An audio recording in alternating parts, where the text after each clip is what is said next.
This construct cost 800 rupees. It was available to us. We used to do this surgery with the patient and we used to use rib grafts, and we have a large series of this type of fixation. And patients still come to me with this fixation doing well. But is this the correct thing to do?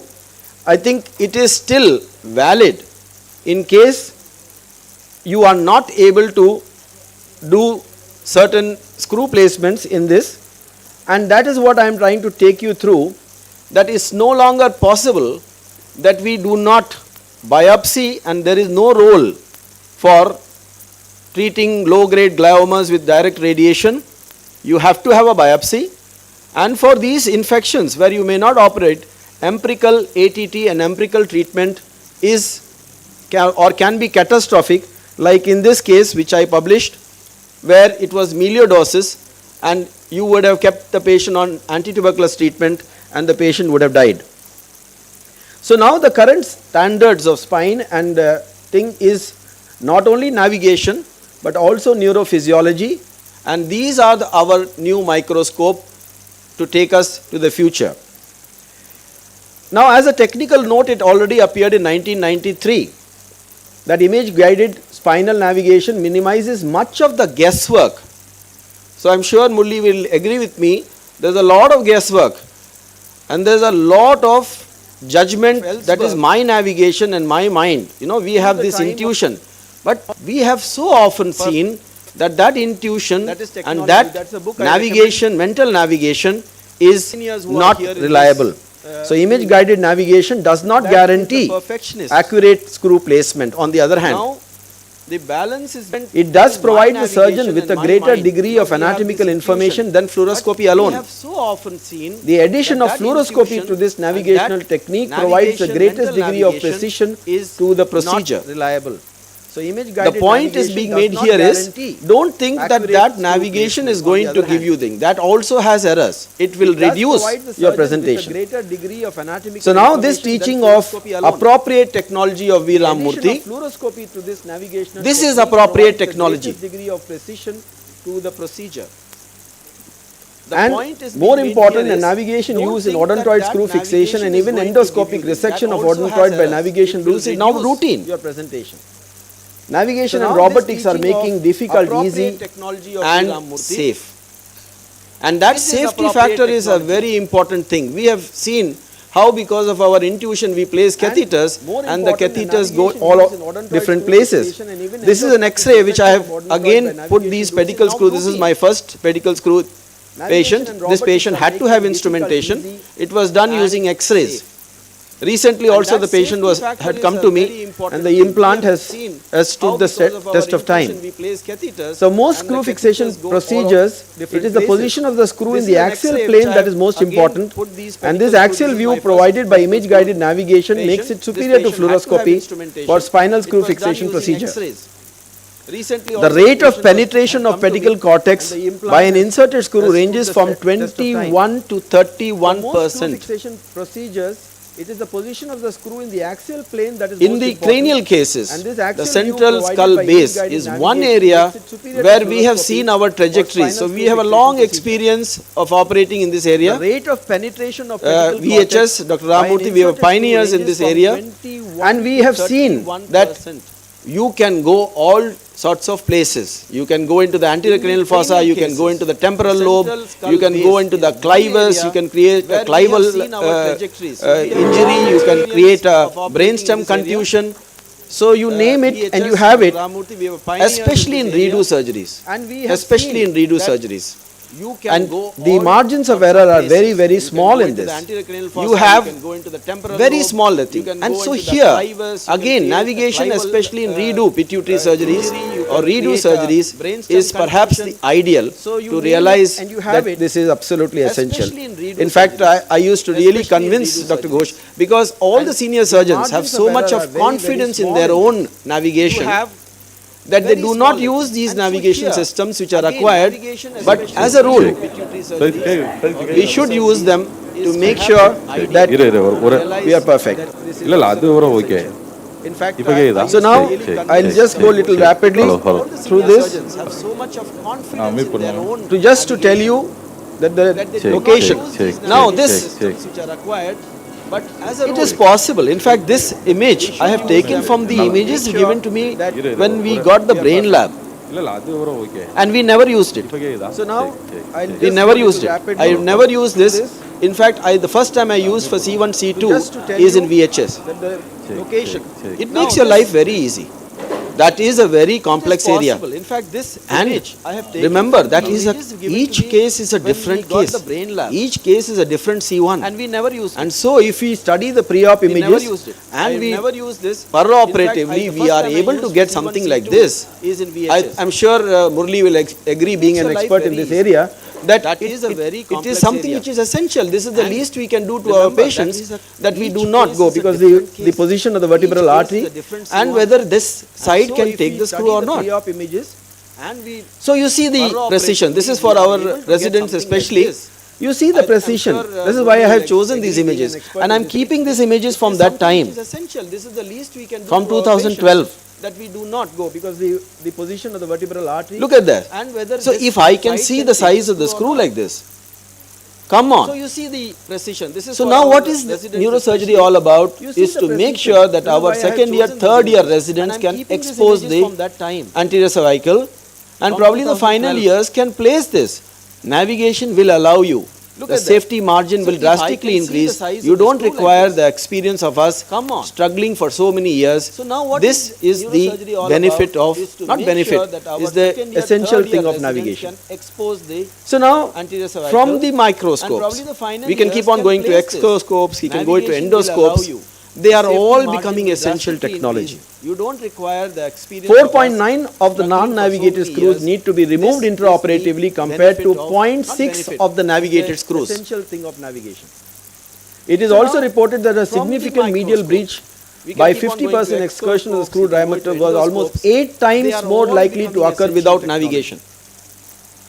4.9 Image of guidance the leads to non-navigated more screws need to be accurate removed placement of intraoperatively pedicular screws. compared to 0.6 These are peer-reviewed of the articles. navigated. They are not my It is also impression, reported because that for a us to get an significant impression, medial we will require to by do that many. 50% And we are excursion of the transiting diameter from was almost 8 freehand times techniques, more likely to and occur I have without realized navigation. that your 100th case only the problems Image appear. guidance leads to more accurate placement. So of pedicular screws. 98.3% of the screw These fell are within a peer-reviewed safe zone articles. when navigated. They are not my impression, because for us to get an impression, we will require So, to do that many. And we are you can do transiting this. from Can you play the freehand video? techniques, and I have realized that your 100th case only the problems Under appear. that, if you click, it is there. 98.3% of the screw fell within a safe zone. So this is navigated. Dr. Rayappa doing our team. It's a So, it's an resection. you can do this. Now see the navigation, how it helps you. Obviously, you can marry this to endoscopic surgery, you can marry it to exoscopic surgery, you can marry it to your microscopic surgery, This is, and the results can be outstanding. Rayappa doing our team. It's an Something as resection. complex as Now this. see the This girl has just navigation, finished how her it helps dentistry. you. She came to me, Obviously, you Meenakshi, can marry recently. this to The vision improves. endoscopic Not only the surgery, vision you can improves, marry it to can be exoscopic surgery, you by can marry any it to your other way. So microscopic navigation will tell you and where this it angle. is, appropriate decompression, Something and as then you really complex confirm as whether this. you have This girl decompressed has just finished adequately. her dentistry. She came to me, Meenakshi, So now, recently. Spinal The tumors, vision smaller improves. axis, Not only the vision quadrilaminectomies, improves, tubular can be retractors, by microneurosurgery. any other way. And So remember, navigation will tell the you where it surgeon is. and the surgery Appropriate remains still decompression, central. and then you really Only confirm thing, you whether have have got decompressed another torchlight adequately. to look at the So now, pathology. Spinal So this is already I have discussed this case. So look at that. Appropriate technology in this patient was not a And remember, 3D printed the surgeon bone. and the surgery We remains reconstructed still the central. vertebrae. Only thing This you have patient got I another published, torchlight we to look this at reconstructed the using cement, bone cement. So this And is that already lady I is have walking. discussed this In fact, case. So look resident at would that. notice that she Appropriate came technology in this recently patient bringing was her not own a brother for a head 3D injury. printed So this is that bone. patient. We Over the reconstructed years, the neither the vertebrae. implant, This patient neither we- that bone we- cement which you this placed there reconstructed using has cement, given bone way. cement. And that lady is walking. In So fact, now resident you would will notice have that she these came type of recently horrendous bringing her own lesions brother for a head where injury. navigation So this will is tell that you patient. that this Over the years, we did neither with the a implant, transsacral neither that bone cement resection, which you placed because that would be has a given way. small corridor, and you can use this So now transsacral you will have corridor these type to of this horrendous lesions. chondroma, Where I think it navigation was will tell you a that this chordoma, we did with and the this again was transsacral, Meenakshi, the patient was resection. Meenakshi, and this Because was that would resected be a through this. small I think corridor. Murli was And there you can at use that this time when this was done. transsacral corridor Later on, she to required a this, retroperitoneal approach, which was chondroma, done by I think Dr. it was Roy, but we did not require to chordoma, instrument because and luckily this again was the entire Meenakshi, the thing patient was was involved. Meenakshi, and this was So robotics, resected robot through this. formulates an Murli appropriate was size there incision at the that correct time level, when this was docks a done. Later minimally on, invasive she tube, required a performs a retroperitoneal hemilaminectomy, approach, which was done vasectomy, by chooses Dr. an Roy, appropriately but we sized did not require interbody instrument cage because and luckily biologic the entire places thing was via a transforaminal approach. So robotics, a robot So formulates an now appropriate size the incision surgeon at the can correct level, visualize the docks project, a minimally invasive way tube, it works. performs a hemilaminectomy, I do not know, I have no chooses an experience with this. appropriately sized But interbody cage and biologic places learning via from my via teachers, transforaminal including approach. Dr. Vasudevan, that So now you keep the ahead. surgeon can So VHS was visualize always the ahead, project, whether it was CUSA, way whether it it was works. microscope, it was always I do ahead. not know. I So have this no is the experience future with which is this. already there, But and it will allow us to do minimally learning from my invasive teachers, surgeries. including All Dr. these Vasudevan, things that will become a thing, you it keep reduce the ahead. operating time. VHS was always And ahead, whether it was CUSA, whether remember it was that microscope, it was always neurosurgeons ahead. like Dr. So this is Benzel the future have which is already transformed there, neurosurgery, and modern neurosurgery it will from allow spine, us to do minimally invasive surgeries, and the backbone all these continues things will become a thing, to be it a very, reduces very the operating important. time. You have to And become experts in the open procedure, remember because that despite neurosurgeons navigation, like despite Dr. the thing Benzel that have transformed haptic control neurosurgery, and this modern thing will never neurosurgery go from out. spine. So you can only use it as an appropriate backbone technology. You continues cannot use it to as be a very, very neurosurgeon. important.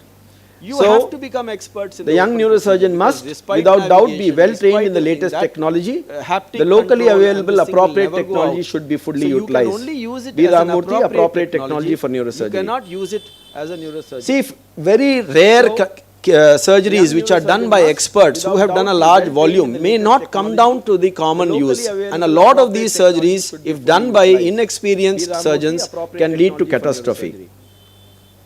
See, if So this very is the rare last slide. I conclude now. surgeries which are done His by paper experts on who have appropriate done a large technology is volume still may relevant, not come but the down number to of the common essential use. adjuncts in And a lot of neurosurgery these has surgeries, increased. if done by The nation must find inexperienced resources to surgeons, supply can lead these to for catastrophe. institutions and individuals to improve So this patient is the last outcomes. slide. I Thank you, conclude and now. I call His okay, paper on Divya appropriate to technology is still relevant, but the number of essential adjuncts in neurosurgery has increased.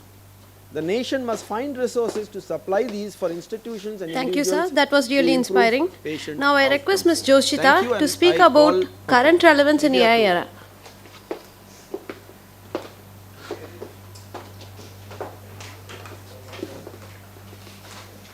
Thank you, sir. That was really inspiring. Now I request Ms. Joshita to speak current relevance in AI era.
Good morning, everyone.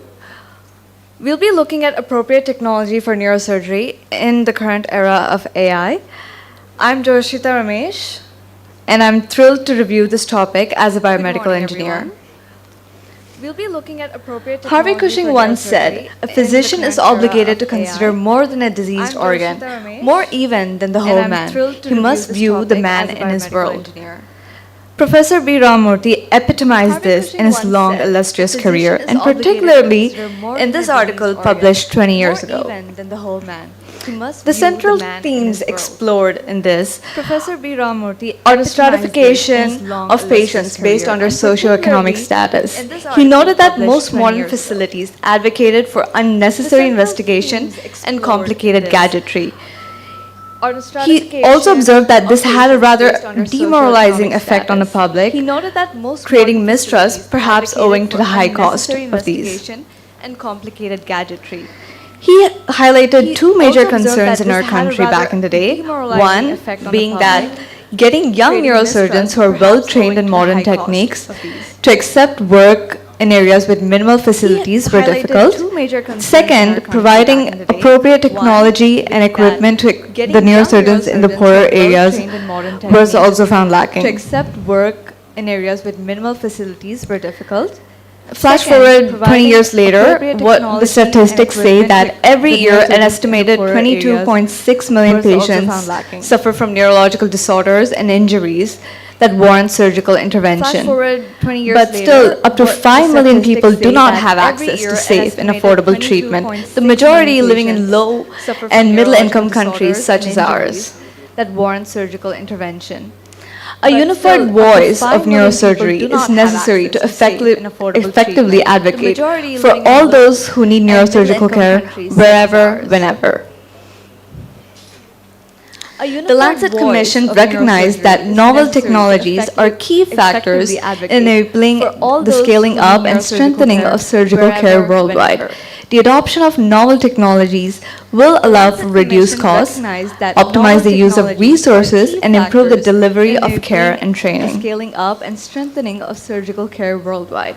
The adoption of novel technologies. Now, if we take a look, the eras of neurosurgery have always been marked by prominent technological innovations, such as microneurosurgery in the 80s, intraoperative CT and MRI in the 90s and 2000s. The last decade particularly has been remarkable for neuronavigation and image-guided surgery, which brings us to the current era of artificial intelligence. We'll be briefly exploring what AI machine learning is, what it means for neurosurgery, the risks, benefits, challenges, and the future of technology in this field. We'll be briefly exploring what AI Simply put, AI is an intelligent machine exceeding or matching human abilities to discover, infer, and reason. Simply put, so machine learning, neural networks, and deep learning, they're all subsets of artificial intelligence, where machine learning involves prediction, based on statistical data analysis, and deep learning is a more sophisticated, let's say an advanced version of machine learning that works similar to our brains. It comes up with automatic results without any human input. It's a more sophisticated, let's say an advanced So what does this mean for your clinical and surgical practice? Similar to our brains. Preoperatively, it enhances the precision of treatment without any human input and diagnosis. You get data-driven decisions, so you may choose your course of treatment and surgical practice. Intraoperatively, it significantly improves the surgical performance of neurosurgeons. It also minimizes the occurrence of errors during your procedures. Postoperatively, it can accurately predict patients' prognosis, as well as identify potential complications that may arise after surgery. Errors during your procedures.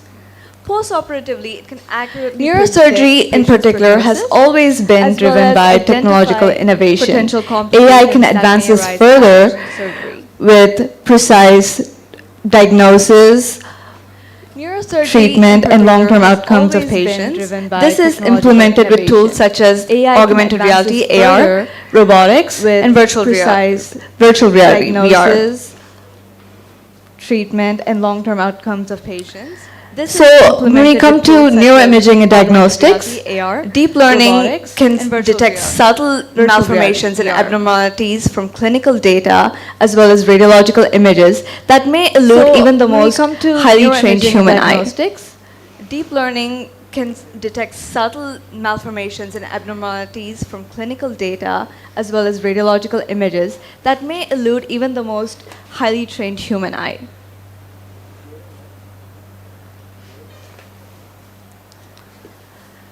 So when it comes to simulations and digital models, Wong et al. Studied the clipping of intracranial aneurysms in a stereoscopic VR environment.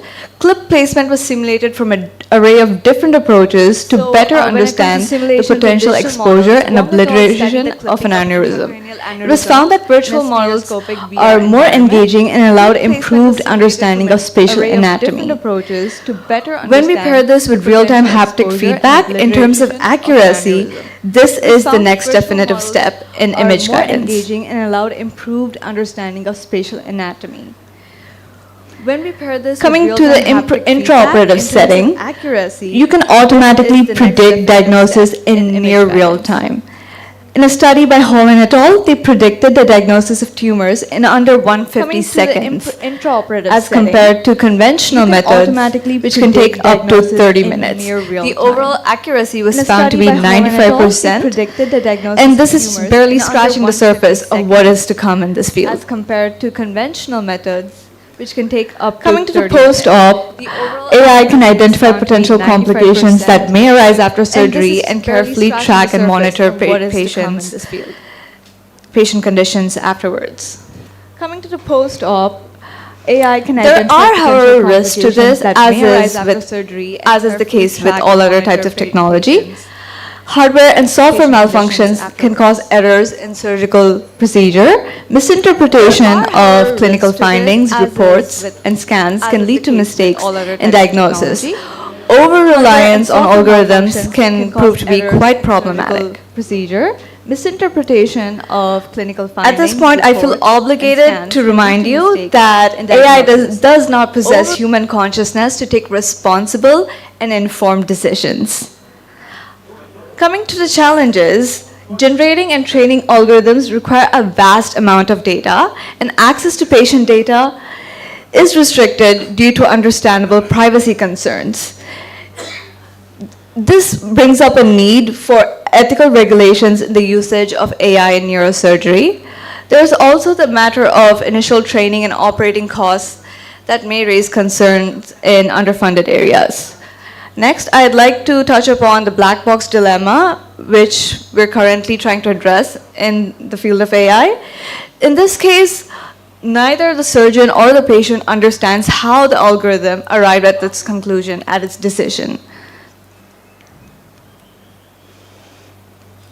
Nonetheless, the future holds incredible promises, such as the Internet of Things, linking OTs across the globe, intelligent automation that will help simplify operations, and AI becoming a gateway for personalized medicine in the future. The operating theaters in the future will have doctors and engineers working side by side using AI. What is known as cutting-edge technology today will soon become the new norm. Coming to brain-computer interfaces, BCI, combined with AI, it can restore some of the sensory and motor functions of patients with paralysis, as well as enhance the existing motor ability of healthy individuals. Furthermore, it can facilitate the development of highly capable next-generation robots. Now, circling back to the topic of appropriate technology, taking the benefit of modern neurosurgery to the masses, especially to the underprivileged, may have been hampered by a lack of government funding and support in the past. As per Professor Ramamurthi's article, optimizing skills with appropriate technology yields the best results. Upcoming neurosurgeons should be well trained and be able to operate with the essential equipment as well as the latest technology. AI is poised to become the new standard tool in the field and has the potential to reach all socioeconomic classes. AI with robotic surgical systems can enable a highly skilled surgeon to perform surgery for a patient who is physically distant. You can be sitting in Chennai and operate on someone in Mumbai or even Madurai. Remote surgery will become a feasible reality, and the potential access and outreach is unprecedented. This can have life-changing outcomes, not only for your patients, but for you as well.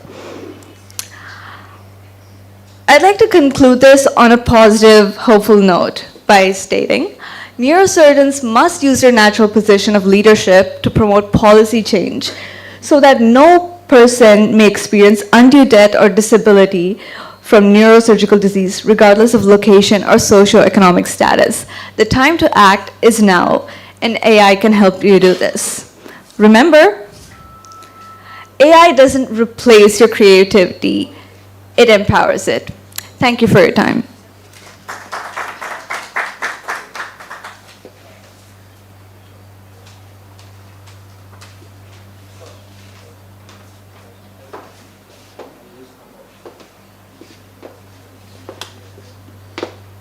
That was a wonderful speech, Joshita.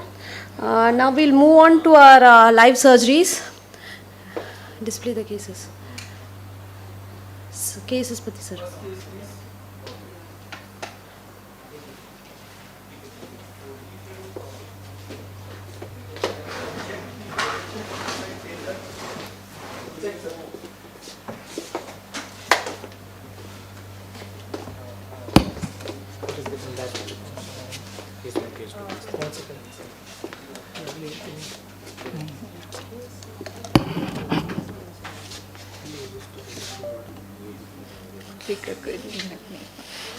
Click करके दो.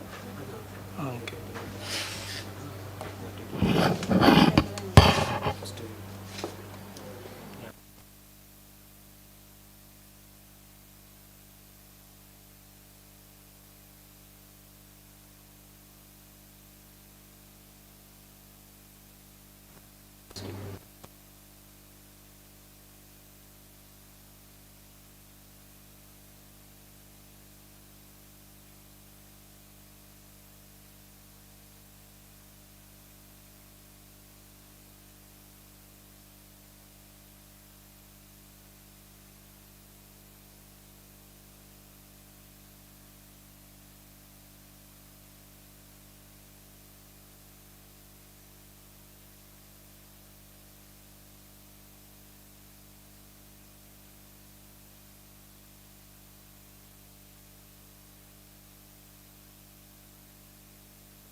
Our first case will be a right frontal extraaxial lesion. This is a 55-year-old male who's working in a jewelry shop from Chennai. He had one episode of loss of consciousness, lasted for 5 minutes, 1 week back. And he also had some behavioral changes noted by his peers in his workplace. There was no tonic-clonic jerks, or there was no history of weakness. On examination, he's conscious oriented, right-handed individual with normal speech, MMSC 30. Higher mental functions were normal, cortical sensations intact, lobar functions were normal, fundus normal, and all other cranial nerves were normal. There was no spinomotor deficits. This is his MRI contrast, axial and sagittal.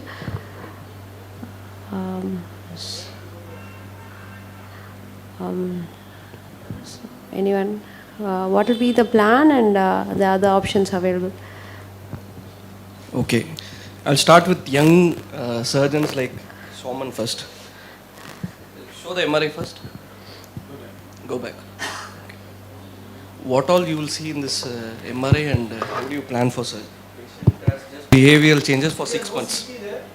CT has been missed.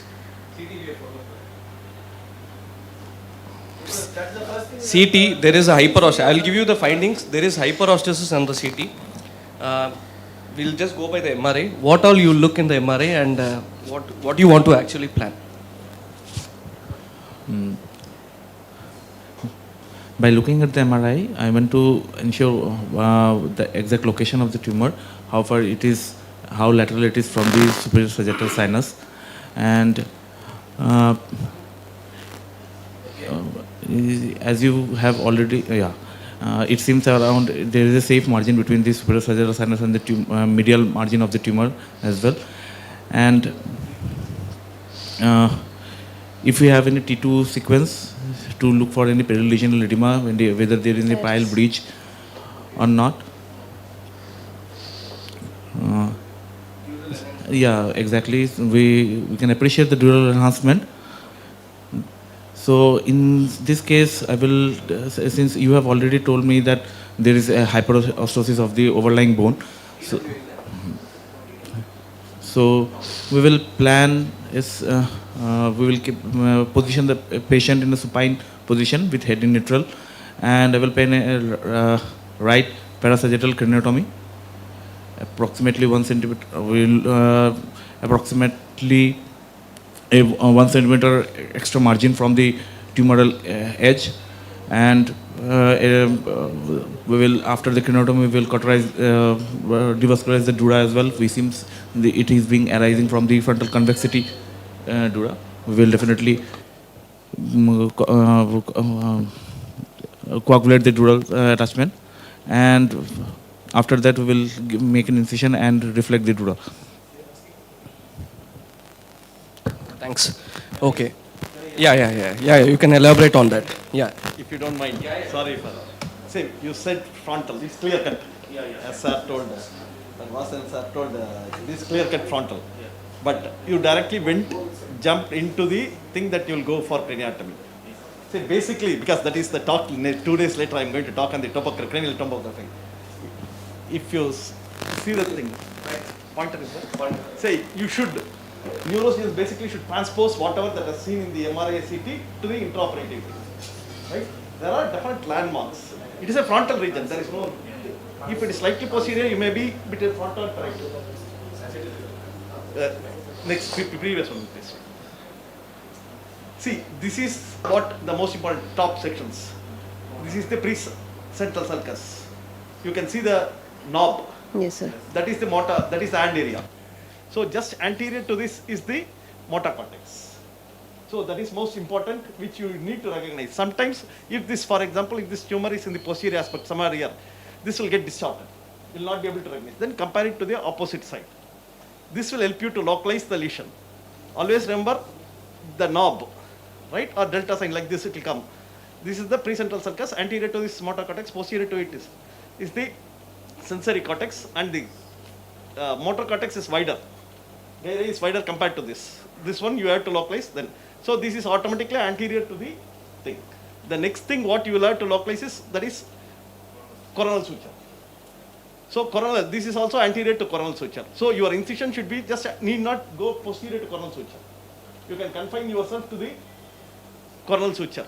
So this is anterior to the coronal suture. Then if you see the things, it goes up to the down. Orbital section is just above it, it is there. In the coronal section you can see it is above the orbit. So you not go all the way to the orbital margin and remove the orbital thing and other things you can.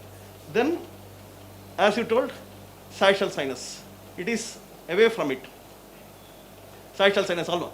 Here comes your, if you see these sections, there will be a vertical one. Here, as you can see in this. This is the sulci, this is the prefrontal. So this is just slightly lateral to it.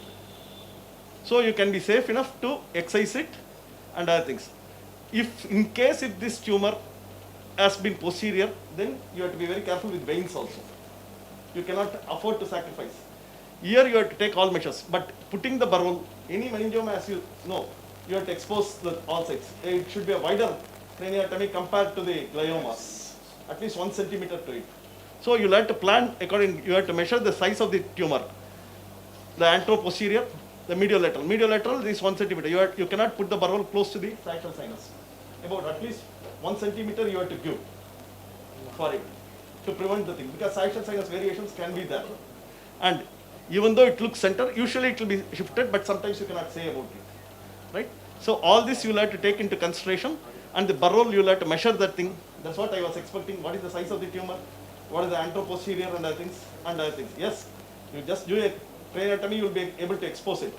But still, so your cut should not down. There is no need to go up to the orbital thing because it's far above, just above the orbital edge, and 1 centimeter away from the sagittal sinus, and the posterior just anterior to the coronal suture. That in the sagittal section, if you can see in the sagittal section, this is the thing. This anterior to the coronal suture. In this, you can see the thing. So far anterior to the coronal suture, you can see the precentral sulcus. So in that, you will have to put the thing anterior to the coronal suture. Just there is no need for a wider kind. The more bone you expose, if it bulges, then you are going to get into trouble. Right? These are the things.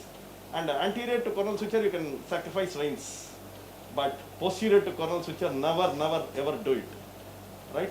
Anterior coronal suture, there are 2 veins. Posterior to coronal suture, there are 3 veins, and then you cannot. You have to preserve the vein, especially in this. What I have seen is, the tumor deflects the veins, and sometimes it will go above or side. Invariably, you think okay, you can go ahead with it.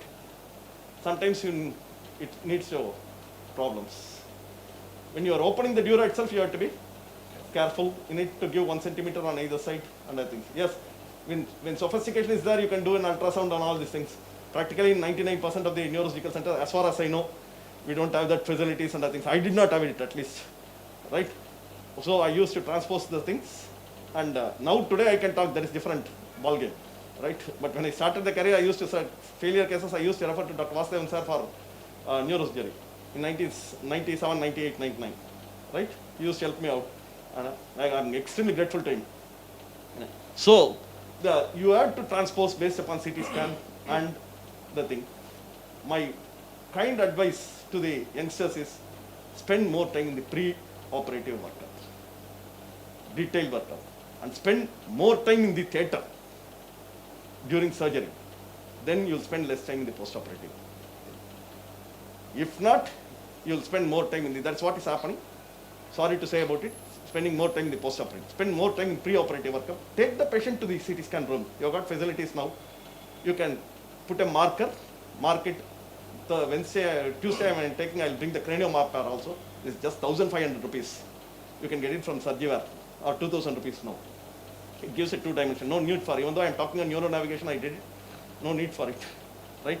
Just put a cranial mapper or lead marker, do it, mark the anterior, posterior, make it a routine. Even though easy cases like this, make it a routine so that you will know exactly, and then mark the incision there itself, mark your tumor, dural opening, then craniotomy flap.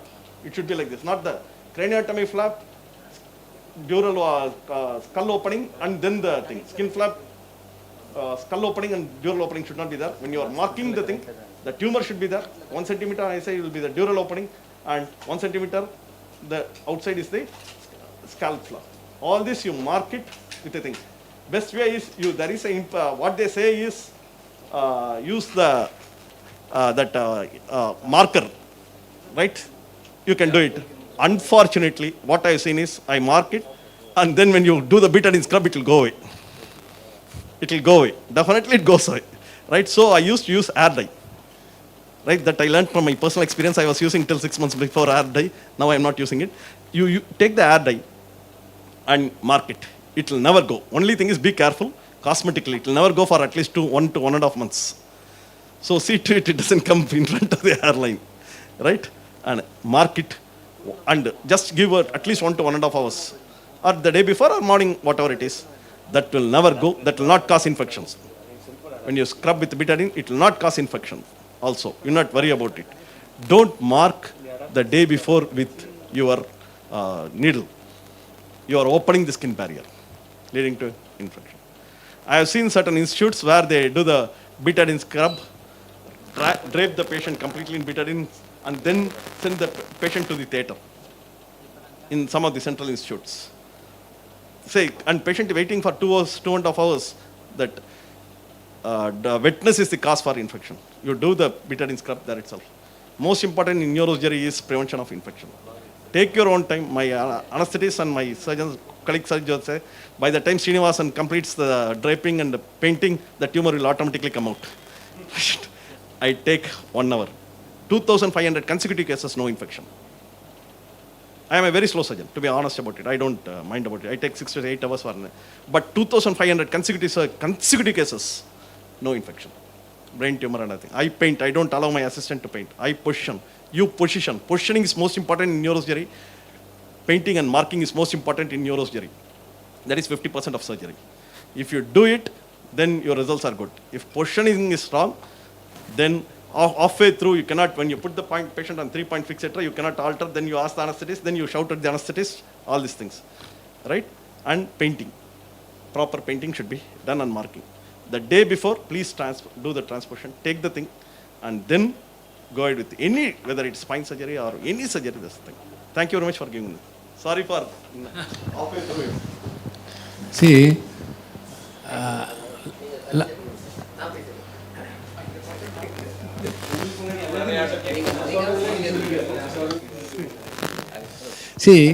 basically, for any case, even now, X-ray skull is important. Even though you have a CT, MRI, anything, the X-ray skull will tell you the bony erosion. Second thing you have to plan is, it is just a right frontal, unilateral side, lesion is there. Don't try to open that side alone, because you are going to leave a big scar on that way. If it happened to be a female, it is cosmetically not acceptable. Second thing, the dura is involved, means you are planning for zero excision. That means dura you are going to sacrifice. You need a replacement. Of course, there are duras, synthetic duras are all available, but best is plan for a bicoronal incision. The opposite side pericranium, you replace it, the dura, close it airtight, watertight. And that's why I told you. That's why I told you I am going to talk first. I know. And any tumor, meningioma, however it is, don't go straight for debulking. First, find out the attachment areas, detach it, which will cut off all your blood supply. So the tumor is now less vascular, easy to remove. There are occasions where it has infiltrated into the white matter. If the patient is no deficit and coming to you, if the lesion is more in parietal area where there are likely to cause paresis after surgery, there are saying you can leave a thin layer of tumor itself on the white matter so that you don't create a deficit for the person. This one is likely to recur. But during recurrence, which takes years, is neurologically intact, rather than creating a hemiplegia for young persons. So this is very unfair. To introduce myself, I'm Dr. Murli and Dr. Vasudevan is my teacher. And thank you, sir, for having me here. And I'm today whatever I am because of you. So about this case, sir, one question to you. What is the incision you would plan? We already, sir, spoke about bicoronal. So Bring it Southers anteriorly itself. or a Jackson's So only flap. coronal suture is most important. Yes, sir. But even when Southers, when you take no, sir, we have to go all the way down. So this is now by classification, this is a convexity meningioma. Okay. The rule of the thumb in our department in VHS was that we cannot start a craniotomy those days. Those days was just 2003, 4, 5.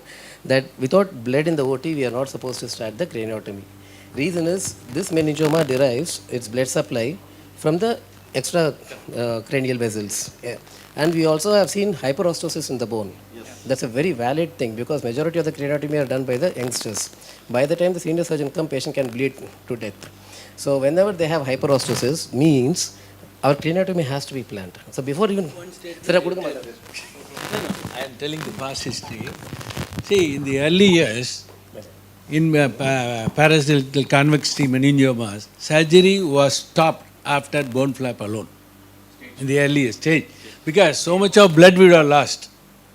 So, Professor B.R.M. used to do the craniotomy, remove the bone, patient will be under anesthesia for the next day surgery. So now before going to the bone flap here, now that we have some time, I want to know the positioning. How will you position such a kind of patient? Just 2 minutes, you sit down. I'll talk. So one thing is, tonsuring the head is something all of us should give away. Okay, I have not tonsured from like last 12, 13 years because psychologically, sir, this is a benign tumor. Once you remove it, just imagine this is a 55-year-old lady. Why should we tonsure her? Not required. What we do as a standard practice is the previous night we give them a betadine, povidone iodine shampoo bath, and again in the early morning we give them, and they come with nice long hair. I take 1 hour, not for painting, but 1 hour for nicely, the jada. Okay, we'll plait her hair beautifully and pull it off, and only take out the incision. Majority of the time, the bicoronal flap can suffice for any of these things because going in is one thing, but coming out and closure is even more important thing. So if you have to plan for a closure, the artificial dura is $25,000, not worth it. The best is the pericranium. So the pericranium can be harvested with a bicoronal flap, harvest nice thing, or you don't even have to harvest, keep it there ready for you. As and when required, you can use them. Even the teaching is a watertight closure of dura. Many a times you will not be able to do a watertight closure here because very close to the superior sagittal sinus. So what happens, I'm extremely sorry, what happens is that when you try to do a watertight closure, if it is perfectly watertight, we will not have a pseudomeningocele or we will not have a CSF leak. But if you are not able to, you are able to do everything and we leave back a small puncture opening, then that will form what is known as a flap valve. So yeah, so best is to just overlay the pericranium around it, take some tacking sutures around and then close. Because water will come out and water will go back. CSF will come out and go back. So that way it is safer. So while planning the surgery, we are planning the exit. That's what a surgeon has to do. Surgery is all about anatomy, tissue handling and anticipation. So from anticipating in this case, closure is a convexity meningioma. If we are planning to excise the dura because hyperostosis of the bone, if no hyperostosis of the bone, you need not even excise the dura, you can just coagulate it. This means there is an influence of the tumor over the bone. Now incision bicoronal.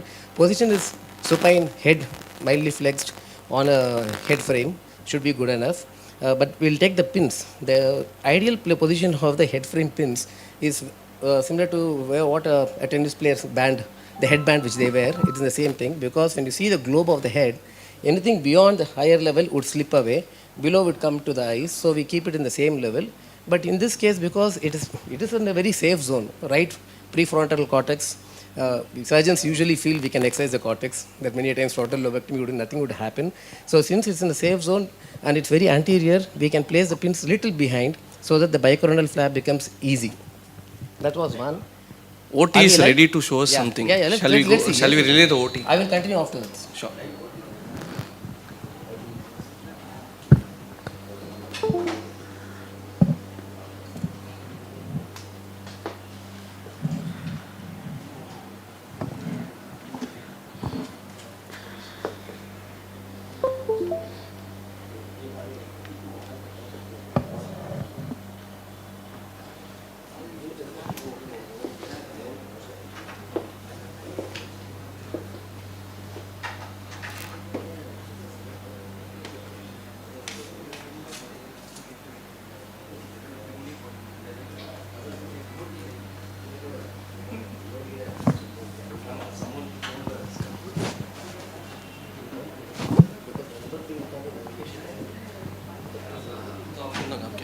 Can we go to OT?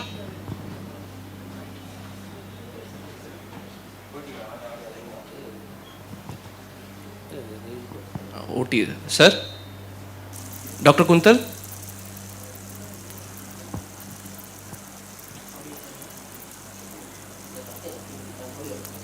Dr. Kuntal? No.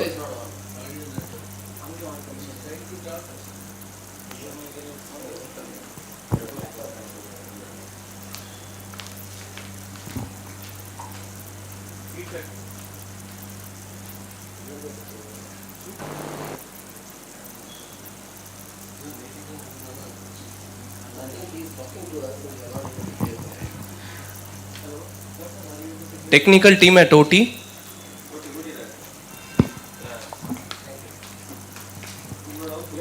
Sir, we are not able to hear you. Dr. Kuntal? No, we are not able to hear you. We are not getting the audio feedback from the OT. Okay. Yeah. We are live now. Yeah.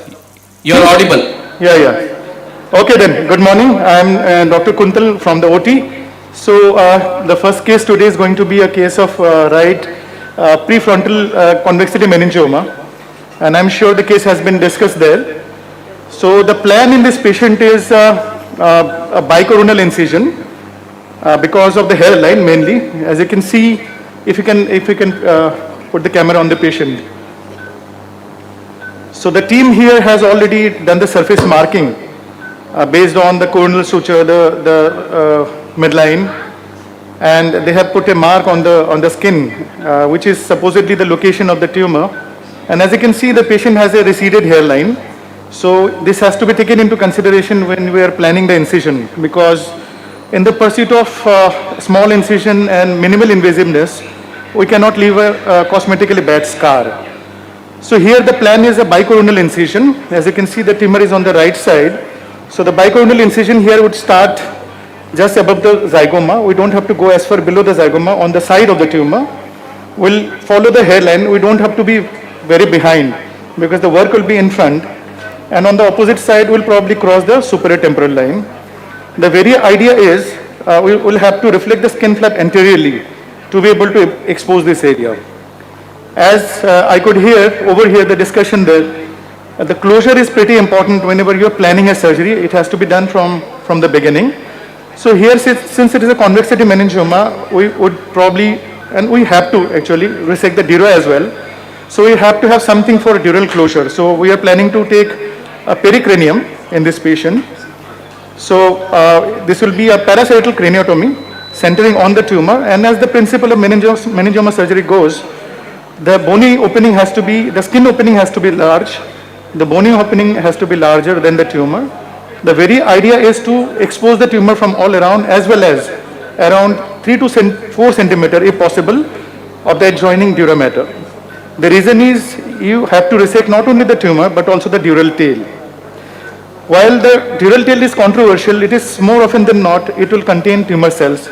So it is our goal as a surgeon to extirpate the tumor as completely as possible. Although I could not catch hold of the CT scan in this patient, but I could hear the discussion that there is bony hyperostosis. So it is possible that the tumor has probably involved the bone also, the inner layer. So probably we'll just drill the inner part of the bone, the part which has been affected by the tumor. So we'll see as it goes. So the plan in this patient is, first of all, to verify whether this surface marking that has been done by our residents is correct or not, utilizing the asset neuronavigation. We have the navigation team here, and we have set up the entire thing, and she will be showing us the basic nitty-gritties of how this electromagnetic navigation helps. So before I give the mic to her, if there are any doubts, I'd be open for discussion. Rahul. Sir, 1 minute, sir. 1 minute, sir. Dr. Kunal, how do you do it as SGPGI? I mean, the same thing, what would be your institutional practice? Yes. Sir, in our institution, this is a pretty much straightforward case, so probably we'll go by the surface marking only. And this is exactly what I'll do. Because of the hairline, I'm restricted as far as the placement of the incision is concerned. Had it been slightly behind, or if the hairline was anterior to the area of the tumor, probably I would have gone with a straight incision over the tumor. But here I'll go as a bicoronal incision, as I said. Probably I would not have used navigation at my center because the midline, the coronal suture, so we have all the natural things available with us. I'll probably would have used pericranium as well there.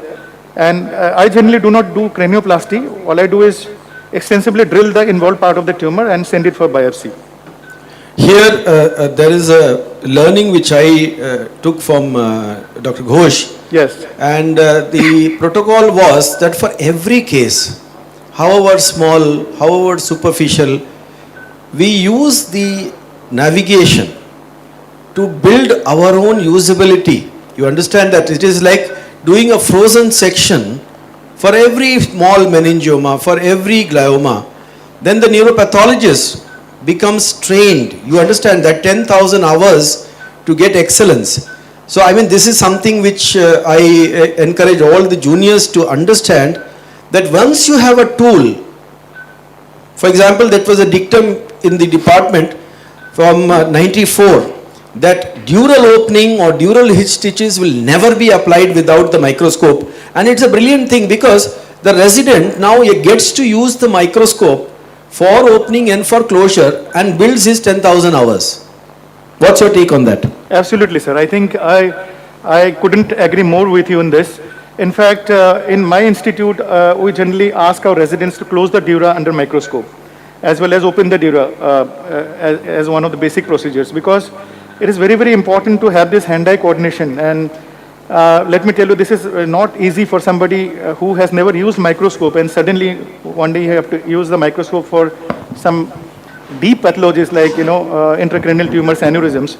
So the basic training has to start from this. And yes, I would completely agree with you in that unless we use the gadgets for simpler cases, how will we learn and how can we apply that for complicated cases? The same goes for something like intraoperative ultrasound. Now, intraoperative ultrasound is something which we as neurosurgeons are not very much exposed to. So in my institute, we have a very basic intraoperative ultrasound, and I make sure that our residents are using it in almost all cases possible, just to know how the ultrasonic anatomy looks like, because as neurosurgeons, we have been trained to see the images in orthogonal planes, axial, sagittal, coronal. So whereas the ultrasound image will depend on how you have applied the probe on the brain, which at times will not be in one of these three planes. So unless you use it regularly, so you will not understand, and you will not be able to maximize the benefit of this instrument, of this equipment, when it is actually needed. So sir, I think I'm very much in sync with your thing, but for those who have kind of gone beyond the learning curve, maybe they can skip this if there is equipment shortage. For example, you have 4 theaters to run. If you have one navigation, probably you will not be able to use it, but if you have it, there is no harm. So in this case, you would have noticed that there is a round ring was placed in that place. Yes. It is a surface anatomy scanning. Yes. Which is helpful because the resident learns where is the tumor, how big is the tumor by placing a saline ring. Yes. And the MRI takes the whole brain as a single cut, and it takes only 3 minutes to give you the picture, and it gives in all the 3 dimensions. Yes. Axial, coronal and sagittal. So that is all just for education purpose, we did that one also. Yes, sir. Completely agree, sir. I think, although I have not used it, but my predecessors in my institute, and I have seen some other neurosurgeons also, they use some grid-like thing. They will put on the brain, and they will scan the patient, and they will make all the measurements from there. So all in all, it does help to have some kind of adjunct to your own surgical way of doing things, because at the end of the day, we all want to be accurate, because the more accurate we are, the more likely that our surgical outcome will be successful. Otherwise, sometimes we can land up in trouble. Completely agreed. That's what I was talking. I am Dr. Srinivasan, neurosurgeon speaking. Yeah. Say that grid is those who don't have neuronavigation system and sophisticated things, you can use the day before the cranial mapper. It Yes. gives a two-dimensional one. The XY axis you can make. And from there you can work out in the CT scan the depth, Z axis. Yes, sir. And you can mark it in a, next Tuesday when I'm talking, I'll just bring the cranium apparent show. This is just 1,500, 2,000 rupees Surgiware gives sometimes as a compliment. Yes, sir. For youngsters who are, yes, in an institute when everything is there, you get trained to it. But the day you pass your MCH, you are out in the forest, right? Being hunted by everyone, right? Without any arms or anything. So then you'll have to, my concept is you should get trained both in the advanced thing as well as without the thing, basic thing, so that you will be able to survive when you go outside and start your career. Yes, I was at Nimans for 1 year in 93. Yes, everything I had. When I came to PSG, started in 94. I didn't have even CT scan. Yeah. Right? I had to intubate the patient, take the patient in the ambulance to another hospital for CT scan. That is the way. And Burrow set, we had the thing. Yes, I think everyone knows about it. We used to put a hand burrow with a Hudson brace and giggly saw and take it out. Now you have got a craniotomy, Indian make also is there, Manman is also there. Yeah. So these are the things. So you should get used to it. Absolutely. Both, at least my kind request is, at least even for you in your institute as well as this, is at least thrice or 4 times, 3 or 4 times in a year, ask the youngsters to put the Hudson brace and put the burrow. Yeah. Right, when you got a craniotomy, because if you had seen in the papers years before in a football ground, patient had extradural lamentoma, sustained and taken to the London hospital, that the resident on duty did not know because their craniotomy did not work and he did not know how to put the burrow. It was a museum piece. So he said, I can't do anything, and patient died, that footballer died. Yeah, that is very unfortunate. I think, you know, in our institute, what sometimes we do is, whenever surgeries are conducted beyond the routine hours, we generally do not make available the sophisticated equipment like drill. So this makes sure that our residents are exposed to this Hudson brace and this giggly saw. And this also helps in longevity of the sophisticated and costly equipment like drill. So I think it also helps in the daytime, in the routine hours, when you are pushed by a number of cases to be operated in the stipulated hours. Probably it becomes difficult. But yes, training with Hudson, I think should never be done away with. It should continue to be part of us, and every training institute, be it a major institute or a smaller hospitals, I think this should always remain with us. No doubts. And in this also, when you're doing, say, meningioma, say, craniotomy, especially old age, over 50, 55 years, the dura will be adherent to it. Right? When you are putting a cutter, even though we gave space, the cutter can go through the dura. Yeah. Right?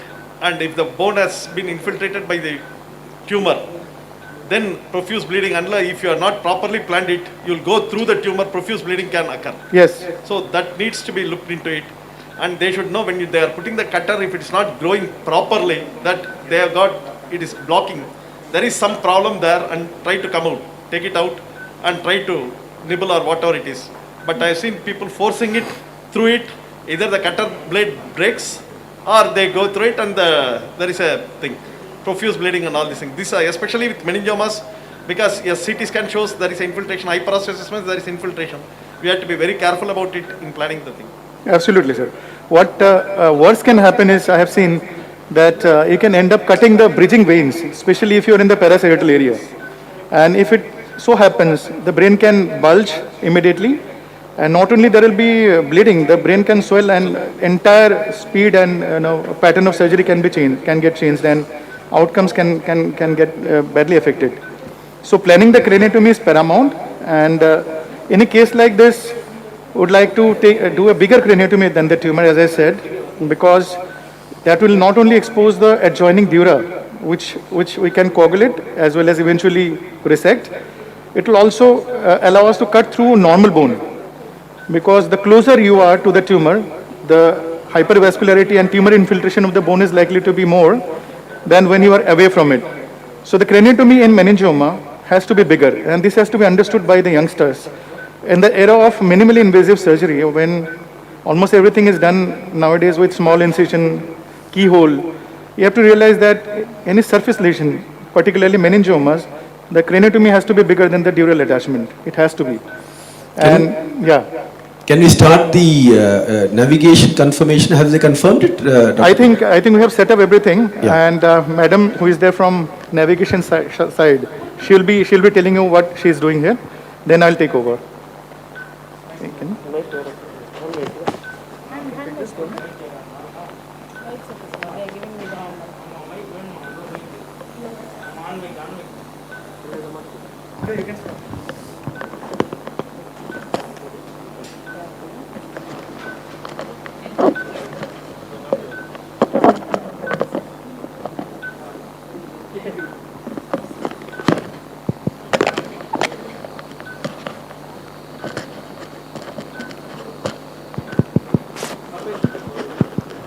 Yeah, we can hear you.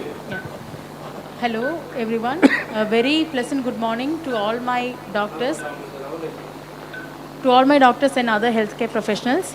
My name is Reena, and I'll be your application specialist for today. So today we are going to do this under our EM protocol. So this is our Medtronic Stealth S8 system. We have already loaded the patient scan, and as you can see, we have built a 3D head model. Yeah. We have built a 3D head model. So this scan has to be loaded within the navigation protocol, which is greater than 100 slices, 1:1 spacing and thickness. So once that is done, your system will build a virtual 3D model. Now what we have to do is do the registration. So I'm actually correlating the real-time patient with the pre-built virtual model. So this is my emitter system. This is the emitter system of the stealth station. So this has to be fixed like this with the articulating arm in a little distance of 1 palm within the patient's head. And this butterfly thing that you see, that is your reference frame. So whenever we mention as reference frame, that is like the 0 in the number scale. So your system will start the calculation from the reference frame only. So it is crucial that your reference frame doesn't move throughout the surgery. So this has been fixed with a micropore so that it stays there. This can be unsterile. And we have a pointer.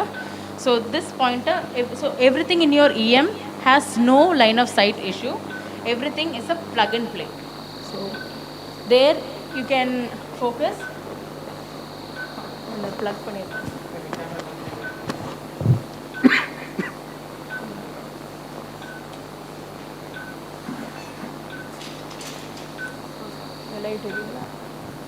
Yeah, there you can see we have plugged all our probes and this into our interface system. So this is a simple plug and play. So in navigation in this protocol, you will not have any line of sight issue. Okay. So now we will start the registration. So You can go ahead. You can show.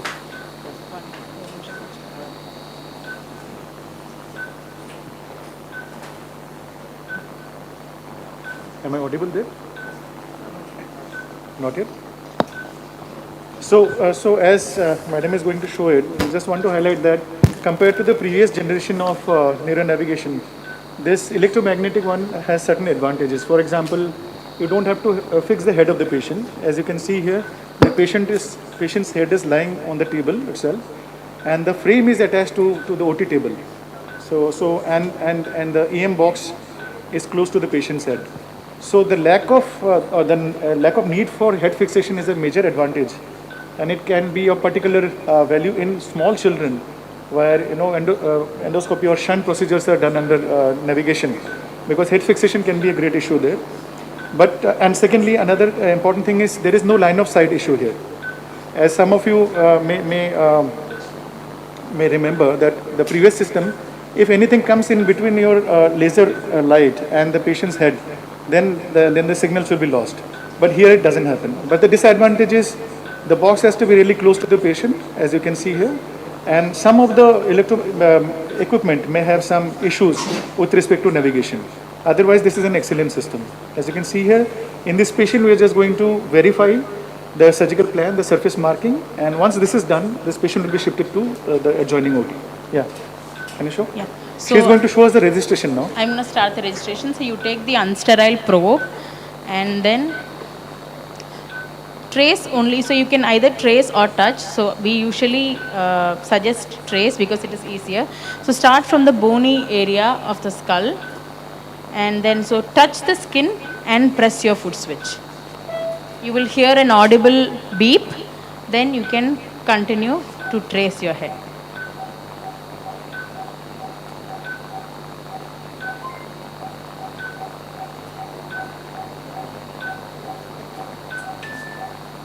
So in our previous generation systems, navigation systems, there was a specific pattern where you will start from the nose and go through the eyebrows and then to the rest of the head. But in our S8 system, there is no such thing. You can directly continue.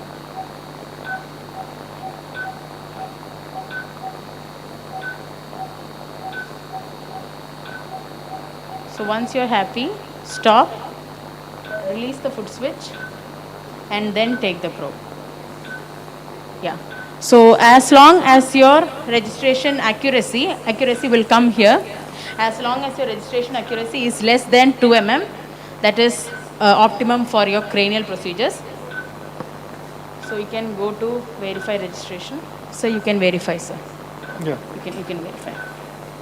So as we have verified the things, let us first go to some of the known landmarks. For example, in this patient, I'm touching on the tip of the nose. So it is correlating. Can you put the camera here? So I put the probe, the navigation probe on the tip of the nose. And as you can see, can you go on the screen? Yeah, this is showing the same. Similarly, we'll have to verify with some other things. For example, I put it on the glabella now. Can you show here? Yes. So I put it on the glabella.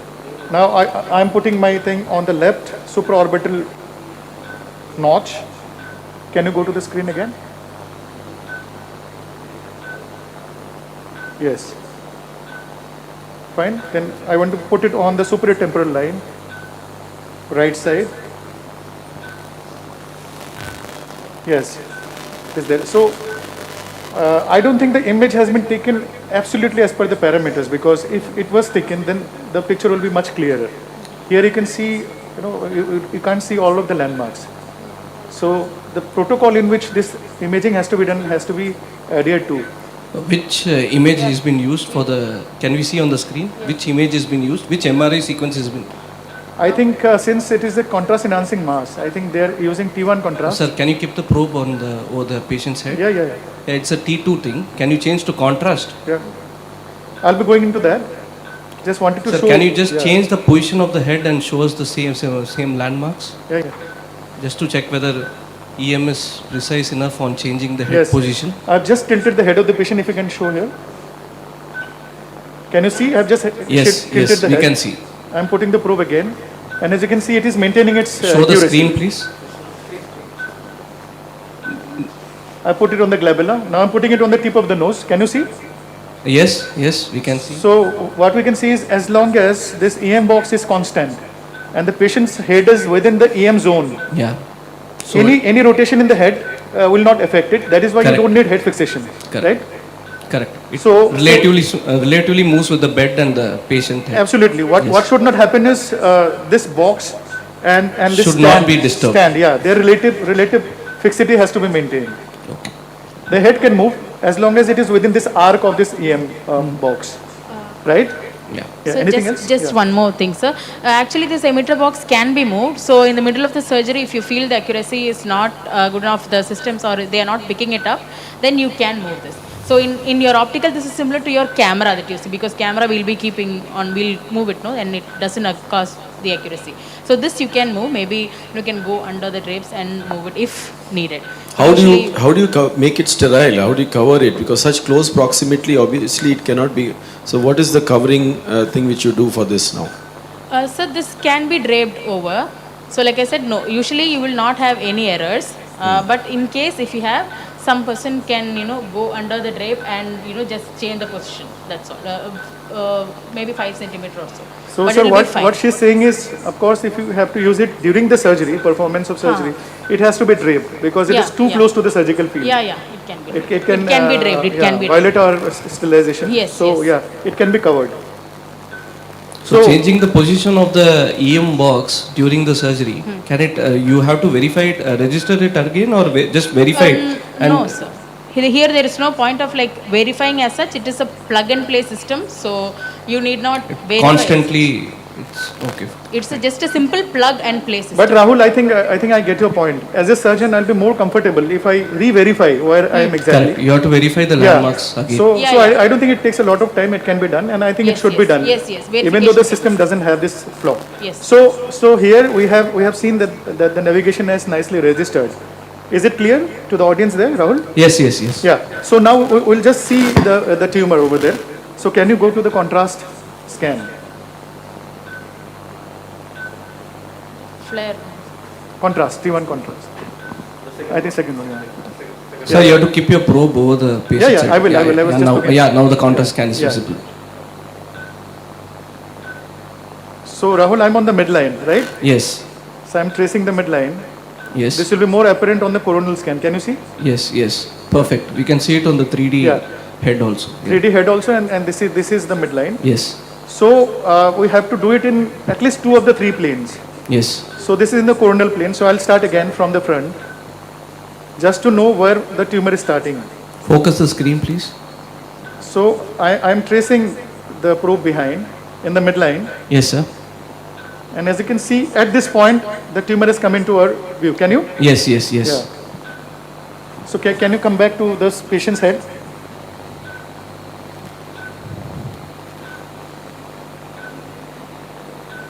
So Rahul, can you see? Yes, sir. Yes, sir. So what this is showing is our surface marking is slightly behind the origin of the tumor. Can you see? Yes, sir. Yes, sir. So probably this is where the tumor is starting, and we have marked it slightly posteriorly, but it is fairly corroborating. So Okay, can you sir. go back to the screen again? So I'll keep moving backwards just to see where the tumor is ending. Yes. So this is where the tumor started, right? Yes.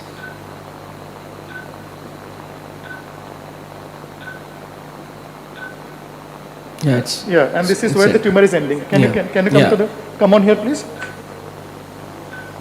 So as you can see, I think we have marked the tumor slightly behind Yes, sir. both the anterior border as well as the posterior Posterior border. border, yeah. It's all right. Now we'll be mapping the tumor in medial lateral direction. Yes. In coronal again. You can go back to the screen there. So many if you have a pen, so we'll put some marks on the screen, the skin. Here. 1 point here, 1 point here. Right. Now I'll go medial to lateral.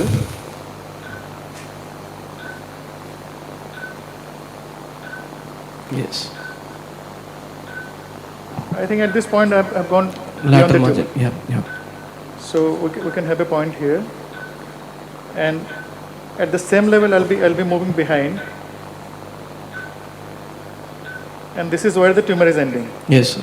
So can you put a mark here? So put the camera here. So Rahul, as you can see, Yes. the tumor is probably within this quadrant, Yeah, we most could likely see. to be. Mm. And Yes, sir. we have to verify it again in the other cuts. For example, the axial. We'll see this tumor on the axial scan. I'm starting at the middle of the tumor here.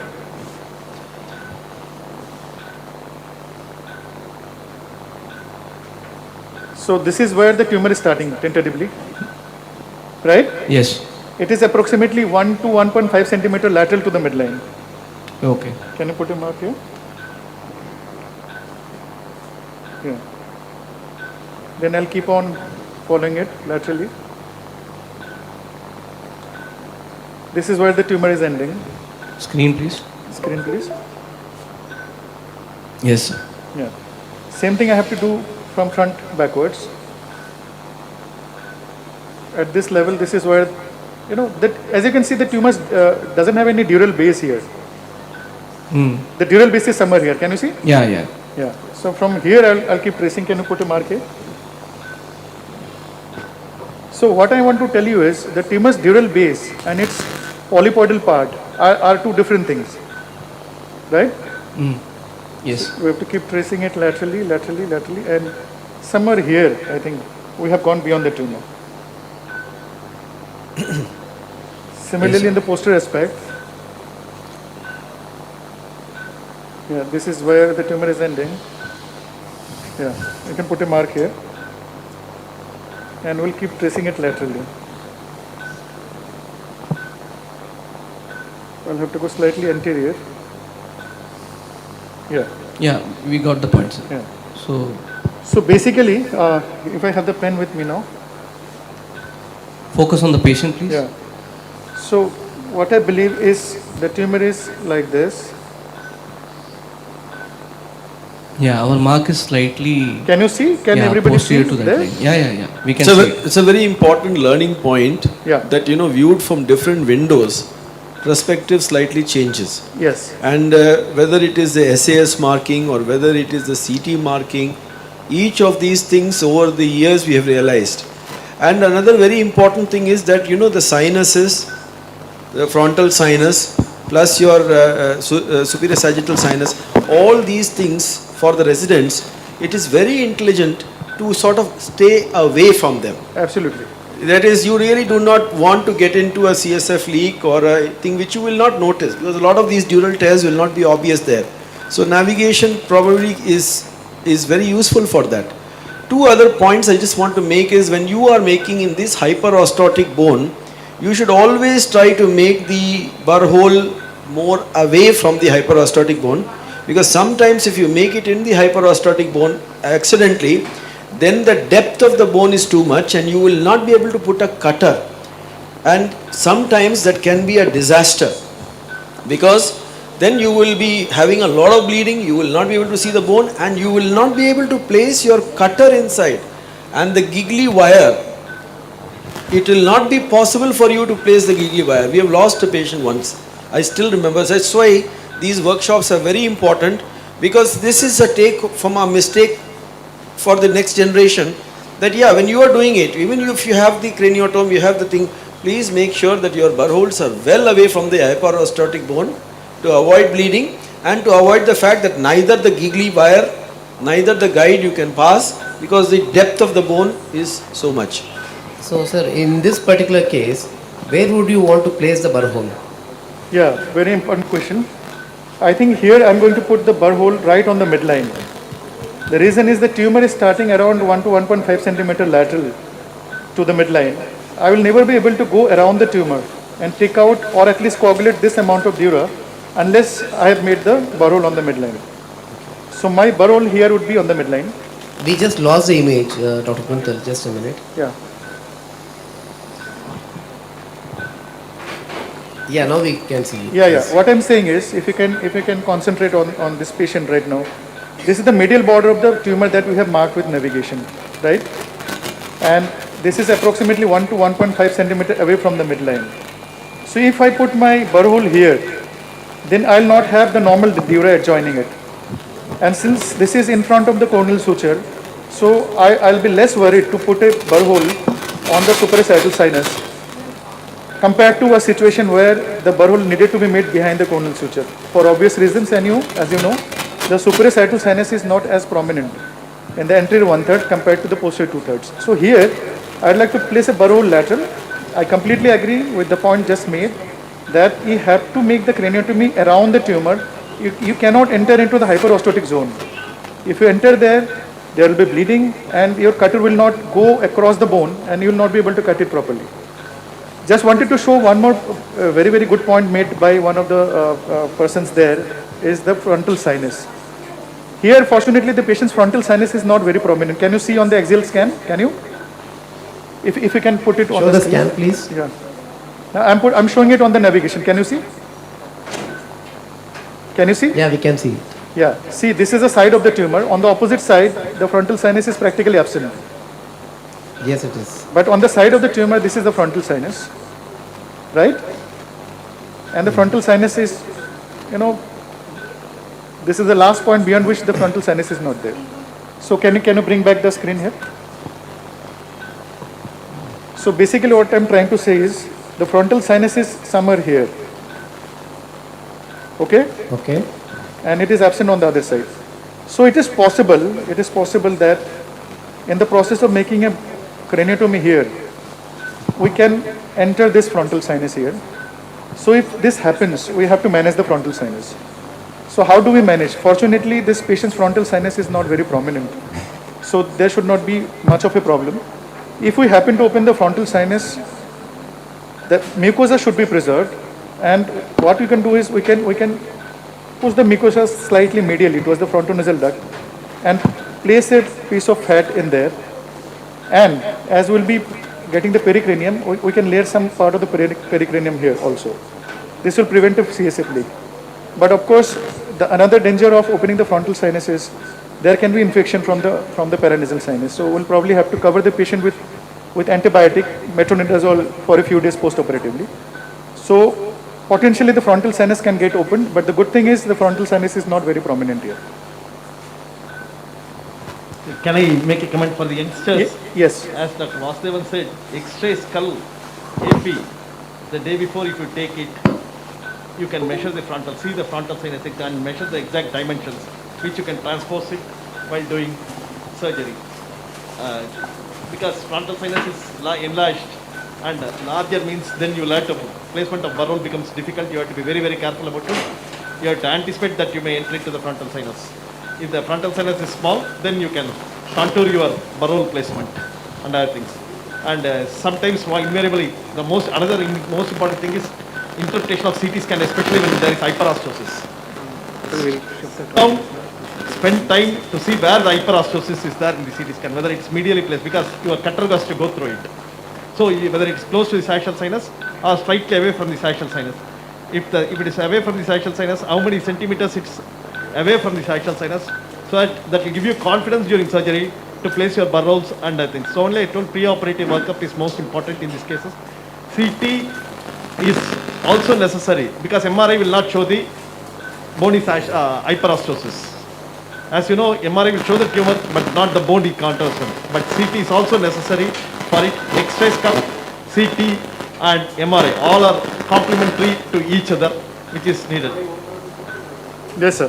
Thank you. I have been instructed to shift the navigation machine, the patient to the other side. You can so proceed with the case. You can go ahead. You can go ahead. Thank you. Thank you. Meanwhile, you can go on discussing the second case. Sure, sir. Another points to be made is that as a rule, opposite of one truth is another great truth. So one is, if you don't see something, you won't damage it. Opposite is also there. If you see something well, you won't damage it.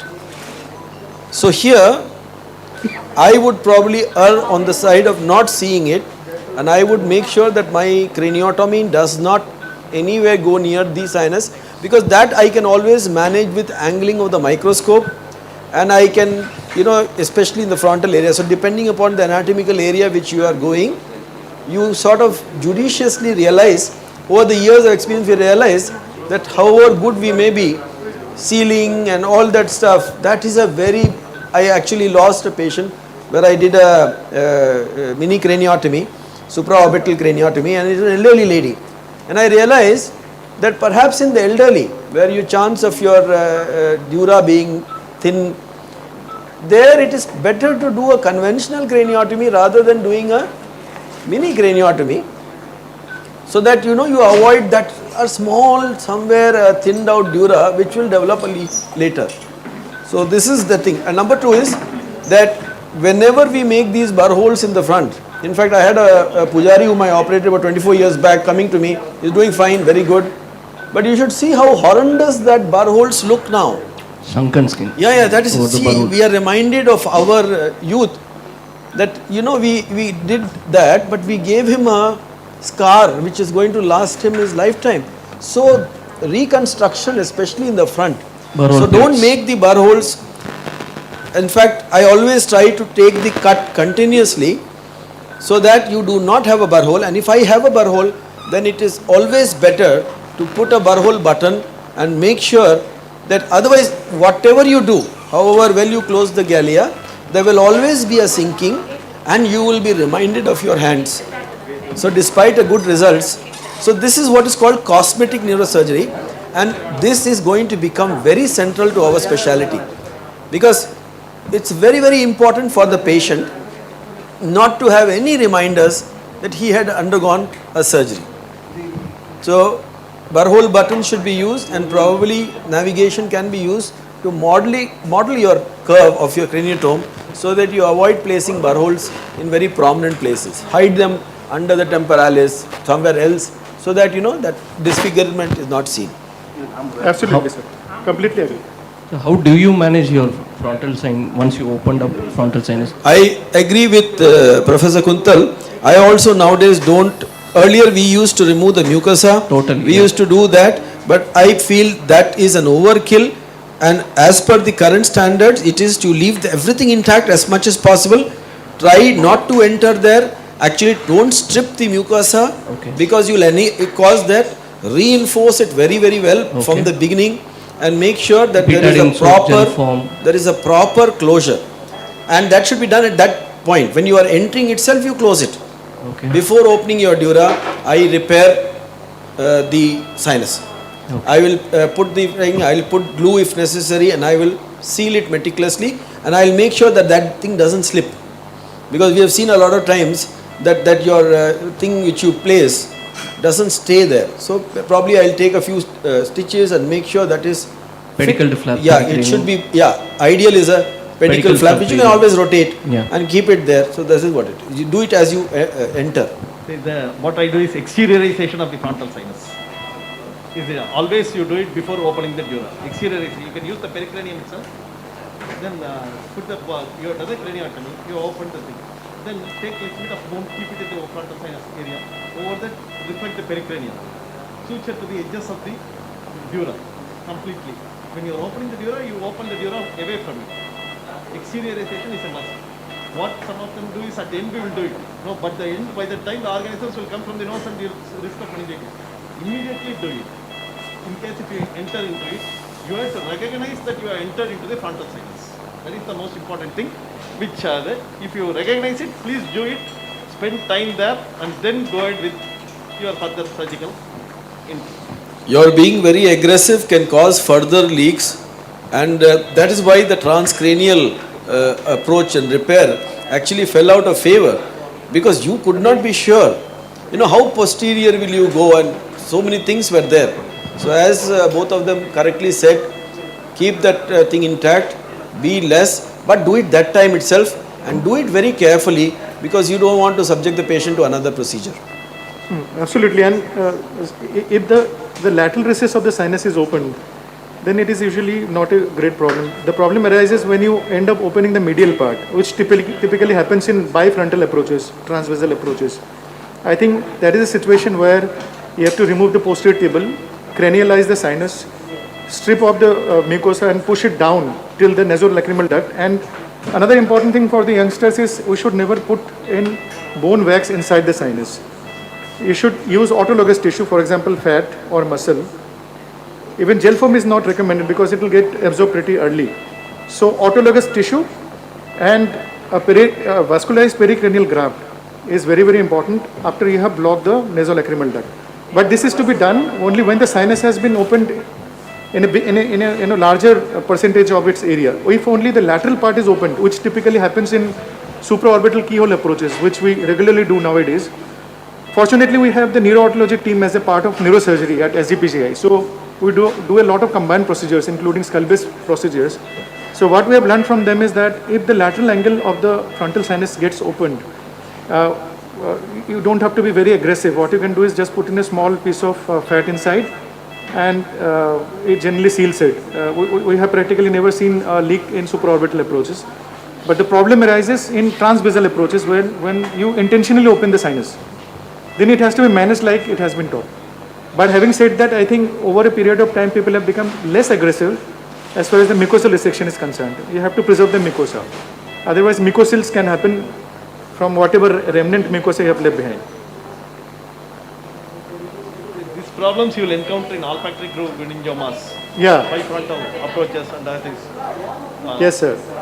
For some distal anterocerebral artery aneurysms, craniopharyngiomas, although transbasal approach has come down in terms of its usage, more alternate approaches are now available, but still sometimes we have to utilize this, and then we have to know how to manage the sinus.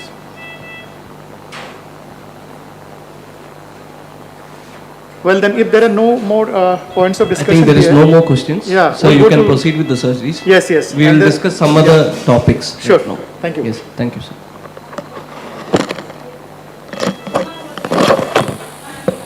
Say, for youngsters in the neuronavigation system, because I have developed the thing, the registration you saw them doing it, right? It should be continuous. Your surface marking registration. If you take the probe out, that's all. You have to start from square one. It will not show. So it should be a continuous one. Keep on doing it. These are the mistakes we did when we developed the thing. We took it, then it was not there. Then the guy said, no, you are. So it should be continuous one. You will have to keep on doing it. So then only your computer will register. And it should be in a dry field. It will not, whichever probe, Medtronic or anything will not work if you do the betadine scrub and then start doing it.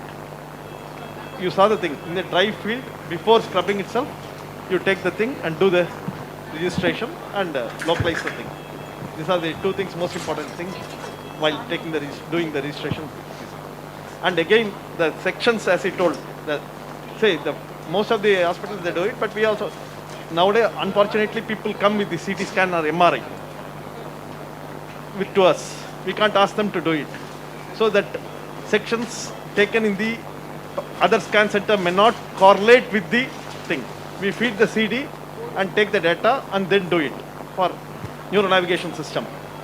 Exactly, it will not be centered in the orbitomeatal line. All the neuronavigation systems are developed so that it is centered in the orbitomeatal line is the base referral point. But it will not be there because they take it outside. You cannot ask them to do. So in that there will be slight error rate will be there which you have to anticipate. If you have got an in-house thing and if you can take it, fine. Again, you will have to go to the thing, give clear-cut instructions to the radiographer to center to the orbitomeatal line and then take it. It can be either 2 mm, depending upon the neuronavigation system, 2 mm or so 1 mm or 5 mm. Minimum 2 mm sections should be there. Take it and then do it. If it is from outside, there will be error rate between the outside CT scan data which you have pulled and the thing. All these neuronavigation systems are perfectly as orbitomeatal line. So that is the reason why slight error rate will be there, as you can see in that. Because I think MRI has not been done the day before with our system and correlated with the thing. These problems are there. Practically it is not possible in our Indian setup to ask the patient again to redo the MRI and again giving contrast. It is a renal, gadolinium is a renal nephrotoxic substance that will cause problems. That you will have to look into it. Any reasons from any of the youngsters why it is centered on the orbitomeatal line?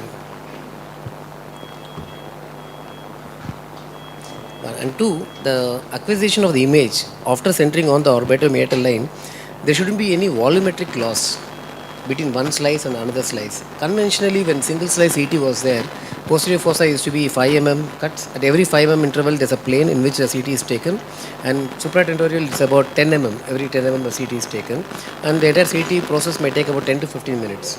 Now, when the helical CT came up, it takes in a helix. Okay, so the more amount of volume could be acquired in a shorter period of time. When coming to MRI, again, the acquisition of images is taken in such a way that you have a 1 mm interval sections, and the entire volume is added up, stacked up to recreate the accuracy. The entire voxel is rebuilt. And now coming to the question. Anyway, why OM line? One more. That just here, CT is based upon orbitomeatal line. MRI is not based upon orbitomeatal. MRI brain, there is a slight difference. Frankfurt plane. There is a slight difference, and posteriorly it is there. So there is a slight difference when MRI is taken compared to the CT. CT is definitely based on orbitomeatal line is taken, but MRI is not based upon the orbitomeatal line. There is a slight difference of 1 to 1.5 to 2 millimeters. Doesn't make much of a difference in our but for your reference. Dr. Srinivasan has written a remarkable book which should be the reading for all the young neurosurgeons and probably other surgeons, skull-based surgeons like the ENT surgeons who take things like that. This reading is exceedingly important because you personally explore the knowledge which has been, sort of gathered from a lot of areas and kept in a particular place. For example, that book which I put for the engineers who are there, because this workshop is supposed to be a combined thing between IIT and this, is that book by Simon Winchester on precision has important bearings on way the human civilization sort of progresses with something becoming more precise than the previous thing. So entire development is based on that instrumentation. Like that entire thing now is going to go in terms of artificial intelligence, because this is all that is. Your manual dexterity has got limits. It has limits. Recognizing the limits will allow you to cross the limits. That's where the robotics will come into play and these things. That's how neurosurgeons invented actually navigation. Because if you look at it, this navigation or navigating into brain starts with Horsley and even people before. Because for us it is important to navigate. The liver you don't really require to navigate in that. It will find usages later. But that's how we neurosurgeons have actually led the field. And again here, this workshop being the pioneering workshop for this, it's important. It's very important that unless you now ride this wave with this technology, master it, you will not be able to adapt to the next wave which comes. You understand? You cannot jump from the Hudson brace to the cranium. You have to. And you must remember that there are different waves. You have to adapt the technology. You have got no other option, or else you'll be washed out. So anyway, I'll wait for the answer from the youngsters. One of you have to find the answer and let me know. Or you want? No. See, what happened is in the world of functional neurosurgery, okay, there's something known as AC and PC. Can you name it? What is AC and what is PC? And what is posterior commissure? Where does it occur anatomically? It is above or below the pineal gland? So what is above?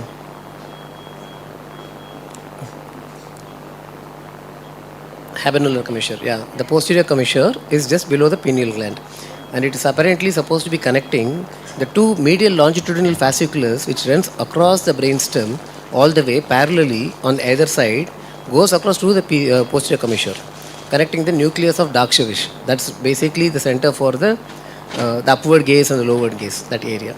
But this is just used as an anatomical landmark. And the anterior commissure is a connection between what? The two limbic systems, the fornix anteriorly. Okay. So when you have to align the AC and PC and draw a line in the same plane, think of it in 3 dimensions. The anterior commissure and posterior commissure occur in different planes altogether. One is in the anterior superior part of the third ventricle, other is in the posterior inferior part of the third ventricle. But if you align the head in one particular angle, you can see both of them in the same image in a 2-dimensional plane. Okay. Based on that plane, all the other nucleus have been mapped. In fact, in our museum, we have a beautiful atlas which you don't find anywhere else in the world, which is known as Charlton Brand Atlas, which is kept inside locked. Okay. Please go and see it. And this is the original Charlton Brand Atlas which we have. Okay, so they are around 50 brains were taken and slices were made, and all these nucleuses of the basal ganglia, the thalamus, the hypothalamus, everything has been mapped there. And from where? See, when you talk about, if you have to talk about some address, like how far is VHS Hospital, the next question is from where? Okay, it is different distance and different direction from different point of reference. So the center of reference or the point of reference was taken between the AC and PC plane. Now, in real life simulation, if the brain, if you have to take images parallel to ACPC line, the OM line is taken as reference, orbitomeatal line, if the head is positioned the same way. Like when you do deep brain stimulation, the MRI is not very accurate. The technology of MRI is different from CT. CT is radiation. So in CT scan, when you measure a distance between point A and point B on the scan, it's very accurate, hyper accurate. Whereas MRI, you can have distortion. Point A and point B, when you measure on MRI, may not be the same, will not be very accurate. It's not precise. So that's the reason why when you do deep brain stimulation, one reason is that you can't map it with the frame. The other reason is you overlap the CT. You map the CT over the MRI to identify the distance and do all your calculations based on your CT scan. A CT contrast is given. So at that point of time, you got to acquire both your CT and MR with respect to the OM plane. So this is something which all of you have to study about. The MR is taken based upon the ACPC line. CT is taken based upon the orbitomere. The another thing most important, please note that we talk about the skull fixation. The supine position skull fixation, especially bicoronal incision, you have to be very, very careful about. One pin, two pins. Say one pin should be on the side of the lesion. Two pins should be on the opposite side of the lesion. Again, when you are putting it, there is a chance if you don't properly put it, it is going to slip. So yes, supine, prone, lateral, all this you can get a thing. Because it goes behind the thing and that you connect ear to ear. You cannot put close to the incision. It will interfere with your thing, sterility and other things. So you have to be very, very careful while fixing the skull fixation.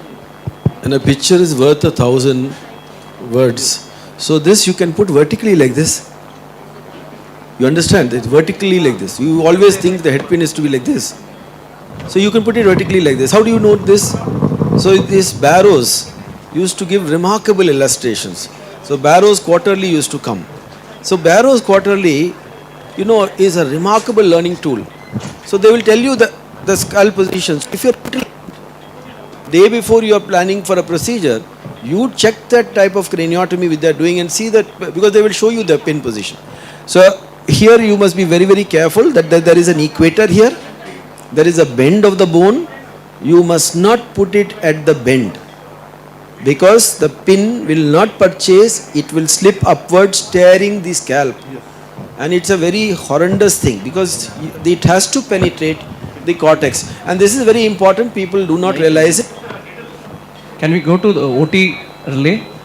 I think no one is having the mic. I think so, they may not be having the mic. So let them, because this point is very, very important, how to place, as sir correctly said, that you have to be meticulous, that where your incision will come, where your retractors will come, and make sure that it is well anchored and fixed. At this point, I would like to thank IIT. They have been collaborating with us, helping us for many years now.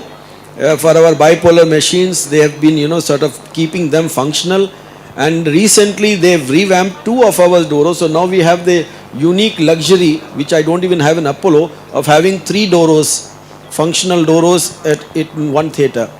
So that is a thing, and that's a very important thing to collaborate, because other specialties may teach you more. In fact, there are engineers here, there are from other specialties. We would like, because online also you have people there, we would like you people to participate.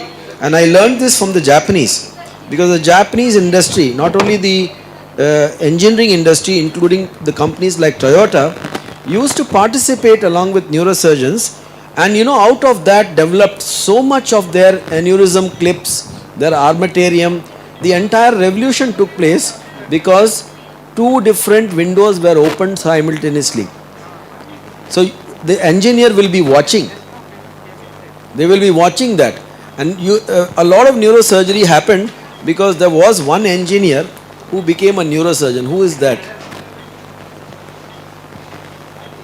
So by people I have told. So who is the person whose sitting position? So that is the, so think and tell me, like Murli said, I am not going to tell you that, because he was an engineer. So now he became a neurosurgeon. So now he brought all that technology into the sitting position, this clamp, all those things were developed because of this collaboration between different specialities. So you must always respect that other fields can help you, and you must go to them.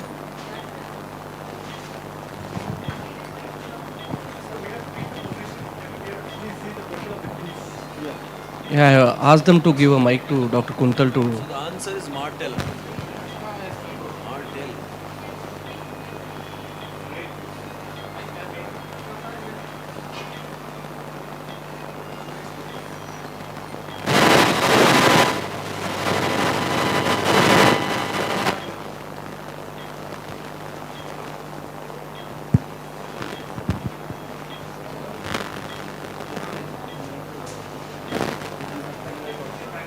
Hello. I think the second case can also be presented, because once these people start, then the second case can be presented, and the marking can be done for that one also. Can you hear me? This is Dr. Kuntal from OT. Yeah, we can. So sir, meanwhile we have positioned the patient and planned the incision. Can I show you that? Can you hear me?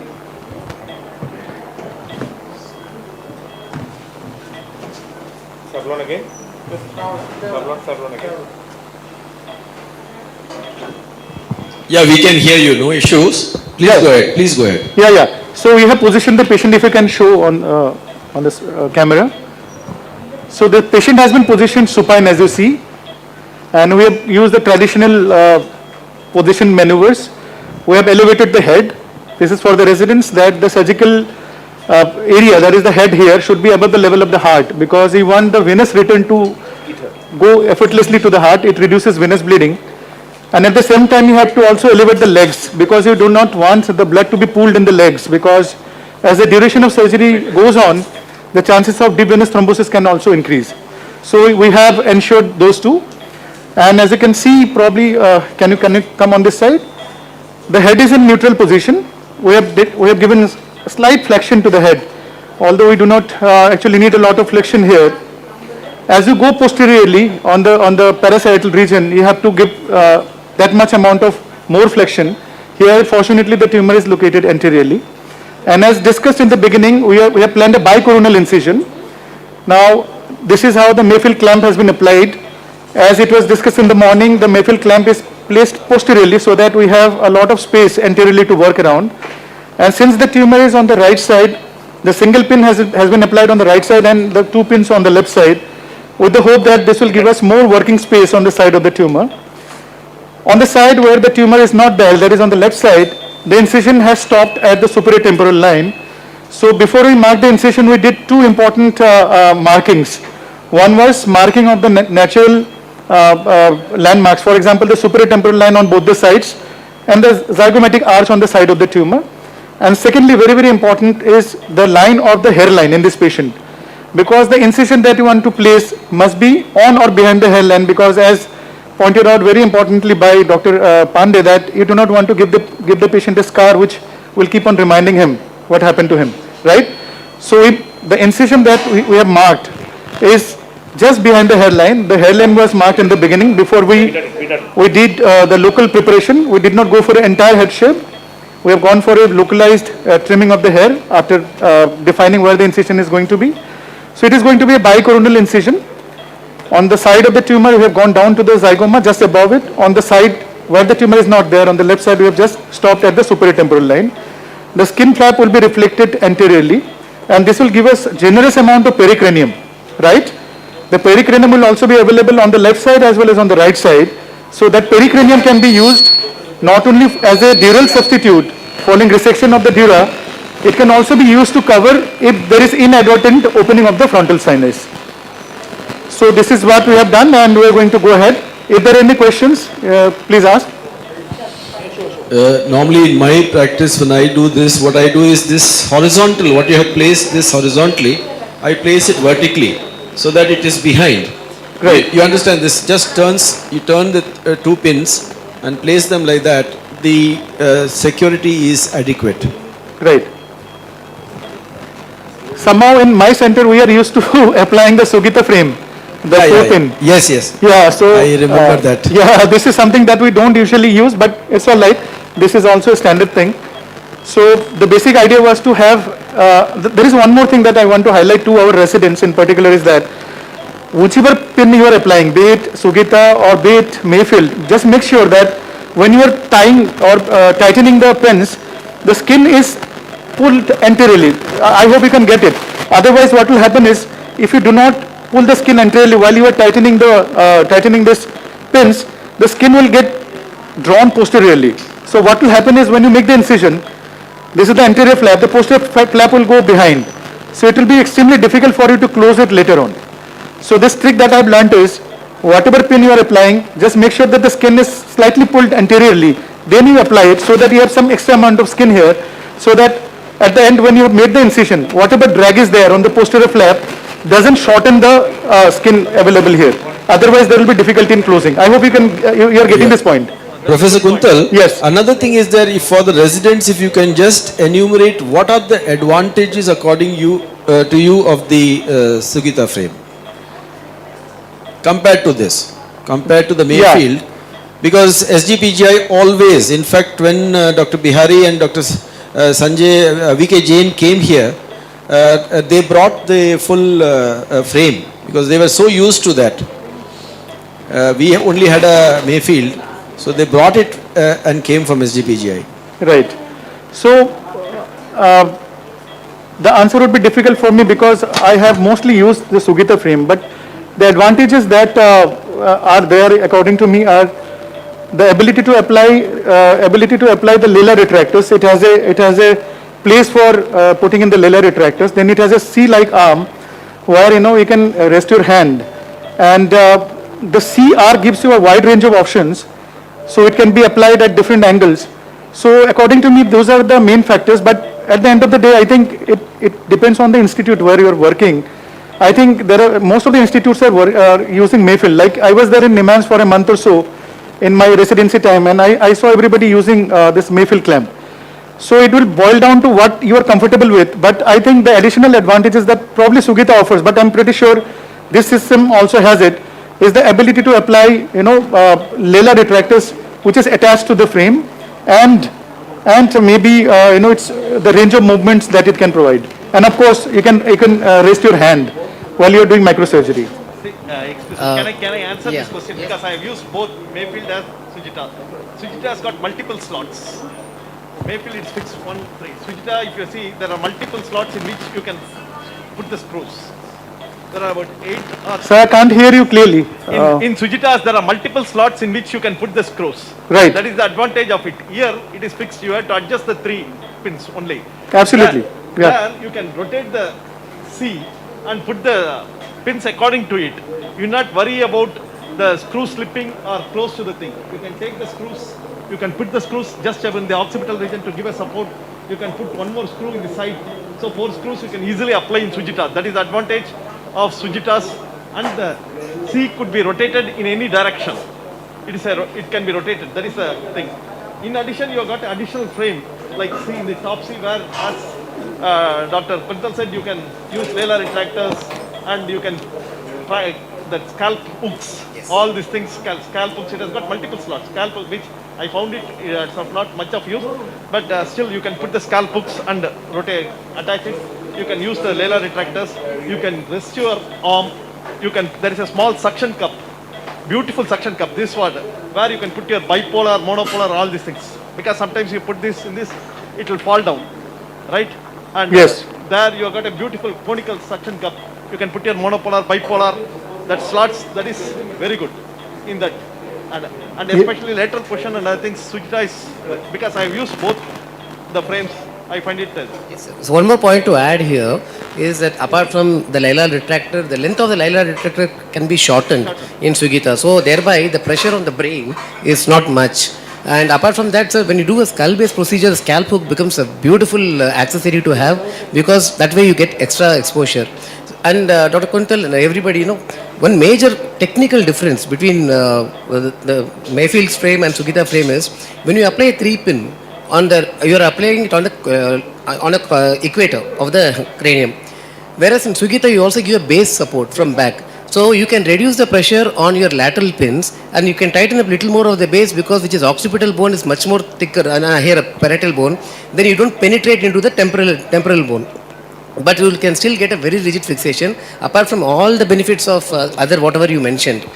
Personally, I was trained on a Mayfield here in VHS, and then I'm using only Sugita frame, and my vote is for Sugita frame, sir. Yeah. No offense meant. Somehow in SGPGI, ever since I joined there as a resident in 2010, we have been using this. Only recently we have purchased a couple of Mayfield clamps. I think Mayfield clamp would suffice in most of the superficial cases where you need mostly fixation, and you do not need a lot of paraphernalia around the head. But for more complicated cases, skull-based procedures, when you need to have so many fish hooks coming in, Lela retractors and all, I think Sugita provides you that much more flexibility. one very important point which for the young neurosurgeons is there, that is, you have to rest your hands. Our neurosurgery is finger work. It's fine finger work. So your fulcrum, that is, you should not have long instruments to operate on the surface. If you do that, you are magnifying your normal tremor. Watch all the masters, except for a few who operate standing, most including Yasar Gill, Salim Abdul Rauf, all of them operate sitting and all of them operate with a wrist support. So your wrist is up. That is an advantage of the Sugita. You have to have something to rest your hand for the fine work and choose your instruments, short ones for the surface, medium ones for the middle areas, and then the deep ones you obviously have to use the long ones. But remember, the longer the instrument, the more it will magnify, because the lever arm becomes so long. So again, engineering, it tells you that they're required to reduce the length of the fulcrum by resting your wrist, and that is a very, very important thing. To you should not, as young neurosurgeon, you will get think how it is that it is there. Then you look at the masters and you see. That is why you come to workshops like this, because you see the masters, how are they fixing the pin, how are they going to do that. And they face the same problems which you are going to face. So that will give you confidence. Absolutely. And sometimes you do not pay enough attention, but these nitty-gritties are very, very important. For example, whenever you are operating on a case which is taking a lot of time, what happens is, as the duration of the procedure goes on, your hands get tired. So at the point where you need maximal dexterity, what will happen is your hands will become clumsy and you will have tremors. So this happens to everybody. I am just telling it to the junior people sitting here that tremor is an essential part of us. How you are going to control it is all the more important. So there are many things that can help, but one of the important things is resting your hand, has been pointed out. And another thing is, the hand has to be in a slightly flexed position. Anything more than 90 degree is going to accentuate your tremor. So it is recommended that the level where you are operating, your hand should be slightly lower than that, right? So that you are in a resting position and your wrists are rested. Because as neurosurgeons, our primary job is from the fingers. So you have to rest your elbow, you have to rest your wrist, and make sure that this angle is like this. It should not. There should be slight flexion in the hand. Otherwise, it will get tired. And at the same time, in the microscope, we should be looking straight ahead rather than making looking upwards or looking downwards. Because for a while it can work, but if you are doing a long procedure, you can get tired, and as you get tired, all your movements will become rough, which can affect the results. Particularly if you want to detach a cranial nerve or an artery from the surface of the tumor, you need to have the finest of your movements possible. So the success and failure of such surgeries would largely depend on these factors which you do not pay attention. So we have to rest our hand and we have to minimize whatever tremor we have. I have talked to a wide range of surgeons and everybody has tremor. How you are going to control it, how you are going to make yourself comfortable is very, very important. Yeah. One thing I like to say is, in this Mayfield, when you are using it to avoid this tremors and things, you have got a foot controls thing you are sitting. In front you modify it so that like a C, you can give a thing. So that you can rest on it. Say for example this chair, you get a C front C. You can rest your wrist and everything. That's what I did it. The foot control chair, you modified it, you take a small rod like that and a cushion C. On that you can rest it, that can be adjusted. So I take the same thing what you are getting in Sujita's. See, you are getting it in your thing, which according to wherever you move, it moves with these things. That will help you. Or else, what will happen is if you don't do it in the Mayfields, when you are operating on a lateral position or acoustic nerve for a long time, your wrist, you cannot wrist, leading to tremors and other things. You can modify your foot control chair. That takes about just 1,000 rupees or something, and put a C in front of it. Sit down like this. This will be the thing. You can sit on the thing. You can rest the thing. That will help you out.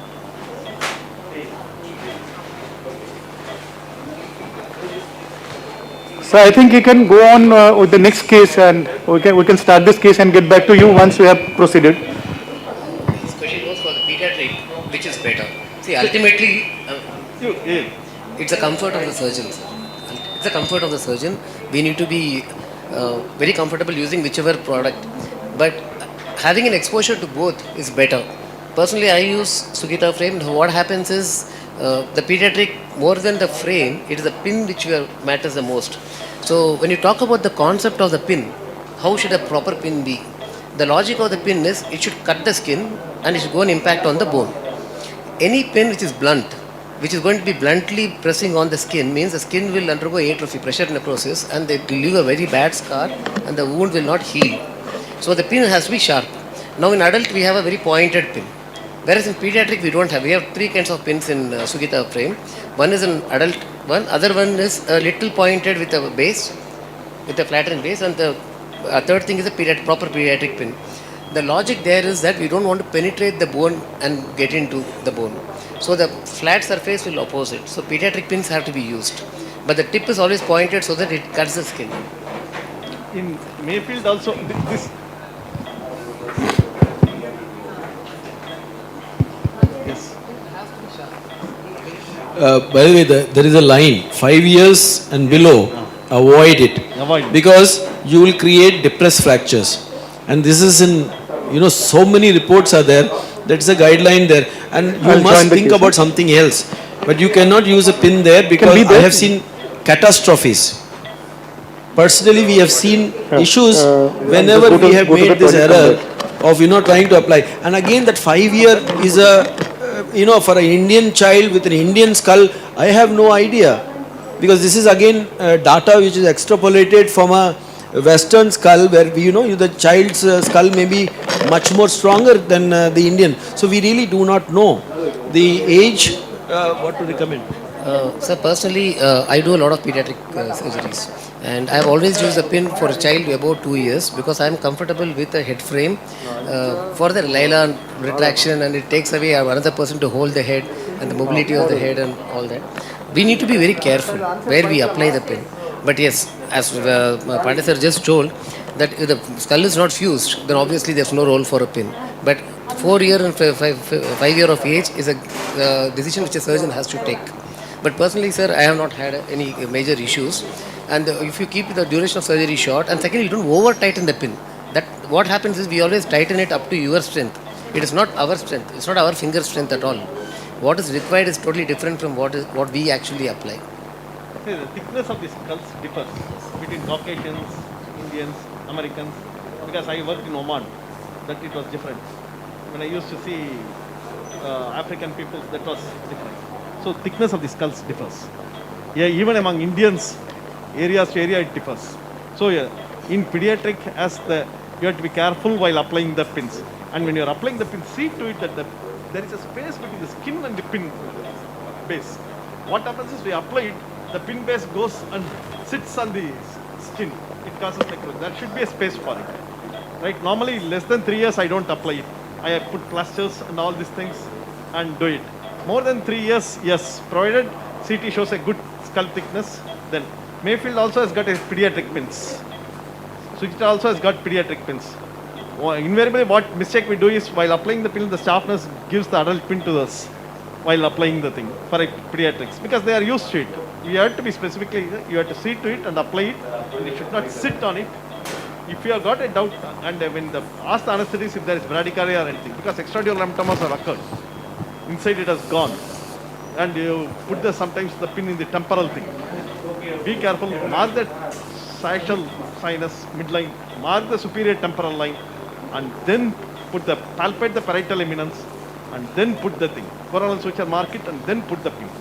Without that, please don't do it because invariably the front pin, 2 pins if you are putting in Mayfield, the front pin will go into it. I have seen traumatic depressed fractures. I have seen extradurals, and I have seen literally contusion of the brain. So remember one more thing, that for the primary pathology of a craniopharyngioma, if we are now landing up the child with a traumatic thing and that too bilateral, it can become catastrophic to explain to the relatives for that period. So it's an individual judgment, but be careful because remember that when children, we use a handheld perforator to make an opening. that soft the skull can be. So thinking about that, you have to really, sort of experience enough skulls before you will get an idea that you can be shocked. You can be really shocked. So that is one thing which I would be very, very cautious. Yes. Actually, the engineers, 3-point fixation. instead of one pin going in, if one pin going in, the engineers, if they are there, if that can be something with multiple smaller pins. So instead of one purchase, no, I am talking about instead of pin, it's a disc with multiple points, which goes. So instead of one thing happening, you have it over many things. So this will come with they are there. So the technology is that you do it like this. Like put a it like trifine. We used to put a trifine earlier. something like that. Like a trifine. Yeah, so that also goes in and holds the skull in multiple points. You need multiple points. And the pressure over all those points can be less because you have distributed it.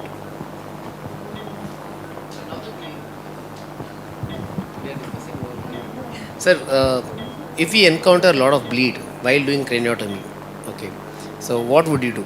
Like, say, we are not able to proceed further. Probably we are expecting a dural tear. We are close to the sinus as well. So then, and it's just pouring 500 ml and 1 liter. So how do we manage the situation? See, the craniotomy. We are still in the level of craniotomy. Say again. While Yesterday night I was something. The same thing happened. I think decompression craniotomy. Say, you should know where it's going to bleed. The points you should be very careful pre-operative. One down it's coming. When you are putting the in the sphenoidal two burrows, one invariably sometimes you put on the middle meningeal artery. It is going to bleed. That occurred yesterday. Zoom, zoom, zoom, it will keep coming.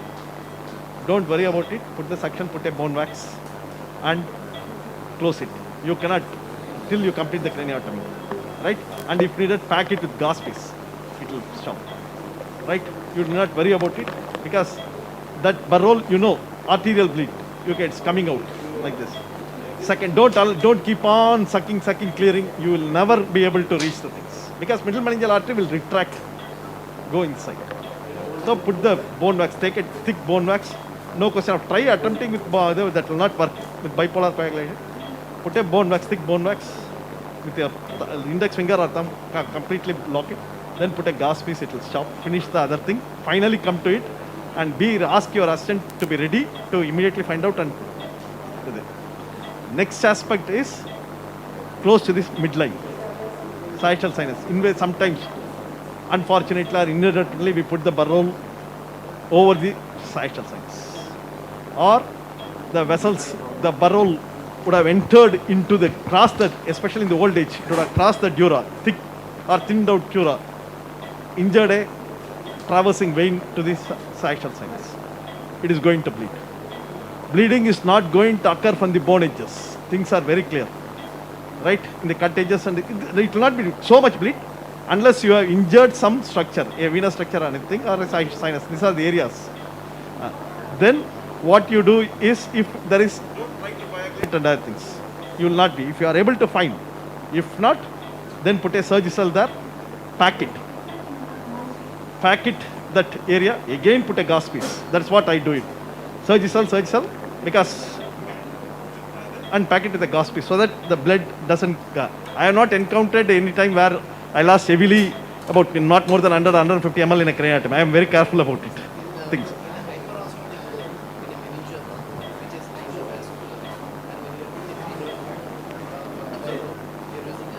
Yes. Yes, that hyperostotic bone, you know pretty well where the hyperostosis is. Keep the cut in the end. Away, keep the cut away. Away, and that cut, for example, hyperostosis in the medial aspect. Yes, sir. I will not use irrigation. I stop irrigation. One of the ways I get this thing is when I am doing it alone a lot of times. So if you stop the irrigation, the heat itself will get the thing like that. Number two, if the resident has gone and made a cut and there is torrential bleeding, now you have gone somewhere near the sinus. Don't go, you go away from it. So you think where the sinus is probably and go away. Yes. No, there are two things. First, I agree. First, avoidance. Put the cut, say you have got a hyperostosis in the medial aspect of the thing. You know pretty well. Yes. Say, you put the thing, hyperostosis in the medial aspect, right? Here, close to the thing. It is going to be there, right? You put the burr hole away from it, at least 2 centimeters away from it. That is anterior to it and 2 centimeters posterior to it. That is the thing. You finish the cutting of the bone, all the things. There, be ready to use your upcutting and take it off. You put And the burr hole. when you think bleeding, make more burr holes. More burr holes. More burr holes. So immediately, four burr holes, you make it 6. 6 burr holes. So that every burr hole, you have got opportunity to wax, to use the mono. So basically, what Dr. Kuntal was telling was that he's going to place a burr hole on the midline, right? Now, he's experienced and he knows exactly where to stop. And sir was telling repeatedly that the dura can be attached to the bone. No matter how much you are experienced, you can always also, it's not in your hands. So then what do you do? Step 1, if the burr hole is bleeding and you're only into the sinus, just wax it, leave it alone, go away from it. You can't go and repair it there. Now when you do this burr hole in the midline, it's basically paramedian, just off the line.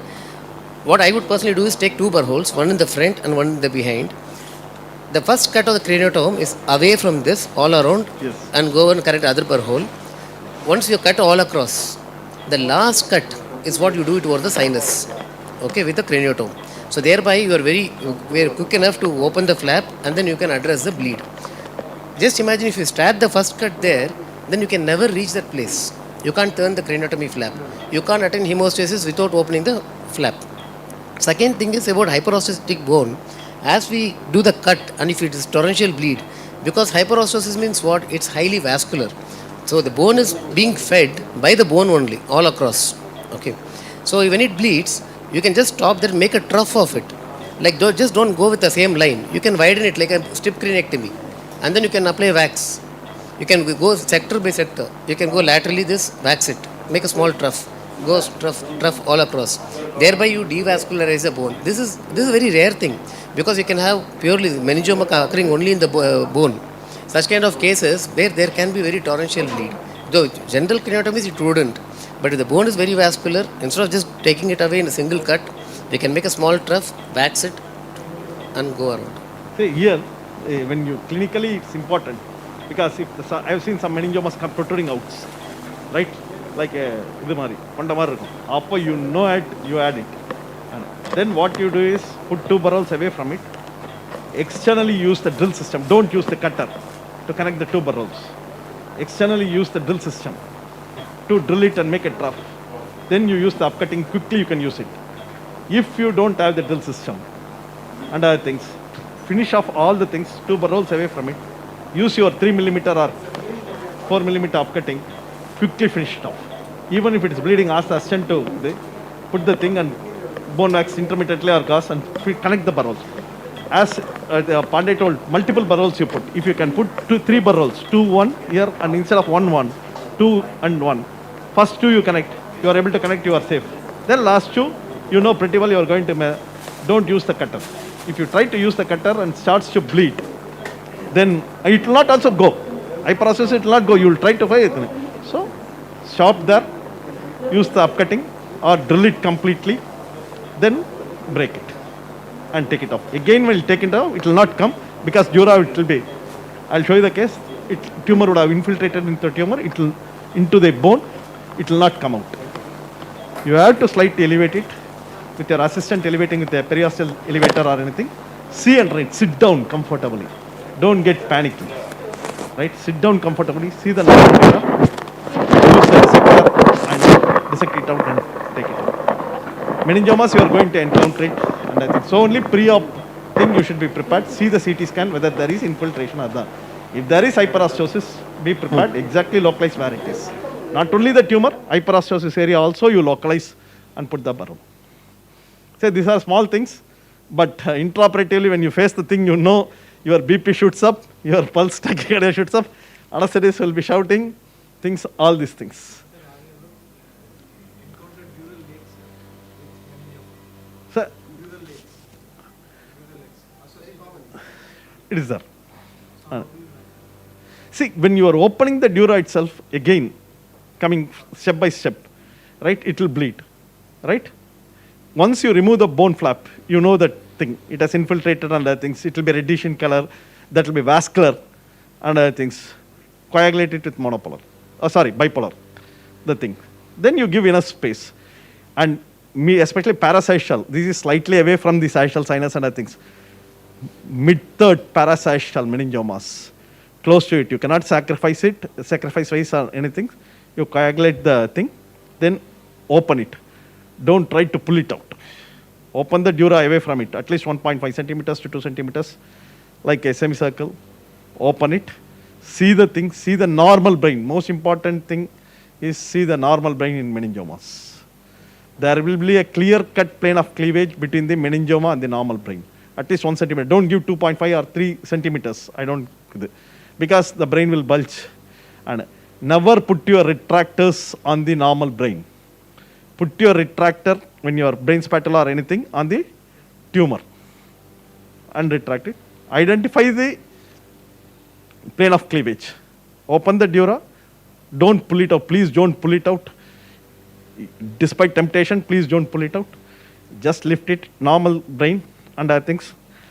Keep the edge of the thing 1 centimeter away from the sagittal sinus. Edge of the medial aspect of the cut 1 centimeter away. Why I am saying at least 1 centimeter is when you are retracting other things, that incision will extend into the sagittal sinus. Because when you are removing, lifting the dura medially and going it, that tear will extend automatically. Sagittal sinus, especially mid-third, posterior third can get injured leading to torrential bleeding. So slightly curve it like the thing, so that you are putting a C like this is the sagittal sinus, you are putting a C like this. Instead of making it this edge slightly curved, this edge slightly curved, so that it will go, even if it extends, it will go parallel to the sagittal sinus. Because while lifting the dura, you are not going to lift from here, you are going to lift from the lateral aspect. Slightly curved, that will help you out. Prevent sagittal sinus injury. Lift it out and other things. Then you know the tumor exactly where it is. Encircle the tumor. Again make a second incision. I don't mind. You have removed it, lift it out, you know the tumor, you know where the dural infiltration. I don't go inside. I use the dura itself. Make a second incision close to the border of the tumor under vision. About half a centimeter away from the dural infiltrated thing. So dura will be split like a C. So one will be adherent where the tumor has infiltrated into the dura will be C. The other will be the normal dura. Then we can reflect the dura out.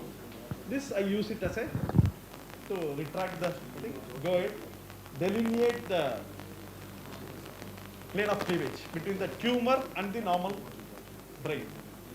First cauterize externally the tumor dura, that will devascularize slightly. Delineate the thing using cottonoids. Normally I use only cottonoids, I use lot of cottonoids. Delineate it completely on all sides. Medially you cannot, because Fox meningiomas and parasocial meningiomas are attached to the thing. Medially you cannot. Till that extent you delineate with cottonoids. Slowly lift it up. Gradually see the thing. Don't use microscope at this stage. Because meningiomas, when it starts to bleed, you will not be able to see. Use a loop to delineate the plane of cleavage. That's what I do it. Because I used microscope in this chart itself, and when it started to bleed, finished. So delineating the plane of cleavage, I used to lift it up, use a magnifying loop, see the small vessels will be there. Use completely delineate the plane of cleavage using cottonoid still. You cannot go to large tumors, 5 centimeters, 4 centimeters, you cannot go to the base. Don't attempt to go to the base and then completely delineate it. 3, 4 cottonoids, everything you do it. And then once it is okay, then keep cauterizing it. Try to remove. What I do is that dural attachment, I try to minimize the thing. I use sometimes Alice to remove, because I got a tumor forceps. When I asked my assistant to use it in the tumor, I don't have a qualified neurosurgeon, to be honest. Dr. Prem assists me for the past 10 years. He will hold it. Sometimes the tumor forceps, we cannot hold it firmly. So I use my Alice to lift it up, to go ahead with it, the tumor, and then delineate the thing and cauterize the tumor completely so that it becomes shrunk and devascularizes. Once I am confident I can tackle it, inform the anesthetist that I am going to do intratumoral bulking, and there can be bleeding. You can make out whether it is semomatous, it will be whitish and less vascular. If it is a meningocele, that you should be able to identify the probable pathology. Whether it's a malignant means the bone, everything will be infiltrated. If it is a semomatous, calcification will be there. So meningothelia is there. Like that you can make it out. In that.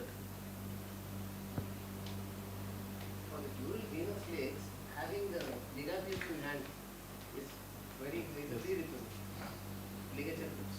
If the cardiothoracic surgeons use, Vascular surgeon, ligature. vascular surgeons use, and it is always a tool Yes. to have it. It should be there on the table. Yeah. Some of the, I personally still use microscope. I agree that we need a holistic view of it, but I don't sit. Though here we are trained to sit, I usually stand. Yeah. So. See, microscope I use at the end, not in the initial stages itself. Yeah. In the end, after delineating the thing, after removing debulking 70 to 80%, then the tumor junction with the normal brain tissue. Yes, definitely I use the microscope in the final stages to delineate the thing and put the surgical and other things to remove the thing, especially medially when it comes to the anterocerebral artery branches will be coming to delineate it and other things. But initial stages itself, I don't. No, but the general trend is that everybody uses microscope, and I would also advocate using microscope. And second thing is, the moment we sit, which Dr. Pandey may not agree at all, is that we are so comfortable that we are not going to change the position and the head is not going to change. That is one huge, sir, every single act has a pro for it and then there's a con for it. So the advantages of sitting positions are many, and the surgeon is really comfortable and he's at the best. The disadvantage is that we get too comfortable that we are not changing our position of the chair very often. By standing, you can actually walk around. At least in the initial stages of the surgery, you can tilt the microscope to whichever angle and then still get that point. At the given point of time, we are going to attain hemostasis at only one point. And if you can focus on that one point, attain hemostasis and go around, still microscope, because the youngsters can't have loops and microscope, or many of them are not trained on loops today. So that way, microscope will be a single holistic approach. I mean, every approach is a good approach. It's just my opinion on again, it. this depends upon the surgeon who is trained. I even now, whatever it is, except for the lateral portion acoustic neurinoma, I don't sit for hours together. I am trained to it. Because I can't ask my assistant who is not there. So I have to adjust according to the team thing. The same team is there for 10 years. And so I adjust according to it and then I don't sit it. But lateral portion acoustic neurinoma, yes. I got no other option. The training and other things. The best comfort a surgeon can have is not the Sugita frame or the microscope, sir, but an assistant who is there with you for 10 years. Yes. That is the most valuable thing. Because they understand your mind, they exactly know what instrument to be given. That's something great to have.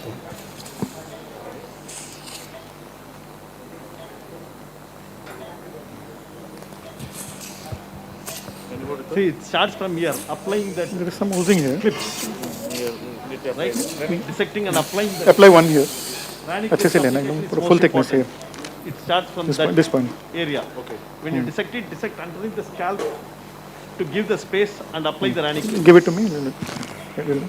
You train your assistant and other things to apply. And I have 2 ranny clip applicators for the staff to take it. Normally they will have 2 ranny clip applicators. So we can go slightly down here. It comes some more. Knife. ये सुपरटेम्पोरल line आ गए हम लोग. Yeah, I think we don't have to go any further. We'll just keep it there. ठीक है. Fine. Tooth worship. Knife. Talking about incisions, as Professor Kuntal said, linear incisions are here to stay. In fact, the horseshoes surely will fade out because the amount of non-healing which we have is much less, especially if you are planning to give some sort of radiation to the patients. Many of these meningiomas, I'm really surprised. I suddenly find that the incidence of grade 3 and grade 2 meningiomas going up. I do not know. Is it in your practice? It was not so, which used to be very rare, that we used to get a grade 2. But now I'm finding that in my practice, both at VHS and Apollo, the number of grade 2 meningiomas has suddenly become more. I do not know what is the reason for that. Professor Kuntal, Yes, sir. Yeah. is it in your practice the grade of meningiomas, no, what we used to see in our residency, that has suddenly become much more. I don't know whether we are looking for that higher grade or, it is literally 1 out of 5, which is something which is sad, no? Because they are more aggressive. I don't know why they become so aggressive. Probably it could be because of the new classification. Probably the brain invasion, which is considered as a factor in upgrading a meningioma, is probably more frequently diagnosed now. But to be frank, in my practice, I haven't seen that change. What I have seen is, the radicality of surgery has gone down with respect to meningiomas now, following the advent of gamma knife. And as surgeons, we have kind of accepted that many of the so-called difficult cases can be managed with gamma knife now. So in terms of grading, probably the latest WHO classification may have contributed. But to be frank, in my practice, I'm still dealing with a large amount of grade 1 meningioma still. Because actually it was such a unique thing that we requested one of our postgraduates, Dr. Jackson, to take it as his thesis, the entire, because one of the pioneering papers came from Dr. Ramamurthi on radiation-induced meningiomas, Yes. and aggressive meningiomas. So I thought, this would be a good thing for them to study. So that's what it is there. But I really noticed that the sudden spurt in the number of aggressive.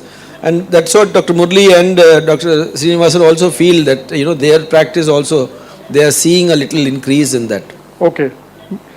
But for you also, most of the now incisions are linear, no, Professor Kuntal? Yeah. As I said, Yeah. most of the incisions, particularly if it is image guided, can be linear. That's the word. Yeah, and the procedure is really quick in there. As you see, the raising a flap takes time, the conventional way, whereas a straight incision is, you go directly on the bone, you put in the self-retaining retractors, you make a keyhole craniotomy, and you finish the job. And the results are outstanding, because the linear incision, you can just extend a little, even if it is long. Yeah. The healing is much better. Yeah. And the post-radiation, so many things are not there. In fact, the subgaleal collections. I have actually, definitely. one thing which a lot of young neurosurgeons should learn, I used to drill it into my junior colleagues, is the Goel stitch. Okay. Actually, the Cushing stitch, we all know the Gallial stitch, and then Dandy stitch is the hitch stitch, the famous hitch stitch, which is a remarkable contribution. And Professor Atul Goel probably will be remembered more for his Gallial, this stitch which sort of ties the scalp to the lower areas, and you prevent these subgaleal collections. It's a beautiful thing. Okay. And he published as a technical note in neurosurgery. You understand, such a small, so like Cushing wanted it written on his epitaph, that he, started closing the gallia. Similarly, I think Professor Goel will live on because of his Goel stitch. It's a very, very important thing.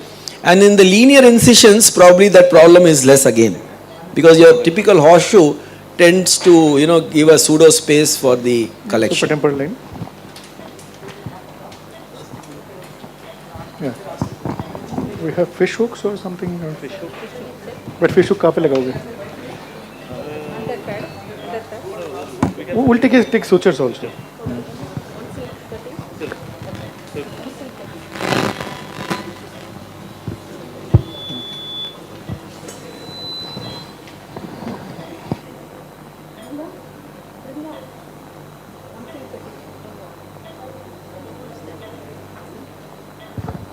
ठीक है, so probably notch आ गया. Just come.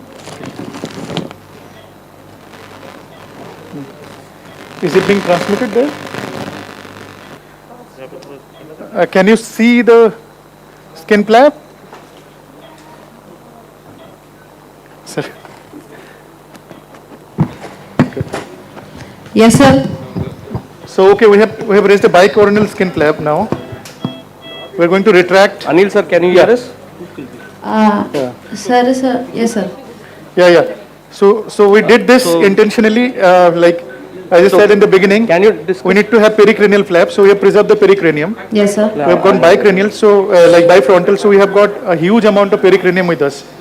So this can not only take care of the dural defect that we are going to create, but this will also take care of inadvertent opening of the frontal sinus. We can pedicle it and put layer it on the open sinus if it so happens. Hello? Yeah. Sir, can you hear us, sir? Yes, sir, we can hear you. Can you discuss the second case? Yeah, we'll be displaying it now. So what will Sir, do is, mic kudunga. पहले एक side के ले लेते monopolar please पूरा को कर दे That I will. Yeah. we can preserve on that side. So this is the nose. So this is midline.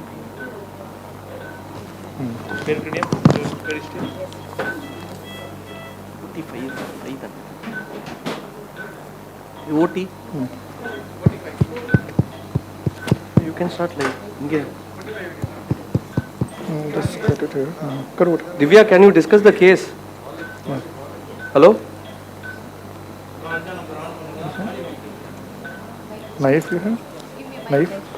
Hello. Divya, Sir, can- this is our second case, sir, where we have a 20-year-old female who's... Ungarle paaka mudla. Yeah, you can Sir, can discuss you the hear case. me? Yeah, we can hear. Where there is multiple ring enhancing lesions. She is a homemaker from Chennai. So she presented with headache for 4 months, which is bitemporal, and nowadays it's becoming holocranial for last 1 week. And she also has a lot of fevers and numbness on the left side of body for last 2 months. So on examination, patient is conscious oriented. She's a right-handed individual. Normal speech, MMSE normal, high function, mental functions are normal, normal lobar functions, and the cranial nerve examination is normal except the fundus has bilateral papilledema, and there is power is normal, and sensation is decreased in the left side of body. The gait is normal, and the other examination is normal, sir. So this is axial and coronal and sagittal cuts showing multiple ring enhancing lesions in her MRI. So this is a flare enhancement, and there is a lipid peak in her MRS. So which will be the correct target to plan for this patient, and what are the other plans that we can do for the same patient? Rahul sir? Hello? Yeah, can you hear us? Yeah, yes sir. So we are planning for the right caudate area lesion, which I have planned preoperatively. I can show you what I have planned. This is the coronal suture.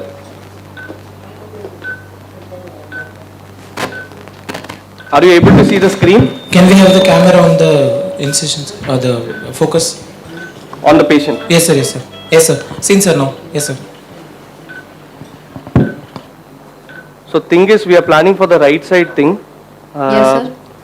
So pre-operatively we can actually plan on this navigation system. Now this is an optical based system where you can see the camera there which continuously emits infrared, and these are the spheres which will reflect that, and this is a patient frame which is attached to the Mayfield. And so thing is, we have to first fix the target on the lesion. Can you show one new plan? Just create one more plan, but lock this plan. Don't change this plan. Which plan we are fixed? Third, no? Okay, create a new plan for the audience. So thing is, you scroll the axial, fix on the screen. So two things are there. First, I'll take it. Then you can't see the, okay, yeah, completely over here, fine. So thing is, now you can see she's planning on the system right now. So that is my actual plan. The orange thing is my actual plan number 3 which I have created, which will hit the lesion without any blood vessel in the site or hitting the ventricle. I have seen in all planes and I have created that plan.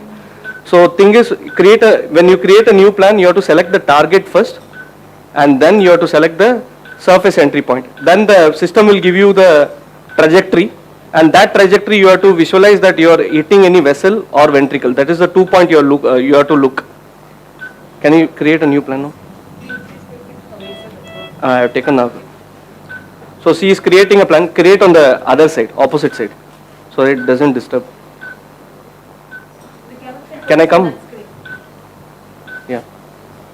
Mouse is there? You want mouse, sir? Yeah. I'll create a new plan. Put.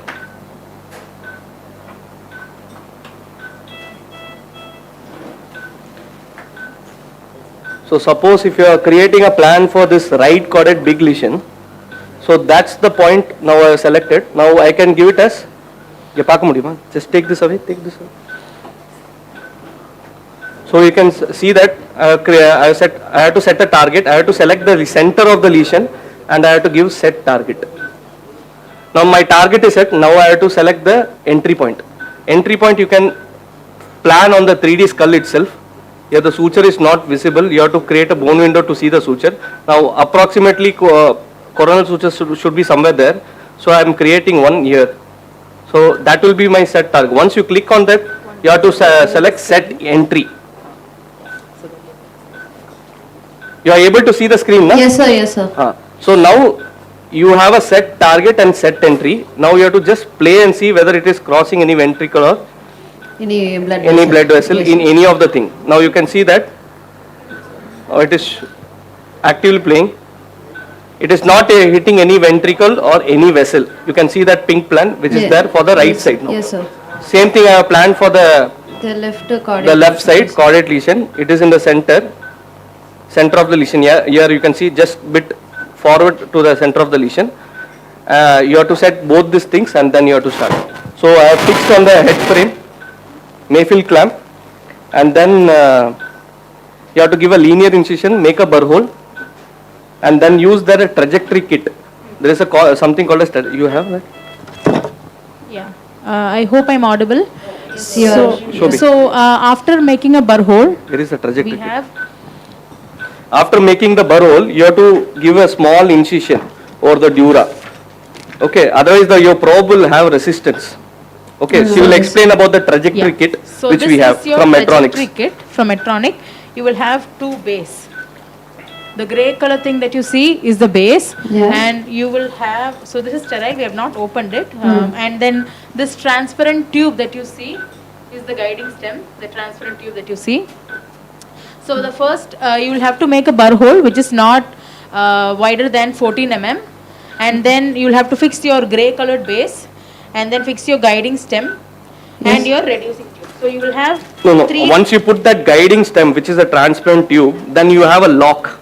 You have a round lock which you have to put. That will lock your guiding stem. Then after that you will put a outer sheet. Yeah, I will show you the picture of how it would look like finally. Then through that outer sheet, you have a separate biopsy needle offered by Medtronics. So in that, spears will be there. That will actively, the navigation will pick up those spears. So this is how it would look like, the setup. Focus pannunga. The setup has to be like this. The base first, and then your guiding stem, that is the transparent. So you have this stem. base, you have put a transparent, the transparent is not very visible, you have to put a transparent stem, then you have to put a locking ring which locks the transparent stem. Then you have to place this 2.2 mm outer sheet. That is the one which is compatible with their biopsy kit. Needle. And then you have a locking thing for that also. You can use it for locking and opening. Once you open, the needle will go inside. This is in open state. You can see it. Yes, sir. Then you have to pass your needle through that, and then you have to take biopsy. And you can lock at the time of taking biopsy. That thing I can show you then. Yes. Yes, sir. Yeah. So it's shown the biopsy kit. needle. Biopsy needle. So earlier they used to have some other system called vertex system. No? The vertex system, what it will have is, it will have an extra stem from the Mayfield. It will have a separate stand like a robotic arm. Through that you have to plan. That will act as an outer sheet, and through which needle has to be passed. Now this newer system is just you put a burr hole and fix all those outer ring and burr site buttons there. So this is our biopsy needle. It's sterile, so I have not yet opened. Show the picture.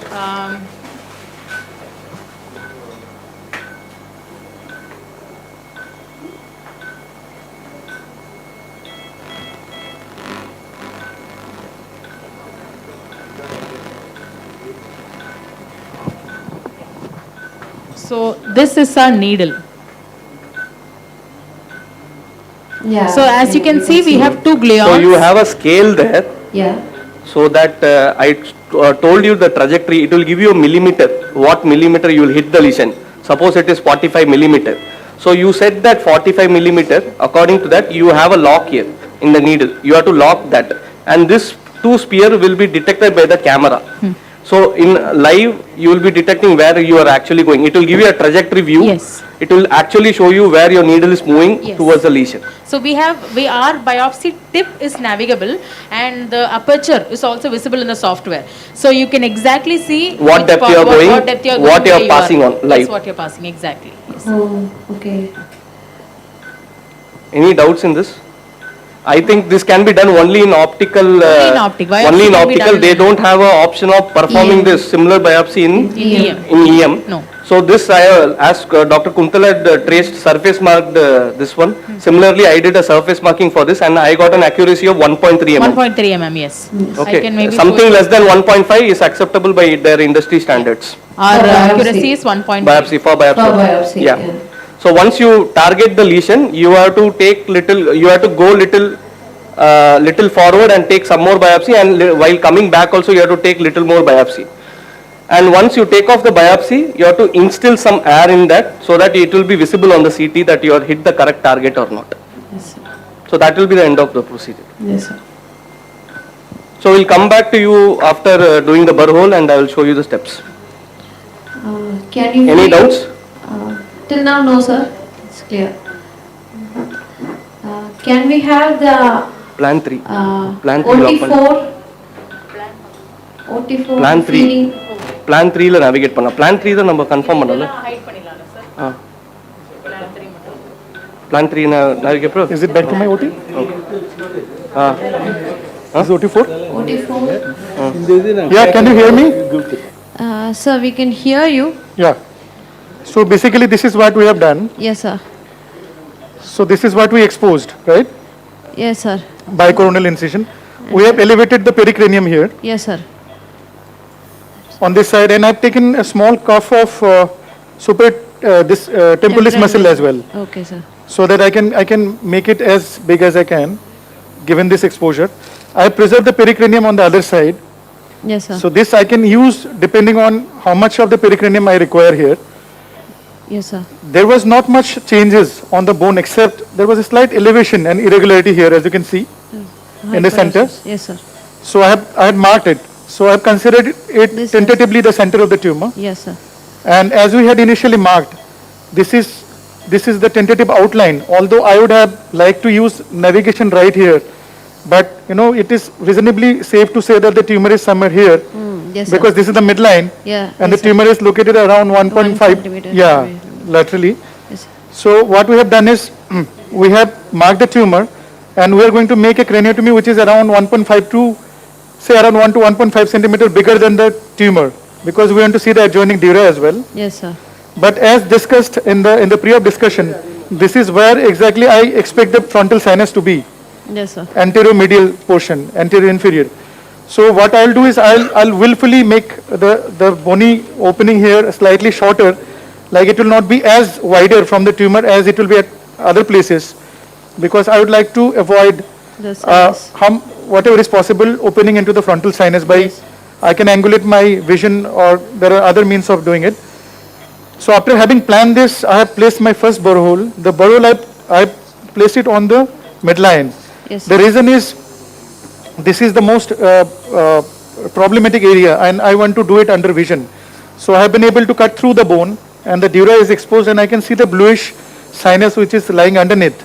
So from here, in order to make it cosmetically appealing, I'll proceed with cutting with a craniotome like this, and the final cut will be in the midline, because I expect if there is any bleeding from the sinus, this is going to be in this line, Yes. So it should be the last thing that to be done so that we can quickly elevate the bone flap and take measures like putting bone bags on the cut edges and putting in gel foam on the line of the suprarecital sinus. Yes, sir. So this is going to be the plan. As of now, there are not dangerous changes on the bone which will tell me that there is going to be a lot of bony involvement, Yes, except for small hyperostosis here. Yes, sir. And the bone is also of good quality so far, and the dura appears to be also fine. Yes, sir. So what I learned from Dr. Ali Christ, where I had been recently, that what you are going to get underneath will start to becoming evident right from the skin. So many patients will have difficult skin, difficult pericranium, difficult bone. So from that you have to anticipate that the dura and the deeper structure is going to be further difficult. So you can prime yourself as a surgeon right from the beginning.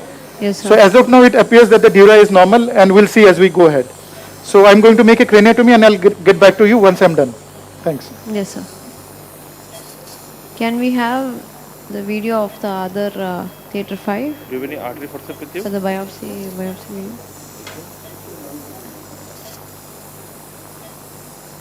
You have number 3 dissectors?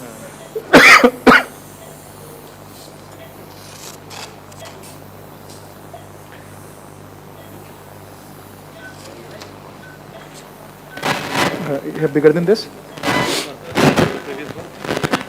Yeah.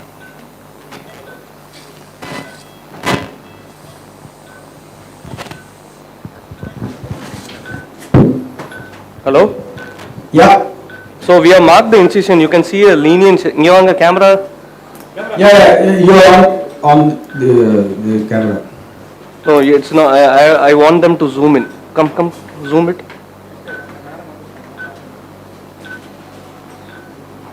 Zoom பண்ணுங்க.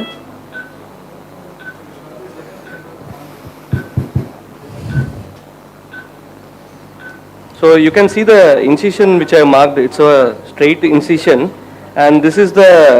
You can see a small horizontal cut which I made in middle of the incision.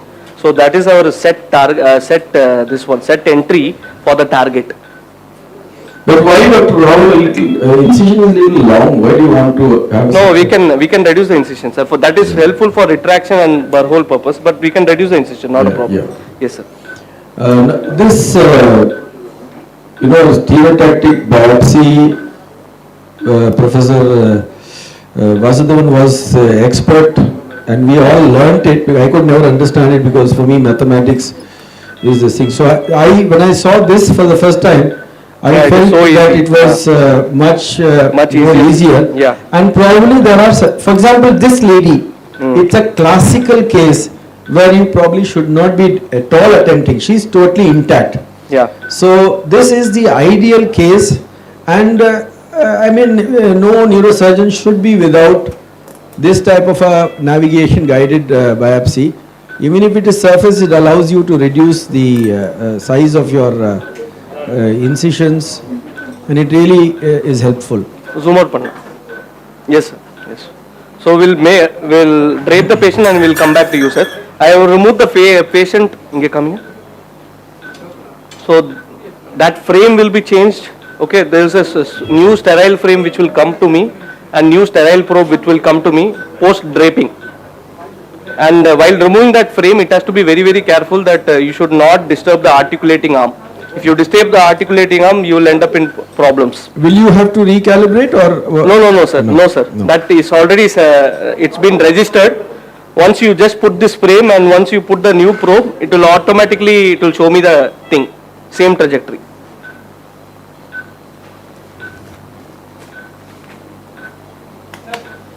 Oh. Second, local. Local kuduthra. I'll go and wash. The empirical management of all these lesions, we have been so unpleasantly surprised many times that literally I do not do that in my practice at all. Anyway, low-grade gliomas, that process of a biopsy is also, the incidence has dropped all over the world. Because maximal safe resection would be the thing to do. Excepting now again there is a increase in the brainstem biopsies for children because of the new WHO classification. The indication for those biopsies has gone up because you need to have that. So, सही चल रहा है. what is the accuracy according to this thing for brainstem biopsy here? Rahul, just can you find out what is the...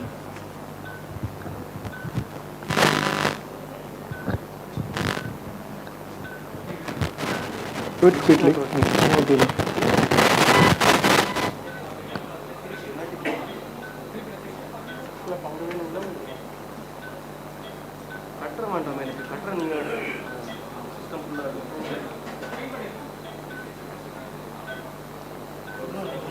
Ah, sure.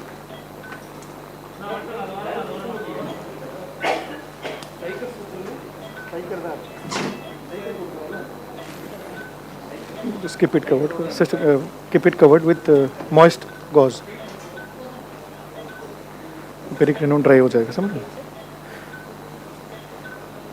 Cover कर दे, it will become dry. Get rid of all this. Yeah. Okay, good. Yeah. Section, no problem, sister. It's all right. It happens everywhere. Madam, can you just lower the height of the table slightly?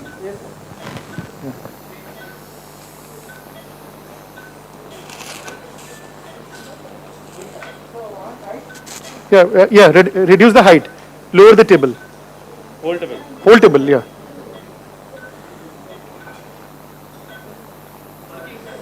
Yeah. Okay, fine. Yeah. So, Shaman, we're going to start cutting. Yeah.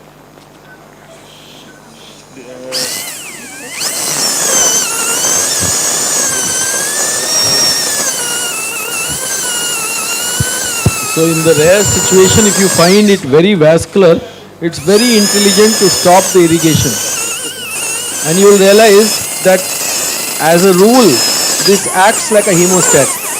Even when you irrigate, the bone edges, if you look, become a little greenish. So it acts like a hemostat, and then that is the reason.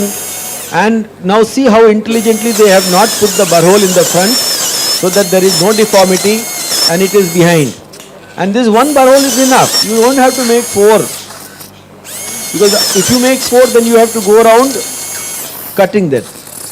Obviously for a T-renal, as somebody asked the question, that you will have to, because of the anatomy, bony anatomy is in different levels. So there you have to make, because you cannot use this one cutting thing, it will hit.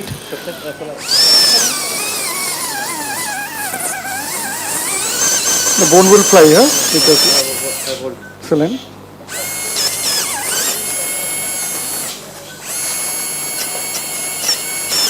The ideal way to use this is to, like Professor Kuntal is doing, you use it in one hand, and sometimes some people use the thumb to push it forward. So you creep it forward and make sure that the cutting part of that blade is hitting 90 degrees to the bone and it cuts. Not like the giggly saw where you have a angle.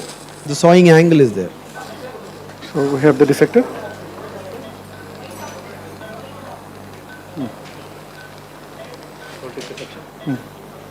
Another dissector.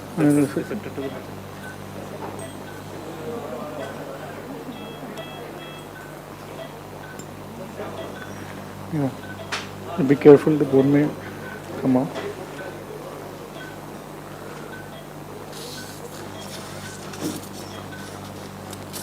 Dura is stuck.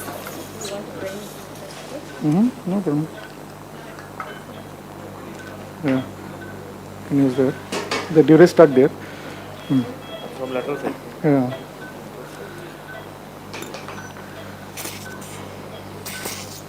Be careful, the dura is open, I think.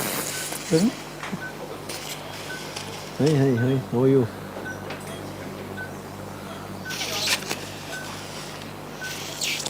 Yeah. See how beautifully he looks under that slowly, and then he is not in a hurry to move it, because sometimes the whole thing will be a block, and before you know you will cause a rupture. So this is how it has to be done. Meticulously watch it, there will not be anything else. Gently use the sharp hoarth and separate it out. Excellent. Yeah, put it there. Yeah, we'll see again. Just keep it there. Sister Bennett. And if you can give me Bennett, please. Yeah. Cotton. No, I'll just take cotton, please. One of my teachers was Professor Narayan. And Professor Narayanan on a Commonwealth Fellowship had spent time with Sir Wiley McKissack. So he used to remove this in that method. So now he will take the dura, he will cut all round, and then he will take heavy stitches with silk and then hang artery forceps, and then differentially he will lower the artery forceps so that the weight of the artery forceps will slowly take the meningioma. So it is a type of a retraction which you do. You tug it and allow that thing to retract and then place. I mean, obviously that you can't do now, but. Bipolar. Bipolar, please lower the current. Oh, what is the current in bipolar? 35. Make it 20. Professor Kuntal, both irrigation thing is there. Whatever you want to ask, you can ask them. They'll give you the irrigation by Right. Yeah.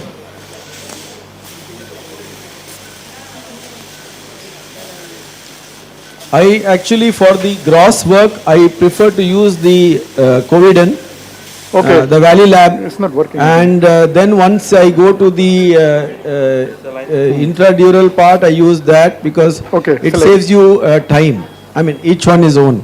Okay. So I'm just going to show you, just give me 5 minutes, I'll just settle this down. Very nice. Yeah.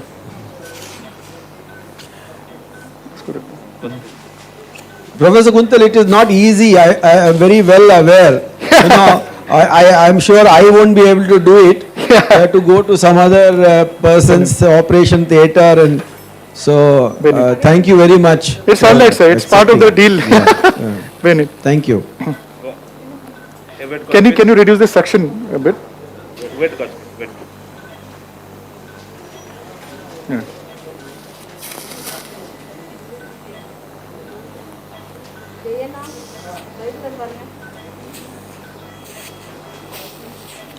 Can you give me the dissector?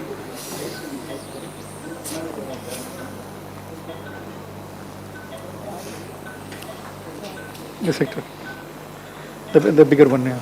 You people also use the soft roll only, or you have other patties? No, sir. Same.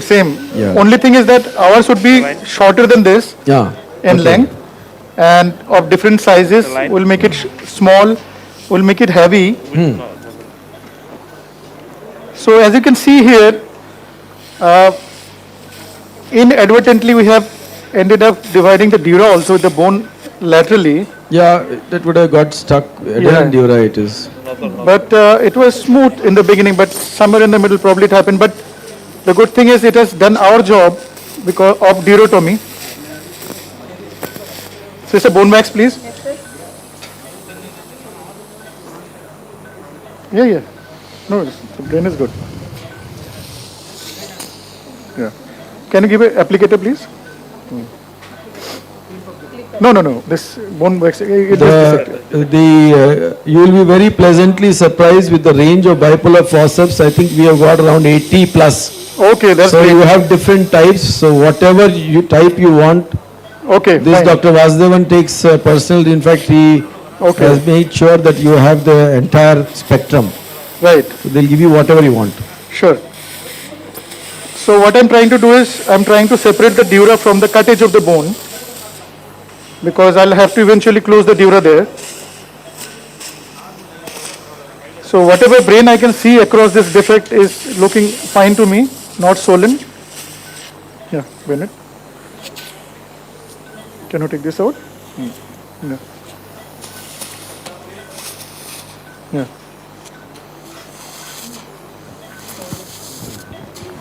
Cotton पे डालना.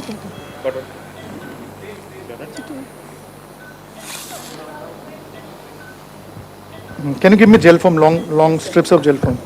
You put it here, yeah.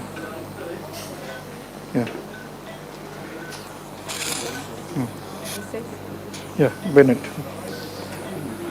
So we generally place gel foam strips along the edge of the craniotomy. So this is exactly what I'm going to do. I hope they can see it.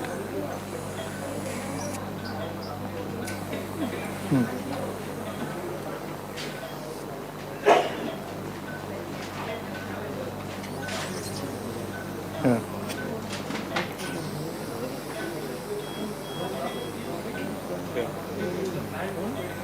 What I'll do is,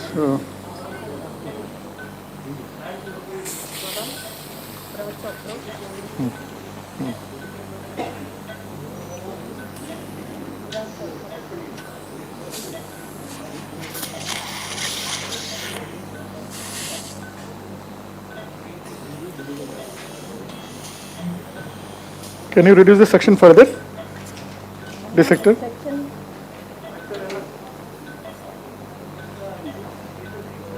Section, reduce the power.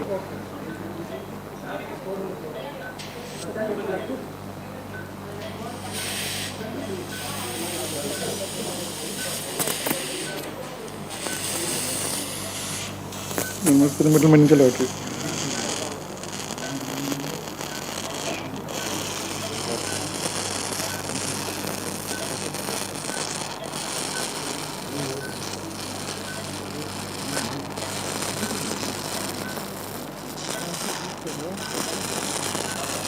Bipolar. Can you hear me there?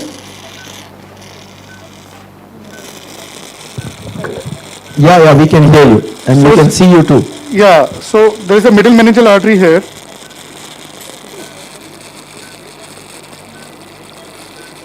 Which is bleeding here. Bone wax.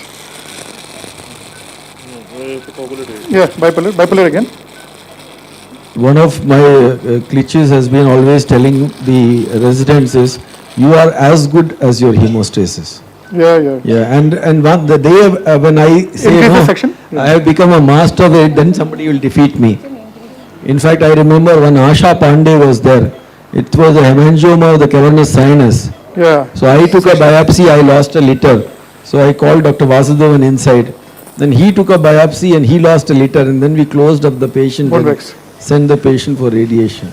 Yeah. So this is how you get defeated. And when you get defeated, then you really realize all that is that art of controlling bleeding. And sometimes the art is not enough. Sorry. Dural tooth step, fine tooth. Warm saline is a very intelligent thing to use. This is One for back second. other people Can you give for me a ball? diffuse use. On the other side, on that side. Don't try to coagulate a bone lake bleeding or a bony ooze. That will only stop with the horse race wax. So each of these things you have to judiciously start doing.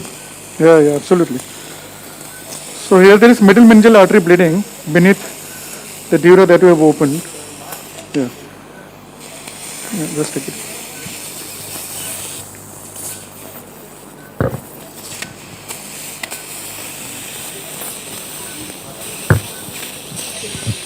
Bipolar. Ask me.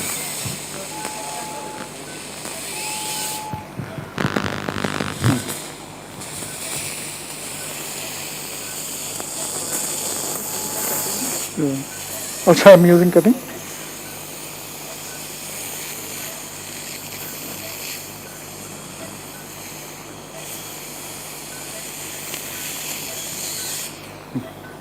H. I will take Take letter. Bennett. So we could isolate the artery there, and we have coagulated the artery. Probably the artery was also supplying the tumor. So it was slightly larger. Wait first. You cover that. Sorry. Wait first, please. Cover this one. Open it. So as you see, the bleeding has gone down significantly. Right. We'll be applying some hitches. Yeah. Do you have this C1 cutter to make holes in the bone? Yeah.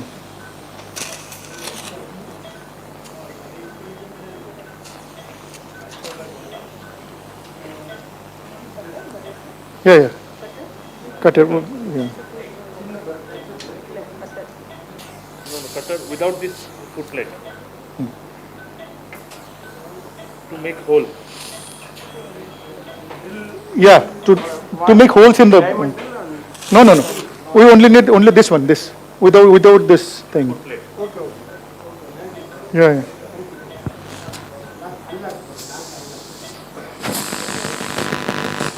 Also, this sector. This sector.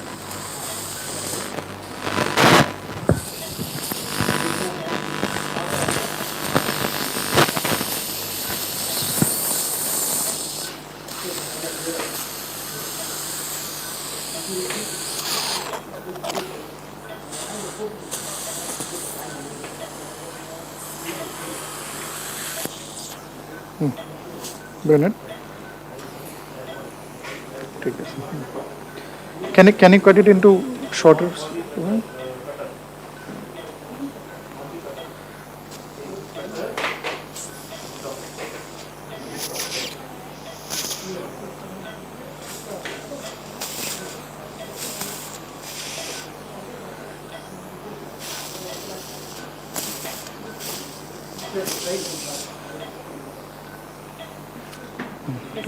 Yeah, yeah.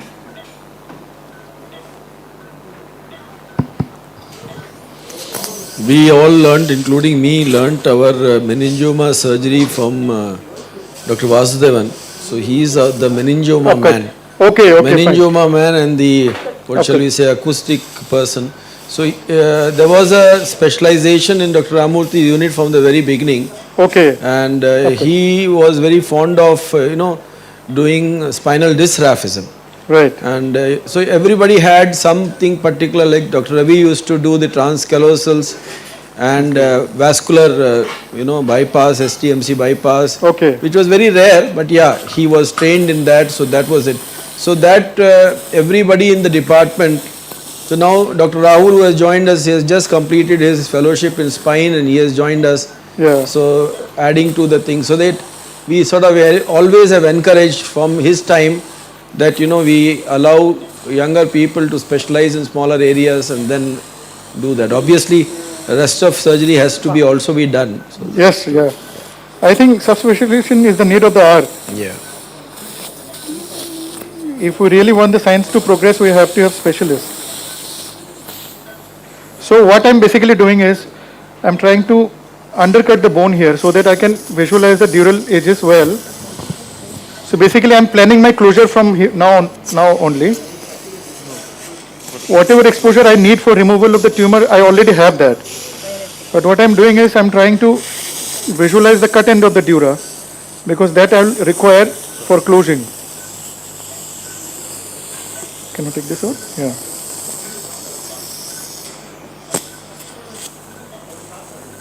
So sometimes surgery is like that. You plan something ahead and you get something else. But that is, as I said, part of the deal. You can't complain.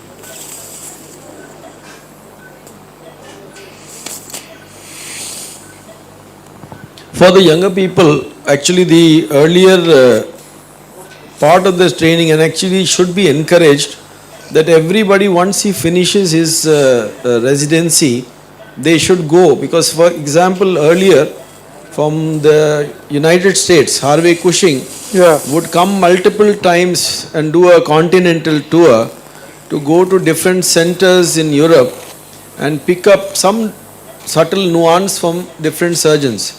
So Yes. you are actually as good as the number of surgeons you have observed directly and then seen them getting into issues. So that is a very, very important thing.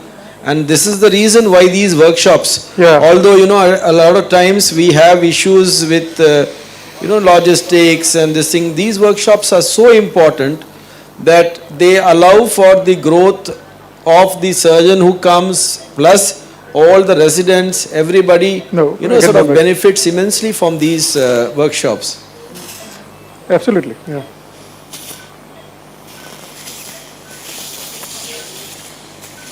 And another thing which was very dear to Professor Ramamurthi was that we never invited anybody from abroad, knowing that we have enough Indian neurosurgeons Yeah. who are world class Brilliant. in their own areas of interest. Brilliant. Yeah. Take this.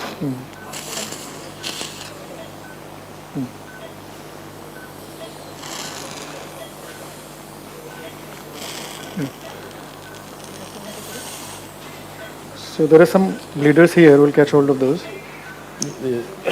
Another doctor from there. We'll take hitches. Can we make the holes? What stage are they in the other theatre? Yeah, just give me 5 minutes, I'll get back to you. Yeah. Yeah. Okay, no problem. Can you give me the sutures? It's all right. Ma'am, it is all right. We are in control, no problem. Yeah. The brain is fine. There is not much of bleeding. Some ooze, it will get settled down. Dual tooth? Yeah. वो देखना वो आ जाएगा. Yeah, we are seeing Dr. Vasudevan there with the Sir, can you hear me? biopsy. Yes, we can hear you. Yeah. And see you. We are just confirmed the trajectory site and we are making a burr hole right now. After this burr hole, we will put that burr hole button that is with the thing. What is it burr hole called? pad. What is it called? Base, burr hole base, navigation base. It looks like a rig, no? The drilling rig. Yeah. And you have to just screw it around so that it's almost like a DBS set. That DBS set also has the same thing. It has a burr hole, this rig. Yeah.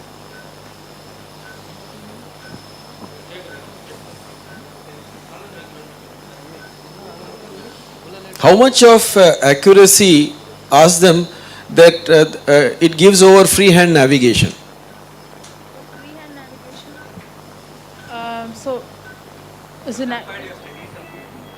Sir, with ours it will be less than 2 mm, sir. So you will see something called target alignment error on the screen.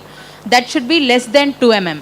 Then you are safe to proceed. Now, supposing it is a superficial lesion. Yeah. And I just want to do a freehand using the conventional navigation. Yeah. Now, between that and this, your rig, what is the benefit? How much benefit is there in using this? So with the system and advantages, if you see,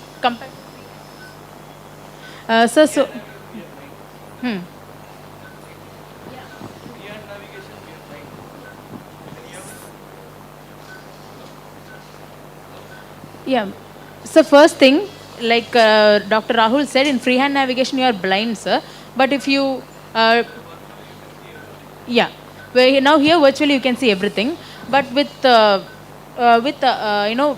accordance to in our system in Medtronic, it is the biopsy is much more easy to set up, and your biopsy tip is navigable. And also your biopsy aperture, you can see it on the software. No, but supposing in the other freehand navigation, that tip is not navigable. No, that okay. you are so now going in blind. That is one major advantage, that you can navigate the tip to where it is. Yes. But see, in the other one you have to use your probe to navigate and then take a biopsy. Yes. Any instruments you have, dedicated instruments you have which come along with this? For example, our Komai system has got its own set of biopsy, true-cut biopsy things which are there. Yes, so what are the specific instruments which come with this? So with this we have the trajectory kit, which I showed. Yes, how trajectory it kit, done. yes. And yes. we'll have a passive biopsy needle which has the gluons in itself. So that's why the needle is... It's called a passive biopsy needle. Passive biopsy needle, yes. Yes. And also we have a probe called Navigus probe. It's a V-shaped probe with which the trajectory marking will be done. Okay, next. Yes, after that. Probe. That's it, sir. What about the instrument? Now, if I want to use a punch to take a punch biopsy, or I want to take this thing, so what is that? Do you have a punch biopsy, or do you have that rotating biopsy forceps which can be navigated? Navigating forceps. Yes, the biopsy needle, that's what. The passive biopsy needle is the forceps. So you can take... it is a side cutting needle, or it is what type of thing it is? It would rotate and cut, sir. Side cutting. Yes, it would rotate. It's a side cutting, isn't it? Yes, yes. So side cutting. Yes, and then you will have to. Yeah. Aperture. Basically, it's a natural forceps, sir. It's a natural forceps. Yeah, yeah. And one more advantage is that all along the trajectory, it is stable. When we are doing it freehand, stability is the main issue. And change of even 1 degree at the surface affects the trajectory by more degrees as we go deeper. So that is one of the major advantages where the trajectory is maintained and the stability is also maintained throughout the course of the needle. That is the main advantage of it.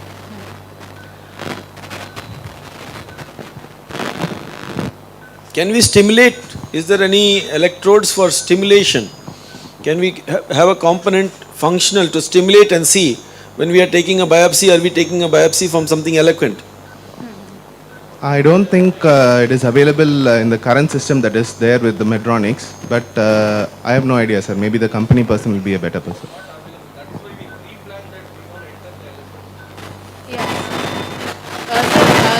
About this, I'm also a little bit. So now you realize, no, that Yeah. that is why we wanted the IIT people to be here. Because see, if I am taking from somewhere near the thing like that, before I take a biopsy, I would like to stimulate it and see, and that it can be done. So we should be able to combine the functional thing and give that additional safety margin to the patient. So, I mean, this is something which we all should reflect, that there should be a functional component. When we do an open biopsy, that is a major advantage, that we can, you know, sort of stimulate the adjacent areas and see whether we are causing any issues. Anybody else wants to add on to this discussion? Because this is an important thing. The accuracy we wanted to know, because definitely we need to know. And I wanted to specifically, pointedly ask, what is the accuracy in a brainstem with this? Because that's where we are using this. They say the accuracy is almost up to 1 mm, plus or minus 1 mm. So to the frame-based systems, it is comparable. Yes, sir. So normally the Medtronic system is generally said to be the most accurate one, and it is about plus or minus 1 mm accuracy. Sir, and the fitness பார்க்கணும் sir. I have to see where it fits. Pose. Yeah. Is there any disposable components to this? Yeah. Everything you have to buy. Every time you have to buy, it's a disposable thing. That's what they have written in that thing. No, but what is the reuse rate? Because see, that's not functionally viable in India. In India, we cannot, have a disposable stereotactic frame. Every kit costs 10,000 rupees. Sir, ideally, our whole, the trajectory kit, the grey color base and everything that you saw, that is also ideally one-time use, but we can, iterate and use it. See, they have concerns about prion diseases and the other diseases, especially in the litigious society of the West. Yeah, but those clauses held, there should be some ways where we can, sort of. So probably they should have a reusable system also, along with the disposable ones. Yes, sir. So we provide a vertex biopsy solution which is reusable only. So that will be like an instrumentation set. But we will have a little bit 1 or 2 steps additional to this. But this is much more easy. But people prefer this generally. Surgeons prefer this generally. Why you not make the other one easy also? That is also easy. Yeah, because if you make that easy and less steps and same steps, then we Indians will benefit. Yes, sir. So there are 2 kits, sir. One is that vertex kit and one is that. That will be like an instrumentation. Yeah, vertex kit is, it has a separate handle. You have to connect it to Mayfield and do. Yes. This is all again disposable set. Yes. The trajectory kit itself is disposable. Again you have to buy a trajectory kit. Yeah. Ideally. That is a disadvantage. Yes. Screw adliye irukku. Say I came halfway through. It may be a repeat question. In case if while taking a biopsy, if it bleeds, so you don't know. You based upon MRI, we say it's a non-hemorrhagic or hemorrhagic. While we take a tissue, if it bleeds, and a stereotactic biopsy. As far as I know, my friend used to say, neuropathologist, you have to take from multiple sources, because at one edge, if you take from the center itself, it may not be representative of the thing. You have to take from the periphery. You have to take from the center, multiple. If it bleeds, Is it possible to continue? How you control it? How you recognize it? How you control it? 1 minute, 1 minute. So 1 minute, we are just fixing the burr hole plate. We'll just talk with you. Sir, you have to cut the incision little bit more. Back. Okay. Punitting.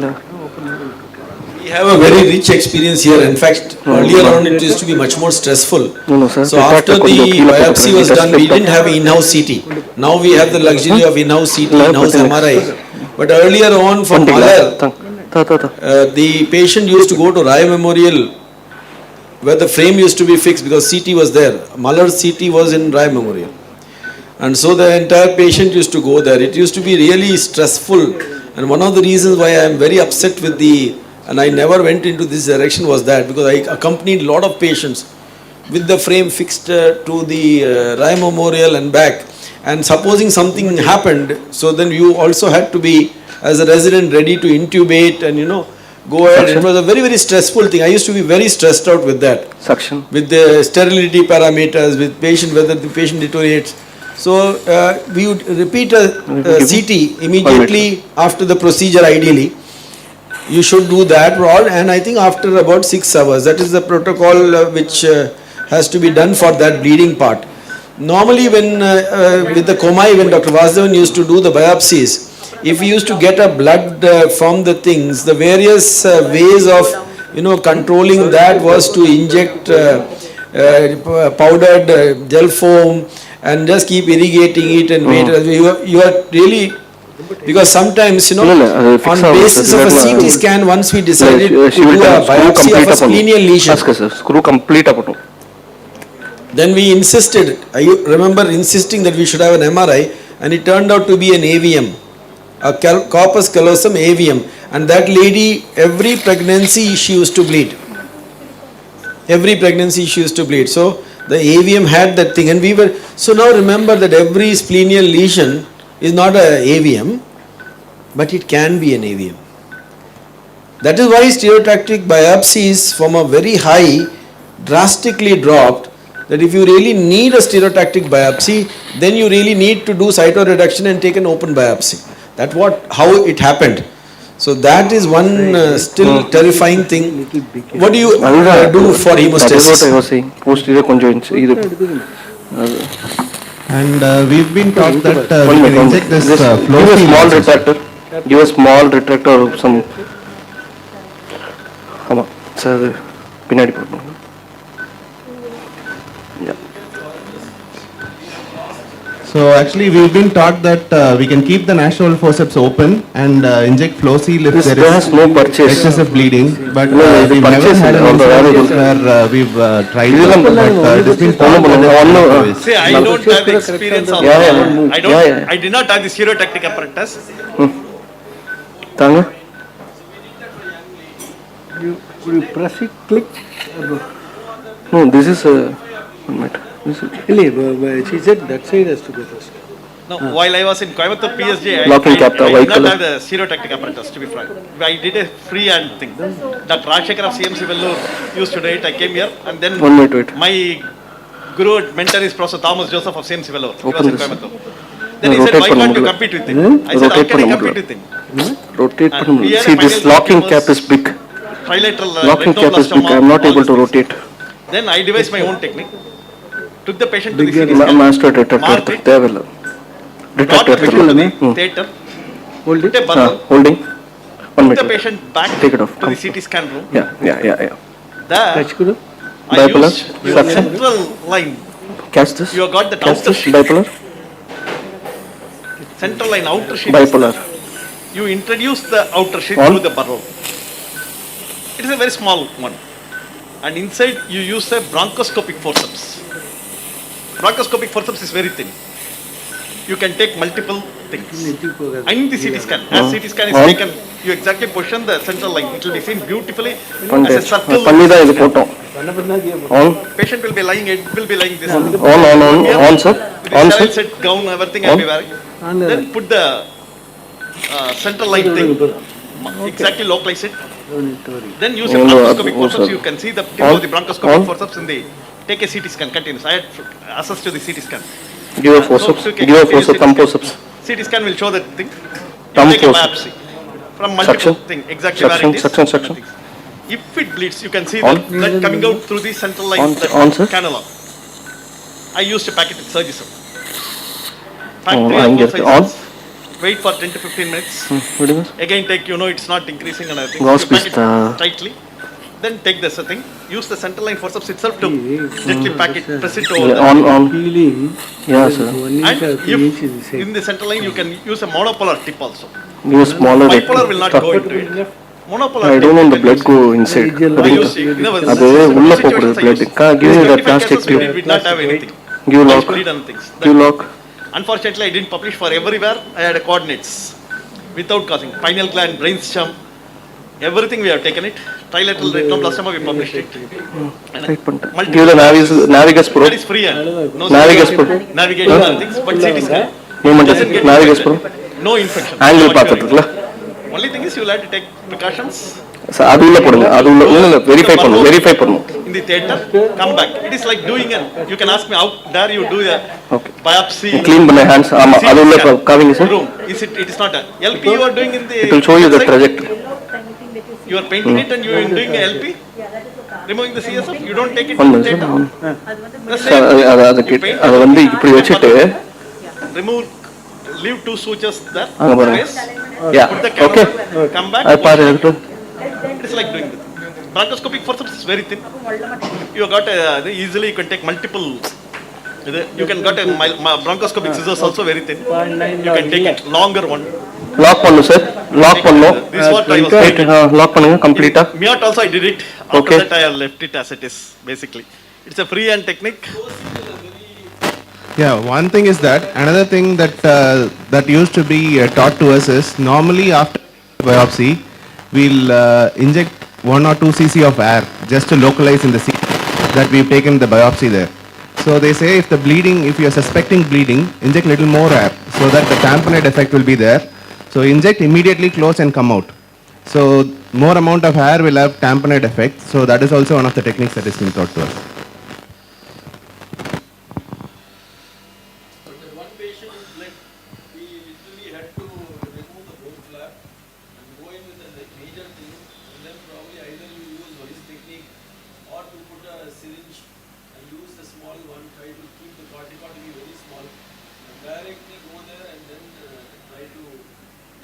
So actually, before joining Apollo, I worked in Omandurar. I was working under Dr. Sundar. So there I had the opportunity to do stereotaxy a lot. So there almost some 200 or 250 cases I did along with my seniors. So out of them, we had only one case where there was a bleeding. There we were not able to control it. We had to do a decompression. So apart from that, almost 250 cases there, and after joining Apollo, maybe another 200, 250 cases we've seen. Never had that unfortunate situation where we had to see a patient bleed. But these were the techniques that were generally taught to us.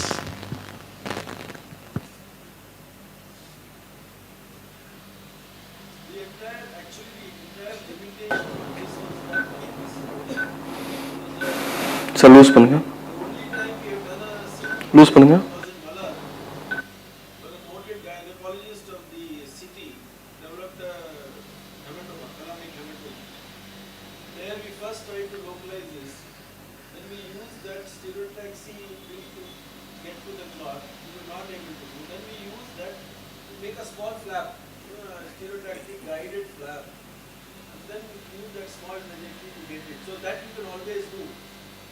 Yes. And then you leave these cannula yes, there inside. because it's the same thing. So you would know. Otherwise, you will be searching and causing collateral damage. Where is the bleeding site? So that is definitely, and that is easily in the gantry. Yes. For deep-seated thalamic hematomas and intrasubluminal hemorrhage, what I used to do is put the thing and our VP shunt tube, ventricular shunt tube. You put it inside. Take the CT scan and put it inside, and then come to the theater. That VP shunt tube is there. It will guide you to the place, hematoma. Yes.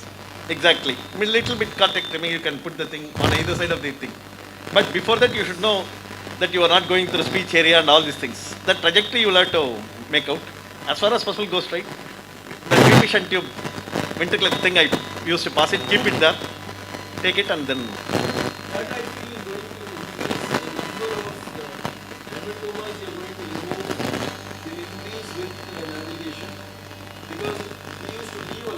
which I feel is very deleterious.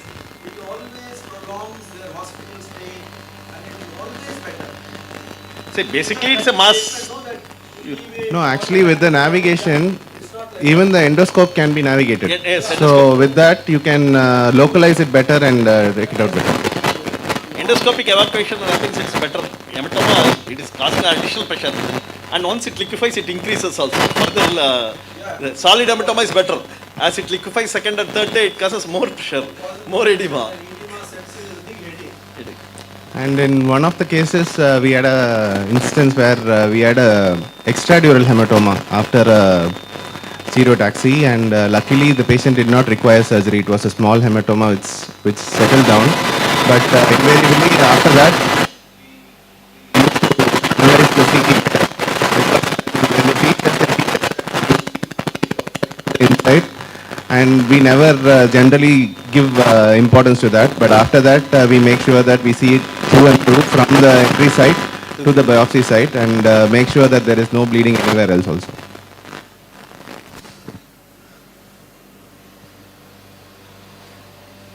Tighter இருக்கு straight. You asked 2.5 is fine. Probably.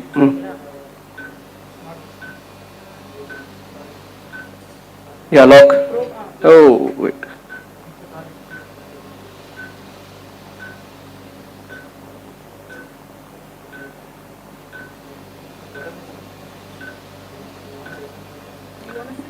You ask 2.1 is okay? Yeah, 2.1 should be okay, no?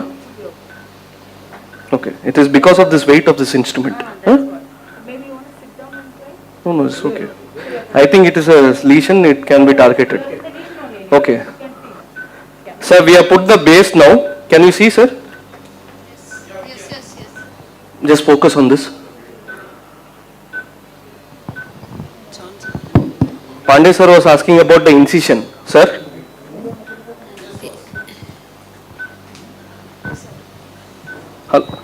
Yeah.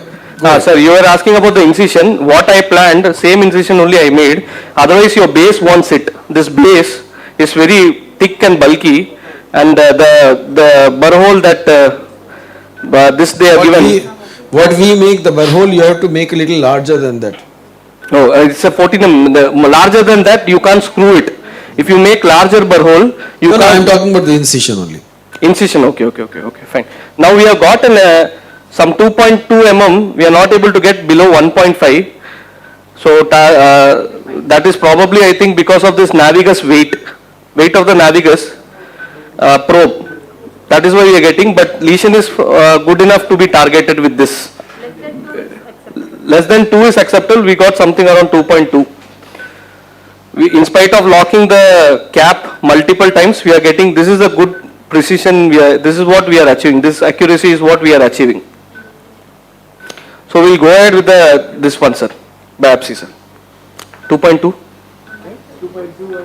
2.2, no? 2.2, இது 2.2 னு இருக்கும். அது sir. Yeah, like how Dr. Rahul said, we have got an accuracy of 2.2. We usually suggest less than 2, but today we have got 2.2, and you can see that your target is within the lesion only. Now the thing is, once your target is fixed, you will have to press the foot switch so that you get something called tip stop. You locked it? Yes, sir. You locked it? Yes. I didn't press the foot switch. No, yeah, okay, fine. So you will get something called tip stop point. So this is the length that we will have to measure in the biopsy needle and then go inside. How much it is showing? It is 110.8.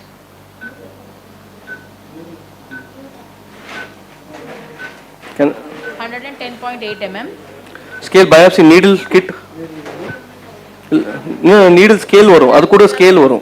You will have the scale. That you have to lock at that. 110. What was the plan? According to the plan, it was 45, na? அது இது பண்ணாங்க sir. அது வந்து from your skin ல இருந்து உள்ள போற மாதிரி.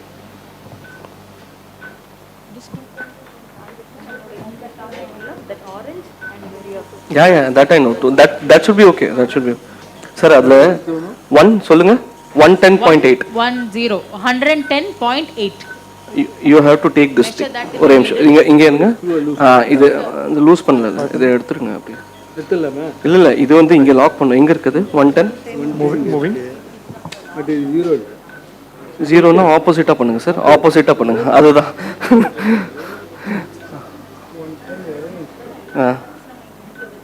We have a Lexel that is in the museum, so that is the 110.8 original Lexel there. But we have also got a Komai, which can they probably hear me we have there? used very Fine. extensively. That is We okay. have literally worn it out of The total was existence. 40. I think that also needs to go to the museum. I think we may still have to invest in a frame-based system. So Can they hear me? No. that has to be done. Yeah. Someone bipolar? But the indications have been dropping really drastically. Probably now the entire thing is functional neurosurgery, and other than that, the entire thing is really gone out. Can you hear me in the auditorium? Yeah, we can see you too. Yeah. So basically, what has happened is I'm detaching the tumor from the dura. Can you see? Are you in the microscope already or not yet? Yeah. I'm in the microscope. Right. Can you see? Yeah, we can see it very well. So bayonet. So I'm going to show what I'm doing. So this is the tumor. We were exactly on the tumor, the craniotomy that we did. Yes. And I put some hitch sutures here, if you can see, Yeah. on the dural edge. Right? Yeah, we can see it. Yeah. Very well. So my assistant, he's giving a gentle pull to it. Yeah. And I'm cutting the attachment here with the dura. So as I'm doing this, I have done around 30% of the disconnection. And as you can see, whatever bleeding was there in the beginning has drastically come down, indicating that the tumor was getting blood supply from the dura, and it is paramount for us to reduce the vascularity by detaching it from the dura. Okay? Yes. So we are fairly lateral to the edge of the tumor in terms of dural incision, and this was the undersurface. This is where the tumor was adherent, and we could see no adherence of the dura with the bone as such, but the bone was slightly hyperostetic, as I told you. So I'm going to continue doing this till I cross the tumor. Once that is done, then I'll do arachnoid dissection and try to take this tumor out. My take is we should never try to remove these tumors in toto, wherever the location may be, because when we try to take them out in toto, there is inevitably some kind of cortical injury, either injury to the superficial veins or the cortex, which is not good. Patients may have postoperative brain edema. This patient already has some edema, so that will get exaggerated. And secondly, they can have seizures, postoperative hematoma. So, Professor Kuntal, you can use the CUSA. You have an assortment of CUSAs yes. if you want to use. Yeah. I'll use CUSA because I just wanted to emphasize to the younger colleagues particularly. Yeah, definitely. Yeah, we have a great tendency of removing tumors in toto because that looks, nice. You get a lot of kick as a surgeon. Agreed. Absolutely agreed. But what my seniors, Professor Jain in particular, would tell us is the real kick for a neurosurgeon should be the shining arachnoid at the base of the tumor resection cavity, not a football-like tumor that you have removed. So your trophy should be a glistening arachnoid, not a ball of tumor. The tumor can be debulked and removed. So that is exactly what I'll try to do. I will go ahead with disconnection of the tumor from the dura. Then I'll core out the center of the tumor, and then I will peel off this arachnoid from all around and take this tumor out so that I can have a shining arachnoid at the base. So let's see how much we can do that. I'll get back to you. Yeah, bye, Pali.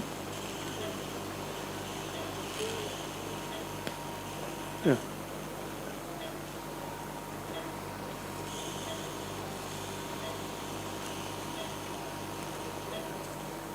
You have also got this monopolar loops. Yeah. And you have also got bipolar loops here. Right. So whatever you want, you tell them, they will give it to you. Sure. I'll probably use one of those. Yeah. Scissor. I'll just zoom in a bit. Meanwhile, you can keep discussing the case in the other OR.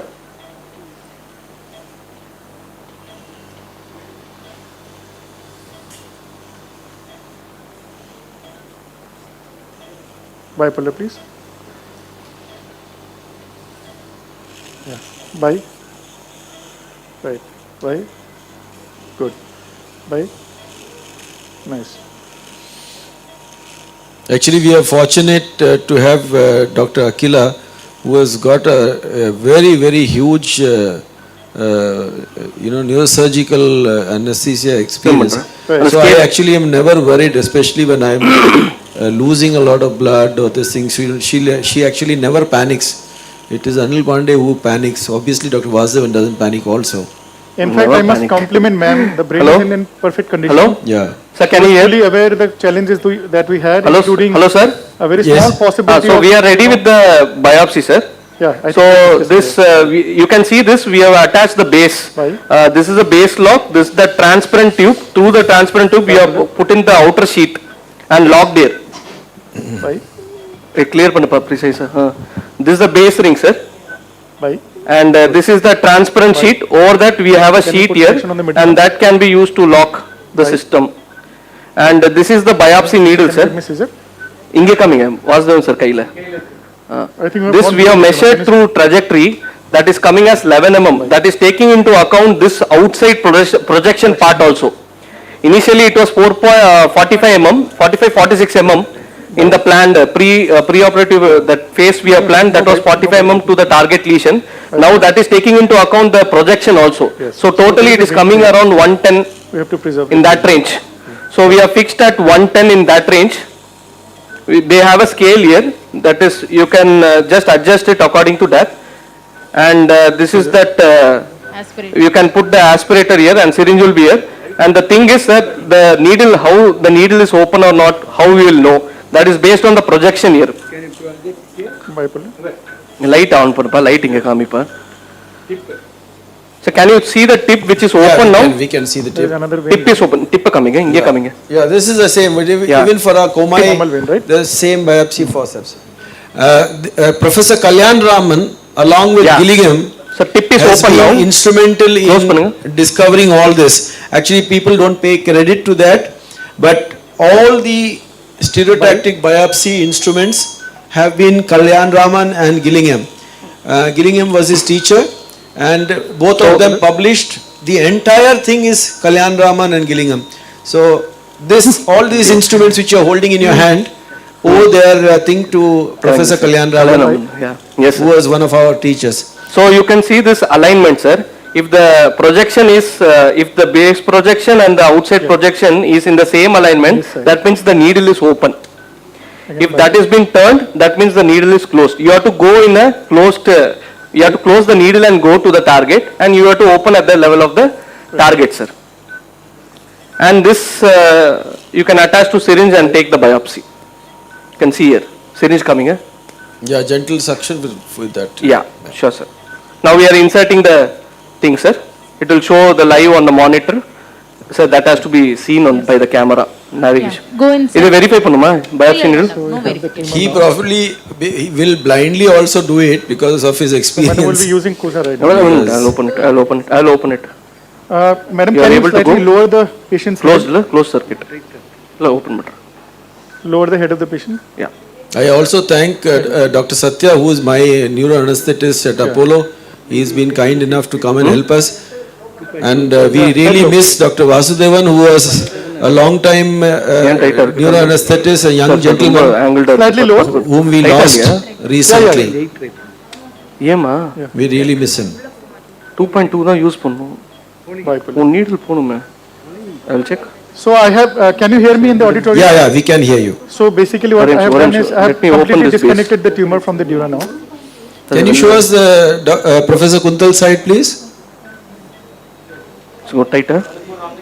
You can show it one inside, the other. No, both can be shown. Please show the other one also.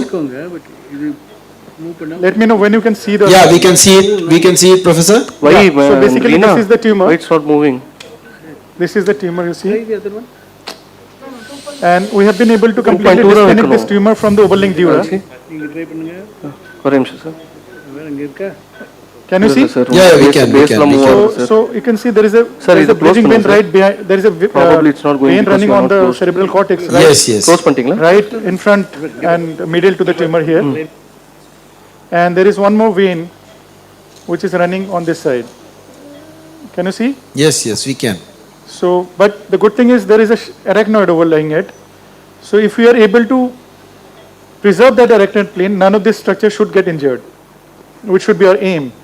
And as I said, now since the tumor is detached from the dura, majority of its blood supply would have been gone, but some pile parasitization cannot be ruled out considering the patient has T2 hyperintensity. So we can still have some amount of bleeding, but I'm going to debulk this tumor, then take it out, then I'll deal with the dura here. Bye. Yeah. Any questions at this point? Anybody wants to ask Professor Kuntal?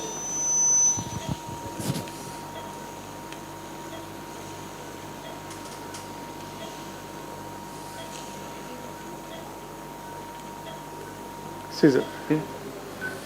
Why Rina? It's too tight.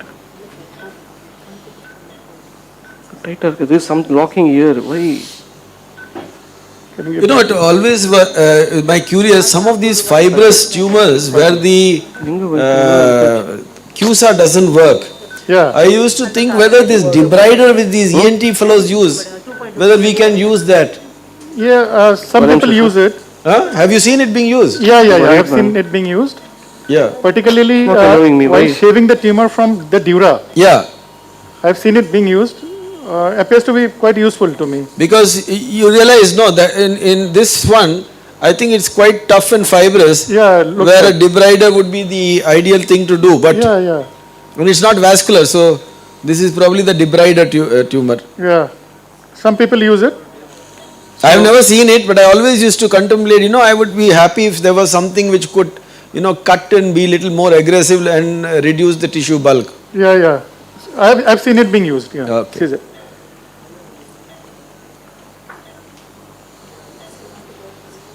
It will do. So I'm going to take a piece of the tumor first as a biopsy, and I'm going to go into this.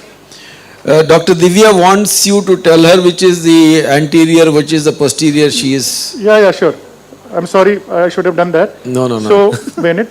So this is the frontal side, okay? Right? Can you see? Yes, we frontal can. Side. This is the occipital side. This is the midline.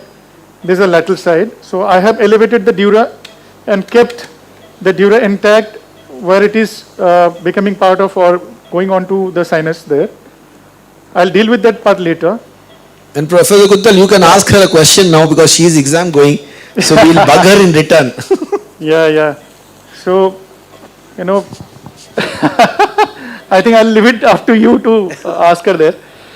I'll first finish this job. That I think she's already developed anaphylaxis to me. You have to call me as an examiner if you really want me to. Yeah. Excuse me, Dr. Kunal. Say, now in this state, don't you delineate, because it's a capsulated tumor, don't you delineate the plane? It will normally has got a very good cleavage plane. Yeah. The cortex and the tumor, don't you delineate and keep cotinoids or something, or when will you do it, that plane? After debulking? Yeah. So basically, no, I just want to reduce the size of the tumor. This is how I do it. I'll first reduce the size of the tumor. Can I have Kusa? Then you see the plane delineation becomes much easier. Yeah. Hopefully I'll be able to show you that. Yes. The same thing will become much easier once the volume of the tumor reduces. The trick to removing any tumor, be it on the surface or in the skull base, is make it as small as possible, because small tumors are always easier to remove. So make it small until it is small enough that, you know, it comes out effortlessly. At least this is how I do it, even though this is not exactly an eloquent area. I can probably go all around and take it out, but I'll probably stick to what I've started believing, that this tumor should be debulked before they're taken out. See, any size, because a small tumor, it is a relative phenomenon. It is a qualitative assessment for the youngsters. What is a small comparative to the size of the tumor which we see initially, and then when do you, or any size at which you decide that, okay, it is a small tumor where I can delineate and then go ahead with it. Is there anything like that, or it's a relative assessment by the surgeon on the Can you table? increase the pressure? Sorry, I could not hear you properly, but I suppose you are asking what is the size which can be labeled as a small size, isn't it? Yes. That is again difficult. I think anything less than 2.5 centimeter would be small, because that is what our colleagues in radiosurgery are also using. So as you know, as the tumor increases in size, a number of things happen to it. It tends to become more vascular. It tends to cause compression of the adjoining structures. It can cause brain edema. So size really matters, I think. So whenever possible, if the tumor is not bleeding, like having said that, you can enter a tumor like hemangioblastoma, Yes. right? Yes. So and some other highly vascular capsulated tumors, they may have to go all around. But whenever possible, I think we should reduce the size, and it gives you the best chance of preserving the neurovascular structure around it. For example, vestibular schwannoma. We all know preservation rate of vestibular 7th nerve in vestibular schwannoma is largely dependent on the size. No matter what approach you use it. I do a lot of translab approach, but let me tell you that even translab is not a guarantee that 7th will be preserved. What it does is it reduces the chances of cerebellar complications. Can you increase the power of the CUSA, please? This is a fibrous tumor.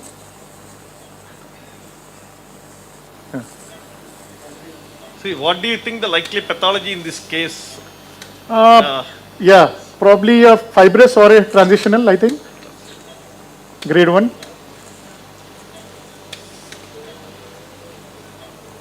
See, on what basis you are saying, for the benefit of the youngsters and other things, on what basis you are saying it may be a fibrous or a transitional, based upon the macroscopic things? Yeah. The fibrous meningiomas, you know, they have a different consistency, whereas meningothelial will be slightly better in terms of its suckability. It appears to be somewhere in between. So I think this should be a transitional or maybe a fibrous. But it doesn't appear to be a highly fibrous, because in that situation it would be T2 hypointense.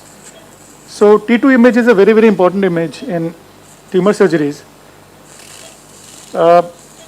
If it shows hypointensity inside the tumor, then you're likely to have a very, very firm tumor at your hand. And those are really challenging. So I'm going to debug the tumor, then I'm going to go all around. So I'm going to take some time here. This can appear boring, but let me tell you, this is good for the eventual look of the cortex that you're going to have and the postoperative outcome of the patient.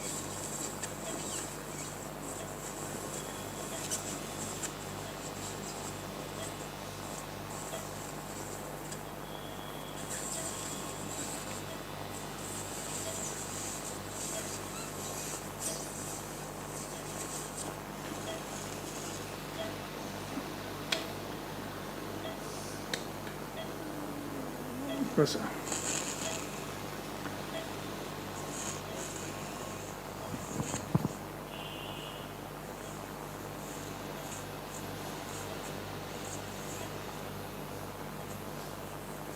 Bipolar.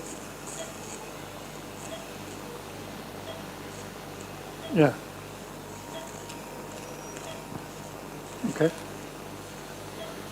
Yeah. Scissor. Can you show theater 5? Yeah.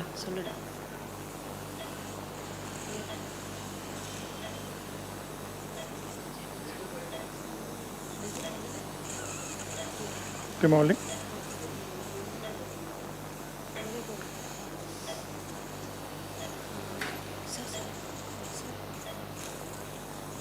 Biopsy. CUSA. They are not able to get a biopsy, it seems. They just got a call from Jackson. They're saying we'll do this after some time.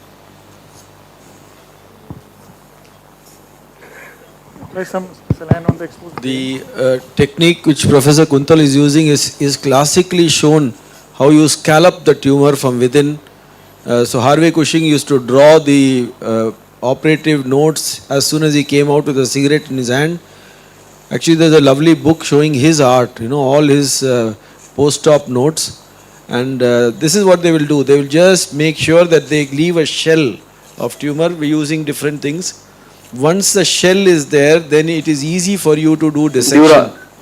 Dura cut pannuma? Yeah. So Just give the screwdriver, please. Actually, the entire violence of the surgery is controlled violence. So the violence should be towards the tumor, and there should not be any collateral damage. That's why if you notice his hand movements are gentle. So these should be finger movements. You should not have. See. You know, it is more of a game See, like badminton rather than tennis. So you should not tug the tumor too much. Otherwise, you will rupture the veins, which are even your base has some inner thing. Which is, bone இடிக்கிறங்கிறது இங்க தான். Bone illa, it is barrel. Bone, yeah, barrel. Give me the brain needle.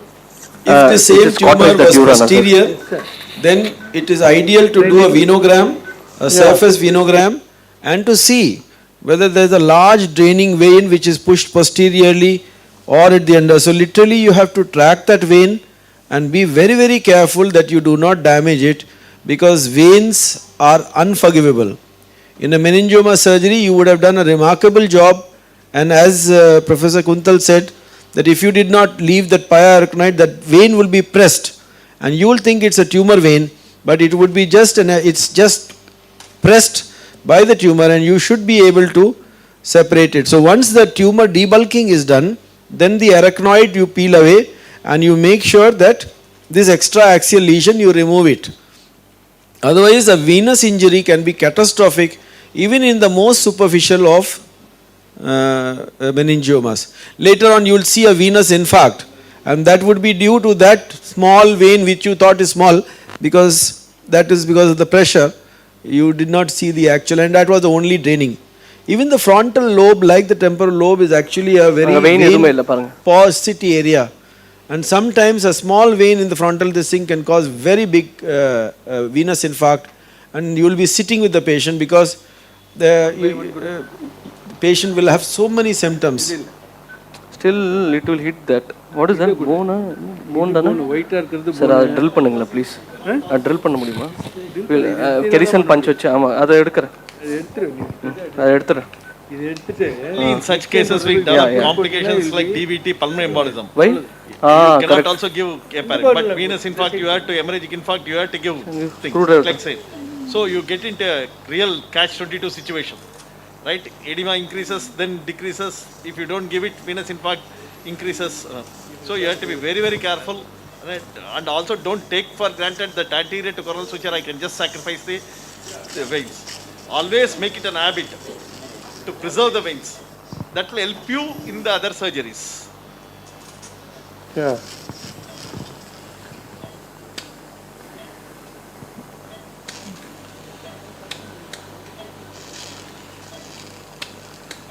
First identify the thing. The tumor would have pushed the veins anteriorly and posteriorly. Identify it and keep a small cottonoid over it, protect it, because you will be operating in the center about it. Your assistant will be. So I'm trying to reduce the size of the tumor. They will inadvertently damage it, right? Then you are responsible for it.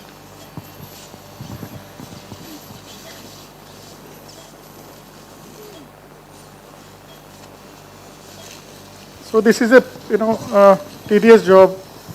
Sometimes you feel like taking out the tumor quickly. That is the usual temptation. I must admit I'm having the same temptation right now. Probably we have to resist the temptation. Resisting temptation is very, very important on the part of the surgeon. Nobody wants to, spend extra time when you know that the tumor can come out quickly. But you have to see a few complications, which will make you change your perspective. Dr. Anil, are you there? Yes, sir. Yeah. So, just a few months back, there was a meningioma meeting in Jaipur. I think you were there? No, I didn't come for that. Yeah, so one faculty of my level from AMC was showing horrible complications from convexity meningioma surgery. So, although they are rare, but they can happen. Yeah, we have all got it. Actually, you just have to do that number, and you will have all of them. Yeah. I have had all of them. In fact, the simpler the tumor, the more careful and slow we have to be, because that is exactly what happens as we become senior. We tend to sometimes over exceed the limits, and then we get into a problem, and then again it slows down our surgery for some time. Yeah. So it's always better to be cautious.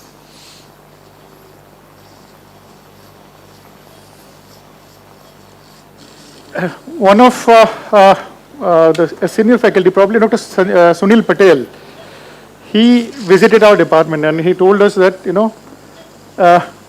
neurosurgery is like playing tennis with a relentless adversary. The moment you drop your guns, he will be on you. And in no time you'll realize that the game is lost. So you have to be on your toes all the time. Never take things for granted, even for a simple case like this. And neurosurgery also is a, game of averages. Some day you'll have a great day, you'll remove a petroc level without any problem. The second day you'll get into trouble with polar glioma also. Actually, that is a very, very important thing. In fact, I have always overdone it with my residents, because see, Sachin Tendulkar can get out on 0, Bradman can get out on 0, but we neurosurgeons can never get out on 0. We must score 300 every time we go to bat. Absolutely. So that, unfortunately, I have noticed it in myself. Some day is not my day. One thing, as I start, I open the dura and I find I am nicked the vein. So we probably slow down. We actually, I have always done that. So whenever I feel the thing is, I slow myself down. I retard myself, because in that the complication level drop. I actually increase magnification. This I learned from the Japanese. If you notice, even for superficial tumors, they will operate at high magnification. It's a very remarkable thing to do. So I started doing transthoracic also, I will do with the microscope. So I am seeing everything, I am seeing the aorta pulsating. So what you see, you don't injure. Dissected. So here, I would rather see the cortex around rather than cover it, because if I cover it and inadvertently I hit it and nick it, so I am watching it. So I don't cover my, this thing. So we are very well aware. But that's a very important fact. I think that is one of the reasons why we burn out so fast, because that pressure is there constantly, trying to score that 300. Eventually it will get to you. It gets to you. Caesar. So I think I'll try to see if I have sufficiently debulked it or not. So sometimes the arachnoid needs a sharp dissection. Dissector.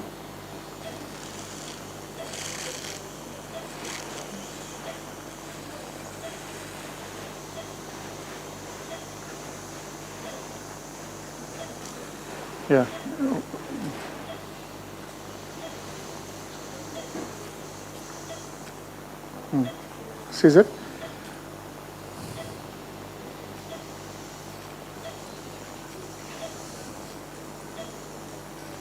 Dissector.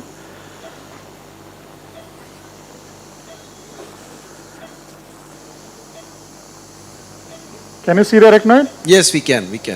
Bennett. Bipolar. Well demonstrated, seen well. Bipolar.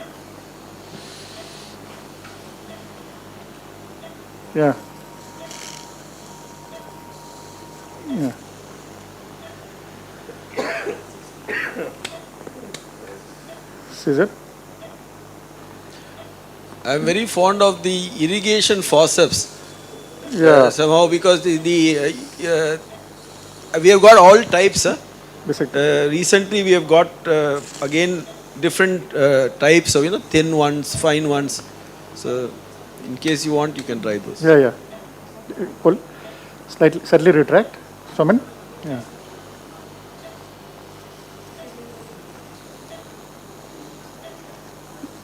Caesar.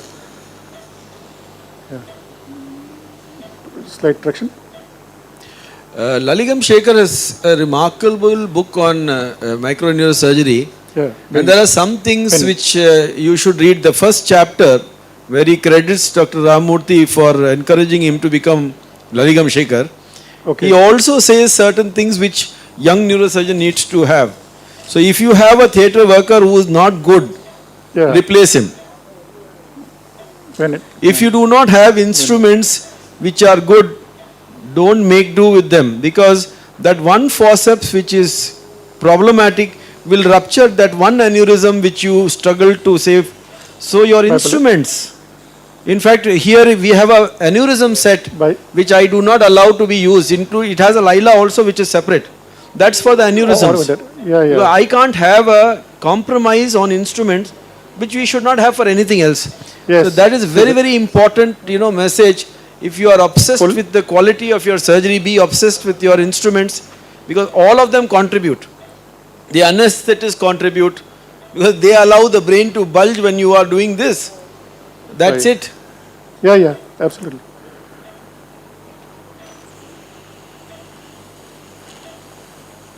Right. Yes. Professor Guntal, there in SGPGI, are all your anesthetists dedicated neuroanesthetists, or you still use general anesthesia? No, sir, we have dedicated neuroanesthetists. Yeah. I think this is a very important thing, because even in Apollo, I really insist on people, who only do, because otherwise it becomes, for us, that is the most important, control we have. Yeah. We have Mr. Narayan Murthy. He's been with us for quite some time. He's a very trained neuroelectrophysiologist. Right. And we do, in fact, most of the things. In fact, I was just telling Dr. Murli, and he was laughing at me, that I do my lumbar discs also with neuromonitoring. Because a person who has a lumbar disc realizes that it's as bad as a basilar top aneurysm. Yeah. Right. Okay. Dissector. Another thing, whenever you think that the plane is not good there, it is a great idea to move to a different area. Can you catch hold of this? Yeah. Here. Can you just? Yeah.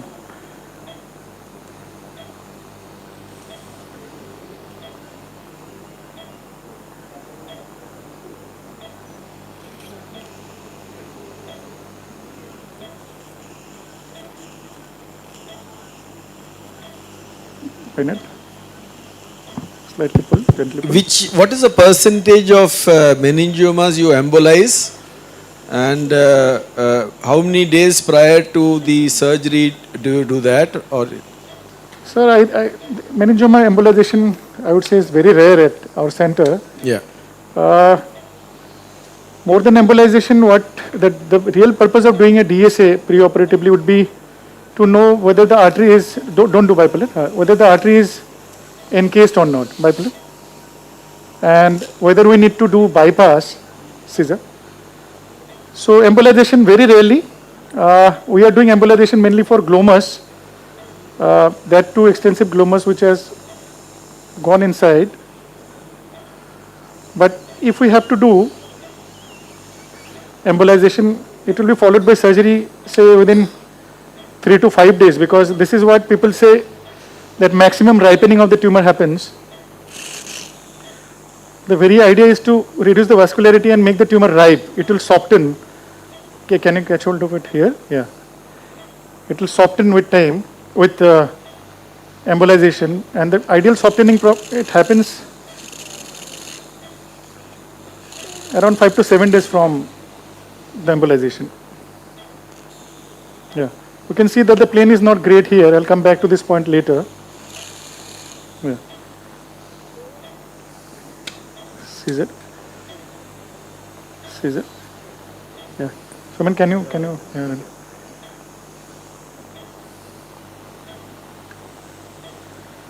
Yeah.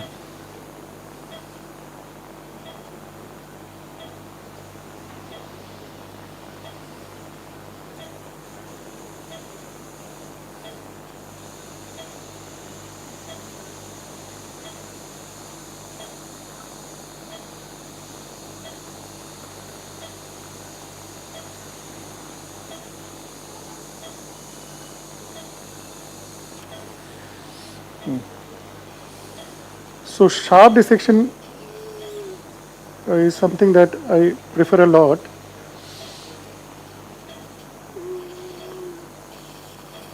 I really appreciate the way you are in high magnification and centered exactly where you are operating. So that often happens as the surgeon fatigues, then he doesn't bother so much. Yeah, sometimes we have to be focus reminded. that thing. Yeah. So I think this magnification really helps. Yeah. So stay Okay. in high magnification and then stay centered where you are operating. Aram se. Yeah. Bene.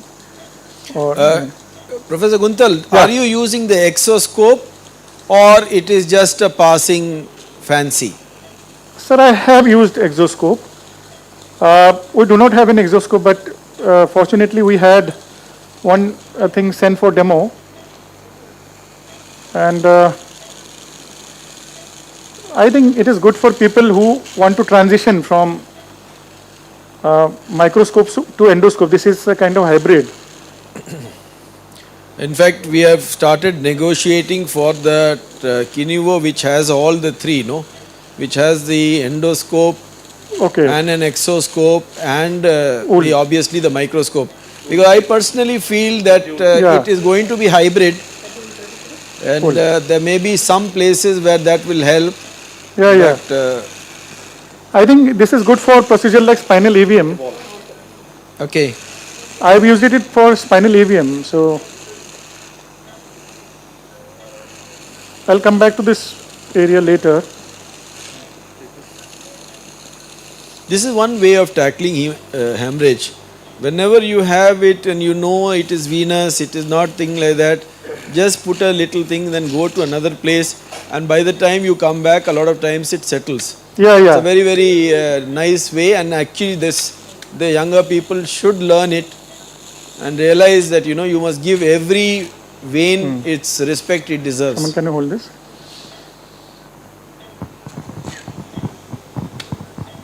Yeah. Any questions, Mangal? Is it? Any comments, Sanjeev?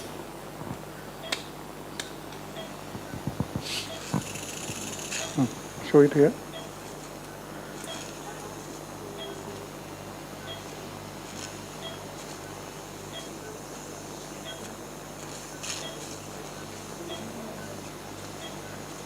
Our meningioma monograph was well received.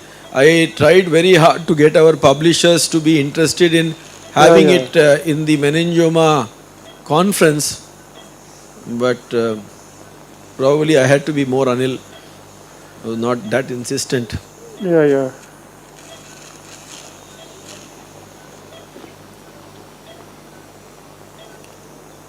Professor Vedantam reviewed it in Neurology India and he was very favorable. Yeah. He is a very difficult professor to please and catch it up na. Sona. Utha lo. Yeah.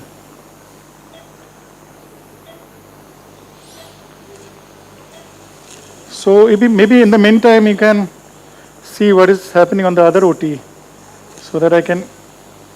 Yeah, we will do that. We will I can dissect the tumor and come back to you. Put the biopsy side, please.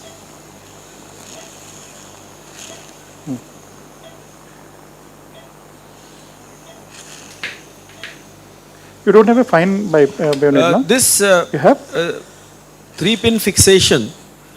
So in OMR Apollo, we bought a radiolucent one, thinking that the C1, C2, and if we eventually buy using it as used to place the screws there would be helpful. But there is a lot of design issues in that thing.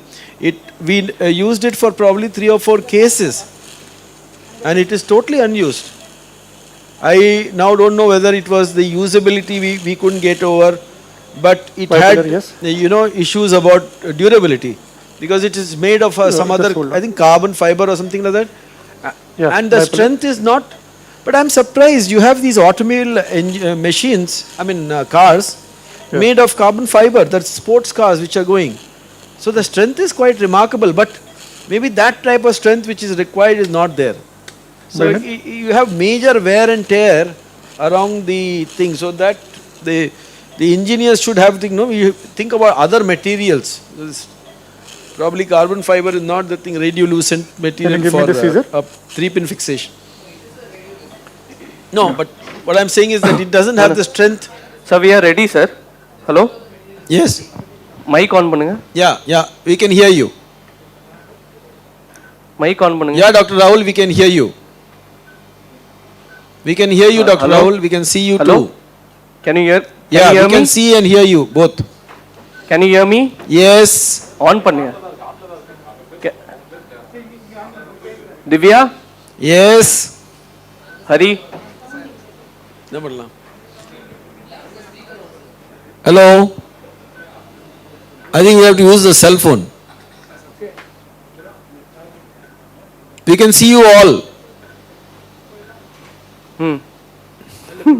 அது இப்ப வீடியோல விட்டுருங்க.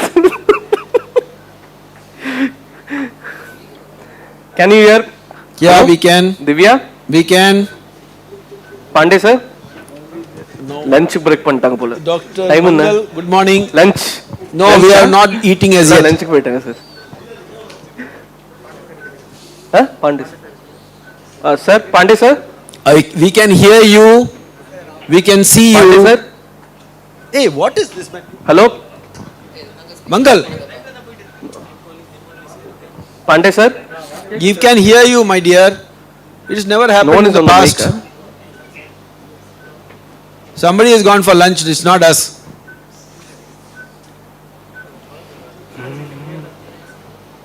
Hello? I am not giving. Hello, I am not can getting you an hear audio me? feedback from the mic. Can you hear me? இங்க என்ன கேட்க மாட்டீங்க அவங்க என்ன பேசுறாங்கன்னு.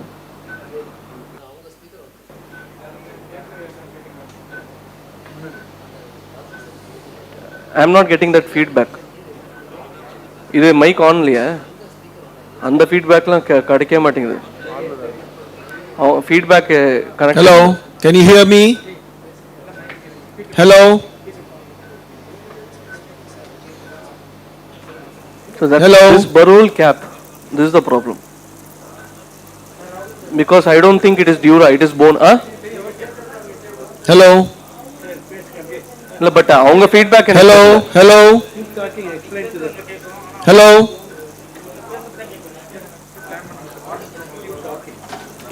ஃபீட்பேக் கொடுக்கறேன்னு சொல்றாங்க ஒரு நிமிஷம். Hey, you people are not communicating. Video கொடுக்கறீங்களா?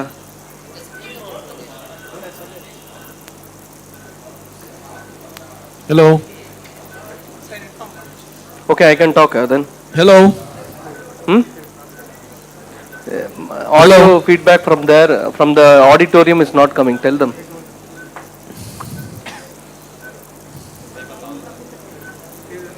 Hello. You are muted. Hello.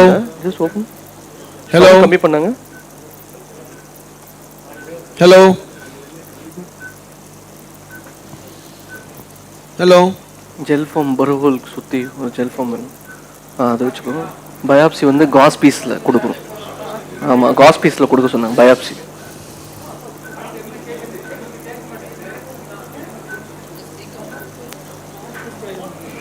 ஆமாம், அப்படிதான் சொன்னாங்க. ஃபர்ஸ்ட் டைம் ஆகுது அது. அவ்வளோ வருஷம் அது வாங்கிக்கோ. அது இங்கே ஃப்ரோசனுக்கு கேட்குறாங்க. ஹலோ. அதுக்குள்ளேயா? சரி, அதுக்குள்ளே வச்சுட்டு.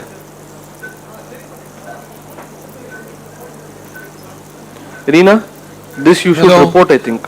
You see some problem is there in this. See, it was hitting this, I don't know. அது angled சொன்னீங்க?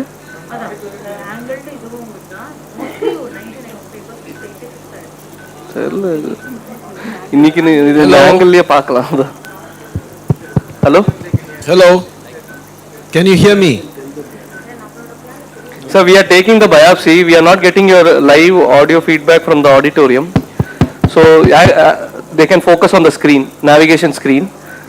So They have any head or so we have hit the target. You can see here, and we have inserted the biopsy tube also, and we are at the almost next to just distal to the center of the thing. So we'll start collecting biopsy from there, and then 5 millimeter proximal to it, proximal to center, and then we'll send it for frozen, and then we'll come back to you, sir. Hello. We had a problem with the burhole cap. Can you hear me? That the burhole cap was not allowing us biopsy to pass in. Now we have changed the burhole cap, and afterwards we have navigated again. So we are going ahead with taking the biopsy, sir.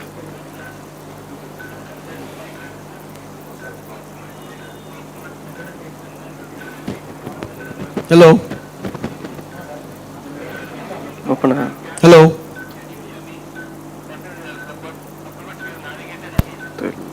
Hello. Hello. Dr. Rahul? No, he is trying. But it has never happened before. Hello. Hello. Can you hear me now? Yes. Now we can hear. Yeah, so now they have restored the connection. It's very but voice is still muffled. Hello? Voice is muffled. Yeah. Can you, are you going to target the capsule? Because that's what we do, no? Not this necrotic center. Capsule? Yeah, we always target the thing, no? Because, see, the principle of this biopsy is always the... Close. Yeah, inside is necrotic. No, so they now must target the capsule. Camera. No, maybe this side.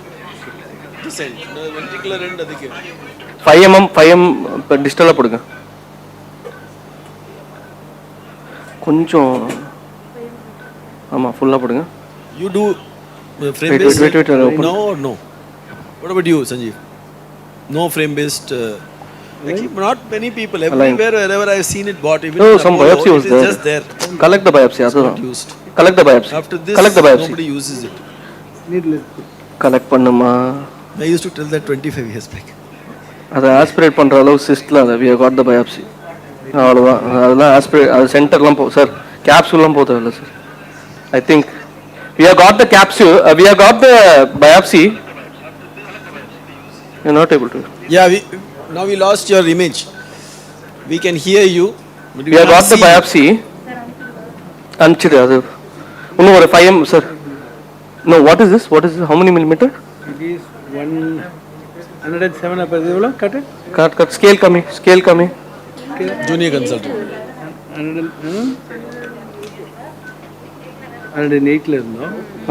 How much you wanted? Junior became Take senior. capsule not come sir. The other junior became You want to take capsule? How much you wanted to go in? Go in little 3 millimeter more. Enough. Straight it.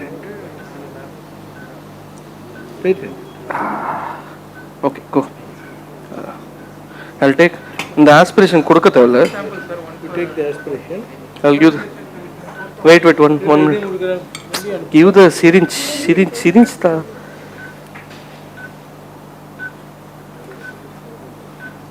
No, go in. No, sir, 1 minute. Yeah, this is the spears. Reena, see that? Go. Sir, no. What? See there. Correct. Yeah. He said fine. Okay, fine. 1 minute. Aspirate. இது பண்ணு first. No. Alignment. Aspirate? Yeah. Alignment. Aspirate, it will come into that cutting biopsy. Yeah, okay. I'm cutting all the podu. ஒண்ணுமே பண்ண தேவல.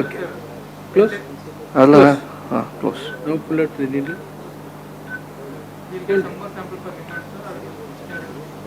Rare pengen paper. Frozen. First frozen le sola solla. Take the biopsy. ஒரு நிமிஷம். Align பண்ணு. அது ஃபுல்லாவே biopsy, okay?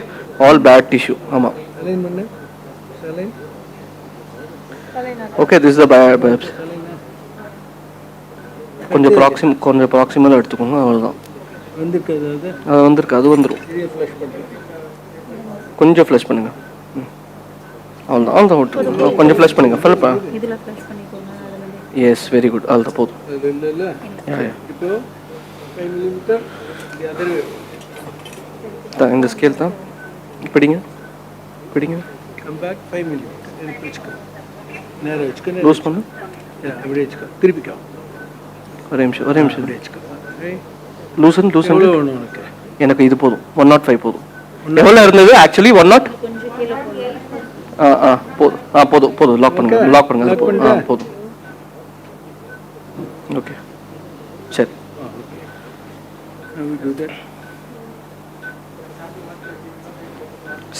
Syringe கொண்டு வாங்க. Sir Vasudevan sir syringe கொண்டு வந்தாங்க. லாக் பண்ணிட்டேன். Hello. Lock பண்ணிட்டேன். Yeah. I've added the syringe. Okay. No, sir, it's not detecting. What is Reena? Why it is showing Navigus probe?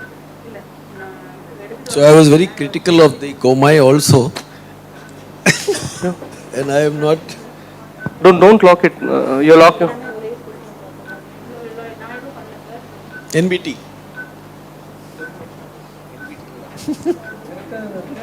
Illa, sir, don't NBT is normal brain tissue. So they will do that and then that thing will Why come did and you then be NBT. change it? So we can't tell that the patient is conscious, so we have to say something. So NBT. Wood switch எங்கோ தள்ளி இருக்கு. யார் press பண்ணியாங்களா? யாரோ press பண்ணா. இல்ல wait sir. ஒரு நிமிஷம் sir. probe வரல. நான் பிடிச்சுக்கிறேன். இது பிடி. Give me that probe. Clean பண்ணு இத. Clean பண்ணு. பாருமா. எவ்வளவு? அங்க பாரு. No, it's not okay.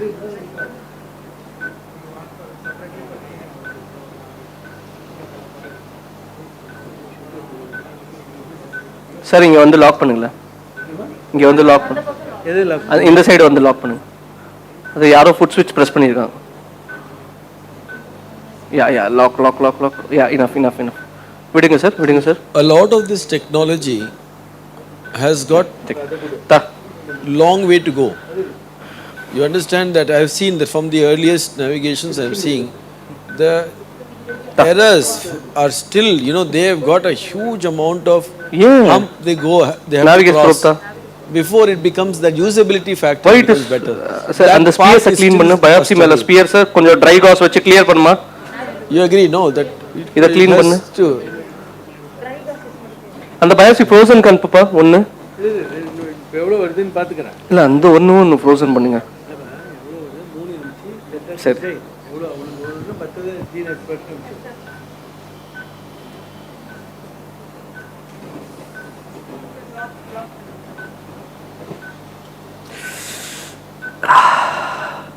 It's painful. Yeah, lock.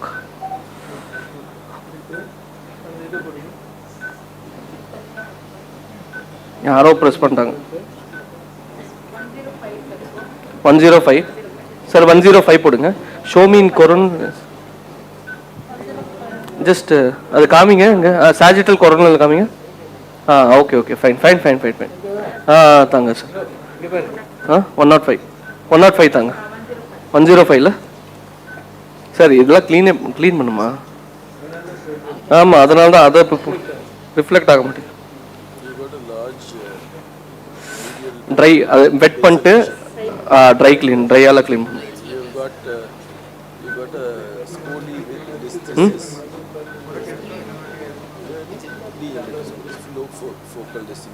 Audio feedback வரல. Closed, huh? But what we should do for that, I'll show you that. Let us see that. That was worrying me whether we should do anything at all. ஒரு நிமிஷம்.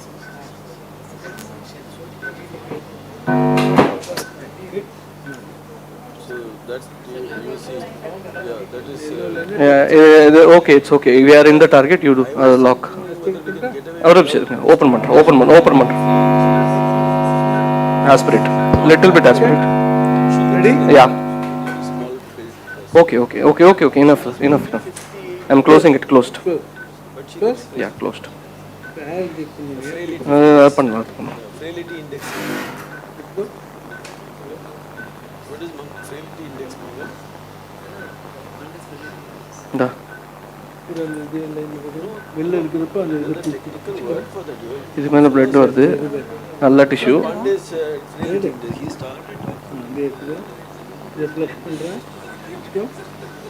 I'm better than all everybody. போதும். blood வருது அங்கேருந்து. அது போதும் sir. 3 correct sir போதும்ல? யா over.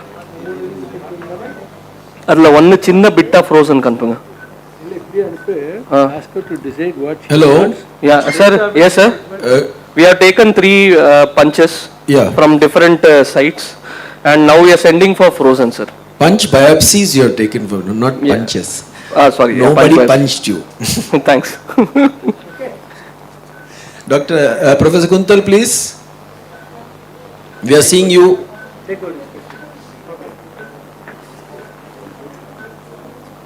Sir. For the workshop. Vasdan sir. Saline podva. Hello. Saline podlama. Saline போடல, but you have to inject little air. நான் பண்றேன். அது நான் பண்றேன். அது ஆர்ச் பண்ணலாம். பண்ணிட்டீங்களான்னு இல்ல பண்ணல. அது லிட்டில் ஏர் 1 மில்லி ஒரு 0.5 cc ல syringe தான். இல்ல first we'll confirm the biopsy and then do. Yeah, once the biopsy comes, probably after that, and then we can also get a CT done. Yeah, we'll get the CT The done. advantage of having that is the 1 cc.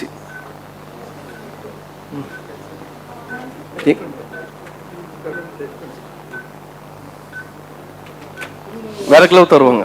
வேற glove தராங்க.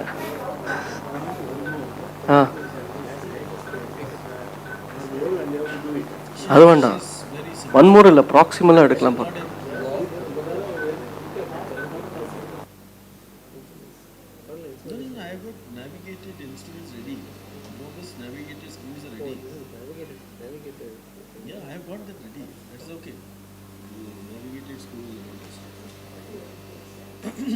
Jayesh doesn't want to. Do you want to?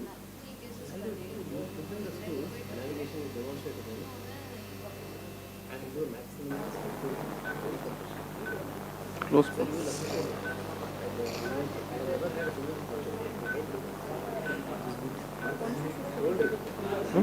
யார் install பண்ண 1 cc syringe கேட்கல ஏதோ ஒரு point syringe தாங்க நான் 0.5 cc வந்து ஏர் இன்ஜெக்ட் பண்ணும் போதும் இது போதும் ரெடியாக வச்சுக்கோங்க அவ்வளோதான்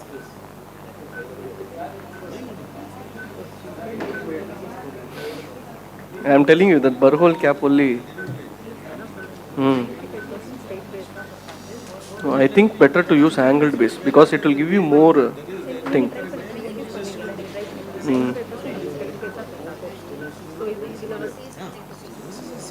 Scissor to me. Yeah. Yes. Very nice. Yeah. I just want to cut here.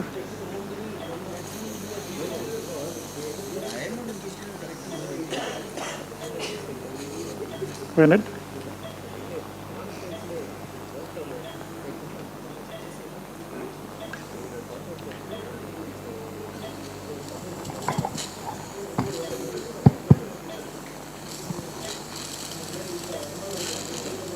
No, it's on. We are on.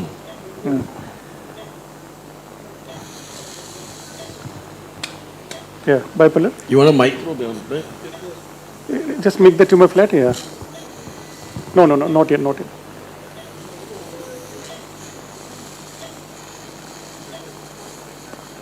Yeah, pull.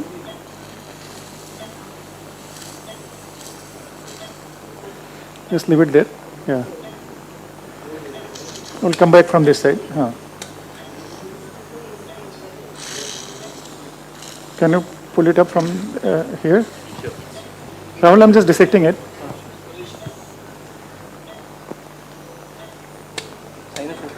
No, nothing happened. Tick. I'll also be done shortly. No need for bipolar, I'm just using it as a dissector.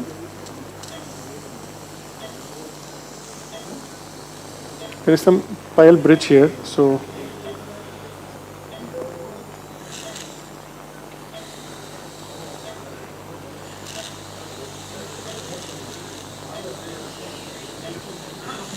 I'll come to this side. Yeah. Hold the tumor. Here. Aram se.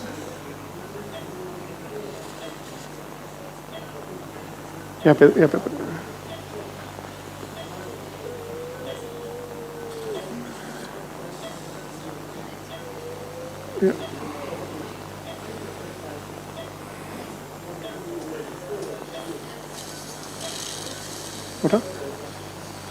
उठाओ.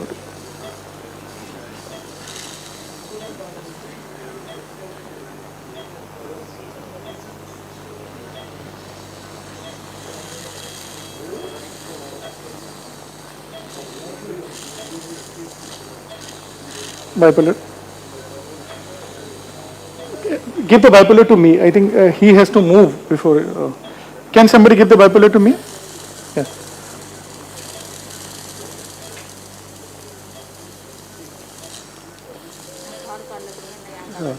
इधर उठा, ऐसे उठा, ऐसे उठा, ऐसे. हाँ. Yeah. Bipolar. Yeah. Let me have the bipolar. Yeah, I will take the bipolar. Good. Can you hold it? Yeah. Now he's free. He can move around now.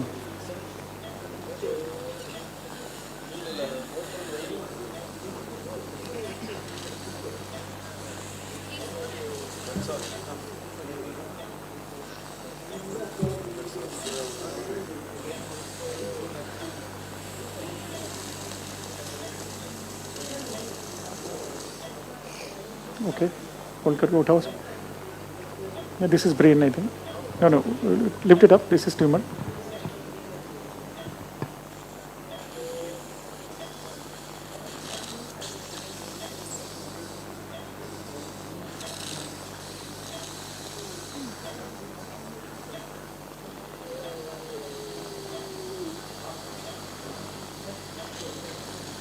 Yeah, Bennett.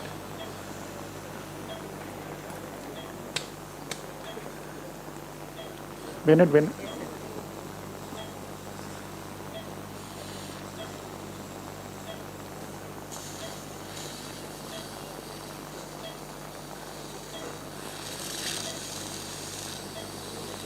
Yeah, bipolar. Be careful.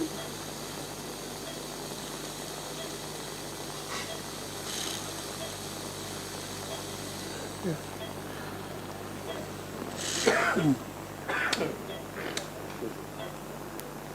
Bipolar.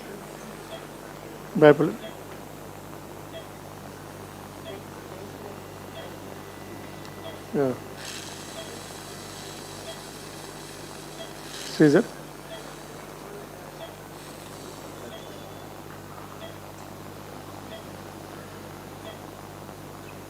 So Bennett.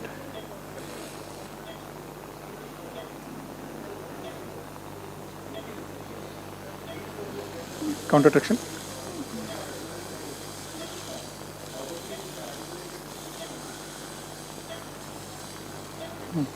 Let me see.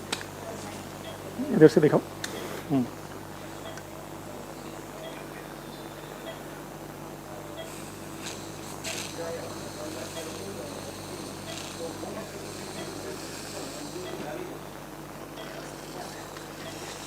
Bipolar.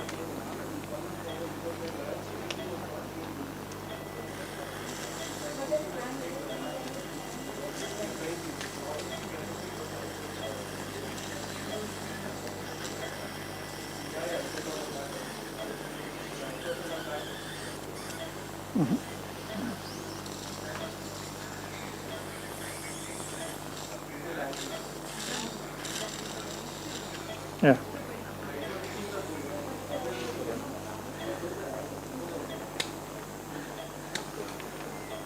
Bennett.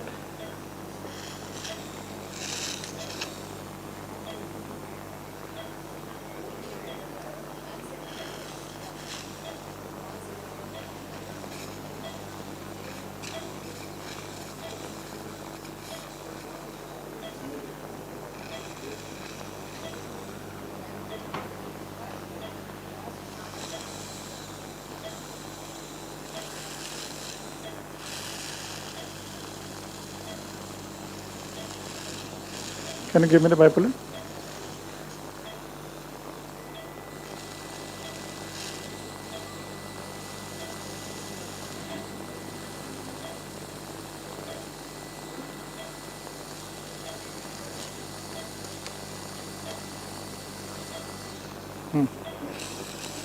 Can you give me the this no tumor holding?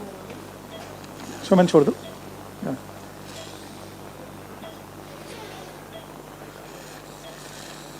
Can I put a cotton here? Roll it like this. Roll. Yeah, yeah. Make it a double fold. Yeah. Done. Done. Done. No, no. So when come here on this side, I'll come from sister side. Bend it.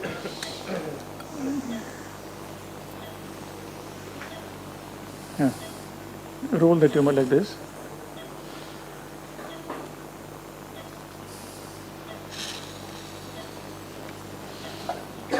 These operating chairs, Professor Kuntal, they are, I think, 35 years old or 40 years old. Yeah, looks like. And, some of the modern ones, the Striker, the operation which I have got in Apollo, Yeah. they are too slender, they are not heavy. I think these were really good. We had one Japanese chair which was very light but the light ones have their disadvantage.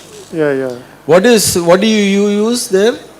So we are using Striker chairs. Must say they are not the greatest of chairs that you would like to have.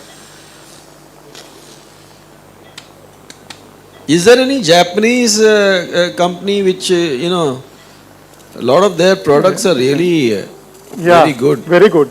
I must say, catch hold of this one. Yeah. Like this part. Japanese things are good, really. This one. So as you see, I'm almost all around the tumor now. Yes, yes. So there was some pile breach posteriorly, Okay. which was seen on scan also. Yeah. Can you keep it like this? Yeah, catch hold of this. That's one. very well demonstrated. This is what the younger people need to see. Patience, meticulous sharp dissection, everything under vision, Don't pull. no tugging, and respecting the pia-arachnoid all throughout. Don't remove from this side. Just leave it. Yeah. So I sometimes, what I do is, I pack the surgery wool. Yeah. Instead of these patties, what I do is, I keep the surgery wool. That also lifts off. Yes. And it also acts like a hemostat. So, I very often use that also. Yes, yes. So, don't use the soft roll at all. Just use the surgery wool, a larger one, and then you line it. So, especially in acoustics, you can keep getting hemostasis as you go in. Yes, so that your return is long cotton. I have seen Dr. Jain. He will put gel foam also. Because gel foam probably may swell and give you less space. This fibrillar will be, it won't come in your way. In fact, it is more less obstructive than even this soft roll what we use. Yeah. I agree. So the basic thing is, I would not like to pull out the tumor blindly. Yeah. I may go through some hardship, but it's all right. No, definitely. Yeah.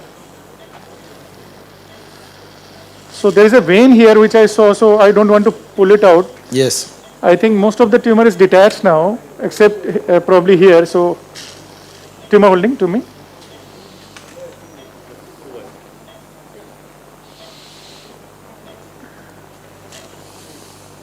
Can I just scissor to me?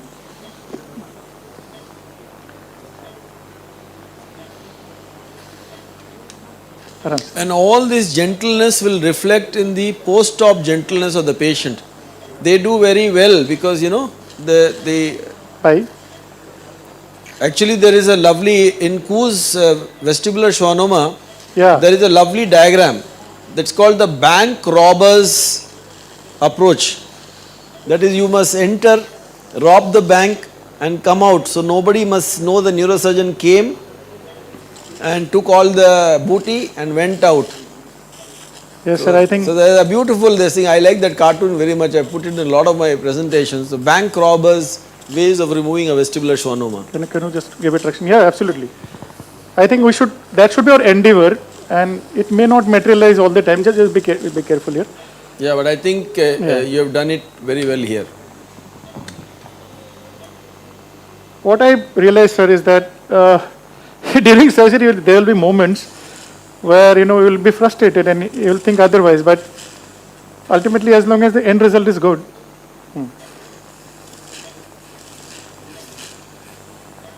There is some pile breach here which was seen on scan as well.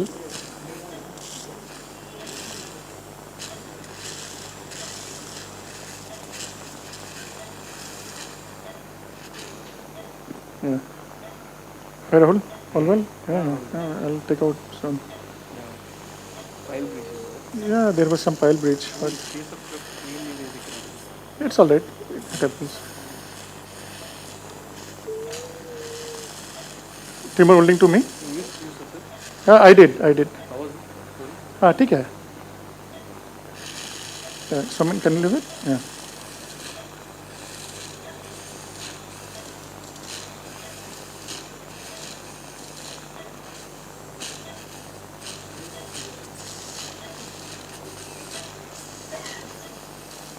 Can I put a cotton? There are some structures below. Bipolar.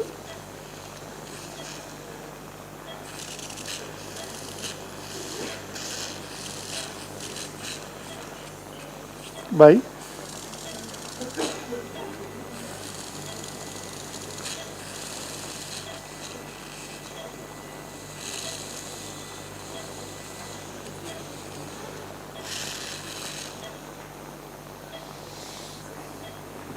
For the spine, you people have an O-arm there with you at SGPGI or, not or a yet, sir. PD ZIM?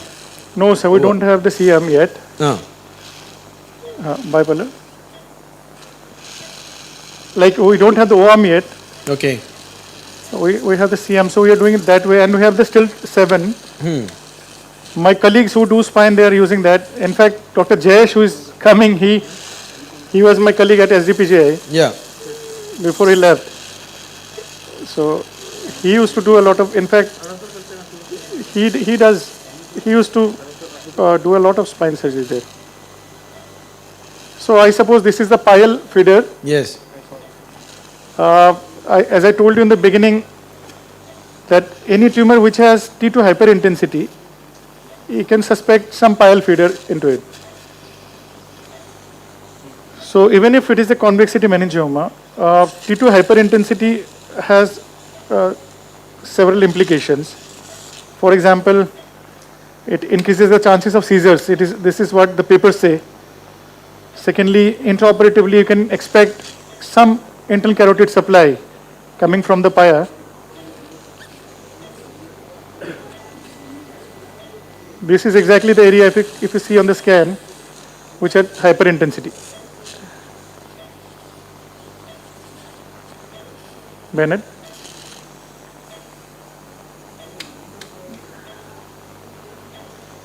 Timberling. Sorry, Ben.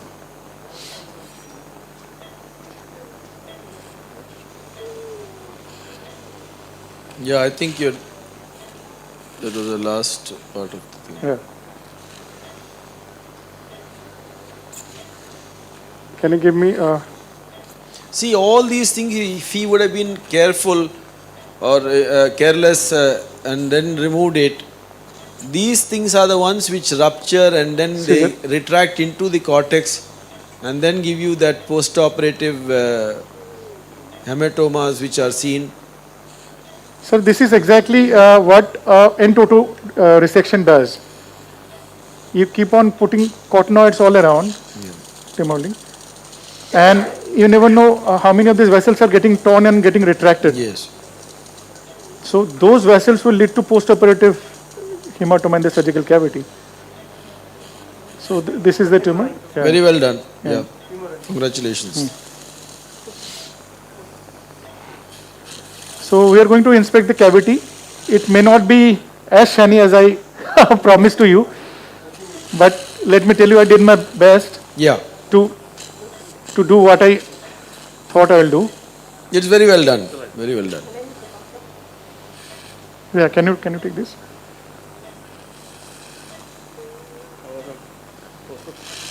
Yeah. Take.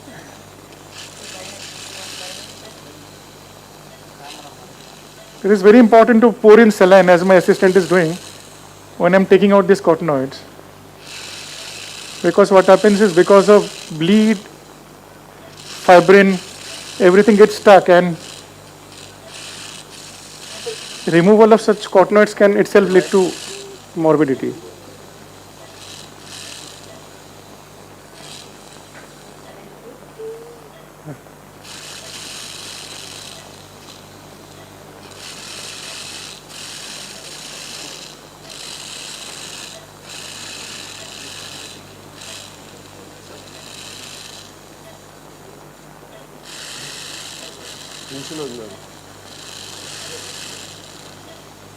Tomorrow is the temporal.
Saline to me.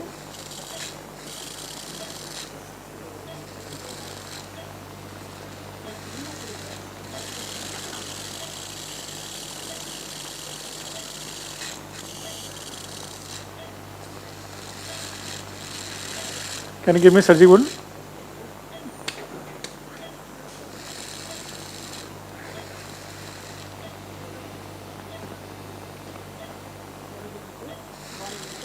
No, it is all right.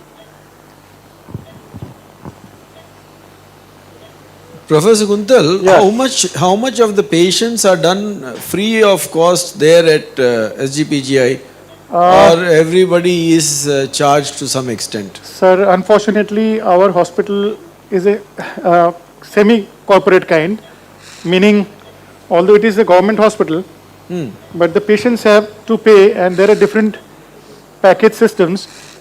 Our hospital was one of the first in the country to start the HRF system, Hospital Revolving Fund, meaning patients would have different packages. For example, an aneurysm surgery would cost, say, X amount of money. Gliomas surgery will have X amount of money. But this money used to be much less than a private sector. Similarly, the medications that are available inside. Can I have cotton? For example, meropenem injection, if it is, say, 1,000 rupees outside, it will be available for 300 rupees inside the hospital. So it is heavily subsidized, but the patients have to pay. Can you give me a soft Actually, we had a very beautiful system. Yeah. So this is an unsupported thing. Cotton. But Yeah. we had 45 beds which were free. Right. And in the free, if the patient was in category 1, the patient also got free food, and as residents we could also subsidize their scans, not subsidize, sorry, waive off the charges for their scans, and that was what was running the system, because now the new management has changed that, and that is causing a lot of problem for us in terms of the volume of patients, because obviously there's a large number of patients who couldn't afford, and they got the best thing at no price. In fact, we used to sometimes make sure that they went back to their place with some support. Yeah. So there is a big problem. I really don't understand. I think the government definitely needs to do more, because even in these large institutes, if they're struggling, because I'm really thinking of how to because that becomes a problem for institutions. Absolutely. It is a problem, sir. I must agree. And most of the patients now, even in our setup, they are coming through government funds. This Ayushman Bharat. Yeah. So I would say 90% of the patients, they are through one of the schemes. But that is free for the patient, no? In case he comes through the... Yeah. Most of it, say 90%. So probably we are moving into that direction, that patients are paying, but the payment is being done by the government kind of. It is not entirely free on our part. So this is a surgical cavity. I'm going to come back and inspect again. So this was the tumor cavity, the veins running in front, a vein which was behind, which you could see in the beginning.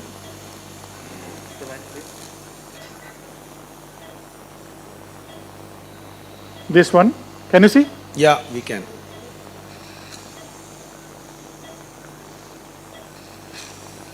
So with some pressure, the bleeding should settle down. In the meantime, now we have to look at the dural part.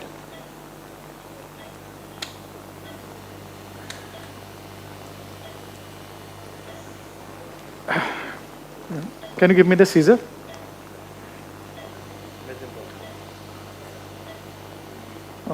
Tooth forceps.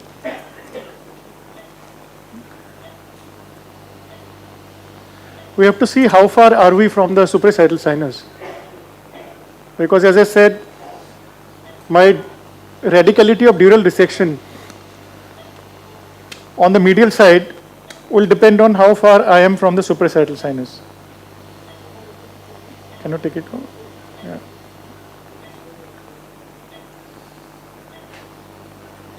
Yeah. I think the sinus is somewhere there, so I can go slightly more than this. We can see, can you see the far side? Yeah, we can see it quite clearly. Yeah. So I think this is where I'm going to stop. Yeah. Because sometimes you have these dural lakes which will be running. Yeah, absolutely. And under the thing you have to watch out these, younger people should know that there can be a vein there which will just go and enter the dura a little away from the sinus. Yeah, and secondly, that can create a lot of problem for us. You have to keep on looking beneath this. Sometimes, can I have the bipolar? Sometimes what will happen is one vein will be adherent to will be adherent to the dura before it eventually goes into the sinus. I have a couple of videos of DACA aneurysm. If there is time, Yeah, definitely. I think you can show it when we have this intermediate where we are waiting. Yeah. See, I think you can just give it to them, then they can play it. And Because I think that's very important. That improves the learning component of this. Yeah.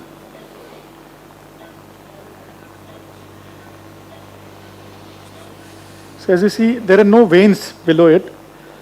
That is because we are working way ahead of the coronal suture, bipolar.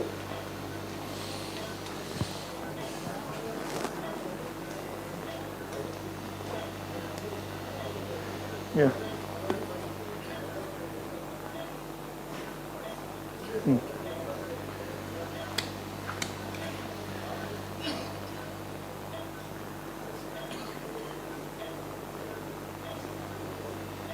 Since we have to eventually close the dura also, so we'll leave a small rim there.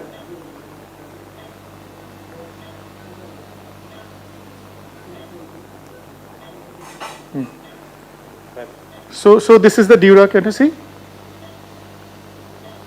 Tumor infiltrated dura. This is the inner surface. And this is the outer surface. Can you see? Yes, we can see. So this is where the dura was adherent. So we have to look for the margins. Except probably this area, which is located laterally. The rest of it appears to be free. So I generally tag these ends and ask my pathologist to mention whether they see any tumor infiltration here. This DACA aneurysms is one day where this image guidance can be very useful. Yeah. In fact, earlier, whatever limited number which I have done, that is one thing, which you try to see mark on a CT, mark on an X-ray, but that can be very variable, to choose and place your craniotomy. Yeah. DACA aneurysm, definitely navigation can be of great help. Oh, there was blood inside. Where from it is coming? Oh, ma'am, what is the blood pressure? Sorry, I couldn't.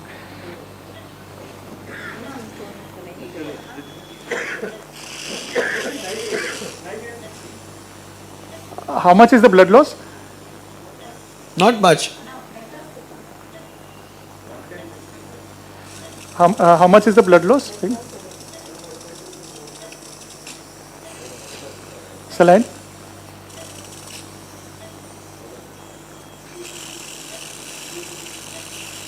It's called the anesthetist volume and the surgeon's volume.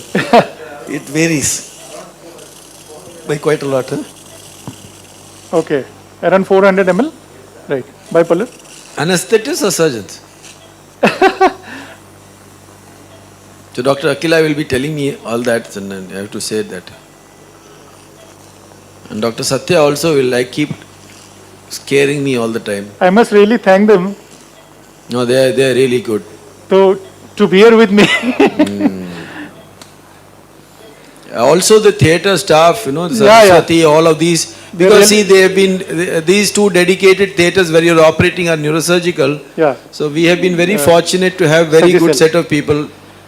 Mahesh is there, he is, a technician. So now I am trying to get him to, sort of learn the navigation protocols also, so that they can be of great help to us. Sometimes as surgeons we we tend to lose our temper. No, it will help us. Yeah, but you are a very peaceful man compared to Anil Pandey. They will probably do a craniotomy for me if I allow it. Yeah.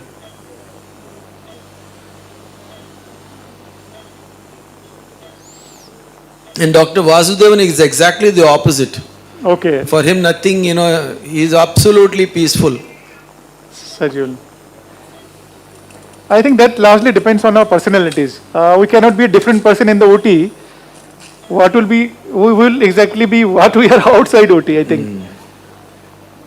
No, probably the difference is stable personalities and unstable personalities. Yeah. I get it. Yeah.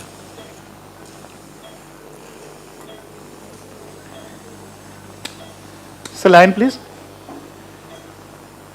So my assistant will have some work to do here because he has to find the dura laterally. Definitely, and I think he has done well. You can come out and then we will break for lunch. What stage are they on that side? Can you please please put it on the other side. Let us see. The frozen should have come. Madam, saline, please.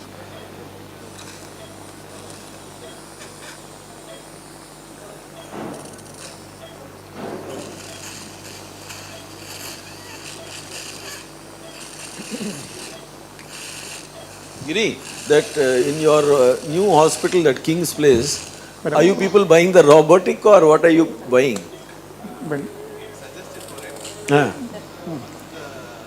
Sir, did you ask me? No. Sorry. Here Dr. Giridharan is there. Okay, right. Who was with us who is again with us in Apollo. Yeah. And now he is the assistant professor at a new. So the government of Tamil Nadu, as it changes, every time a new government comes, they open another center. So they have opened a center and they have opened the bank also. So the bank balance is open for them, so everything they are getting. Madam. But robotics, the cranial and spinal is really expensive. I think sooner or later that will replace navigation, but it is 15 crores.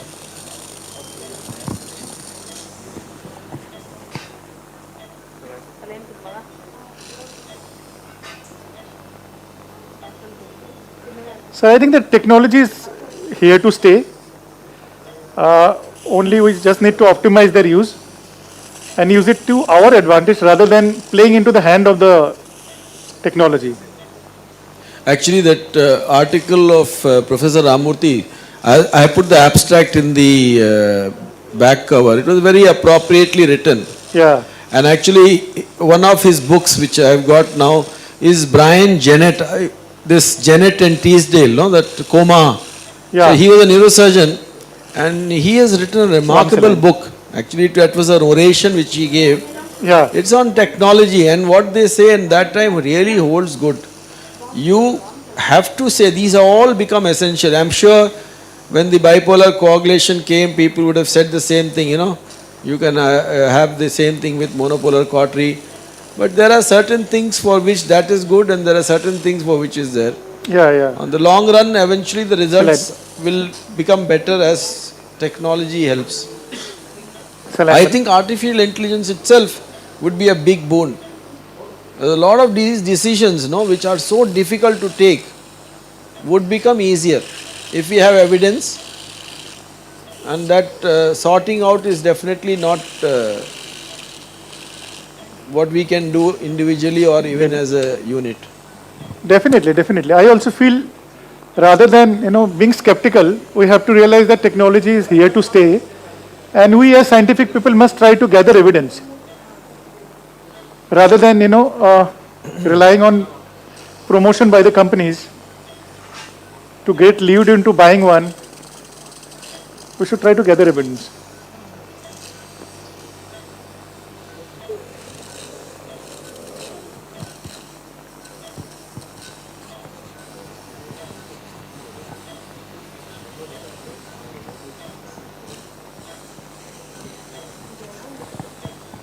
Fine, sir. I think I'm done here. Yeah, come, we'll have lunch. Yeah, I'm done here. He will do the dural closure. I thank both of you because it's not easy. It's always a lot of stress in a new place, a new thing, and you have done very well. Remarkable. Thank you so much. Thank you. I'd like to thank the audience also for hanging on. Yeah. Probably I made a simple surgery look very complicated. I'm sorry for that. It is not simple, by the way. Although I said it is a surfacing thing and I wanted but it's not simple. As you said, it was a large meningioma. It's a large meningioma. Yeah. Now, a large meningioma anywhere can be a very, very formidable adversary. Yeah. And you can have a lot of issues with each of those things. Yes, sir. Very well done. Thank you so much. Thank you. I'll be coming out. Yeah, please come. I'd like to thank my staff here. Yeah. Thank you. Yeah. Someone थोड़ा देख लेना. Need to apply some more.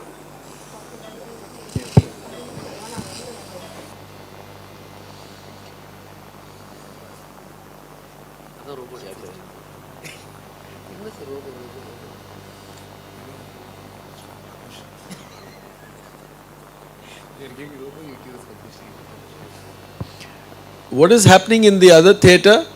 The Frozen has come. Mangal? What is about the other theatre? Frozen. Dr. Sadia is here, no?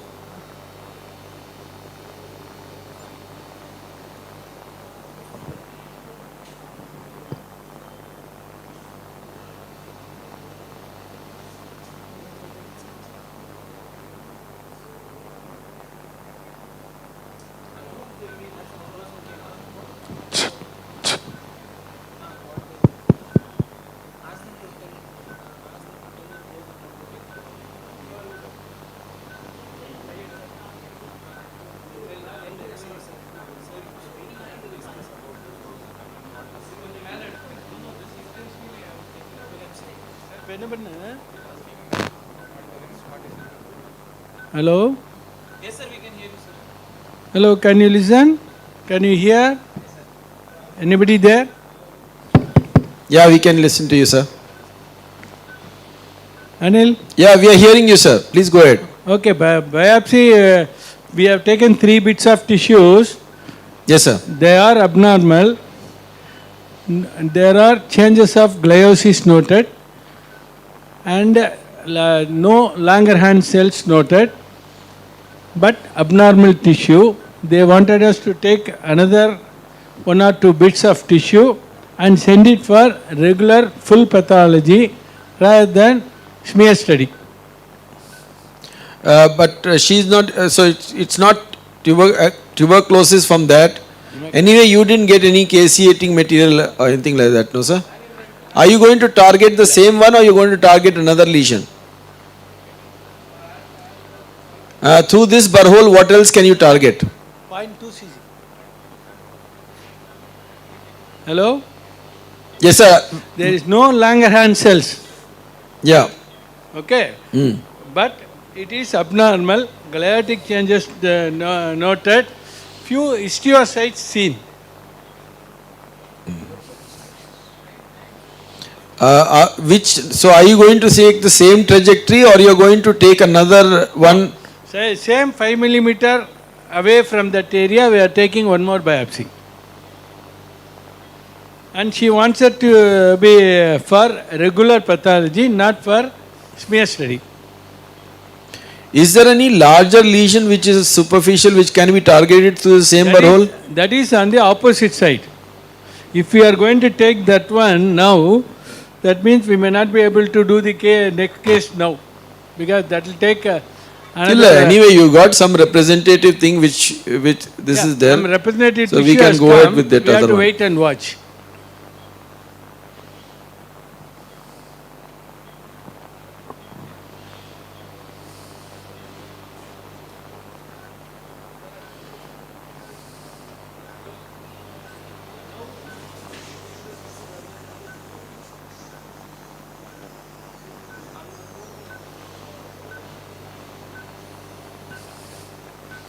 Giri, any from your experience, any suggestions?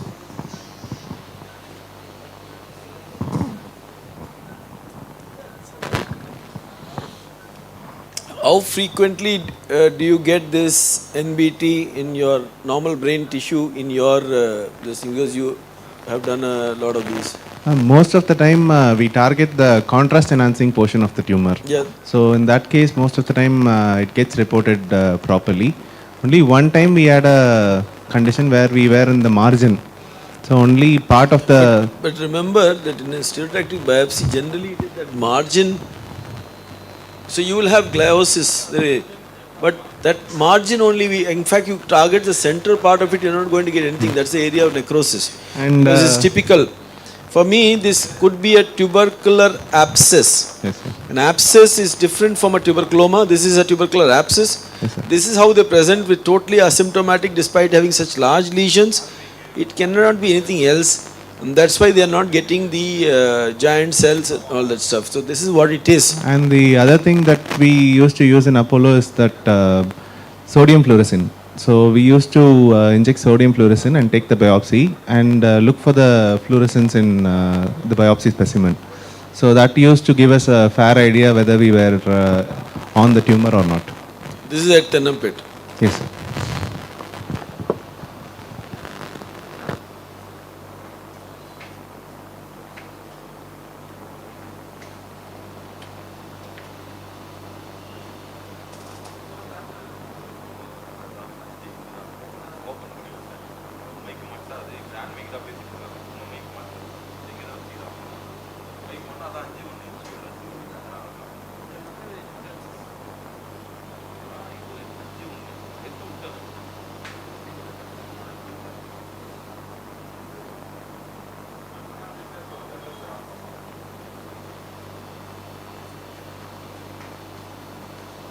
All this equipment, the amount of care which these people have to do to maintain this.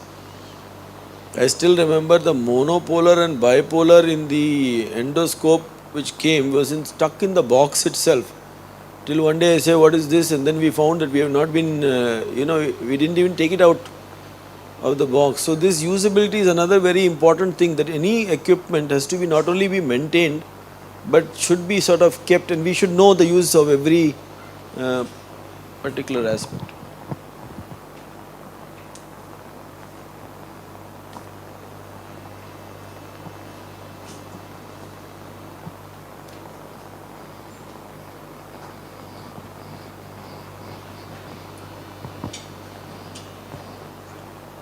Main Apollo, what is the frame they have here? They have a... right now they have that EC nav, sir. No, frame. Frame is CRW. Huh? CRW frame.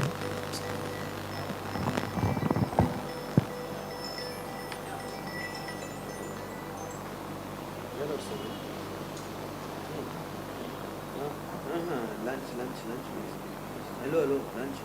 200%. So eat your lunch and go. That's very important. Come. Have lunch only. No, 10 minutes. It's already served, ma. Say yes, fight and please.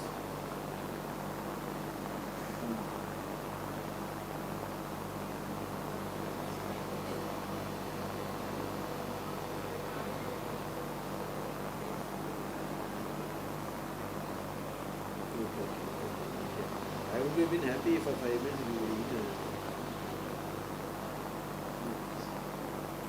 Come, please come.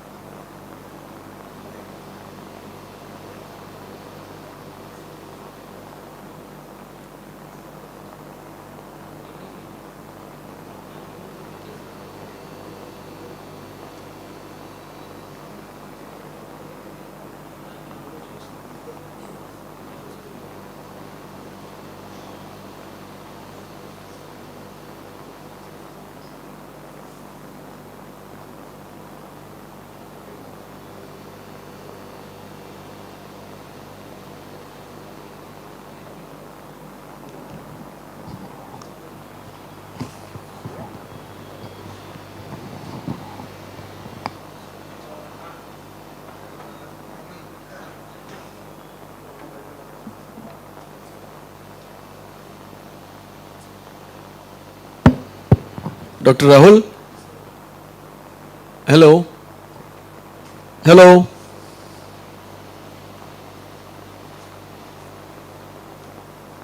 Hello?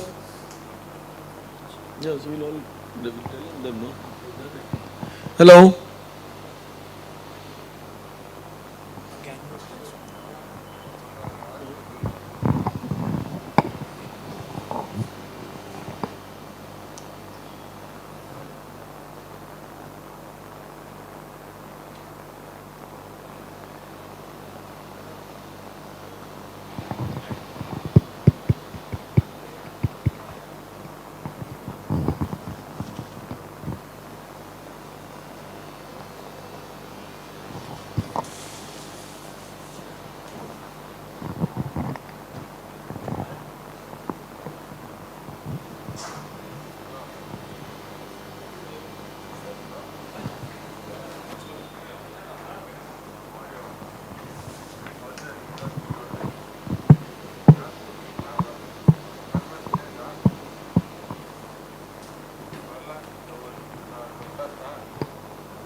Check, check. Varda.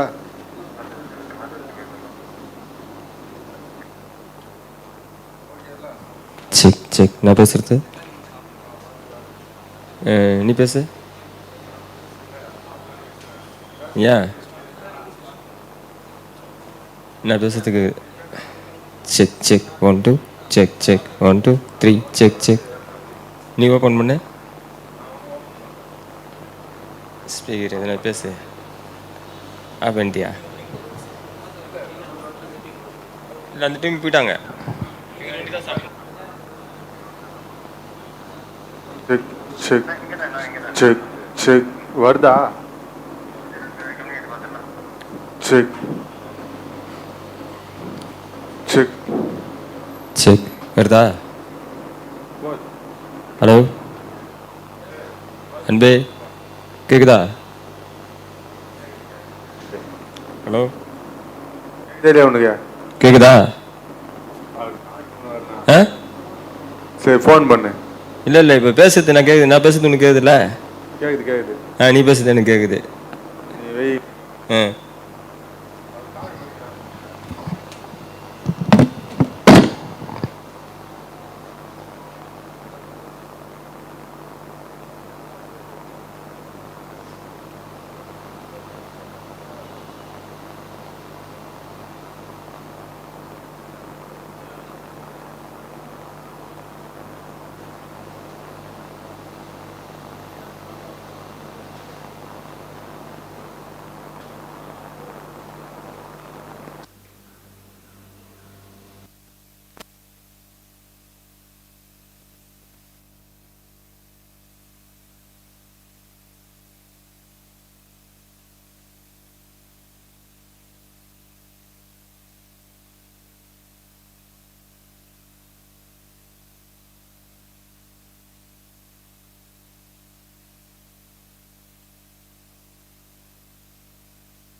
This is one, and I think the number Biopsies has gone up because you need to have that. So would have died. Would have died. Great. False pressure. So Mark.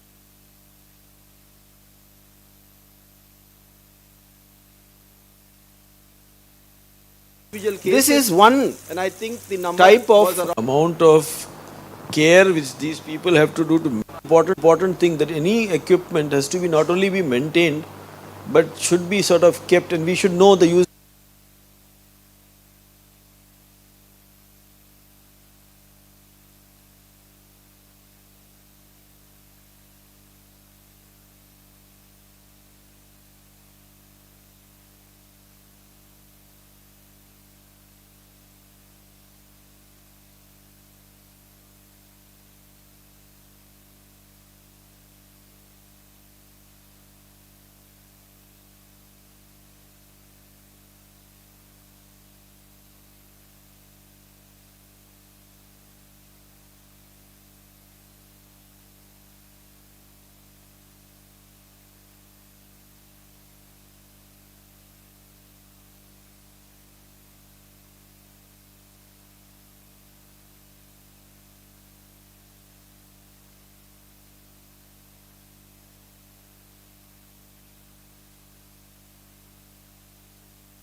Check check check. நான் வந்துச்சு இங்கேருந்து பேசுதாங்க அப்போ தான் கேட்டோம்.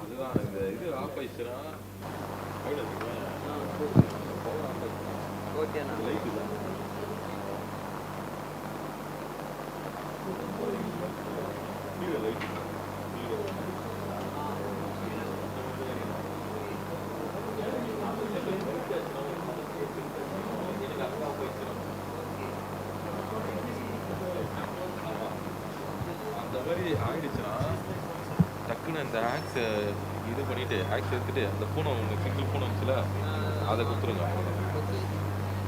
நான் போட்டா சரிங்களா? ஆடி mic check பண்ணுறியா? மைக் செக் பண்ணுறியா? அங்கேருந்து ஒரு மைக் எடுத்து இங்கே நான் பேசுகிறேன். ரன்னிங் ஓடினுக்குதா? உள்ள ஸ்டேஜில் ஒரு மானிட்டர் வச்சுக்கிறாங்க, இது வருதா? Check check. ஒரு மானிட்டர் ஒன்று கன்சோல் வச்சுக்கிறாங்க. அப்படின்னு ஒரு மைக்கு செக் பண்ணேன், ஒரு கார்டஸ் மைக் எதுனா இருந்து வச்சு.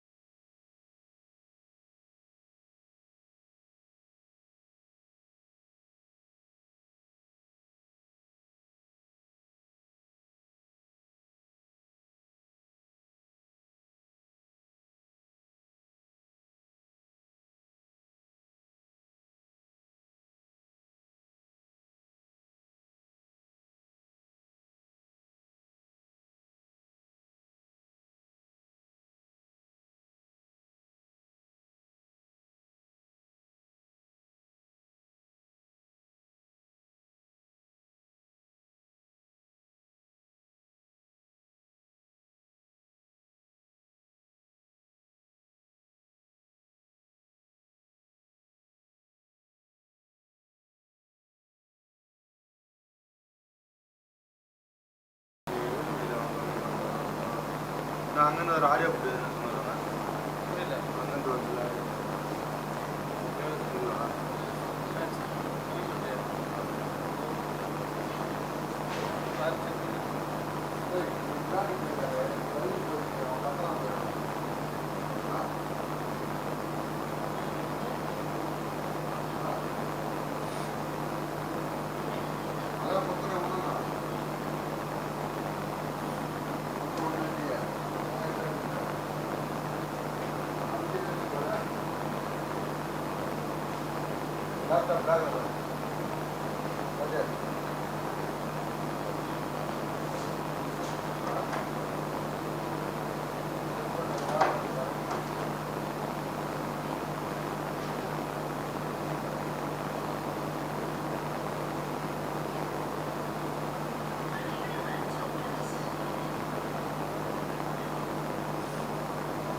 So the third case for our session will be left insular glioma.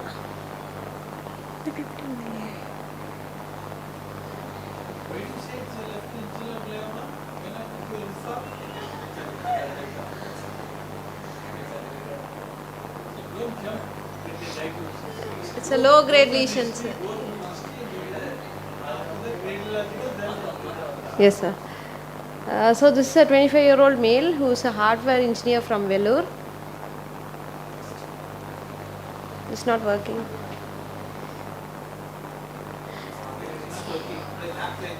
Laplu wala sela inge wala sela. This is also not moving. That is also not moving. So he came with 2 episodes of LOC for 20 minutes, 20 days ago, followed by altered sensorium for about 1 hour. Only history was there was a tongue bite present. There was no other tonic-clonic activities or increased salivation or urinary incontinence, bladder bowel incontinence. Next. On examination, patient is conscious and oriented. He is a right-handed individual with normal MMSC and higher mental functions also normal. He is totally preserved. His cranial nerve examination and there was no spinal motor deficits also.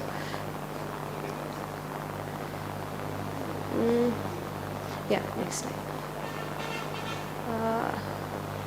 So here we can appreciate a low-grade lesion, probably a low-grade lesion in the arising from the left insular. Next slide. It is not contrast enhancing, and we can see it is. It's just the flare changes alone. Increased edema is there. Predominantly involving the zone 1 and zone 2 of Virchow classification. So this might be the plan for today. Left frontotemporal craniotomy. Mostly it's a trans-sylvian approach. If possible, we will also go transcortically to remove the posterior temporal part. The posterior maximal safe excision can be done. The frontal will not be going. We will just go from the posterior. We will connect to the OT now. Can you hear me there? Am I audible? Yes, sir. Fine. So we are positioning the patient. Before that, we can discuss the radiological part. So the case just presented is a case of left insular glioma in a 25-year-old boy who presented with only 1 episode of seizure. Can you hear me there? Yes, sir. Yes, sir. We can hear you. Yeah. So this is usually the case. These patients, they are generally young and they will present with seizures, and usually the first seizure being a dramatic symptom, will get the patient to a physician, and a scan generally follows, and they generally get picked up quite early. Yes, sir. Although insula is known to be an epileptic zone, but very infrequently will find patients with intractable seizure.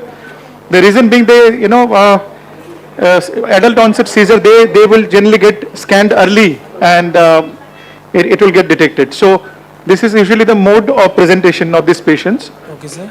So what are the challenges here?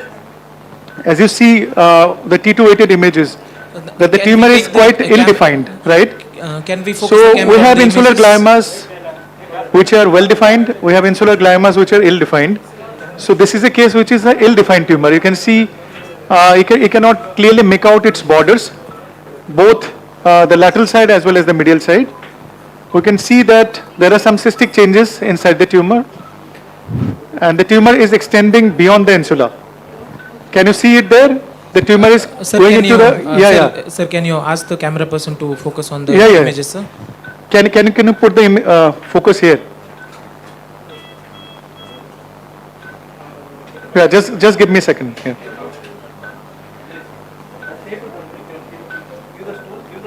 Yeah.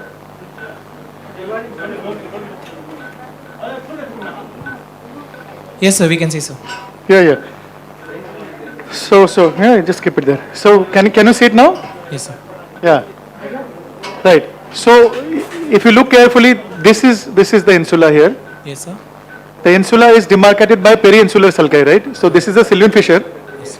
The Sylvian fissure on its deeper side, it forms two more Circular extensions, yes, sir. right? Yes, sir. This is the anterior periinsular sulci. Yes, sir. And there is the posterior or inferior periinsular sulci. Yes, sir. And you'll have one more at the top, which is seen on sagittal image. Yes, sir. So these three things will form the semilunar or the insular periinsular sulci. Yes, sir. So the periinsular sulci will demarcate the insula almost entirely, except the area of the temporal stem, Yes, sir. where it is incomplete. So here you see, this is the anterior periinsular sulci. Can you see? Yes, sir. And here is the tumor. This is the posterior periinsular sulcus. Okay, sir. You can see that through this U fiber, this tumor have started to come into the frontal lobe. Can you see? Yes, sir. We can see, sir. Yeah, it is abutting the frontal horn on this side. On the temporal side, you see there are fuzzy areas, T2 intensity areas. Yes. And in the setting of low-grade glioma, which this appears to be, you don't expect it to be edema. Rather, it could be tumor extensions, Correct, which will be more clearly seen on T2 flare image. More important for us is to note the medial border of the tumor. Now, I would like you to focus here, this area. Can you see? Yes, sir. We can see, sir. So this is the area of the internal capsule, right? Yes. Anterior limb, posterior limb, and genu. The genu typically comes at the level of the foramen of Monro, right? Yes, sir. And lateral to this area, oblong area, is nothing but the lentiform nucleus and putamen. Yes. Yes, sir.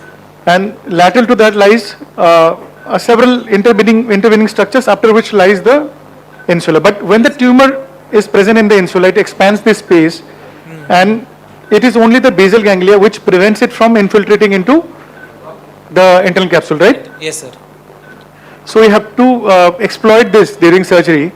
So how do we exploit that? On the medial side, we have to identify this basal ganglia by its appearance, which we call as the nutmeg appearance. Yes. Hopefully I'll be able to show you that. Okay, sir. So as soon as you find this nutmeg appearance here, you know that extent is reached. That the internal capsule, particularly the posterior limb and the genu, yes, is not far away from you. In this patient, we also plan to utilize one gadget called intraoperative subcortical monitoring, mapping, right? Yes. So in this monitoring, what we'll do is, as we keep on resecting this tumor, we'll keep on stimulating this tumor base, the base of the surgical cavity, with inbuilt suction stimulator. So the company person is here to help us. So we'll, as neurosurgeons, we use the suction continuously during surgery. Yes. So when this suction is attached to the machine, it can act as a monopolar stimulator. And we all know that there is a linear correlationship with monopolar stimulation with the distance. For example, if you are able to find a contraction in the muscle with 10 milliamperes of current, you know that you are approximately 10 millimeters away from that structure, right? Yes, sir. Am I understandable there? Yes, sir. Yes, sir. So this milliampere to millimeter rule is very much applicable in insular gliomas. I routinely do this in my practice. Okay, sir. In my mind, the most critical is the middle limit. Yes. So we have the basal ganglia and we have this subcortical stimulation, okay, right? Sir. Yes, sir. Then another important thing is the lenticular striate artery perforators. This tumor, as you can see, can you focus on this area? Can you see? Yes, sir. We can see, sir. Yeah. So this is nothing but this is the midbrain, right? So this is the uncal area. Yes, sir. This is the uncal area, yes, right? So anterior medial part of the temporal lobe is also infiltrated by the tumor. Yes. So if you go by the classic Yasargal classification, this tumor has come out of the insula and it has affected the anterior medial temporal lobe. So it would be something like Yasargal 3B or maybe 5A, right? Yes. But the frontal extension is not that much. It has just started, but the temporal extension has come to the medial temporal lobe and as well as it has gone posteriorly. Okay. Right? Yes, sir. Now, do you have the sagittal images? Sagittal image, yeah. So you see here, you can see some amount of distortion of the midbrain. Can you see? Yes, sir. These are the posterocerebral arteries on both the sides. Here you can see that the artery is shifted posteriorly. So the tumor in the anterior middle part of the temporal lobe will have to be removed because swelling of this residual tumor can have a compressive effect on the midbrain and can lead to herniation syndromes. Okay, so we have to take care of this tumor. Just wanted to show you one more thing before I could explain the surgical plan to you. Can I have the sagittal here? Yeah, no problem. Yeah. Can you see the sagittal film now? Hello? Can Yes, you see sir. the? Yes, Yeah, sir. Yes, yeah, sir. yeah. You see. Can we zoom a little, camera? Can you zoom in here, cameraman? Can you zoom in here?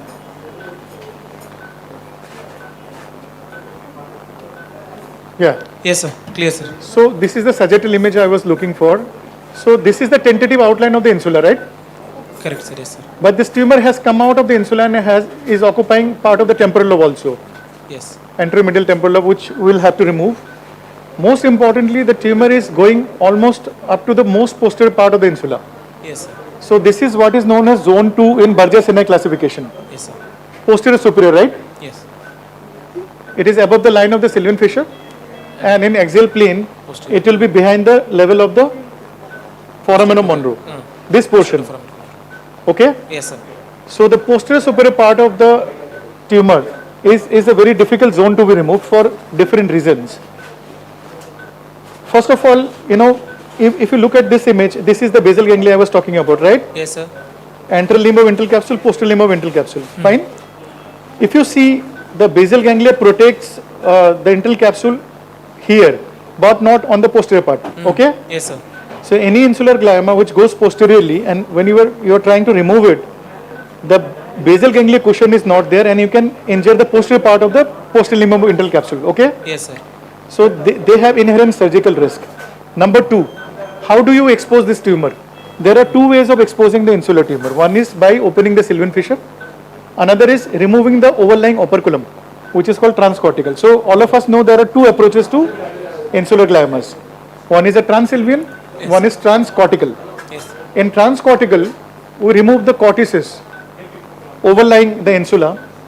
For example, this cortex. Once this cortex is gone, the insula gets exposed, right? Yes, sir. Or the second way is you can split the Sylvian fissure.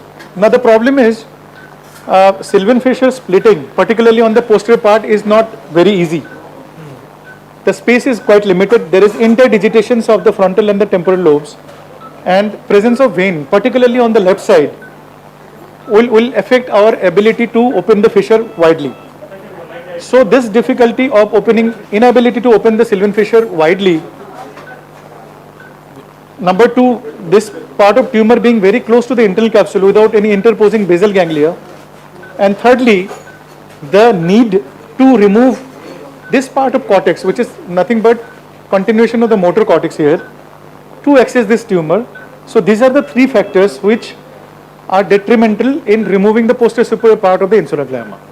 So if you read the literature, you will find that this is the most common location of residual tumor in most of the clinical series that you find in the literature. Even in my experience, this part of tumor is rather difficult to remove.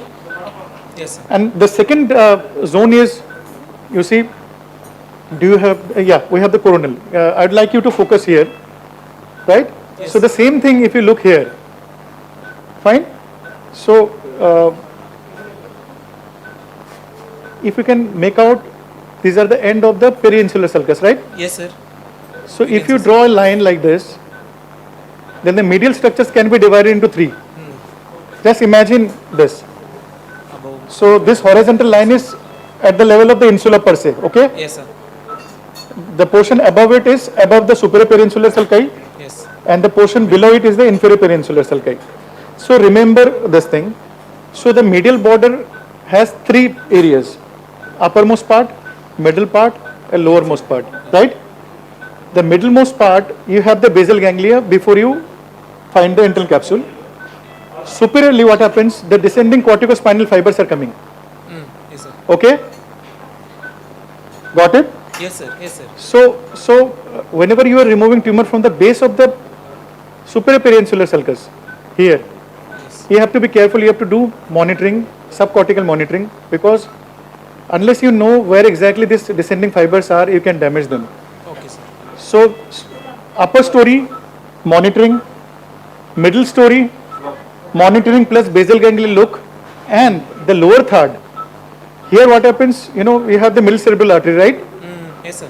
So lenticular striate arteries, as you know, they arise from the M1 segment. And they, as the name implies, they will go to the basal ganglia and the internal capsule, okay?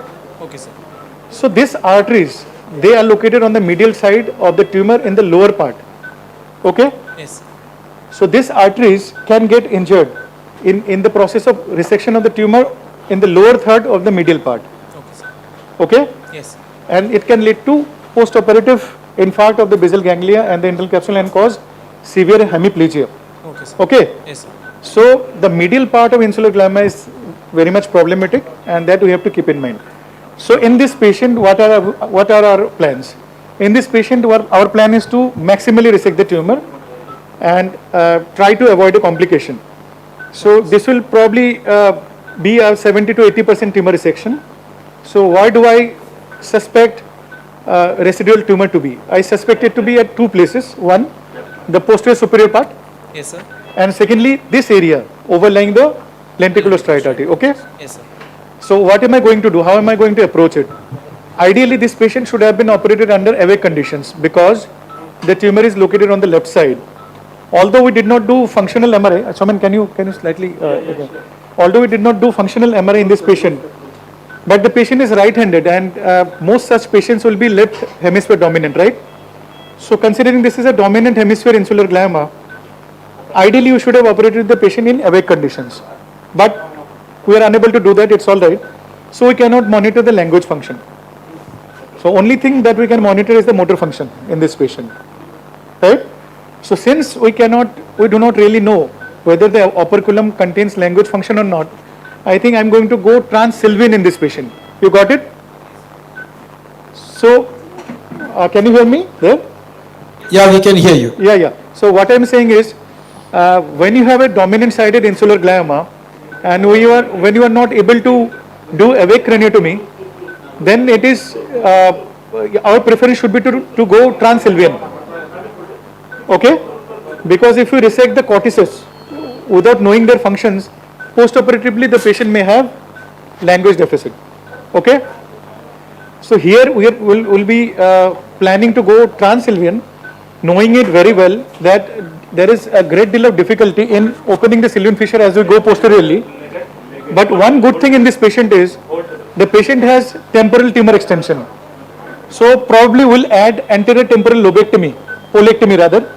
Since it is dominant side, I'll probably resect no more than 4 centimeters of left anterior temporal pole along with opening of the sylvian fissure, and this access to the insula I will utilize to resect as much of the tumor as possible.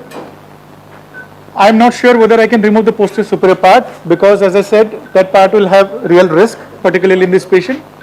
And I also suspect that the lenticular striate arteries, which should be arising from somewhere here, can you zoom in to this area? Yeah, this is the M1 part of MCA.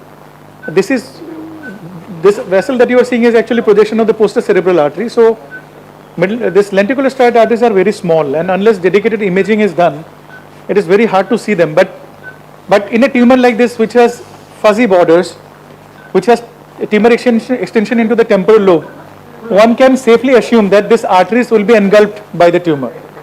So you have to stop your resection before that area, right? Professor Guntal, are you going to use fluorescent? Sir, we can use fluorescent, but I don't see any contrast enhancement in this tumor, whatever films I could see. So if you use fluorescent in this patient, probably will not have a great deal of advantage, except for some patchy areas which may light up, which is not being shown on MRI. If we can specifically biopsy that area, then probably we can appropriately grade this tumor. But in non-enhancing tumor, fluorescence is not a great help, I think. So this is what our plan is. I am going to do this case in supine position. I put a shoulder roll below the left shoulder just to elevate it, and I'll further rotate the head so that the head is parallel to the ground. Now, such a position is particularly helpful if you are planning to use intraoperative ultrasound. The reason is when you make the head horizontal, I don't know whether we are going to use ultrasound here or not, but when the head is horizontal, it will hold saline. So you can use that saline in the surgical cavity to insonate the surgical walls. The ultrasound has been arranged, Dr. Vasudevan is telling me. Yeah. Because Dr. Suresh, who heads this hospital, he is the, world famous ultrasonologist. Yes. He specialized for years in this area. Okay. So, so I hope we can show you the utility of ultrasound in this patient, because that will be really helpful, because low-grade gliomas are very difficult to be differentiated from the adjoining normal brain, particularly in an area like the insula. So whatever help we have is going to be useful, I think. So this is the plan in this patient: maximal resection, probably the posterior superior part of the tumor, and the tumor infiltrating the lenticular striate artery somewhere here will have to be left behind, and we plan to go combine transsylvian and transcortical through the temporal pole. Since it is a dominant side, and since there is not much tumor extension into the frontal lobe, I'll probably avoid a frontal corticectomy. Let me see how much I can do. So as we keep on dissecting the tumor, and CUSA is going to be really helpful. This ultrasonic aspirator is an absolutely helpful tool in resection of low-grade gliomas, because they are sometimes gritty, tenacious, and it is very difficult to take them out through the tissue forceps and the biopsy forceps, whereas CUSA can give you a controlled tumor resection. So I have published also, you can access my articles. For me, if you can look here, so finding the base of this sulcus is very important. Whichever way I go, even if I go transsylvian or transcortical, depending on the size of the tumor, here this tumor is bulky, maybe I'll first debulk here, but I want to look for the basis of this sulci. Can you ask them to focus where you are pointing? Because these people are, I think he is sleeping there. Looks like I put him to sleep. Post lunch. Post lunch syndrome. I think everybody is sleeping now. No, we are awake. Maybe the coffee is keeping him awake. One thing is there, now in these lesions, at least in our department here, sometimes when we do this, we try to avoid the transsylvian because we feel, sometimes the prognosis is worse. When you see where the lesion is surfacing, and then if with navigation we realize that, the triangle, from which point, which is the closest to the cortex, and which point we will be able to get the anterior and posterior part maximally, would that be a consideration for you, using navigation to see your path there? Yes, sir, but I think since it is a left-sided tumor, so our options would be quite limited. In fact, I had actually posted this as an awake craniotomy, but probably being a second case, that was, No, it's all right. It's all right. It's not that it cannot be done. We have done it before, but we have to realize that resection of the cortex. Definitely. To go inside and find the tumor will be slightly tricky if it is a dominant-sided tumor and you are not doing awake. 200%. So I agree with you. So if you read the publications, there you will find that as you go from the basal part of the frontal lobe and the temporal lobe posteriorly along the sylvian fissure, the percentage or the likelihood of harboring language function increases.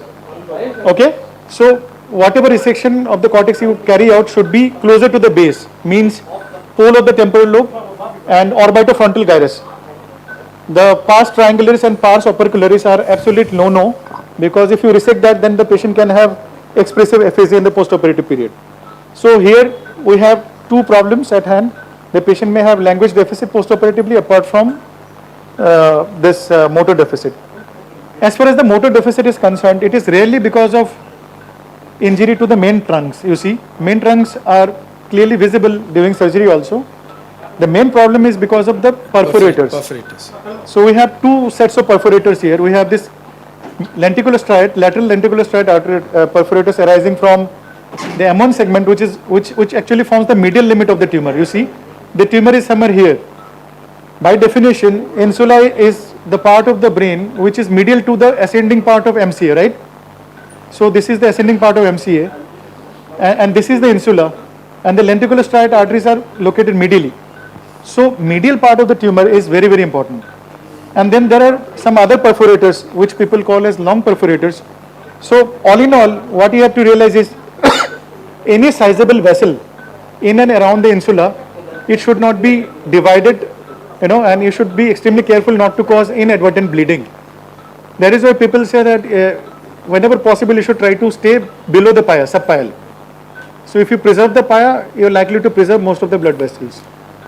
So we'll see. In the Yesagil's volumes, this lenticulostriate is a very classical. Sometimes there will be one parent vessel and the entire sheaf of branches will come off from that parent. Yes. And if it is our misfortune to injure that one, then the whole set goes. Absolutely. So that has to be very, very carefully. Yeah, and sir, one thing that has to be understood is that lenticulostriate arteries, they arise from the subarachnoid segment of M1, right? So for some distance, it will remain in the subarachnoid space and can be seen. But once it goes inside the anterior perforated substance and runs into the parenchyma, it is very difficult to predict how they are moving inside. So earlier it was thought that insular gliomas, they will push. Can you go out of the way?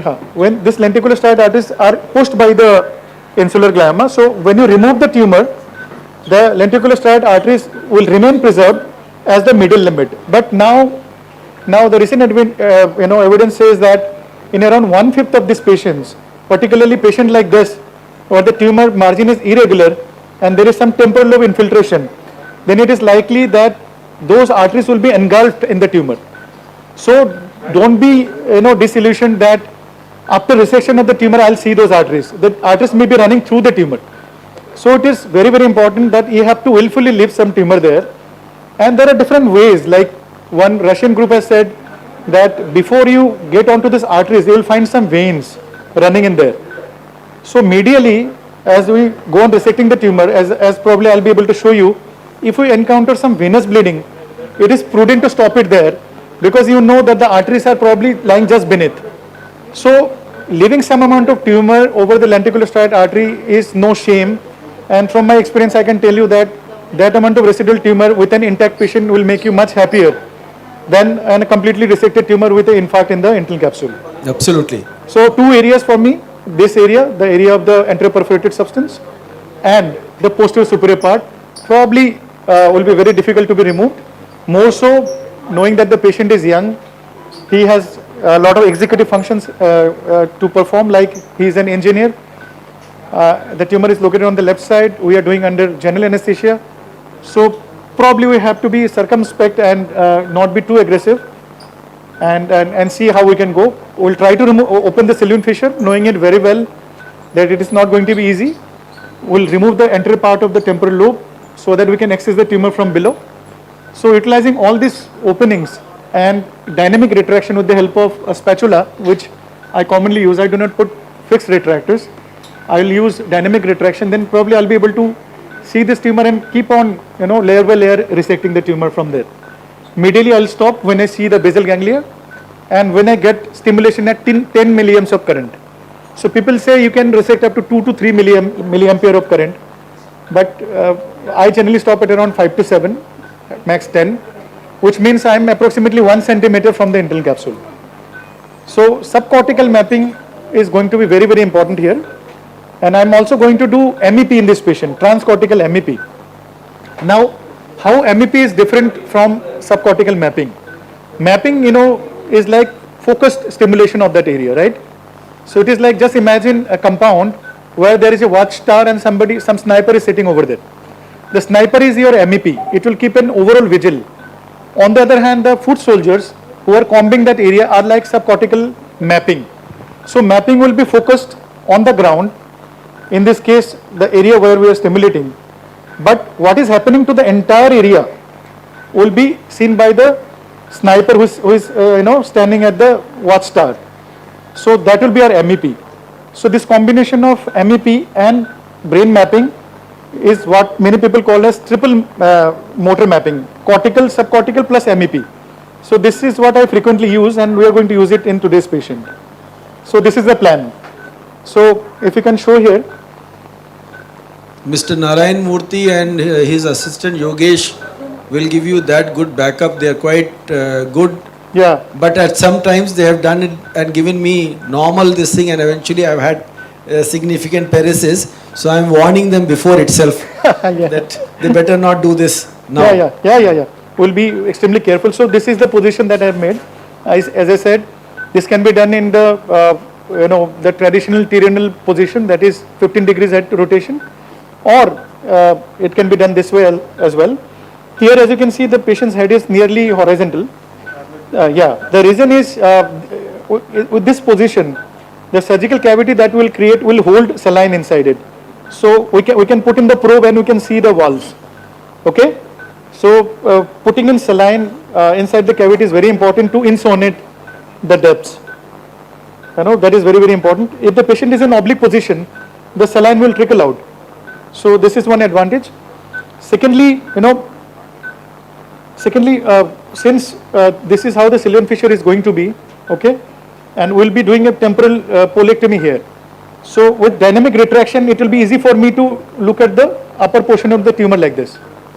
So that is why we have tilted the head slightly towards the floor, as you can see. Can you show it from the side? The position is similar to our standard skull-based surgery, where the head is extended. Anil sir, can you make out? Yeah, very well. It's quite clear. The basic idea is to be able to see from below upwards. As I said, this is where the posterior superior part of insular tumor is going to be. So with a position like this, I can see this way. If the patient's position was like this, it would be extremely difficult. But as the patient's head is tilted towards the floor, so we can probably angulate the microscope and be able to see that area with my assistant giving a dynamic retraction with a spatula. So this is going to be our plan: combined transsylvian and temporal polectomy. The incision is going to be a standard one, frontotemporal. So we'll start from the level of the zygoma, just 1 centimeter in front of it. We'll slightly turn it behind. We don't intend to go too backwards. Do we have navigation here? Yes. We'll use that. Let me first, yeah. We'll turn it anteriorly, curve it.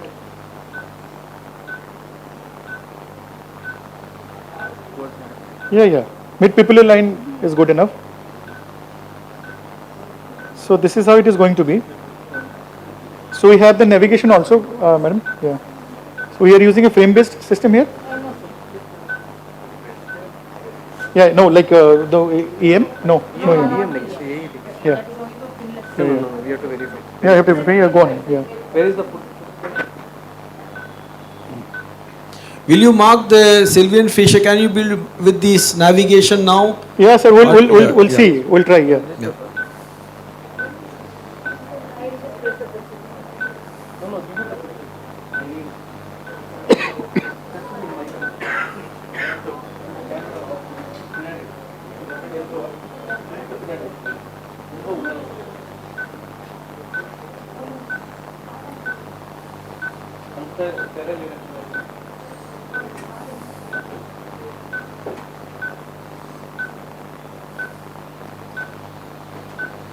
So there are several anesthesia considerations during a surgery like this. Maybe ma'am can shed light on that. Like how are you going to manage the neuromuscular blockade in this patient? Would you like to? Yeah. Okay, ma'am. Only sedation is given for the patient using dexamethasone and propofol.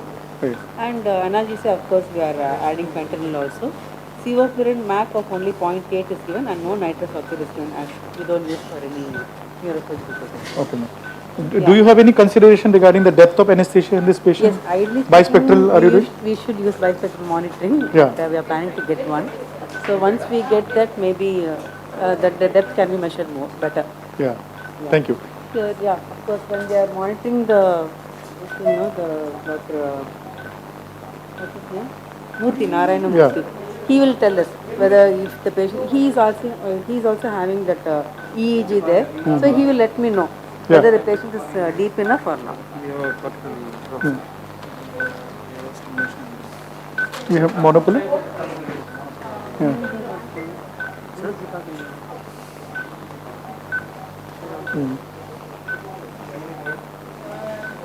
So we are in the process of registration now.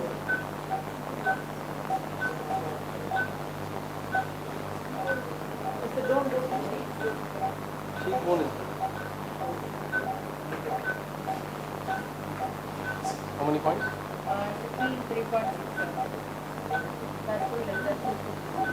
Be on the bone. Oh, it will correct itself after. I think they calculate the percentage. Lift it.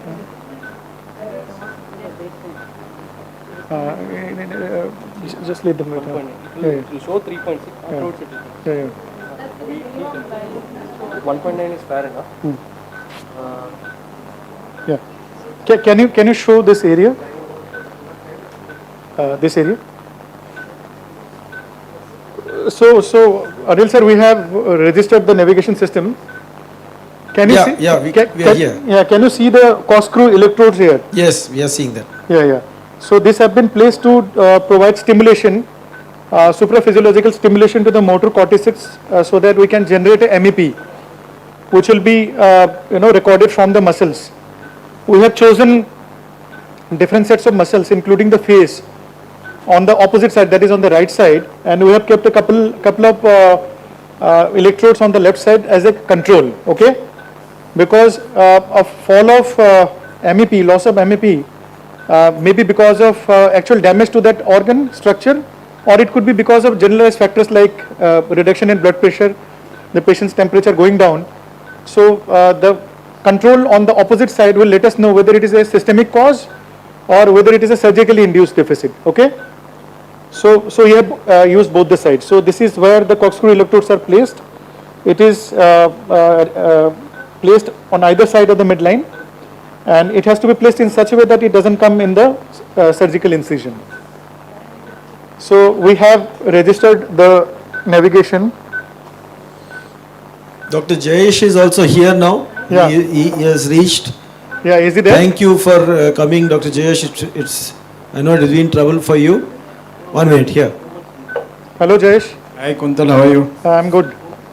Hope you reached on time. Yes. Yeah. Somehow I think the accuracy. Yeah.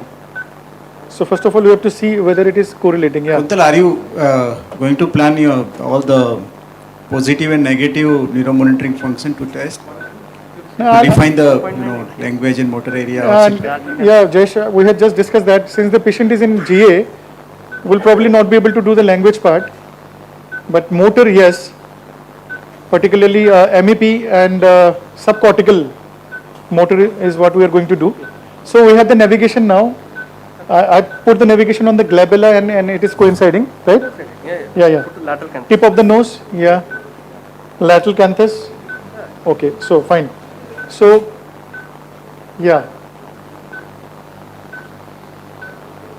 This is where the Sylvian fissure is, right? You can put a point here. Okay.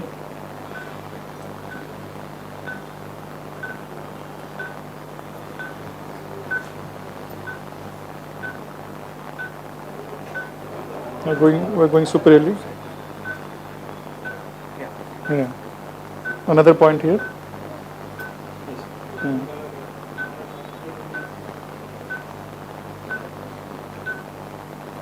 Yeah, this is ending here, somewhere here. Second point was here.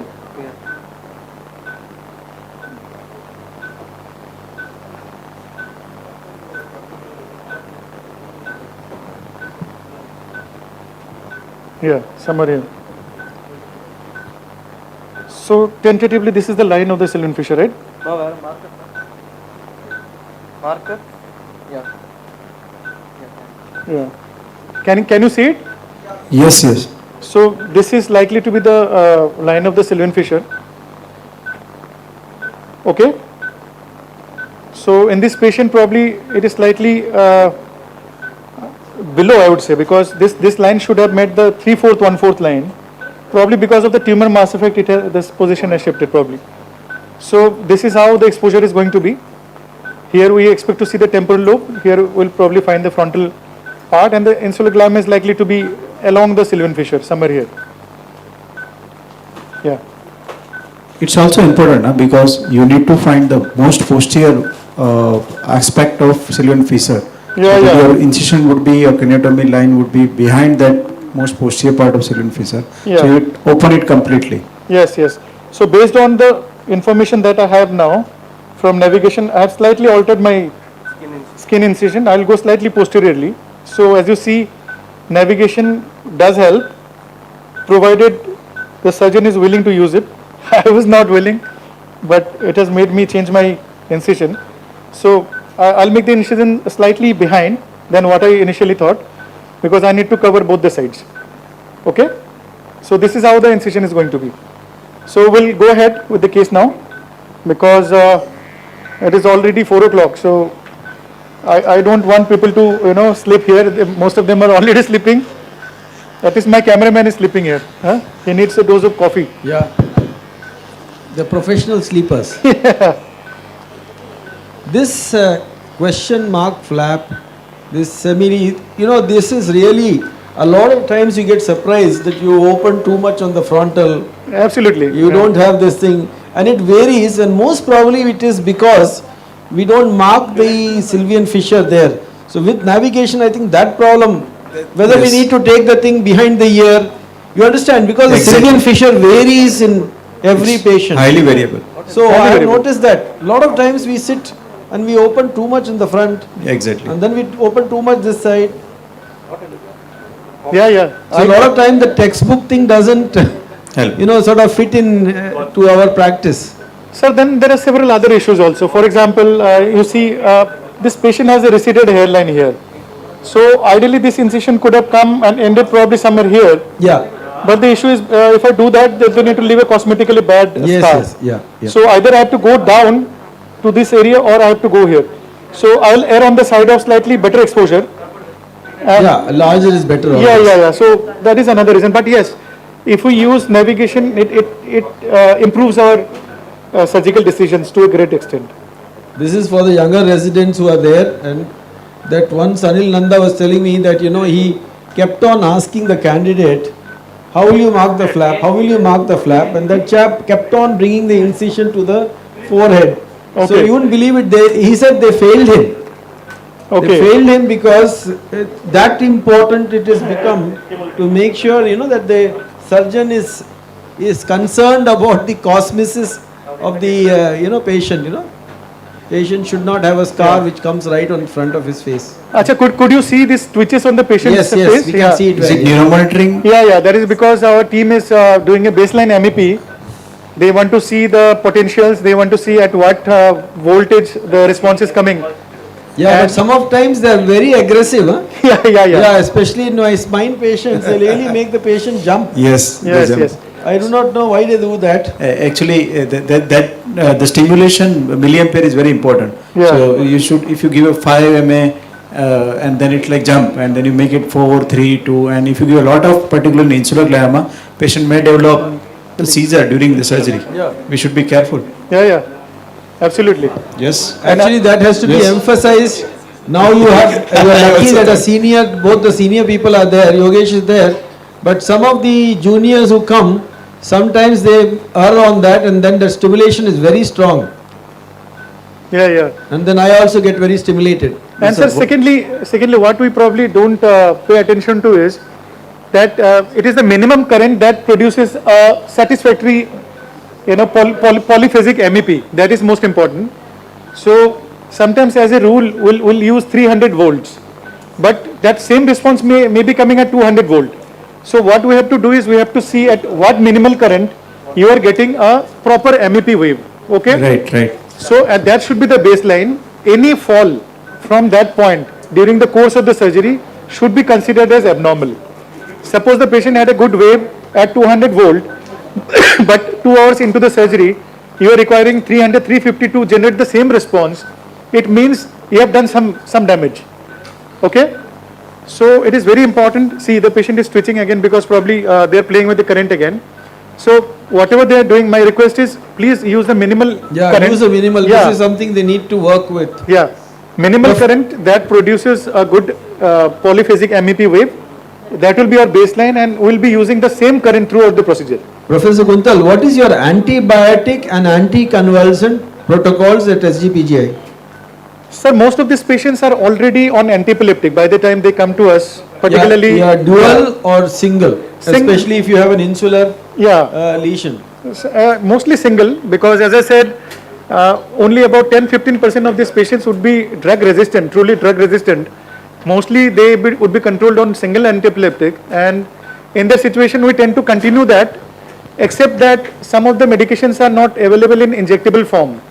So we make sure that if such a drug is going on, for example say carbamazepine, and the seizures were controlled, then after admission we'll probably add one more drug, say a levetiracetam or say phenytoin sodium, which is available in injectable form. That would like to continue in the perioperative period for at least 7 days, after which we will take a call whether to discharge the patient on both these drugs or the original one which controlled the seizure. But yeah, it is the continuation of the same thing in injectable form, and on the morning of surgery we generally give a double the ongoing dose. For example, if the patient was on 500 milligrams of levetiracetam twice a day, we'll probably give the patient 1 gram at the time of induction. And regarding antibiotic, different institutes have different policies. At my institute, we generally prefer a 3rd generation cephalosporin and 1 aminoglycoside. Typically, ceftazidime 2 gram and amikacin 750 milligrams is what we generally give at the time of induction. And another dose when the surgery goes beyond 4 hours. And although we should ideally stop it say at around 24 to 48 hours if the surgery is clean and we did not go into one of the paranasal sinuses. But for safety, we generally tend to give it for 5 to 7 days in total, maybe 2 to 3 days of injection and remaining 3 to 4 days of tablet. So I know it is probably not what is recommended, but considering the kind of setup that we have, the nutritional status of the patients, so many other patients having infected wounds in the same ward or ICU, so this is what we are following. Your prepping is you first use spirit and then you are using betadine, and then or what is your prep schedule? Sir, in SGPGI we have this standardized thing that first we clean that area with the Savlon. So this foam thing will take out all the oily things, greasy things from there. Then it is followed by ether. Ether will just dry up that area. Then we apply spirit, and after that we apply betadine. So this 4 things one after another is done twice. Like he is doing once now.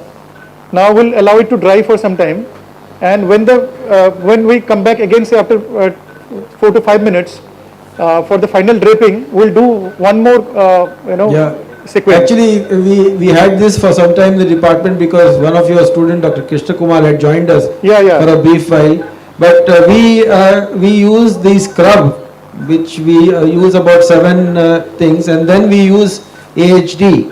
Okay. Yeah, taking care not to go into this. So that's been our protocol at VHS. Yes, sir. What I believe is, I think we should stick to the protocols made by the institute and adhere to it. But yes, these are not sometimes scientifically proven. There is a scope for doing some prospective research on this.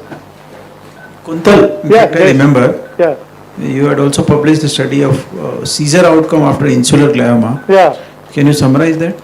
Because it's most important to understand what could be the outcome of seizure. Partial resection, complete resection, subtotal resection. Yeah.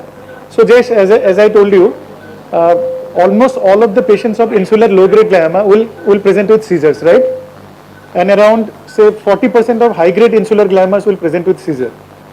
The incidence of seizure in high-grade glioma as such is low, but insula has a tendency to produce seizures because of its mesocortical structure, its contents, and there are various theories.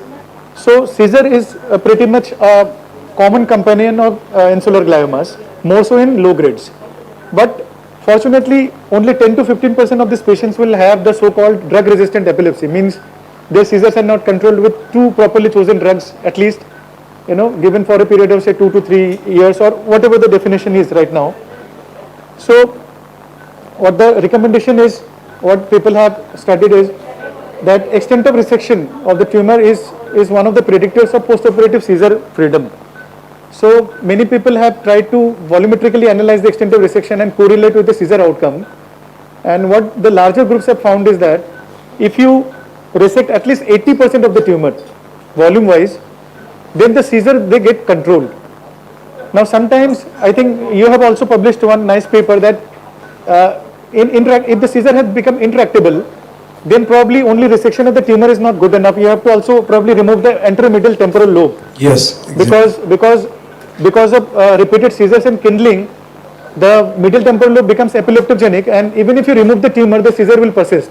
That's where if insuloglama presented with a resistant seizure, absolutely. then there is a role of video EEG, because you should know that where it is came from, Where it is started. frontal or temporal. If it is from temporal, then it's very important to do hippocampal resection and all. Very, very, very important for all of us to sort of reinforce these learning points, because seizures, post-operative seizures can be a real disabling thing, and they will give you Patient present to us with the seizures. huge amount of problem it is. Absolutely. Two more things. This infiltration, we have actually stopped using adrenaline because whatever hemostatic process gives you, skin edge necrosis becomes very high. So your wound healing is a problem, because even the Rane clip which you apply after this with an adrenaline thing causes this edge necrosis. That's why you see that edge necrosing. Next is that the pin site, this pin site should always have a wrap with betadine scrub, because air embolism occurs even in the supine position. Yes. And this is the site of the air embolism. That is where the pin goes into the diplo, and it can suck into the veins there. So these are the two other points for the young people when they do this procedure on their own. Yes. So Jayesh, as coming back to your point, so insuloglama per se causing seizure, if you resect 80% of the tumor, then generally the seizure gets controlled, unless the patient presented with a medically intractable seizure, where he will probably have to resect some other part depending on what the video EEG has shown, like you have published. And then people have also seen, and I also saw in my study, that if this control in seizure in the postoperative period somehow gets lost, meaning the patient has started to throw seizures again during the follow-up, then it generally correlates with tumor progression, right?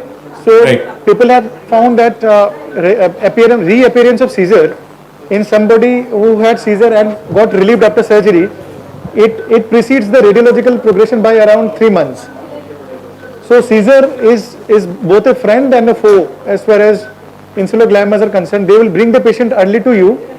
They will get the recurrence detected earlier than the standard thing, but at the same time seizure cannot be a welcome symptom to anybody. Very true. Yeah, and in my paper which was published in Neurology India, we also looked at other factors. So we looked at specifically 4 factors, if I can remember correctly. One is whether the patient had medically uncontrolled seizure in the preoperative period. So uncontrolled seizure is slightly different in definition from the intractable seizure. Intractable seizure means patient continues to have seizure despite 2 appropriately chosen drug for a specific period of time. On the other hand, medically uncontrolled seizure is something like the patient continues to have occasional seizure, 1 or 2, generally after 1 or 2 drugs without any specific duration. So if the patient has preoperative seizure which occasionally comes despite an anti-epileptic drug, tumor which is going into the temporal lobe, patients who because of whatever reason doesn't get post-operative radiotherapy, and patients where the tumor could not be resected completely. So I think these are the 4 factors which we found will tell you that the patient will probably continue to have seizure in the post-operative period. So in the overall equation, tumoral extension into the temporal lobe is a risk factor as far as recurrence of seizure is concerned. Noted. So this is what we are going to do in this patient. Let's see how much we can do. CUSA is going to be very, very important. And as already discussed, Anil sir, we can use fluorescence in this patient. What do we have here? Do we have ALA or sodium fluorescent? Sodium fluorescent. Sodium fluorescent. Okay. There is no contrast enhancement, right? So Yes, there's no contrast. no point of. The only advantage I see in such patients is maybe it can pick up some areas which have still not come in contrast. So we'll see, whenever we are using this 560 nanometer filter, the dose typically required is around 3 to 10 milligram per kg body weight. But if you use a high dose, say 20 milligram per kg body weight, you can see it even with your naked eye. So this is the advantage of fluorescein. It does, you don't have to have a specific filter, but the dose requirement will be very high. And our anesthesia colleagues, they may have concerns that it can cause some complications, particularly if the patient is in awake condition. It can cause seizures.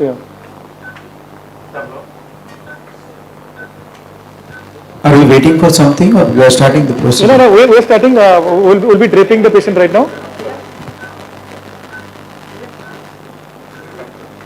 So, Anil sir, in the meantime, with Dr. Jayesh available to you, he may kindly like to discuss some other aspects like spine. If Dr. Jayesh has any videos, he can probably discuss there. Yeah. We'll get back to you once we're done with the exposure. No, you carry on. Because there is not much to show here. You carry on, Yeah. Rahul, they can keep discussing something else there.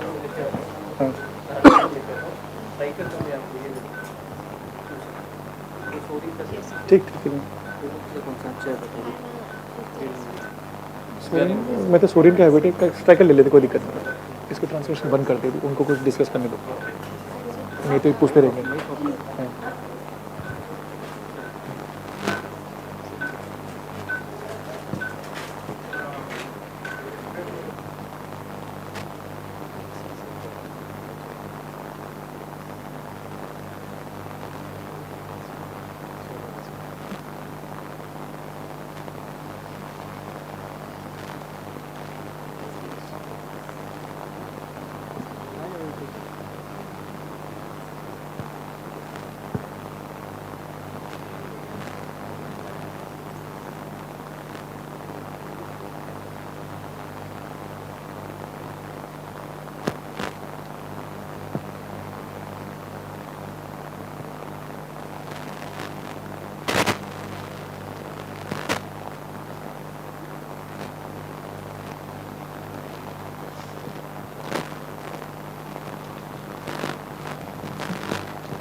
When you're marking, please show us the navigation marking you're going to do. You have already done that, no?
Okay.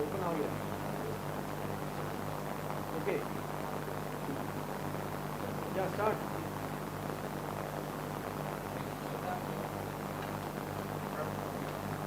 Good afternoon, everyone. I am Dr. Haridharan, anterior deformity correction in cervical spondylotic myelopathy. Cervical spondylotic myelopathy is degeneration of cervical spine which result in secondary canal stenosis, myelopathy and radiculopathy.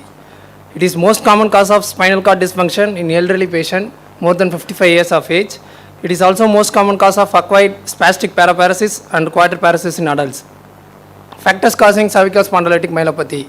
Static factors: congenital spinal canal stenosis, AP diameter less than 13 mm, disc degeneration, osteophyte formation, ligamentum flavum hypertrophy, facet and uncovertebral joint deformation. Dynamic factors: repetitive traumatic compression of spinal cord against an osteophyte during flexion and extension. Segmental instability: the increased abnormal mobility of cervical spine represent a significant dynamic factors in pathogenesis of compressive cervical spondylotic myelopathy. Myelopathy develops in almost all patients with more than 30% reduction of spinal canal area. The sagittal balance and importance of normal curves. The sagittal alignment is an independent factor that can cause spinal cord function deterioration, and its correction has been reported to reverse myelopathy, radiculopathy and axial neck pain. The sagittal spinal canal alignment in cervical spondylotic myelopathy is variable and may be maintained. It may be maintained in elderly.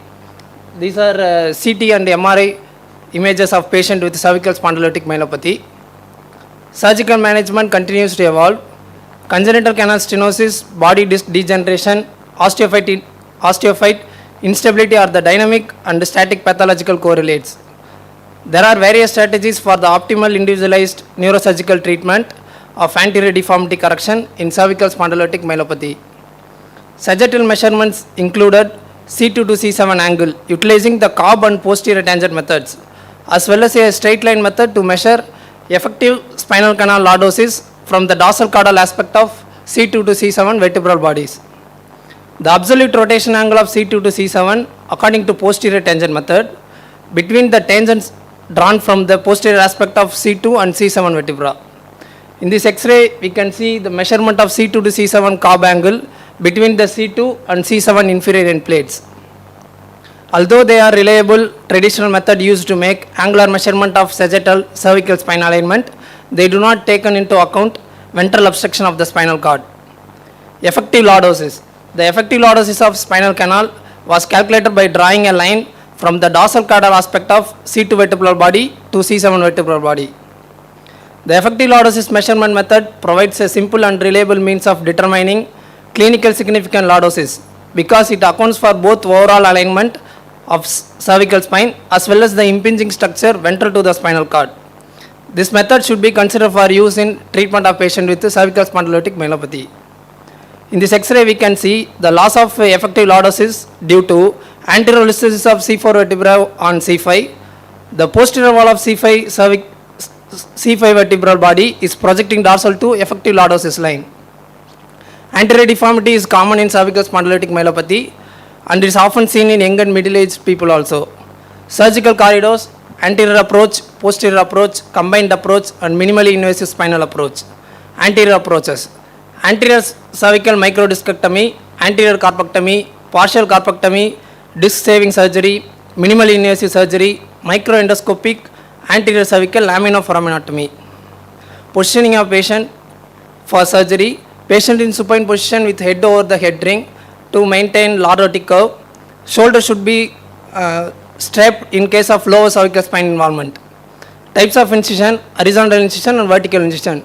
Vertical incision is preferred in case of multi-level compression. This image is taken from Cleveland Clinic Foundation showing ventral or anterior deformity correction. Placement of cages and a pre-contoured plate can restore and maintain this curve. These are pre-op and post-op images of one of our patient showing cage and pre-contoured plate fixation. In this image, we can see sagittal balance is restored.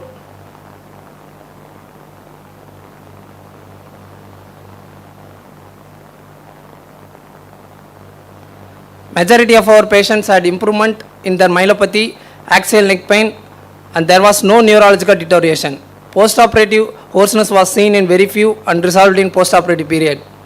There were no implant failures, none required reoperations, none of the patient required an add-on posterior instrumentation. On follow-up ranging from 3 months to 5 years, the improvement was sustained. The restored sagittal balance is a very important surgical corrective. Technique of Benzel using pre-contoured plate and screws to pull the intervening vertebral body to lordosis is very effective. Thank you.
Hello. Yeah, it's nice to see you people taking the pericranial graft now itself. That's a nice thing to do. Hello.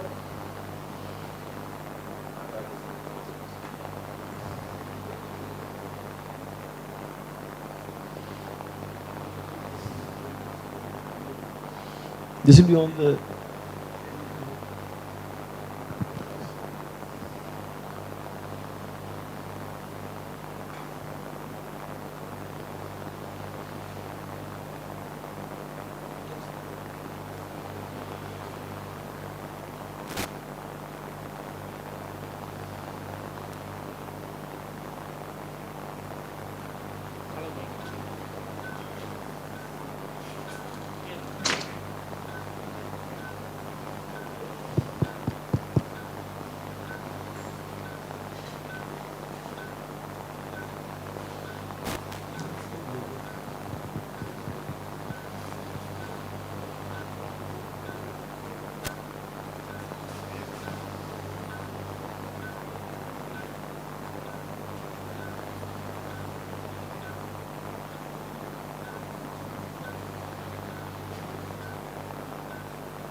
Good afternoon everyone. I am going to talk about the ventral unlocking techniques in locked facets.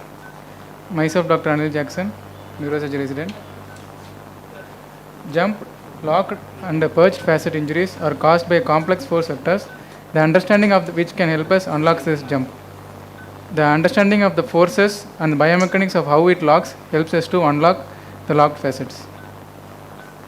Open versus closed reduction. Closed reduction followed by external orthosis was a frequently performed procedure in the past, but in the presence of disc herniation, it can cause catastrophic neurological deterioration because the patient will have a concurrent disc herniation and the disc fragments can get retropulsed into the spinal canal, and as we see here, even after reduction, the disc herniated disc can still cause compression, and also there can be delayed instability due to concomitant ligament injury that cannot always heal with time and immobilization alone. So locked facets is a crisis and immediate action is necessary if neurological symptoms worsen. So MRI is the best test to rule out traumatic disc herniation seen in 80% of the bilateral locked facets. Urgent ventral stage procedure that tackles anterior sequestered disc, achieves decompression and restores and maintains alignment is a very appealing option. Long traction trials waste time and contribute to the poor neurological recovery. The ventral approach to reduction and stabilization. Here we replicate the forces that cause the dislocation, and rotational forces are used to reduce ventrally jumped facet. Here in ventral approach, the patient is positioned supine and a standard anterior cervical discectomy is done. We may remove a ventral aspect of the caudal end plate if a kyphotic angulation obscures the disc space. In vertebral post technique, after we do the discectomy, the vertebral post may be placed at an 10 to 20 degree diverging angles to each other, and when the distraction is applied, this will allow the disengagement of the locked facets.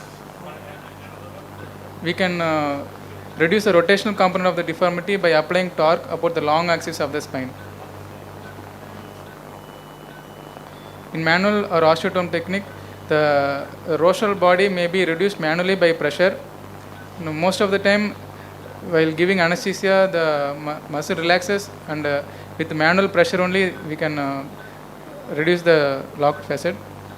It can also be reduced by placing an osteotome in the disc space and rotating it rostrally. In a disc interface spreader technique, the disc interface spreader may be placed into the disc space 30 to 40 degree angle in an angle. Once the facet are disengaged, you have to distract the disc interface spreader and the facet will get disengaged. After that, rotating the spreaders rostrally will facilitate reduction. In this case, we see the disc interface spreader is placed inside the disc space, distracted, and we angulate it rostrally, and we can see the spine is reduced now. The facets are unlocked, and we will fix in anterior cervical fixation. Thank you. Thank you. Thank you.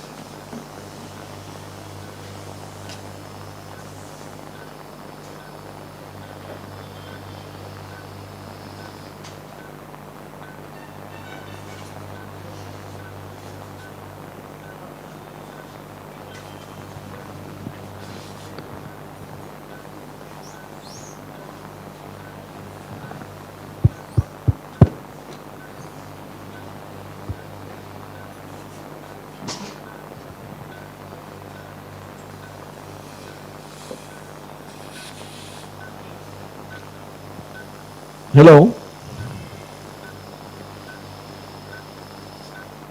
As you can see that they have left a cuff of muscle.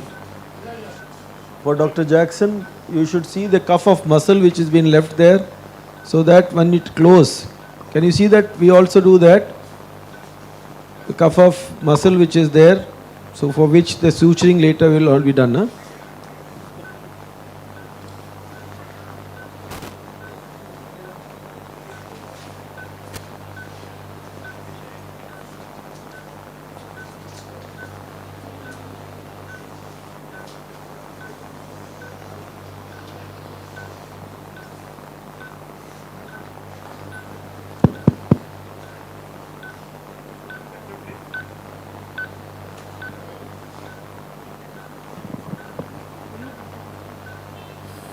Dr. Anil, can you hear me? Yeah, we can hear you. So we are in the process of elevating the bone flap, and you rightly mentioned we have left a cover of a thin cuff of attachment of the temporalis muscle on the superior temporal line, because this is very important for later closure, reapproximation. Because we all know that a muscle has to have its origin and insertion intact to be able to function well, and somehow we tend to ignore this fact, and we do not leave a cuff, which is not desirable, I think. Otherwise, there is severe wasting of the muscle. Yeah. And it can be very disfiguring again. Absolutely. So this it's very intelligently done. So that is what. And I was seeing that you have already taken a pericranium. Yeah. Before that, you have taken a graft from the. That is good. So there are two cosmetically very bad complications that can happen following this frontotemporal or terrenal exposure. One is this temporalis atrophy, and probably I don't know whether you could see it or not. My colleague, he elevated this temporalis muscle through a retrograde technique, which is called as the Oikawa technique. It was described by Dr. Oikawa from Japan, where the detachment is done at the base, right? First, in the base by inserting it beneath the muscle, and from top to down, rather from down to up and back to forwards, right?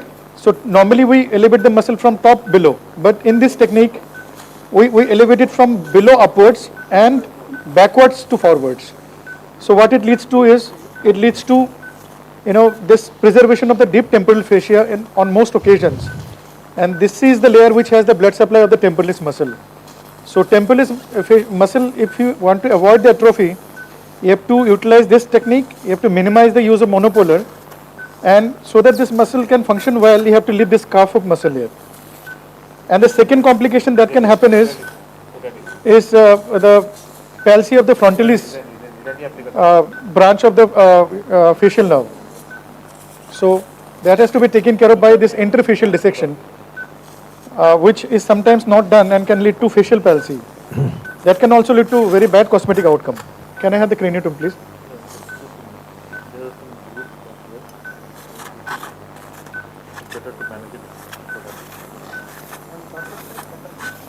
Yeah. Oh, no, cut it.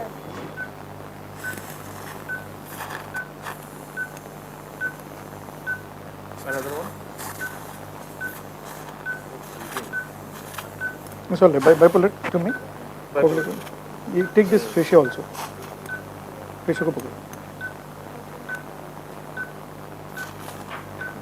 It's better. Give me the craniotomy, please.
Are you able to see what we are doing? Yes, we are able to see. So just for the residents, just wanted to highlight one thing, that the, Shaman, can you show them? Yeah. That the dura is thinnest at this area, lateral frontal area, right? Can you give me an instrument? Yeah. So this is the area where the dura generally tears. So we have made 2 holes. So we started the cut from here and we wanted to reach this area, right? Even if there is a dural tear, it should happen at the end of the craniotomy moving in here. Then we took out the craniotomy, then we did another cut here from this frontal keyhole until this point. The very idea is, even if there is a dural tear, let it be contained here. If you move the craniotomy this way, from this side or this way, then the tear can extend. Then at the basal side, we make a backward cut here, and finally this cut from temporal to the sphenoid ridge. The reason is the middle meningeal artery is somewhere here. So if there is a bleeding, let the bleeding be at the last, so that you can quickly elevate the bone flap and control the bleeding. So it's not needed. Sometimes it's very hard. Yeah. So this is the middle meningeal artery, bipolar. Bipolar. Note down the formulation of bipolar from 45 to 20. This flap is Hewer's dandy. Hewer was the assistant and later went on to become an independent giant in American neurosurgery. Yeah. So Hewer was the one who sort of found this flap, and then it was called Hewer and Dandy's, because Dandy was taught neurosurgery by Hewer more than he was taught by Cushing. And so this is the flap of Hewer and Dandy, which was modified by Yesargil. Yeah. So it's not Yesargil's terrenal flap, but the Hewer Dandy flap. And still, I mean, we should remember that that Hewer's contribution was major in this. Sir, if I remember correctly, very versatile flap. Very versatile flap. Yeah, I think what Dandy described was a classical frontotemporal craniotomy. I think Yesargil kind of miniaturized that by centering the craniotomy on the pterion when he devised approaches for the anterocranial fossa aneurysms. Now, subfacial dissection, I think that was his contribution. Yeah. Otherwise, they did not do any major changes on the flap of Huer. Yeah, I agree completely. So Yeah. Huer's flap remains the same, although he's not credited, which is sad. Yeah. So since this is not a skull-based procedure, we do not have to do a lot of basal work here. But still, some basal exposure definitely helps in reaching the temporal pole. Can I have the nibbler? You can take hitches in the meantime. Please give me that drill.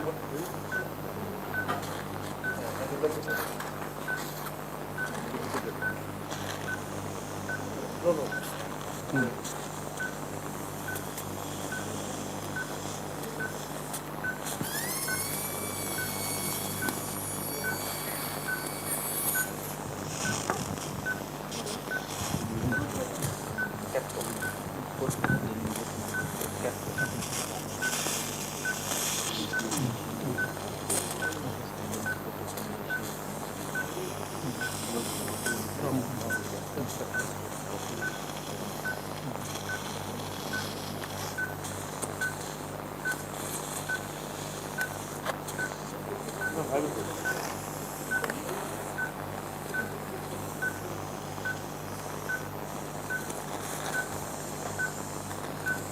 Can you give me some bone wax? On an applicator here.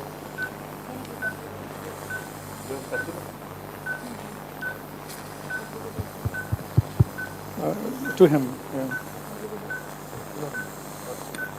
No, okay. I this is like you have done the right thing. This is what I call as applicator.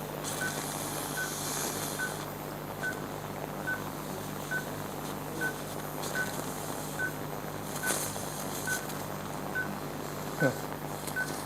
Done. Saline to me. Yeah. Drill to me. Okay. Drill. So we have made one hole here. Another maybe here. Yeah. So we are making some holes in the bone for the hitches to be placed.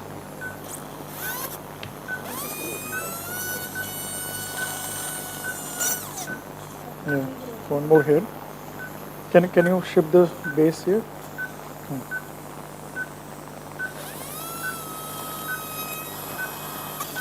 Yeah. No problem. Sister, can you put a gel foam, a piece of gel foam here? Okay, give me the hitches.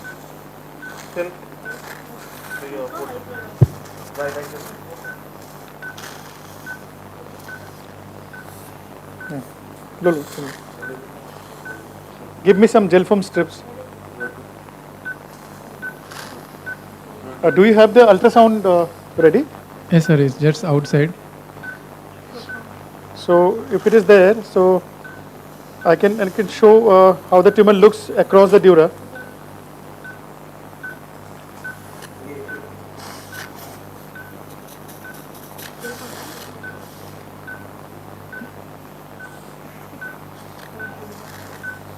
Long strips, sister.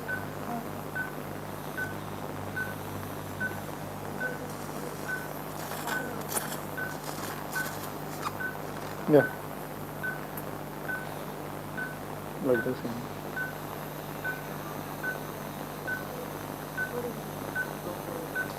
More strips like this. More strips like this.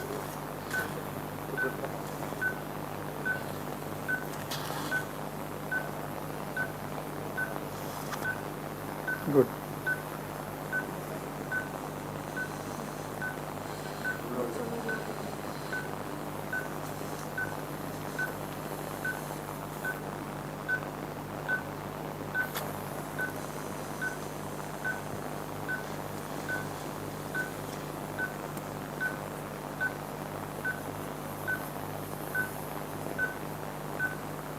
Some bladder outside, I'll see what is there.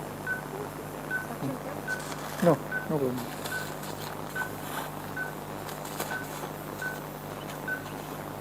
Can you give me the biplate?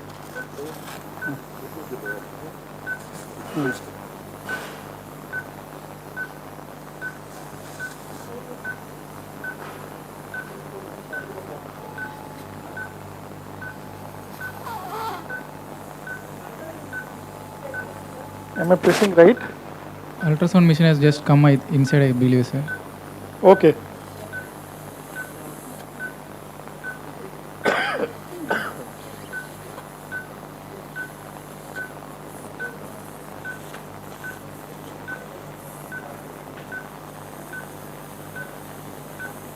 Can you increase the bipolar first?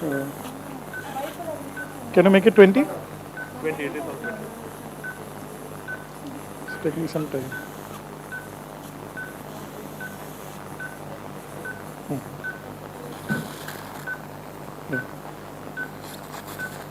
Yeah, sure.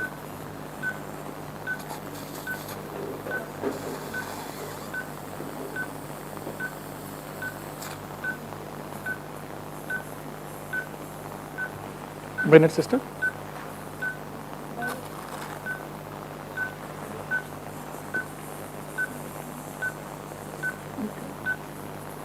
You can cut the suture there.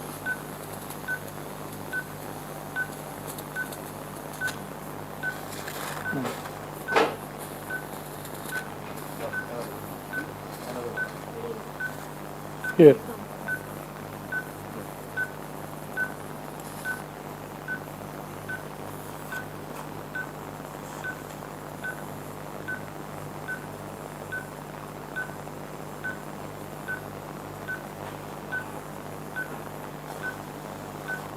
Is the ultrasound here?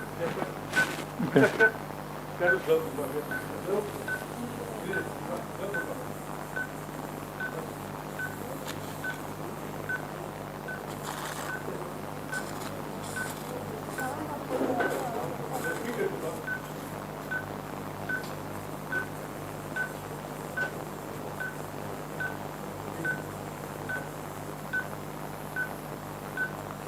Roll, control.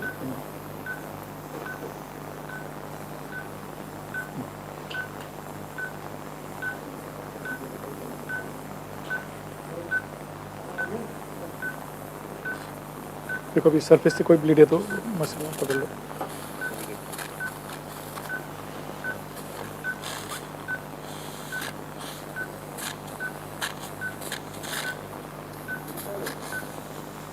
Hi Jesh. When did you come?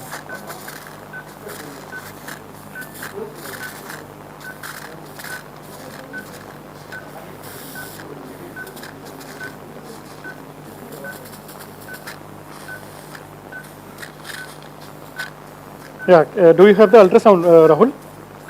Ultrasound, huh?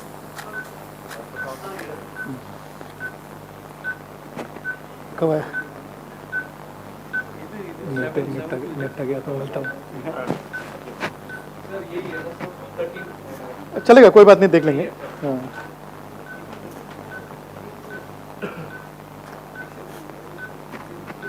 So we are ready. We can open the dura now.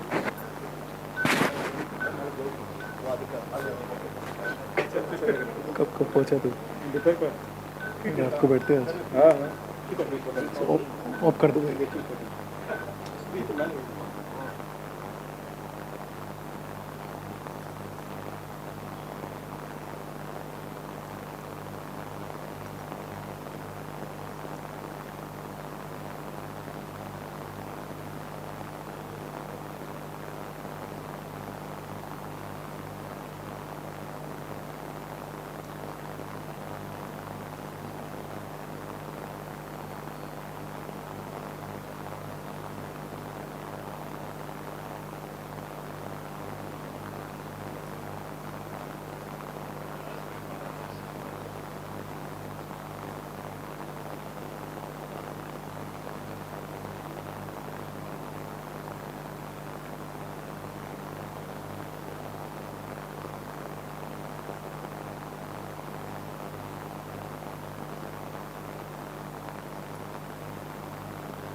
So that is the ultrasound probe being sterilely packed, sir? Not clear. Shall I start? Again, yeah, be able to do the same thing by same surgeon. See, with a single monitor, there is already channel and DJ stenting. Channel and DJ stenting. So tell us, what is your plan now? Yes, sir. It's not audible from the OT. AV team? Can you hear me? Yes, sir. Now it. Yeah, basically we have done with the craniotomy. Can you show, the cameraman, can you show it? Sir, I do my initial dilatation either Focus with here. puncture line to the infundibulum. Can you see we have done the craniotomy? Yes, sir. Right? Yes, sir. So okay, give me a bayonet forceps. Blood is performed, which are the This is the frontotemporal craniotomy, right? This is the frontal side. Yes, sir. Temporal side. Okay, sir. This is the sphenoid ridge, somewhere here. This is the line of the Sylvian fissure, okay? So this is this is almost at the same line which was known by the navigation at the beginning. So before opening the dura, we are putting in place two adjuncts here. One, we are putting in the navigation again, right? Just to know where the tumor is, where the Sylvian fissure is, and we are also making ready the ultrasound. Can somebody show the ultrasound? Yeah. Show it here. Yeah. Can you see the probe? Yes, sir. Yeah. Go back. Like zoom out, zoom out, zoom out. So this is the probe, right? Yes, sir. The probe is big one here. Sir, what is the frequency of that probe, sir? Yeah, this is a variable frequency, 6 to 13. So as you know, ultrasound probes are of different kinds. This is a flat, ended. Yes, sir.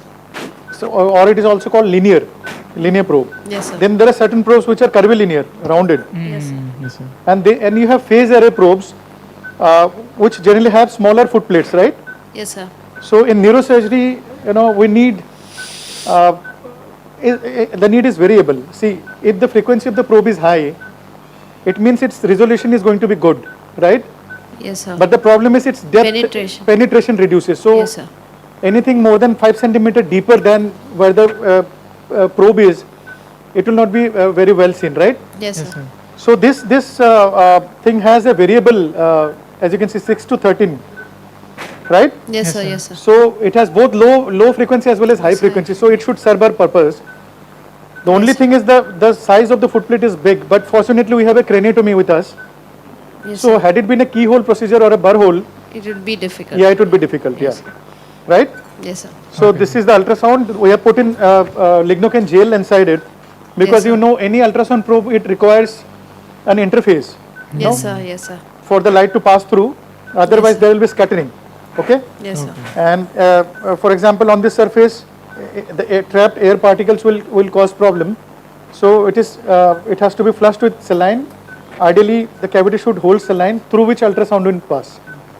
And depending on the refraction of the media through which these rays are going, the ultrasound image will be differently displayed, right? Yes, sir. Yeah. So that ultrasound we can use only before dural. No. It can be used at different stages. It can be used now. It can be used after durotomy. It can be used after partial tumor resection. In fact, the main utility of ultrasound is dynamic navigation. You got it? Yes, sir. Neuronavigation, as we all know, is a brilliant tool until there is some brain shift. Yes, sir. As soon as you release some CSF, you remove part of the tumor, or there is some deformation because of hematoma elsewhere, or air getting sucked into the cranial cavity because of craniotomy. Dimensions changes. Yeah, so either deformity or brain shift. It will cause trouble in navigation because navigation is pre-op image based, right? Yes, sir. So there is a virtual navigation. So how can you make a virtual navigation into real-time navigation? By different means. One of the means is using an ultrasound because ultrasound is a real-life image. Yes, sir. Yes, sir. Right? Yes, sir. Yes, sir. Navigation can also be made a real-time image provided you update the image with intra-op images, like intra-op ultrasound can be incorporated with navigation systems. I think there are now navigation systems where ultrasound and pre-op MRI are fused. Okay, so that is called navigated ultrasound. Yes, sir. So can you like be on that side on the screen there? Yeah. Is there anyone from ultrasound team here? Can you increase the gain? This is not an ideal ultrasound probe that we have. Yeah. Can you see on the screen? Yes, sir. Yes, sir. We can see now, sir. So you can see that there is some hyperechoic shadows there. Yes, sir. Yes, sir. Right? This is over the Sylvian fissure which you have placed, no, sir? Yeah. See, come again on the ultrasound. Yes, sir. So this is the probe, okay? This is the probe. Yes, sir. So if you touch on one side, there is a marker. I can feel it, but here it is smooth. Okay? Yes, sir. Yes. Can you go back to the screen again?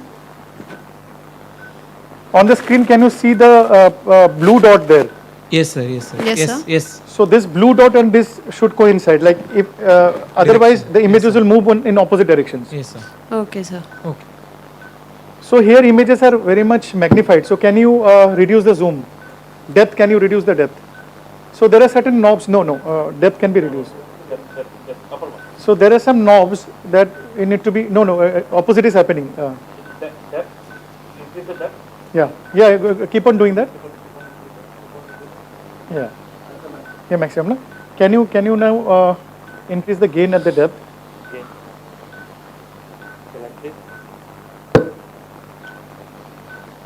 One of the most boring and frustrating job is to create PPT, especially So unfortunately, this is not giving us deep picture. Let me Okay. make it interesting for you. Sir. So ideally, what we would like to see is the normal structures. Okay, sir. Okay, sir. Fine. So ultrasound rays are coming out like this. Can you put the thing here? Ultrasound rays are coming out like this. Yes, okay. Sir. Yes, sir. So if I put it this way, it will cause it will take axial slice of the brain. Yes.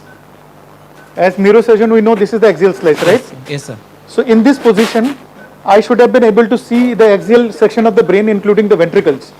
Okay, sir. Okay, sir. Okay, sir. So looking at the ventricle, the falx cerebri, the choroid plexus, these are the normal things. Yes, sir. So by looking at the normal things, we orient ourselves and interpret the images, because as I told in the beginning, ultrasound image will depend how you have placed the probe. Sir, can you show the image, sir? Yeah. Can you show the image then? There. He has got a smaller probe here. Let's see. 1 to 5. Let's see. Yeah. So what I'll do is so that we are not stuck here, I'll open the dura and proceed. Okay, sir. At this point, I just wanted to show you that Yes, sir. whatever tumor we have is hyperechoic, right? Yes, it is sir. appearing as bright. Okay. Okay, sir. And this is a good thing. We'll monitor how much of the tumor has been resected based on the baseline image. Okay. Yes, sir. So I'm going to open the dura. Until Yes, that sir. time, Rahul is going to prepare another probe. Can you Yes, show? sir, yes, Can you show the second probe to them? Yeah, show this probe. This is a much smaller probe. Can you see? Much smaller probe, and it is 1 to 5. 1 Okay. to 5 is for depth. Cardiac. Yeah. So this will again, yeah, this again will not have great resolution. But let's see what you can do. Yeah. Yes, sir. We also have the navigation with us, right? Yeah. Can you show us?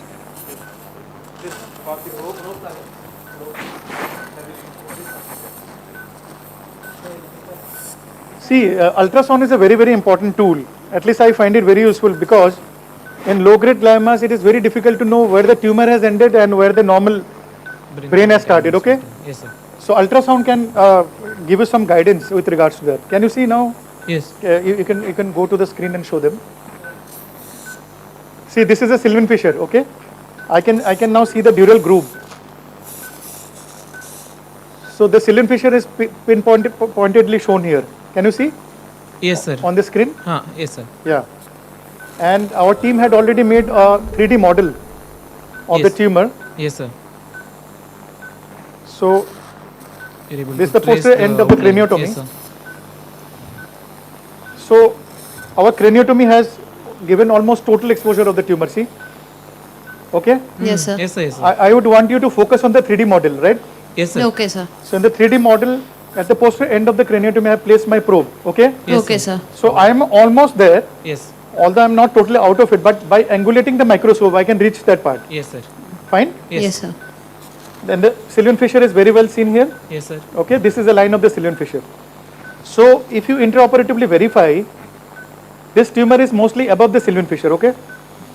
Oh, okay, sir. Yes, sir. Except the anterior medial part, zone 4, where the tumor has gone into the medial temporal lobe. Yes, sir.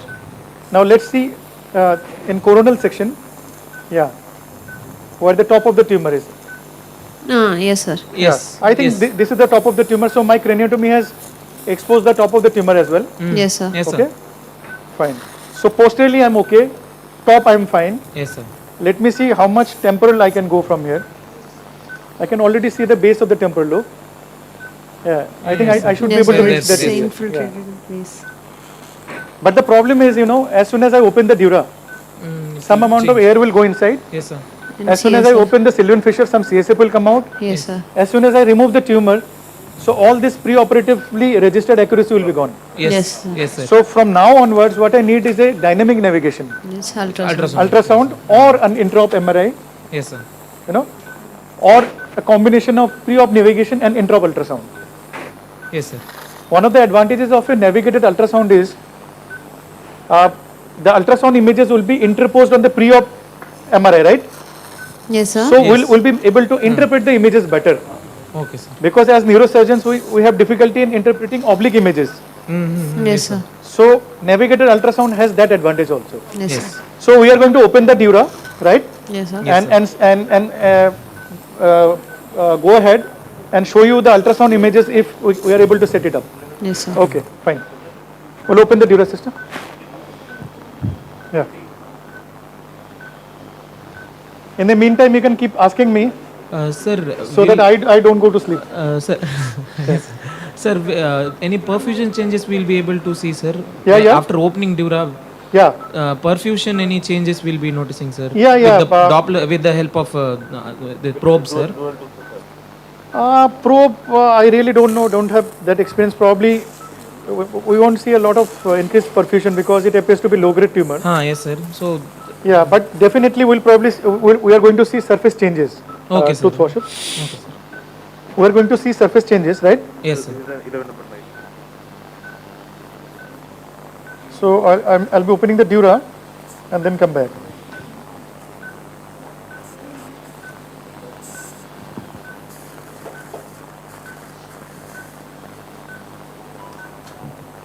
Yeah, Sister Caesar.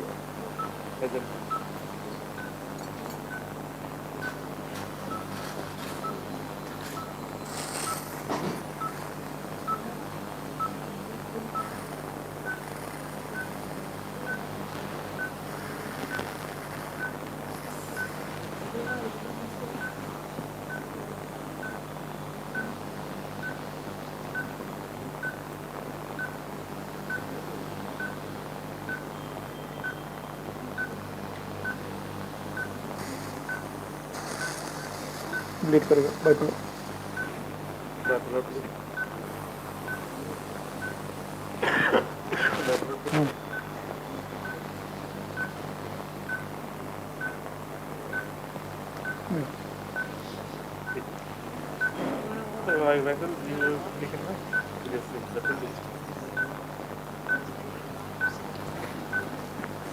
You can already see the color change.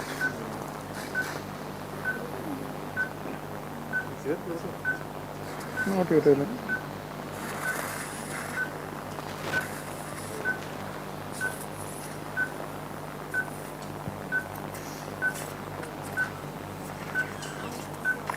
Bipolar second.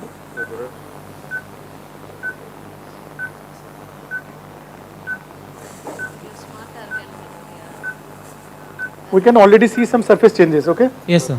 I'll show you. Bipolar to me.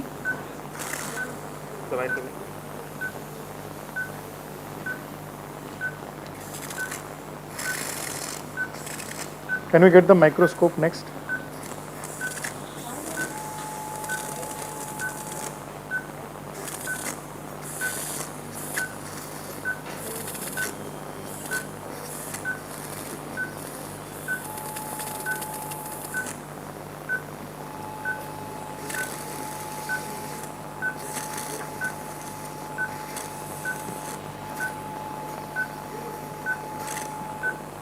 Am I pressing the right one?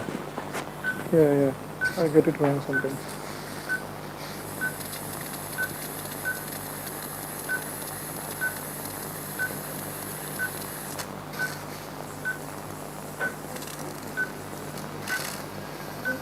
Hello?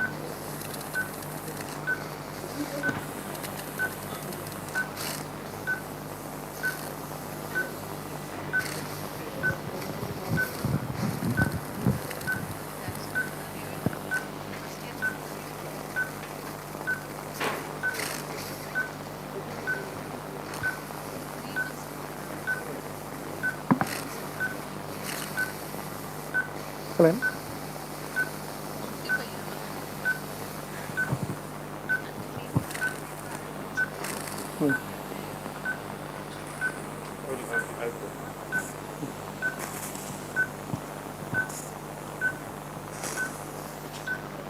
Yeah, surgical chair and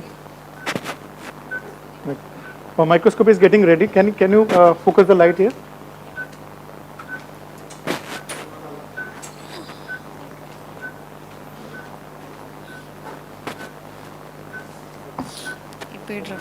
Can you see?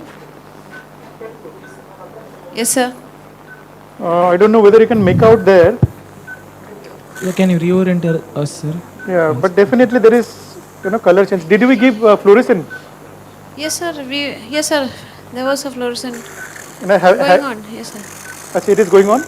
I think it must have been over, sir. But you'll be able to see it. Okay. Anyway, there is definitely, some color change. Can you see this gyrus? Yes, sir. Yes, sir. This color has a creamy, this gyrus is a creamy color compared to Others. this temporal and the frontal region, which is pale in color. Okay, sir. Not very appreciable here. Yeah. I hope I can show you under microscope. Oh, okay. Yes, sir. This is a Sylvian fissure, okay? Yes, sir. This is a Sylvian fissure. Beyond this point, it is difficult to make out. Yes, sir. But definitely, it appears to be the anterior ascending. Yes, sir. This could be the anterior horizontal. Yes, sir. Yes, sir. And this could be the main trunk, Yes, indicating this could be pars, opercularis. This must be pars triangularis, and orbitalis would be somewhere here. Okay, sir. As I said, and this must be the superior-temporal gyrus, you see? Yes, sir. Superior-temporal sulcus, can you see? Yes, sir. So, anything in this region, its removal will be difficult. Okay? We can remove probably this part and the temporal pole. Okay? Yeah. Is the ultrasound ready yet? No. Give me the second one.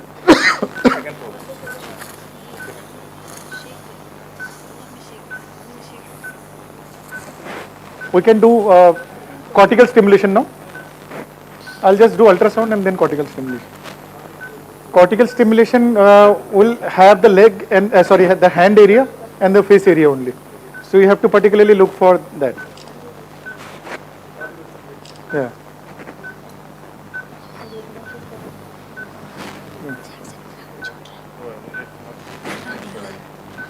Not fully sterile. Okay, take the section.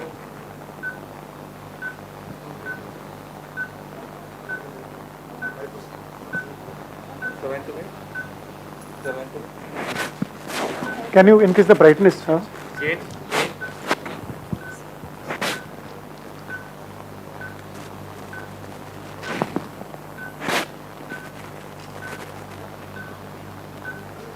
Yeah. Can you see?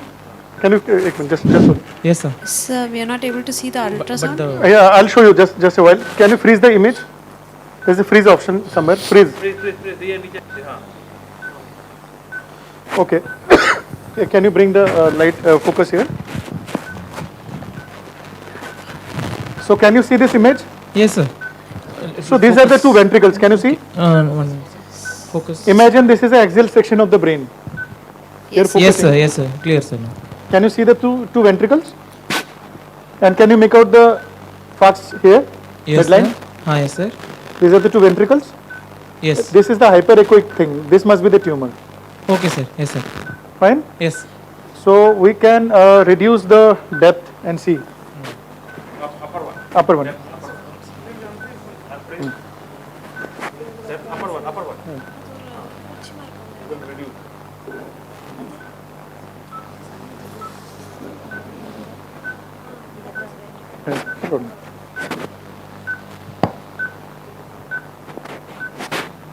The resolution is not great as you see. Okay, sir. Okay?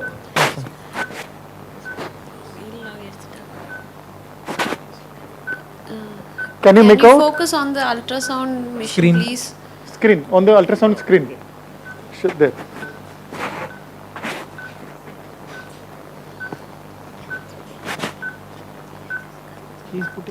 Can you see?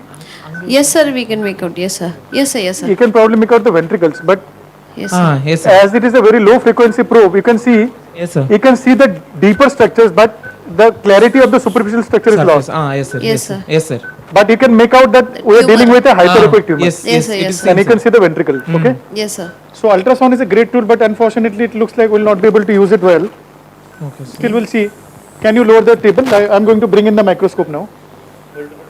Before that, please give me the cortical stimulation. So again, before I start opening the Sylvian fissure, I'll do some mapping of the exposed brain. Okay? Yes, sir. Now there are different schools of thought here. The one school of thought says that the craniotomy has to be very big. Okay? Yes, sir. The reason why they do so is they want to expose the primary motor cortex. Can you push the chair slightly anteriorly towards me? See, the motor cortex would be somewhere here. Okay? Yes, yes, sir. You get it? Around 2 to 5 centimeter behind the coronal suture. Yes, sir. Yes, sir. And you know there is a portion of the brain which is between the central sulcus and the Sylvian fissure. Yes, sir. Yes. What is called the subcentral gyrus. Yes, sir. Okay? Yes, So that group recommends that the craniotomy has to be big. Yes, sir. The craniotomy has to be big, okay? Yes, sir. So that you can directly stimulate the motor cortex Okay, sir. Yes, and sir. establish a threshold, okay? Yes, sir. Suppose 5 milliamperes of current, okay, Yes, sir. leads to twitch of the muscle. You reduce it by say 1 more milliampere Yes, sir. and you don't find any response. But if you make it 6, it causes You stimulation. find it. Yes, sir. So you will use the minimum current, that is 5. 5. Okay, sir. So this is how you establish the The stimulation basic threshold. Yes, sir. Now the same threshold is then applied to find other areas, okay? Yes, Yes, sir. sir. So what other areas we can find here? Left side perisylvian region is predominantly involved in language. Yes, sir. Yes, sir. Unfortunately, we cannot see that. But Yes, what sir. we can see is this area, which is in front of the motor cortex, but below, down in this region. It is also called ventral premotor cortex, right? Yes, sir. VPMC. Yes, sir. The VPMC is responsible for, articulation of speech. Okay? Yes, sir. So if you are able to stimulate that area, if there is some contraction of the perioral muscle, the tongue, Yes, sir. we will know that we are dealing with the VPMC. Okay? Okay, sir. The same thing on both the sides can cause dysarthria. On the left side, it can additionally cause expressive dysphagia. Okay? Okay, sir. Fine. So the main idea of doing a cortical stimulation is to find out the functional cortices and to locate the silent areas through which you can enter. Okay? Yes, sir. But here probably we are not going to find anything for two reasons. One, we are not doing this under awake condition, number one. Yes, sir. Number two, our opening is not that big. So this is something that I use routinely in my practice. I do not go for a big opening. Yes, sir. Whatever thing I have exposed, I will stimulate it and kind of infer that there is no functional tissue inside. Okay, So sir. this is something called as negative mapping. Negative map. Yes, sir. So this was proposed by Dr. Michel Berger group. The thing is, to be able to infer that a particular area is not working or is not functional, you have to keep on increasing the current to say 20 milliamperes. Okay, sir. But the problem is if you get such high currents, the patient can throw a seizure. See, sir. Yes, sir. So it is said that this limited opening of the brain and negative mapping should only be carried out with intra-op ECOG, Okay, sir. right? Yes, sir. So that you are able to detect the after discharges. Yes, sir. And the current at which you get the after discharges, you have to stop it there. If you go beyond that, the patient will throw a seizure. Yes, sir. So the thing that we are doing is not absolutely perfect, but in my practice I have seen that if you are not violating the pars opercularis and pars triangularis, Yes, sir. you know, We will not be no able to permanent damage. complication should happen. Yes, sir. At the same time, the posterior part of supratemporal gyrus here, you Yes, see, sir. Yes, sir. this is the Sylvian fissure, okay? Yes, sir. Yes, sir. This is the supratemporal gyrus. Yes, sir. So anything on the posterior part can lead to receptive aphasia. Yes, sir. Okay? So we have to preserve that. We can remove the anterior part of STG here, Yes, sir. but not the posterior part. Yes, sir. Yes. So I'll still try to stimulate here. Yeah. Yeah, you keep the colchicine. So you will be starting from 7 milliamps. Okay. Well, 7 to 10, 12 will go. Then I'll stop. So it will be given for 5 seconds. So should I start? Yeah. 1, 2, 3, 4, 5. 1, 2, 3, 4, 5. 1, 2, 3, 4, 5. Nothing. Okay, fine. Yeah. I don't expect anything to be here. Yeah. 1, 2, 3, 4, 5. Nothing, right? Can you people sitting in the auditorium see the muscle contracting here? Yes, sir. 1, 2, 3, 4, Yes, sir. 5. Yes, sir. So it only indicates that the current is passing. Yes, sir. It doesn't indicate anything else. 1, 2, 3, 4, 5. Yes, sir. Okay, fine. We can go to 12. Yeah. 1, 2, 3, 4, 5. Yes, sir. Yes, sir.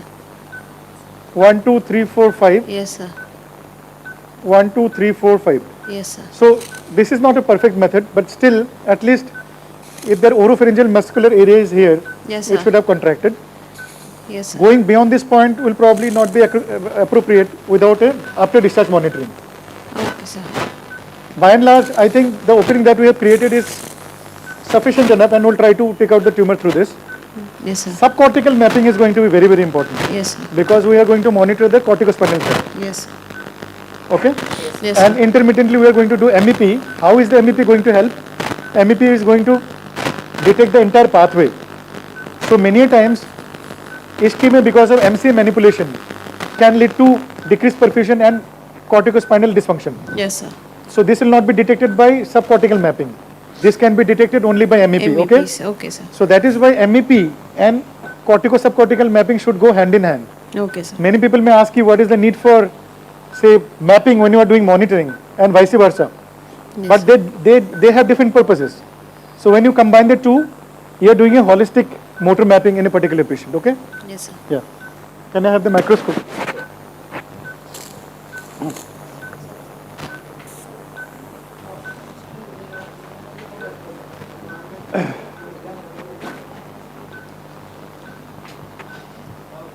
नहीं कुछ नहीं ठीक है ultrasound में दिख गया but उसका resolution is not good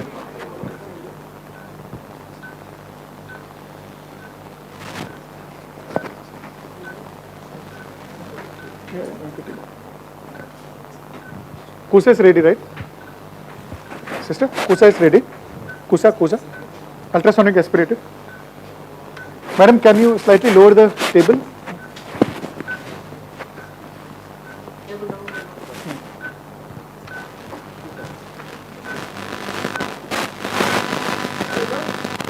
Yeah. Yes. Can you reduce the light to 60%? Yeah.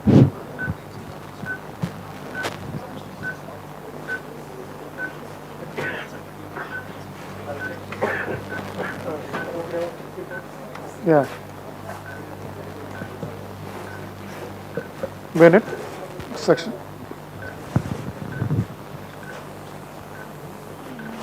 Moving up.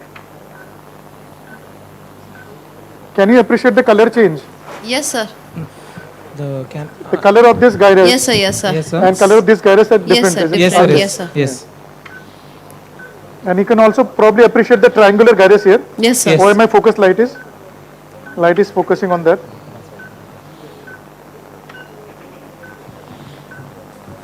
Yeah. Can I have the bayonet?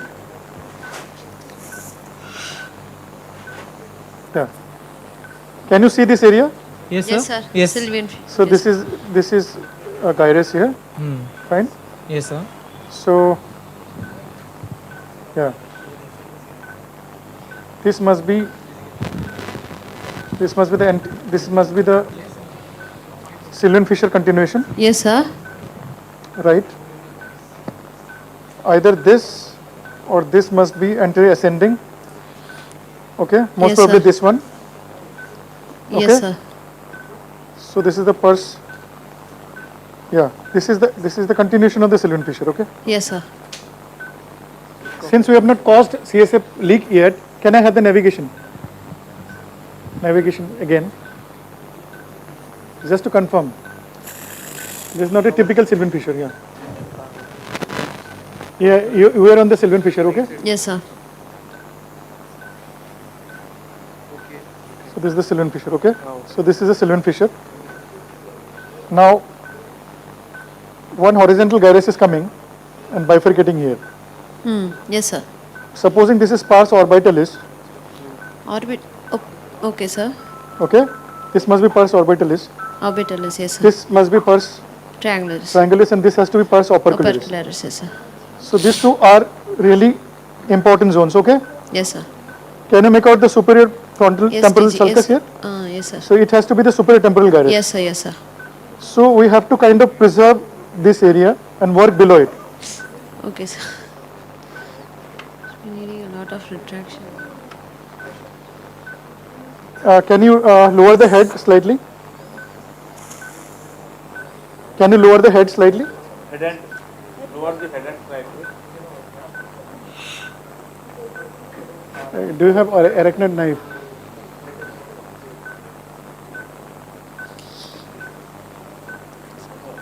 Yeah, slightly more. No, no, ठीक है. Yeah, yes, good.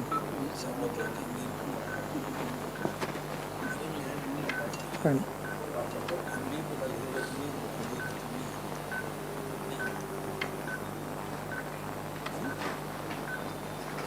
Yeah, arachnid knife, please. As I said, I'll try to open the Sylvian fissure first.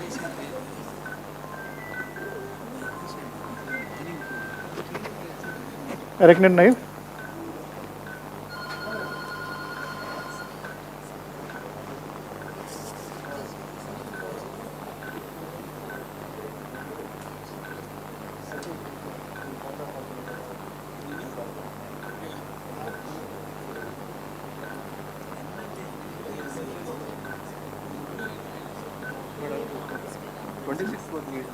हाँ वो शमिन को पता है. Rest of it I can do with Caesar. I just need to make the first opening. Yeah, I would, some of your yeah, you used to making it needle.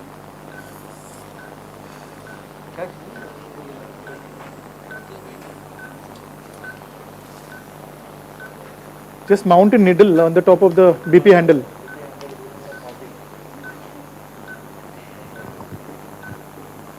This should. Can you give a triangular knife? I can try with that.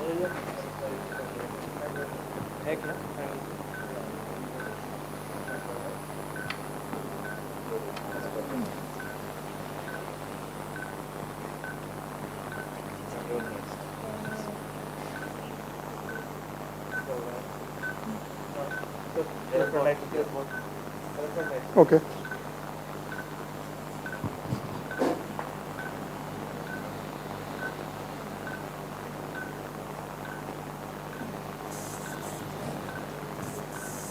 It's not sharp, no? It's a sharp as well. Give me that knife that you have. No problem. 11 number.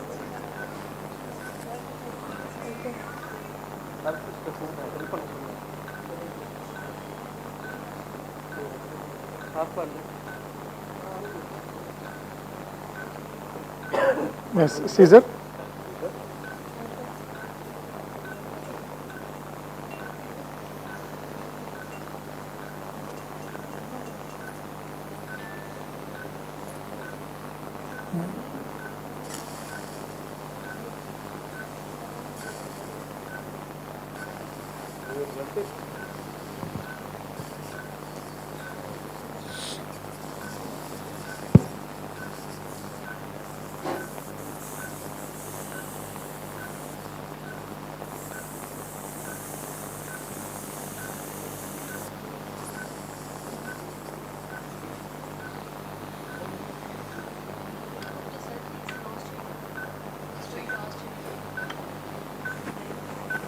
Scissor to me. So can you put a small cotton because the suction is very heavy. High. Maybe a bandage. Small piece of rubber. Small piece.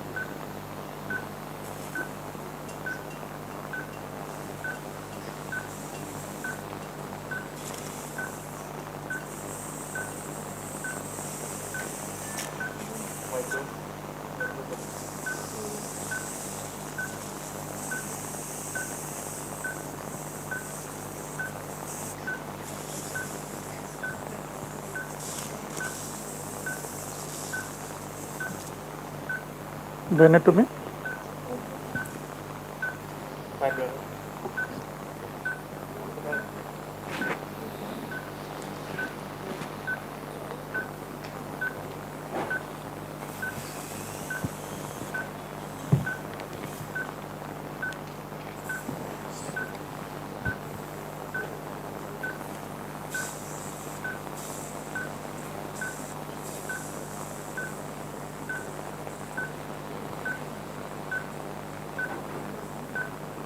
Scissor.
Can I get the scissor again? Yeah. So stretching the sylvian fissure is the key.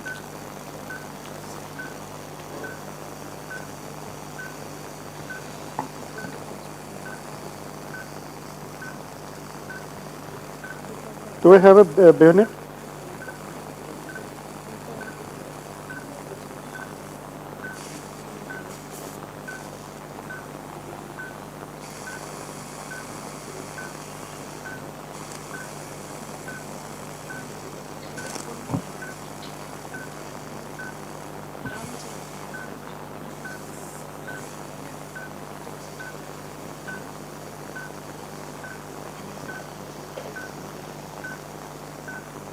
Scissor.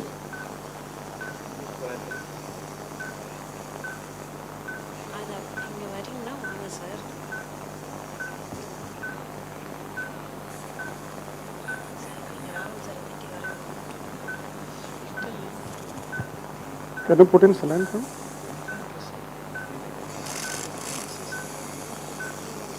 In the fissure. Give it to me.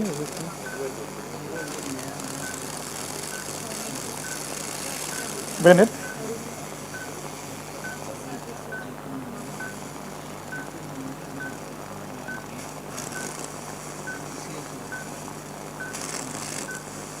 Scissor.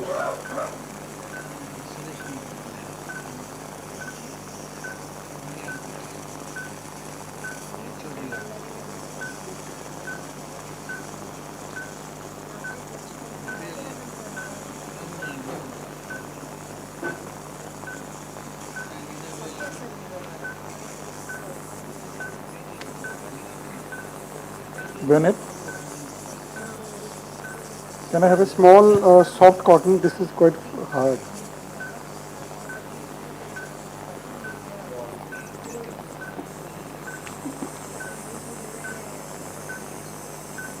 No, I'll remove it, don't worry.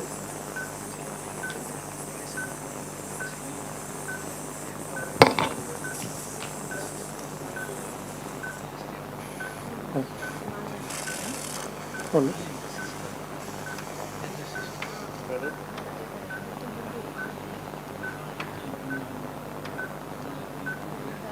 Do I have the arachnoid knife here? Before that, bayonet, please. I'll try to see how much of the fissure can be opened, okay? And then we'll see. Yeah.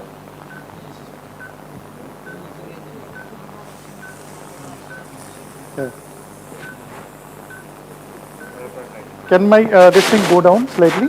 Because my hand has to be flexed. Stool. Whole stool, can it go down? Yeah.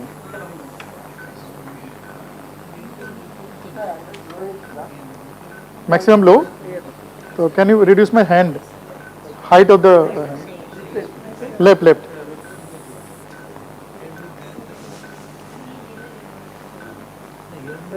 Yeah. Good. Okay, fine. Okay.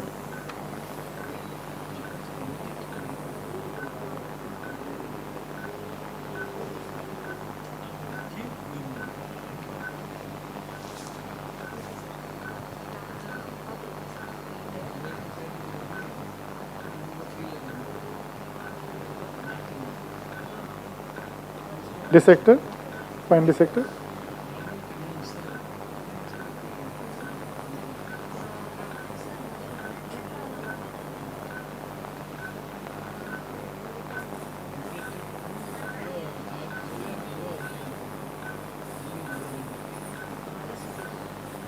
Scissor, micro.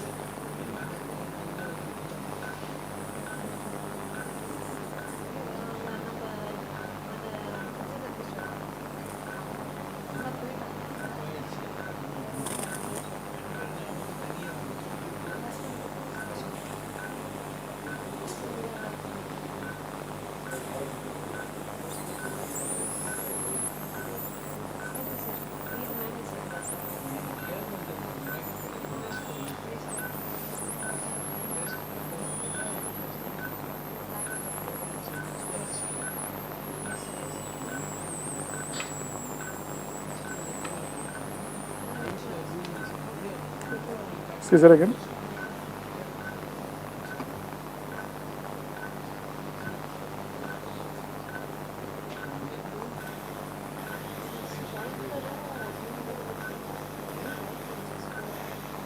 Dissector again.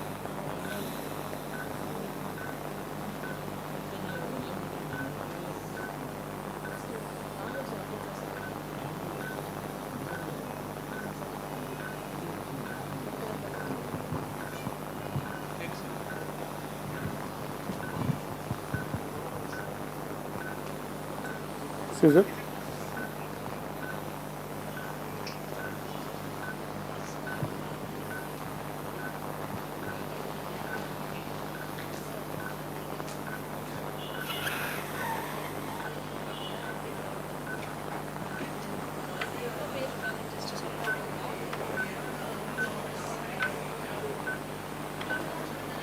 Yeah, dissector.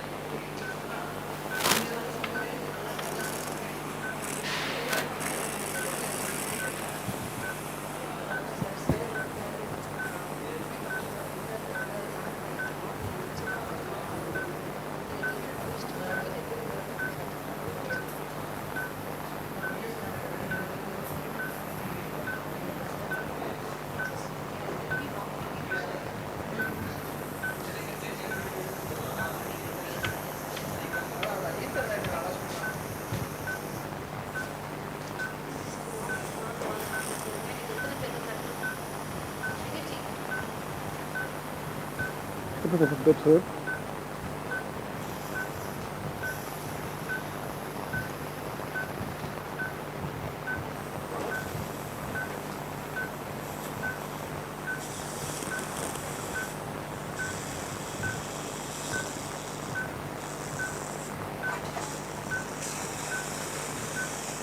Can you see the insula inside?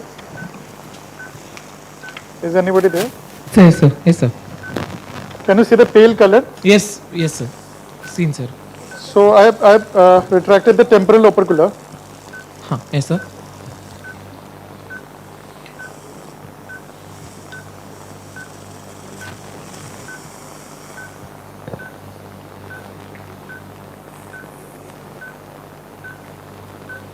Before that, give me the cotton.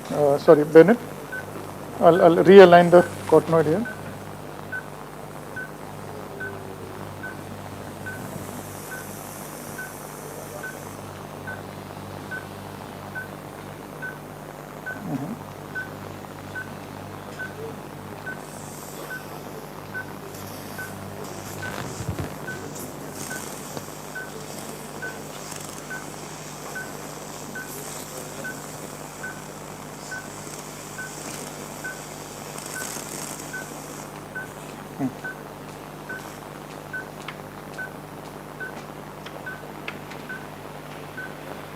This sector to me.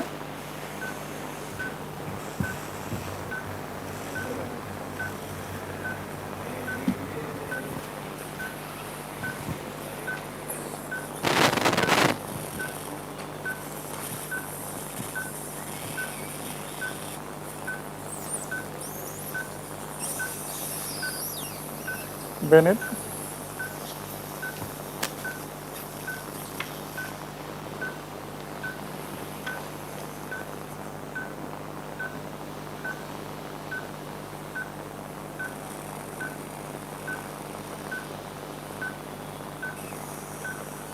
Yeah. Can you see the artery there? Can you give me Bennett? Sorry, about cottonoid, just to keep it here.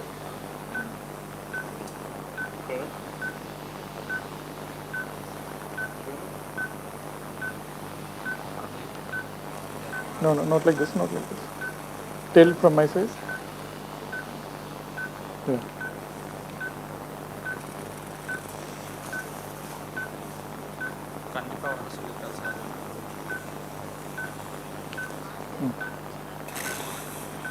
Okay.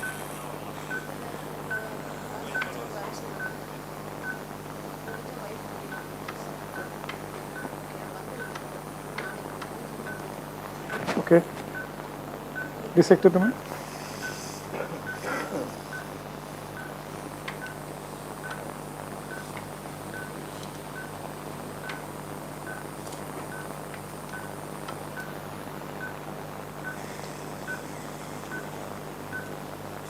Can I have a cotton here so that I can retract?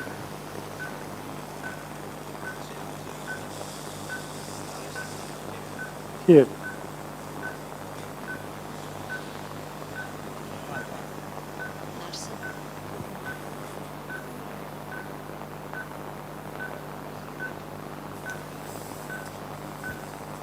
Can I have a scissor?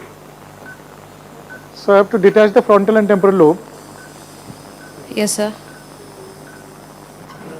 As you see, as I'm opening the Sylvian fissure, the insular tumor is coming into my view, right? Yes, sir. We can see the insula. Yes, sir. Of course, it is draped by MCA. Yes, sir. M4. Bennett.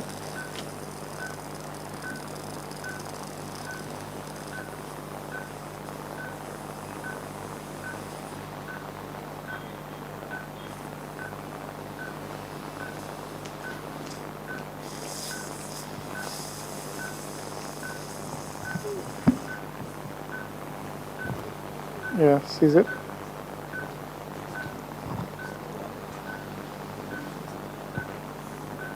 We can see this fluorescent coming out. Can you see?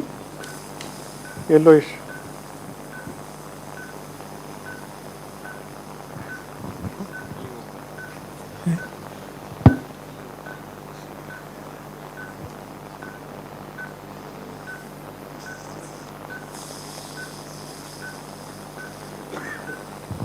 Kuntal. Yeah. Hi, Jayesh here. Yes. Jayesh. Very nicely you are doing. So basically, I want to open the Sylvian fissure as much as I can. I know it very well that opening Sylvian fissure in insular glyoma is difficult. But the more I can open, the less will be my cortical resection, right? Right. So we can visualize the MCA there. See it?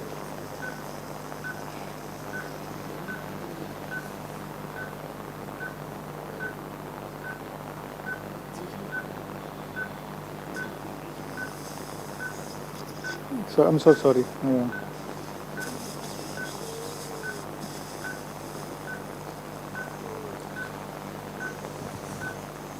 So sharp dissection is the key, right? Yeah, Jayesh. I think if we pull, it will cause more damage. Yes.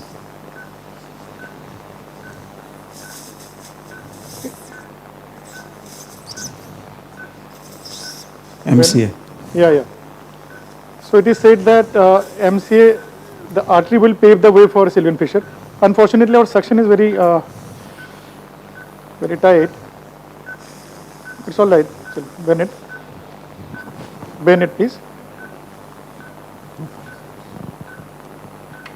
Is the light reducing somehow? Bend it.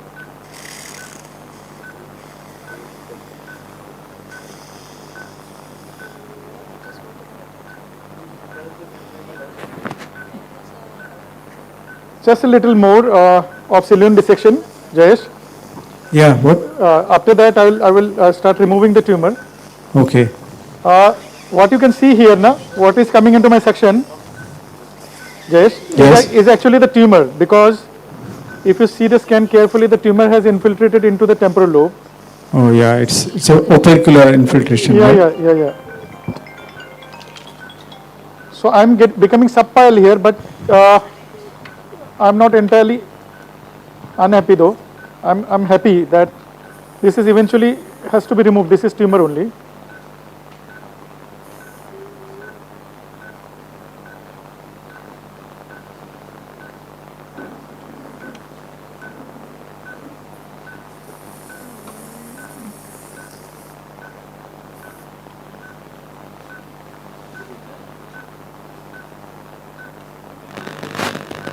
The M1 becomes M2 at the Lyman insula, right? Yes, sir. Okay.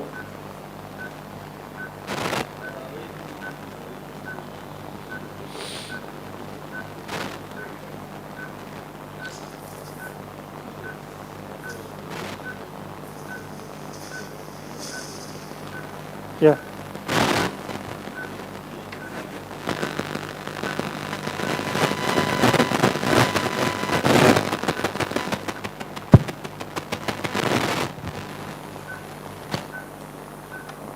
Scissor or bend it first.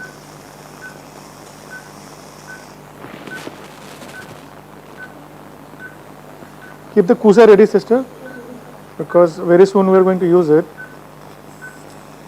Yeah.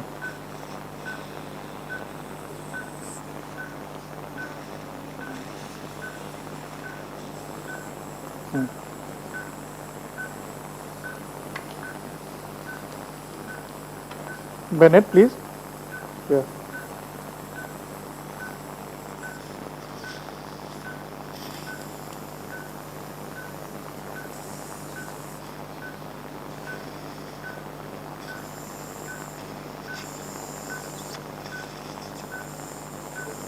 Yes.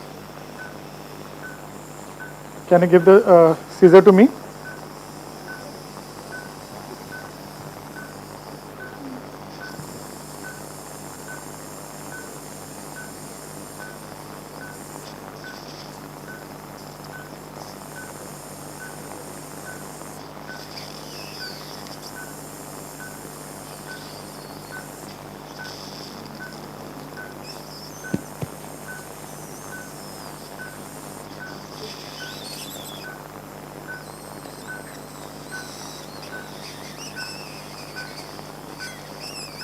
Bennett.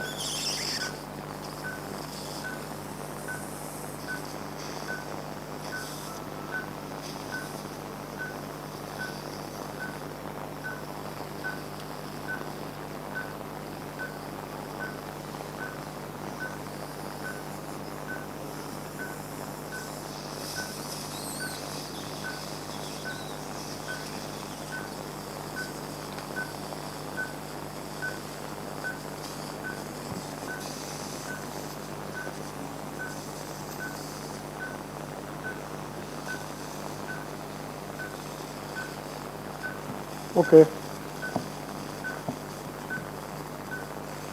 Jayesh, I think this is the point. Yeah, okay. This is the point where the MCA is turning. Yeah. Right? Yeah. MCA is turning. Is it called insular point, right? Yeah, This is one? Insular point, insular point, like a Cillian point, you can say. Lyman insula? Lyman insula should be just below this. Below this? Can you show that Lyman insula? So This very must interesting be, show. Yeah, this must be the Lyman insula here.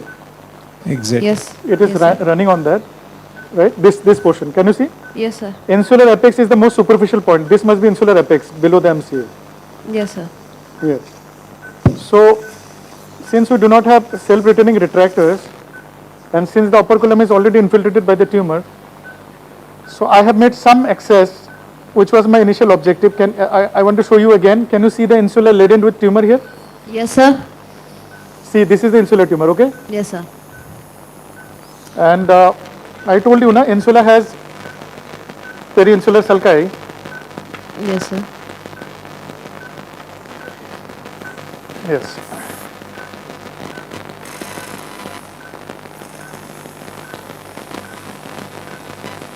And the sulci, what actually run is the artery, okay? Yes, sir. And as you see, as the insular tumor grows, can you appreciate the small branches? Yes, yes.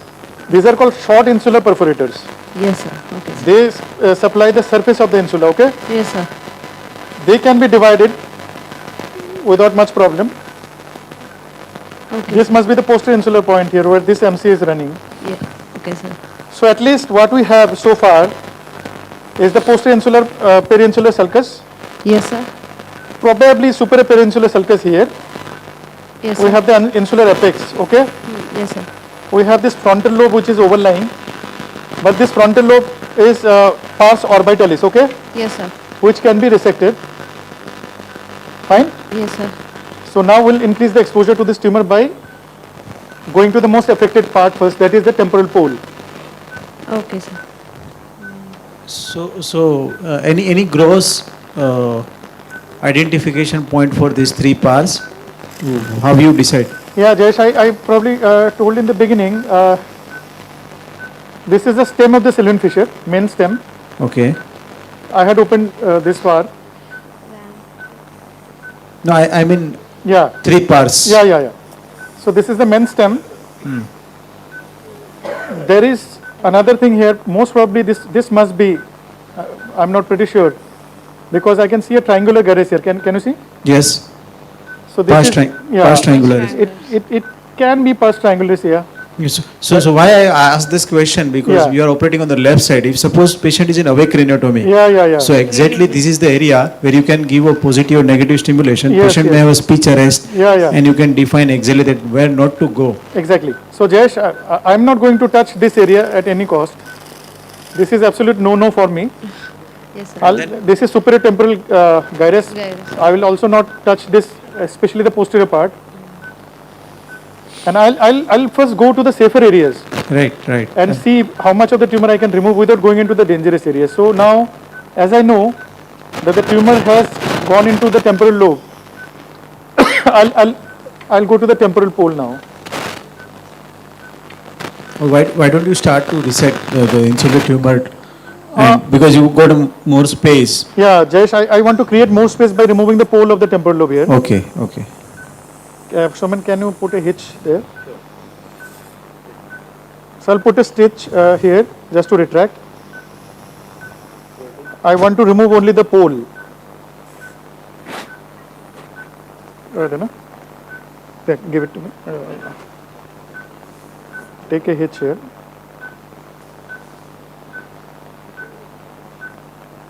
Doesn't hold. Dr. Shyam Sundar is here. Is a tremendous. Yes, Sundar sir. Tremendous experience of insular glioma. Sir, any comment on that? See, it is wonderful to see a nice design. Yes, yeah. See, our experience, we used to operate awake craniotomy. Nowadays we do. At MMC, actually the number of cases presented in WFNS recently, 100 cases they have presented. Yeah. Yes, that's the way it is going on. And that is insular glioma, maybe about around 30-40. And that is among the awake craniotomy. See, we try to remove the first surgery is ideal surgery to remove the maximum possible thing you have to remove. Otherwise, Bennett? it is we may not be able to follow it up. Whatever the follow-up we do will not be useful. See, the first surgery we must exercise Can you as just much raise the as patient? possible without any deficit. There is maximum safe resection. That's what we always do. And Head up. luckily for us, our follow-up, see, we even for the past 15-20 years, I have might have following 20 to 25 cases with Yeah. good quality of life. More. The seizure also, see, they are continuing anticonvulsant with a minimal dose. We may not say that absolutely no seizures for few patients, but few patients are very comfortable. Their quality of life is good. But they say the progression of the disease is not there. It is a low-grade glioma. So this is the pole. What is your... So I have started the things with awake craniotomy, but I understood one thing. If your anesthetic is not good now, then it is more disastrous rather than to have a awake, because in two of my cases it became bulge out during the surgery. Jayesh, Yeah. I can see the temporal pole here. Right. Of course, with some difficulty. Can you see the pole? Yes. I think still more to go. Yeah. So, my plan is, Yes, sir. there's a temporal pole. Yeah, temporal pole we can see now. So, what I'm going to do is, You increase the light a little bit. somehow the light is decreasing as I'm increasing my... Because it's 30 foot, no, it's 60, 70, so we can see easily. Anyway, see, this is the superior temporal sulcus, right? Yes. So, this must be the superior temporal gyrus. So, it is said that we should try to preserve the posterior part of superior temporal gyrus for, language functions. So, what I'm going to do is I'm probably going to resect The anteriormost. anteriormost part, Yes, sir. because that part is tumor laden. I can already see that. And planned resection is much better than retraction related contusions, Yes, sir. So I'm going to remove that by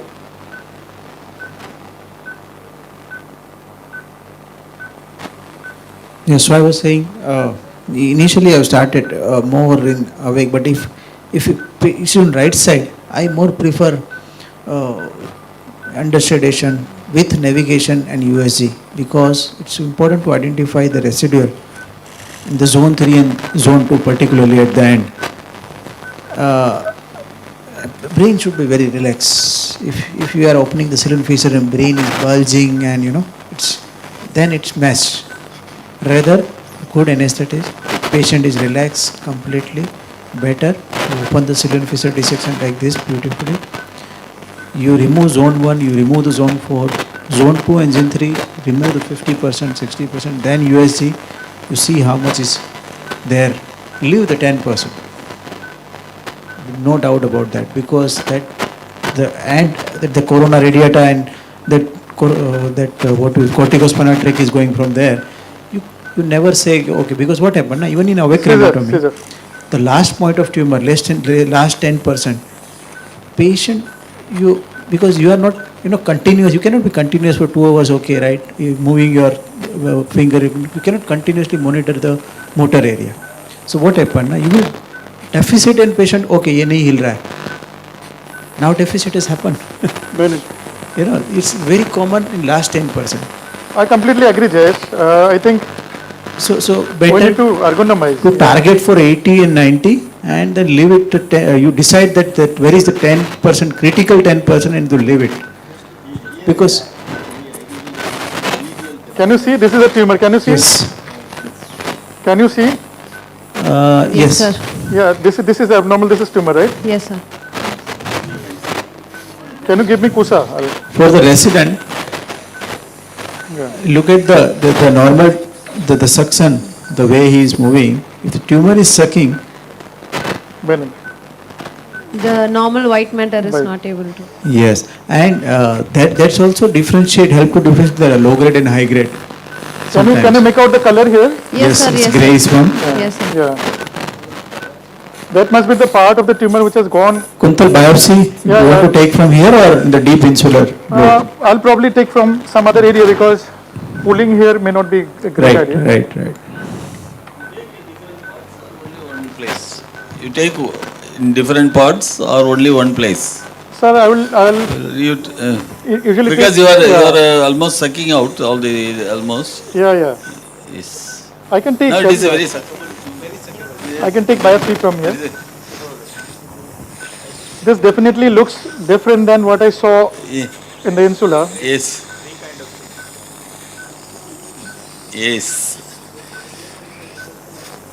This is the temporobasal side, sir. Yes.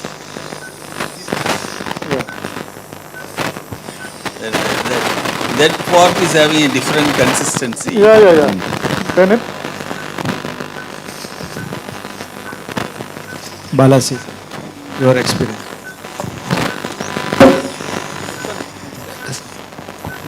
Kuntal. Yeah, great. Your favorite student is here, Bala. Hi. Hello, sir. Hi, Bala. Can you see that paya here? Yes, sir. Can you see? So you are removing the temporal polar part by subpile dissection. Hi, Bala. How are you? Fine, sir. Great Sir, to hear your voice. Yeah. Sir, one doubt, sir. Yeah. From the Sylvian point, you dissected the Sylvian fissure posteriorly. How posterior we have to dissect? How much?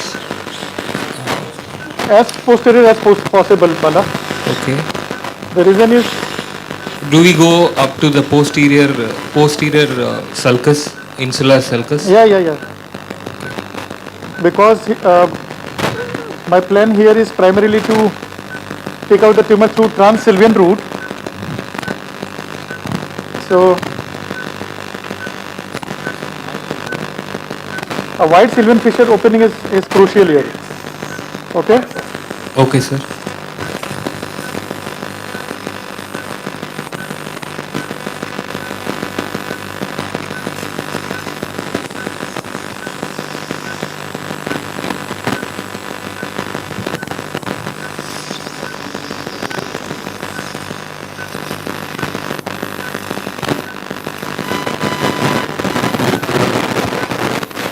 There's some disturbances in the sound, right?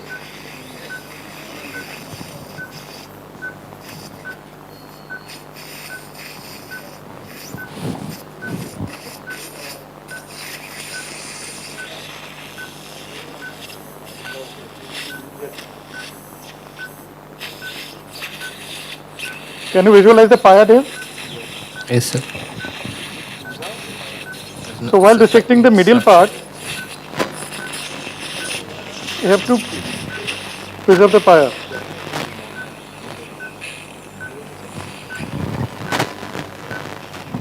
It is highly suckable. Do you think so? Is it a low grade or some high grade part? Yes, even low grade tumors also have some areas where it is very easily suckable. Okay. Is it firm? No, it's a low grade supposed to be firm. Yeah, generally they are firm. But look at it's very easily suckable. It is very easily. Sometimes grade 3 will also behave like that, right? No? Yeah.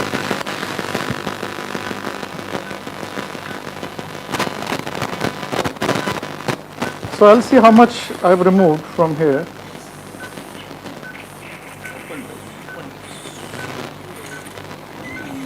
By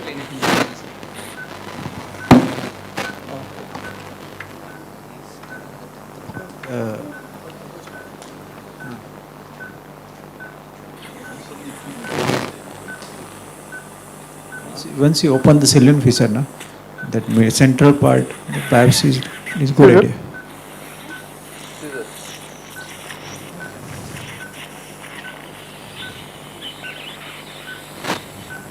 Yeah.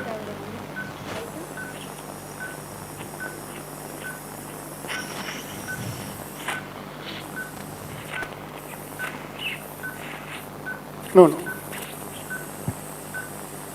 Yeah. Can you reduce the suction? Suction is very high. And can you raise the whole table slightly? Whole table. Yeah. Kuntal, do you same follow the principle of Dufoy, the master of insular, world master of insular glamour surgery? Same, what he does, you are doing same way, or he has some different principle and philosophy? Dr. Dufour uniformly does transcortical. Okay. I have seen many surgeries of him. He started with middle temporal gyrus and then he then he elevated the superior temporal gyrus and then he entered the insula, right? Yeah, suction has stopped. Yeah, yes, Jayesh, suction has stopped. So Jayesh, basically what he does now, he has a very good neurophysiology, including neuropsychology team. Okay. He almost always does transcortical. He doesn't open the Sylvian fissure. But why? Because as you said, rightly said, in left side dominant, the chances of length damage would be high, particularly if your middle temporal gyrus and your inferior temporal gyrus is free. Why to resect that? Yeah, but what he has shown is the dynamic anatomy of a particular patient may vary. Means low-grade gliomas are slow tumors, right? Okay. Slow-growing tumors. So sometimes the patient will have plasticity, meaning they actually do not harbor any function in that area. That you will only know if you are doing awake, right? Right. So he does all patients in awake craniotomy. To prevent the cognitive deficiency. Yeah, right? yeah. He does the entire battery. That because that is the part which may be controlled by middle and inferior temporal. Yeah.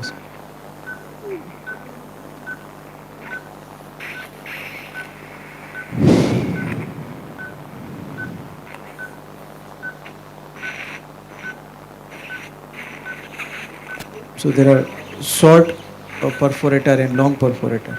Short you can sacrifice. The long, which is supplied the zone 3 and directly the corticospinal tract area there. If you coagulate the one long perforator, then you will have a definite paralysis. So just to an extent I have removed the middle temporal part. Yes. I'll reconfirm it again, but it has given me some space there. You want to use navigation or USG or some advantage? I would have used, but the problem is better to continue either, otherwise again. Yeah. No, the second thing is what we have now, this thing, ultrasound probe is not ideal. Right. Do you never prefer retractor, Lela retractor or what? I do. It's very soft and friable brain, no? Yeah. So cortex may damage again. So we have mostly preserved the suprafrontal gyrus so far.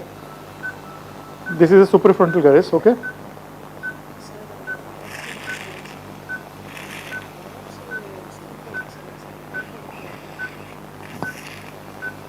Can I have the bipolar? So as you see, the microscope has this inbuilt thing where as I increase the depth, the intensity of the light decreases. Okay? Probably it is built in such a way that the brain should receive less amount of heat. This is what the microscope people will tell you. It's nearby only, sir. It's very nearby, sir. 2 kilometers only, sir, from here. Yes, sir. Yes, sir. Yes, sir, it's just one single U-turn, sir. Bueno. Oh, sir, you take One rest patty. in your room for some time.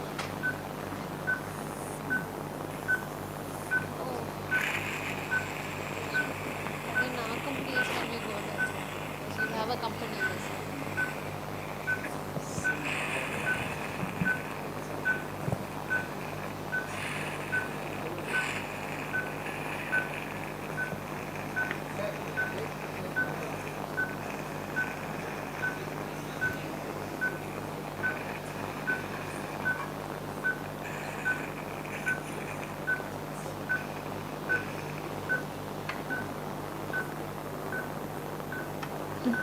bayonet.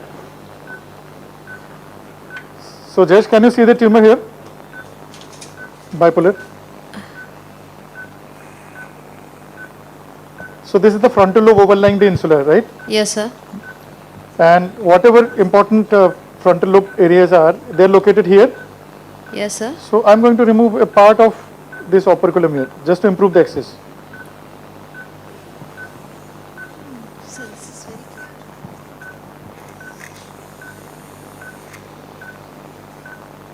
Can you see a potential space there?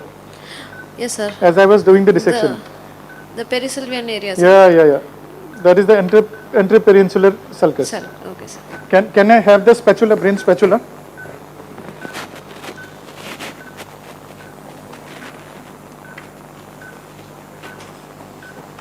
Yeah.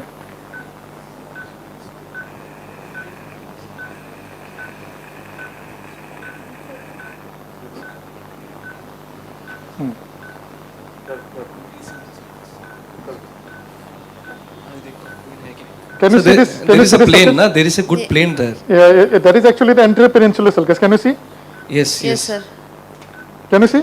Yes, sir. Yes, sir. Soman, can you hold? Now you see the entire insula, right? Yes, sir. Yeah. Can you hold it, Soman? Yeah. So this is a natural sulcus, okay? So you have a plane there? No? This is a natural plane available, Okay. always, Oh. in insular glymus. Can you give me the scissor? Yeah. Plane. MC branch. Yeah. M3.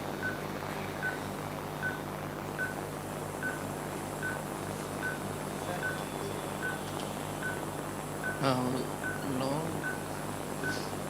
Don't give saline.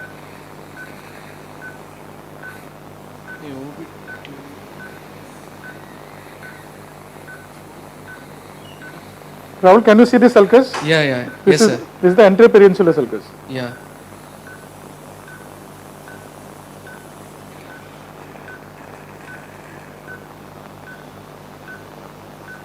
That is also tumor.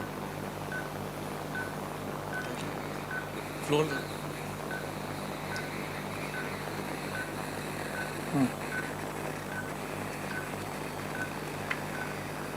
Okay. Yes, sir. So if you follow the artery will take you to the sulcus. Bayonet again.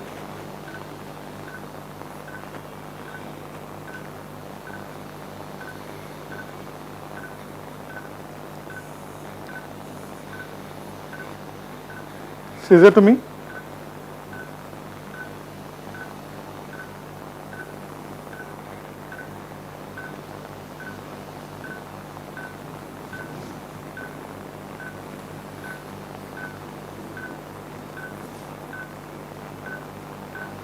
We have gone till the base of the sulcus, right? Bayonet? Yes, yeah. Do I have a bayonet?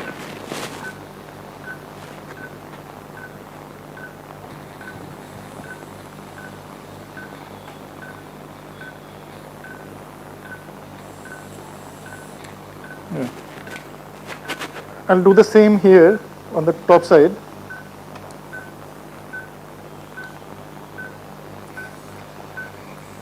Just hold on there.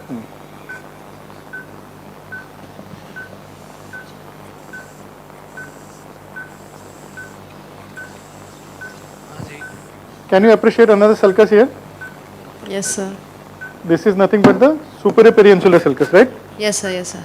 So the insula is demarcated from all sides by this periinsular sulcus.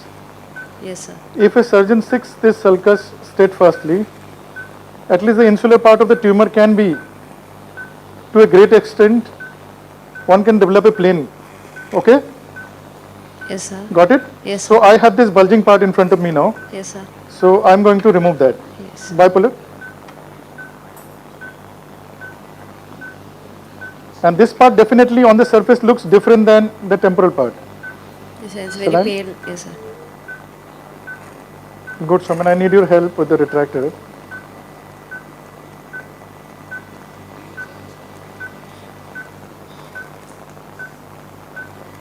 So this vein can be sacrificed, but as I said, you should try to preserve as much of the vessel as possible. Okay, sir.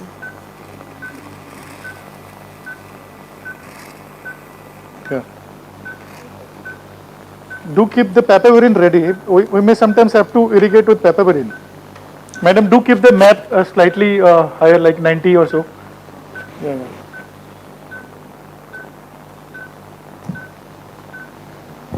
Kuntal, why map? You know, sometimes the vessels are getting handled, right? Yes. So if there is some vasospasm and if the BP is low, then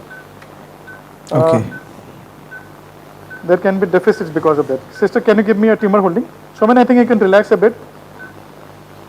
You can, for now, you can take it out.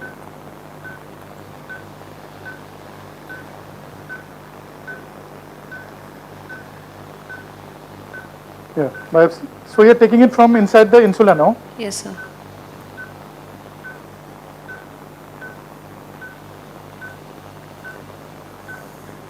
Yeah. Can I have the CUSA? I'll require the CUSA right now because it will allow me to resect the tumor, you know, precisely. Fine tipped CUSA. Do I have that? We have, sir. We have. Yeah. CUSA foot plate, somebody? Yeah. Sir, can you tell about this Integra CUSA? Yeah, I have How sparingly. you differentiate from other CUSAs available in market? Yeah. I think they have this special feature, although I have used it only sparingly in workshops, is that they have tissue selectivity, right? So tissue selectivity is a very important tool. Can you keep that? Is it from Integra? Yeah. Yes, sir. Striker. This is. Do you have this tissue selectivity? It's not sure. You keep the CUSA at the lowest point, right? Tissue selectivity, I think it is only available with Integra. Yeah. Patented, I think. It's not available with other companies. No problem. So please keep the the CUSA very low because I do not want any blood vessel to be sucked into my CUSA. Yeah. So Rahul, there is a so-called rule of 30. Okay. Where the CUSA has to be set, the power has to be say Power 30. aspirator. Yeah. 30. Irrigation has to be 30. It is said that the CUSA works optimally. Okay, sir. Especially for gliomas in eloquent areas. Okay, sir. If you have the rule of 30 thing, okay? Yes, sir. So, can you keep on irrigating? So, I need the CUSA to be slightly lower than this. Yeah. Any bone tip? So you can remove the tumor in a controlled fashion, right? CUSA. So after say 5 minutes, I would like to do one MEP, okay? I just want to see is everything all right or not.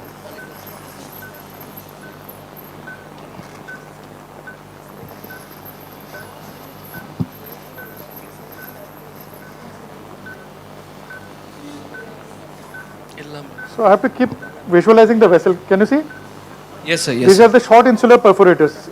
Okay. That can be sacrificed. Yeah. But the big MCA vessel has to be protected. Yes, sir. So as I told you in the beginning, if I keep on resecting, I should be able to see the nutmeg appearance, right? Yes. After a That's while. your endpoint. Yeah.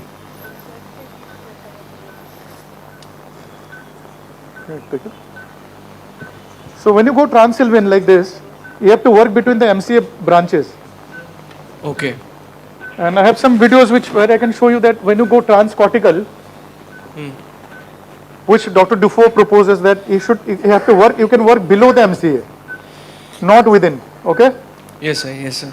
So one of the reasons why Dr. Dufour proposes transcortical is, in his hand, the vascular complications are less. Yeah. And maximal resection from his hands. Yeah, of course, because as Jayesh will agree with me, if you go transcortical, the seizure outcomes are better. Better? Yeah, transcortical, because they say that most often the seizure is because of the adjoining cortical infiltration rather than the insula per se. Yeah, provided that your cortex is not dominant, no? Yeah, of course. That is why I have chosen to do Sylvian here predominantly. So Because I do not have awake craniotomy facility today. So you're using this subcortical white matter stimulation? Yeah. I'll use the moment I see a change in color. Bennett? Okay. What about this subcortical white matter tracks? Yeah. IFOF. Yeah. Very important. See, how will you? Glioma surgery is said to be a surgery of white matter, right? Yes, sir.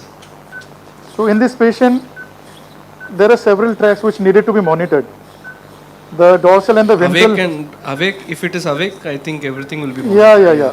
That's the advantage of awake. This. Can you see? I can even go up by spreading my forceps. Can you see? I'll make it central. Yeah. Lamin insula is the point. That's why I asked that time. Yeah. You IFOF or yes. Absolutely, Jayesh. There are two kinds of tracks.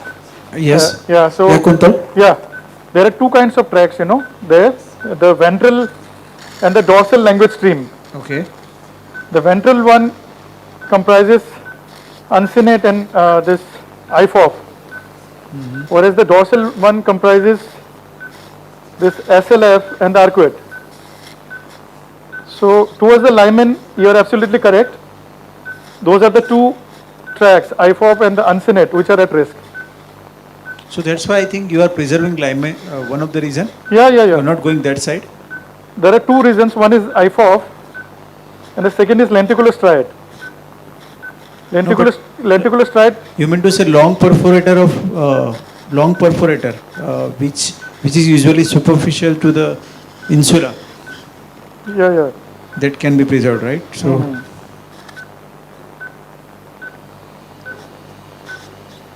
Can I have the Kusa?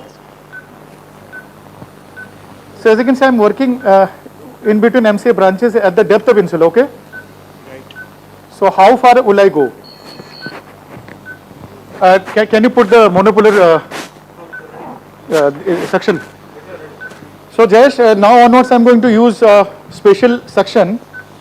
Can you show us? Yeah, the company people are going to show you. This has inbuilt monopolar stimulation with it. Okay. So I will start with 15 milliamperes of current. So that I know how far away I am from the corticospinal tract. Got it? Yes, sir. 50 milliampere. 15. Yeah, it is said that there is a milliampere to millimeter linear relationship. If you are able to stimulate a motor response at 15 milliamperes of current, it means your motor tract is approximately 15 millimeters deeper than the point of stimulation. Okay, so but you are giving the stimulus here. Yeah. How will you identify the motor things? Yeah. The descending corticospinal tract in the corona radiator as well as the internal capsule. Okay. Yes, okay, means in neuro monitoring. Yeah. So MEP will show you, right? MEP will show me the entire pathway, Jayesh. Okay. I just want you to see this. Can you see? Zoom out. Yeah. Can you see the suction? No. Okay. Is this monopolar? Yeah. Look at the tip. Yes, sir. See, it not only has a suction. Okay. It is hollow. It can suck. At the same time, it can stimulate. Okay. So it's available with all neuro monitoring. I think they are from Inomed. They have it, and I think Medtronic also has it. Okay. So this is called suction monopolar. So there are studies. Dr. Ali Asgar from TMH. He has published that this is a very nice tool. So I'll start with 15 milliamps here. So this soaring company, CUSA. Yeah. They have this facility of connecting this attachment. This one, white matter, dynamic white matter stimulation. Okay. Soaring. In the CUSA itself? In the CUSA itself, yeah. Oh, that's nice. They have come with this facility. You have keep 15 milliampere, right? Yeah, Jayesh. So it is said that you can go up to 2 to 3 milliamperes of current and still be able to save. Is it safe? Means continuously you are giving current? Yeah, it is safe because you are going subcortical. And secondly, are we getting any stimulus? Are you getting anything? Nothing, no? And Jayesh, if you look at the electrophysiology parameters, monopolar is safe. Can I have the KUSA? As far as the seizure potential is concerned, it is a bipolar which has higher risk of seizure. Okay? Yes. And we are using monopolar electrode here. Right. That seems logical. And so you have just checked that there is nothing till 15 millimeter. Then again you use the QSA, right? No, I'm using the KUSA, but my suction is the same. So I'll Same get to time know. you can detect also. Yeah. I'll continuously do this now. I just want to know how far I am from the corticospinal tract.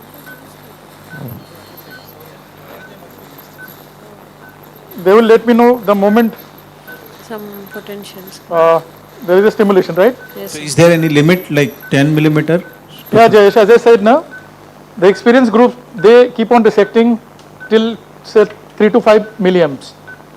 But I generally stop somewhere between 5 to 10. Okay. Bennett. And at the same time, we should not be resecting one particular area. We would like to see that monitoring change. Huh? Yeah. So can somebody show us right now what is the baseline monitoring so we can differentiate that? Ask the camera person if possible. Yeah, he will show you. So Jayesh, one more thing, never remove tumor only from one corridor, right? Okay, sir. So it may so happen that you have gone very deep. So utilize multiple corridors and reach the same depth. Okay? Right. Kusa?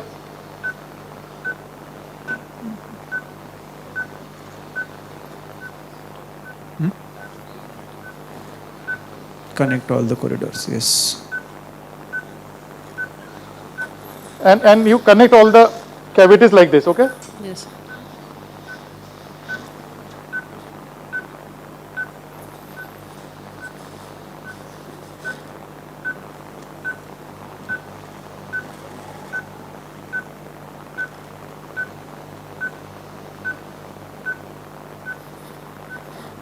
Yeah.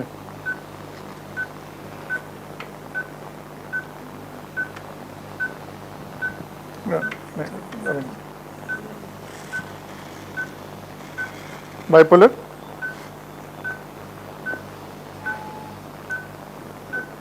So stay away from the vessels, work in the vessel free zone, okay? Okay, sir.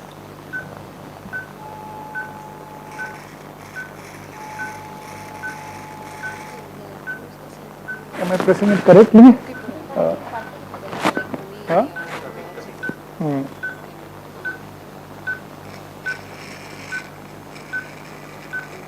Yeah. Okay, Jayesh, can you see? Yes. I am approaching towards the insular apex. Can you see? Yes, sir. Yes, sir. Yeah. Caesar. Sorry, bipolar. We are basically working between MCA, right? Yes, sir. True. This is the anterior insular point here, like the insular apex, sorry, okay? The most bulging point. Yes, sir. So I have protected the MCA now. I can coagulate the small vessels because they are feeding the insula itself. And as you can see, they are coming from the MCA. Can you see? Yes, sir. Yeah, these are called short insular perforators. Yes, sir. They are nothing but the feeding artery to the insula. Yes, sir. They do not supply the deeper structures, unlike the long lenticulostrides. Okay, sir. Can I have the Caesar? Lenticulostrides, they go deep to the insula and they supply the corona radiata and internal capsule. Okay, sir.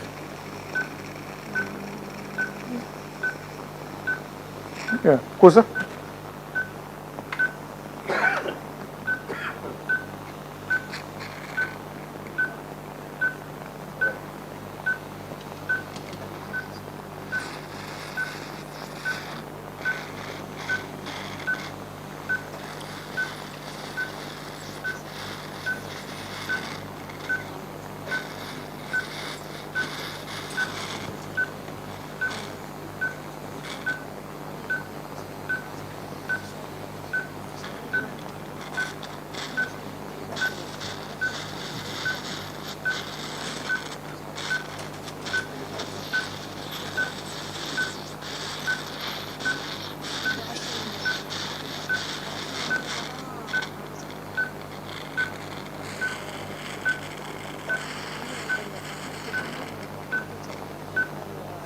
Bipolar.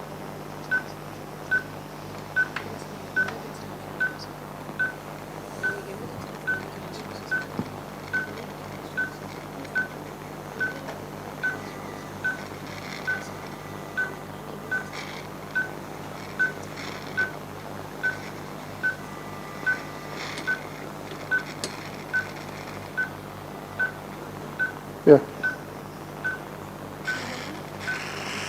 Barely. Can you for a while change the section? Just give me the usual section because that section is stronger.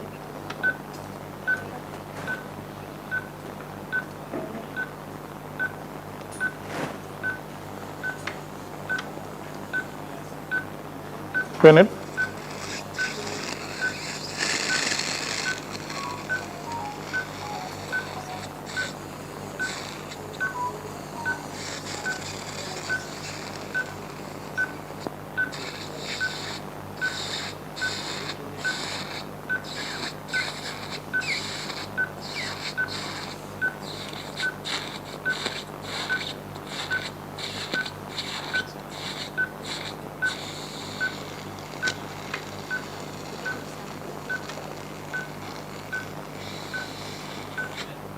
So this maneuver that I am doing, okay?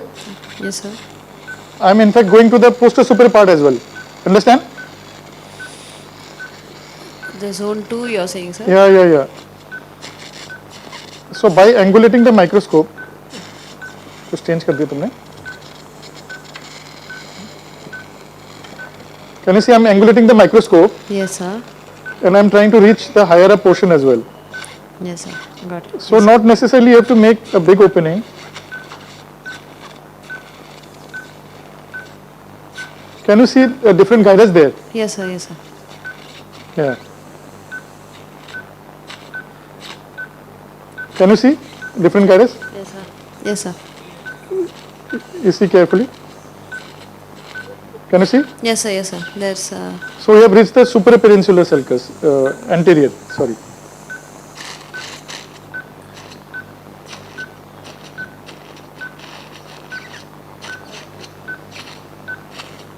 Can you see? Pie of a different gyrus? Yes, sir. Some pale areas.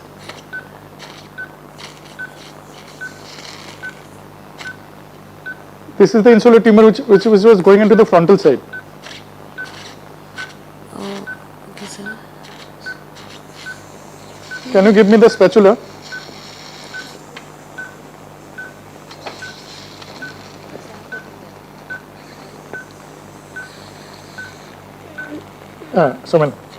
So by even by retracting, you can remove that. Can you see different pia there?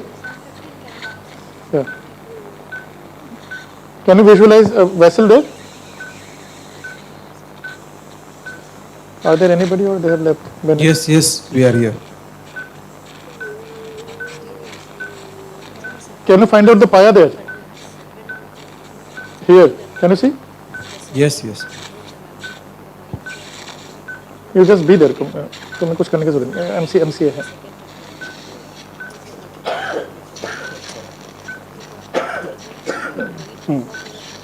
Yeah, can you put it here? Are you all right? Yeah, just keep it like this.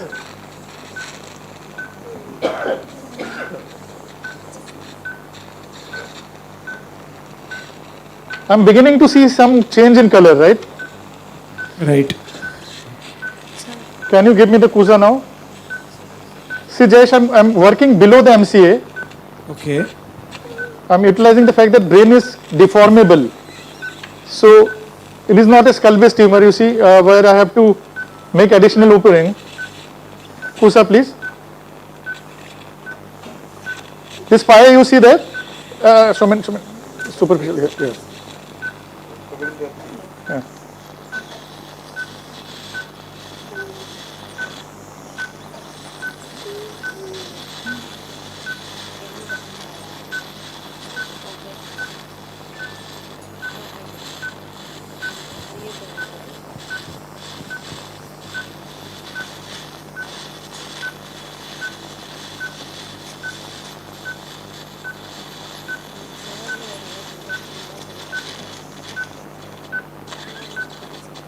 for the resident, it's very learning point here. So Yeah. how to use the suction and how to use the QSA. Look, he is, sucking the layer wise. Yeah. It's not going in one depth, more than 2 millimeters. Very, very important. Absolutely, Jayesh. I think this is a very, very important point that you have made. We should not go very deep. We should resect the tumor in layers. Sweeping action. Yes, sir. Got it, sir. Yeah, Suman, good. Can I have the Monoblast. suction monopolar now? Yes, sweeping. And also it will help you to identify that nutmeg appearance when you Yeah. Otherwise you I'm going to find the nutmeg very soon. Sir, is there a change in consistency now as you go down? Not yet, but yes, I do expect the consistency to change.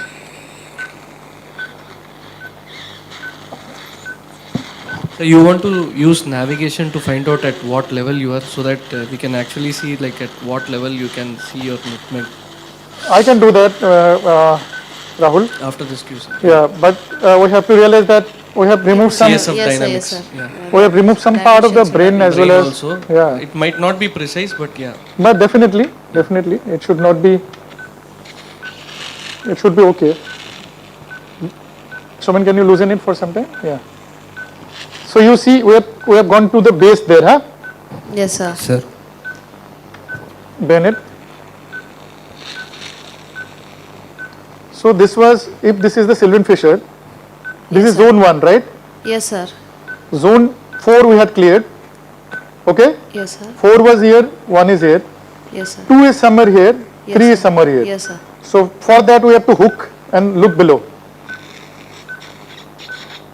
Right? Yes, sir.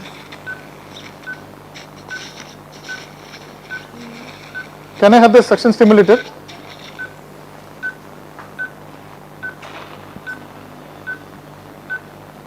And also, can I have the this thing, navigation? We should congratulate the anesthetists also. Yeah. So very nice pressure control. Any stimulation you see? Nothing yet? Okay, fine. No problem. So still we have nothing, Jayesh. We can go slightly deeper than this. Can I have the Bennett?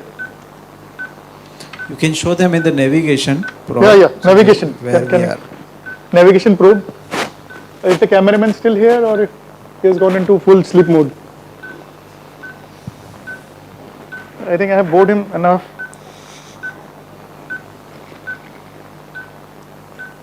Can you see? Acha, he will show you the screen now. Good. Jayesh, my navigation is showing that I'm on the internal capsule now. Okay. Close to the internal capsule. I will show you. Then why this monopolar suction is not showing monitoring? That is because the virtual nature of navigation. Can you show on the screen? He is going to show you on the screen now. Let me know if you can see that. Someone, you come here, otherwise navigation will not work. Jayesh, let me know if you can see that. Okay. Can you see the navigation? No, because we are in the microscopic view. Acha, can you change the view? From here, heavy guys. Can you? He is sleeping. Okay.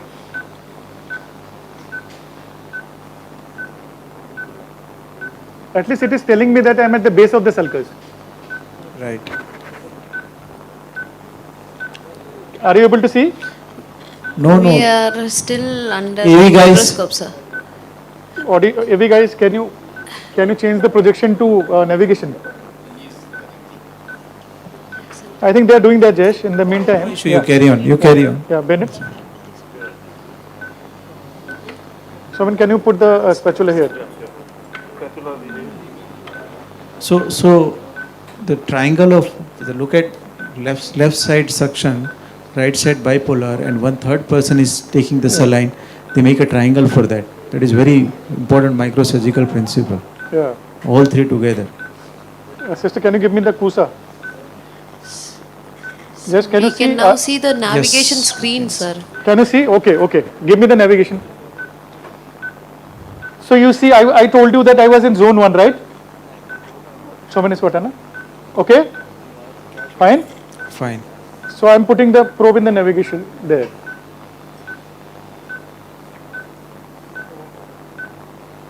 Can you see now? Jayesh? Yes, yes, yes. So I'm actually in the zone 1. And I'm pretty close to the intent capsule if you see the axial image. Yes, sir. Yes, yes, absolutely. sir. In coronal and axial, Yeah. I think just 1 centimeter away, but maybe And brain now- shift, we never say. Can you see in the coronal sagittal now? I'm in the anterior perinsular sulcus. Can you see? So why don't you put a saline full and fill the cavity with saline and then use? It's make a difference? No, no, it will probably not. But we can try, Jay. You can try. It may, maybe compensate the brain shift. Yeah. Some little bit. Okay, now I've gone inside. So it is showing that I'm in zone 1 only. Sir, with a USG probe, we'll be able to see the distance to ventricle, sir. Yeah, I think I should be able to see that, but the probe that we have doesn't have great accuracy, okay? Yes, sir. Yes, sir. But all I can tell you is, I'm pretty sure I have removed quite a bit of the zone 1. Right? Yes, sir. Yes, sir. Now, can you see this part of tumor here? Yes, sir. On the microscope? Yes, sir. This is zone 2. So I'm going to remove that. Yeah. Soman, give me this thing. So he's going to do the retraction for me like this, okay? Can you see the microscope screen? Yes, sir. Yeah. Can I have the micro Caesar? Now you see the natural sulcus which is present here, where I am going to do the dissection. You see? Fine? Can you see? Yes, sir.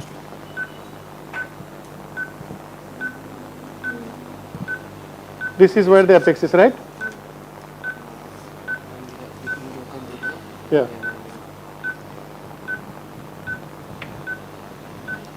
Can you give me a patty, cotton patty? Bennett? Good, Shaman, you're doing a great job. Just hold on for some time. Sir, are you going towards the posterior peninsular Yeah. sulcus? Okay. So, you see, I'm pushing in a cottonoid to deliver the tumor into my field, okay?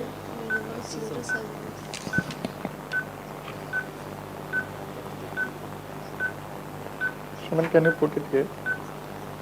And I'm asking him to put it on this side, right? So I have this tumor in front of me, which I'm going to remove now. Yeah, bipolar.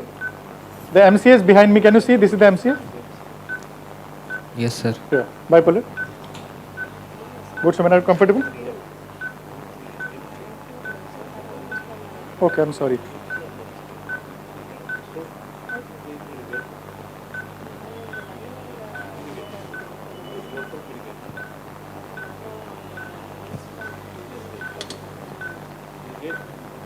Yeah, no problem. Caesar, I'll use the Kusa now. Can you in the meantime change my suction, because I need stronger suction on the surface now. But I'm going to use it again after some time. Yeah, give me the Kusa in the meantime.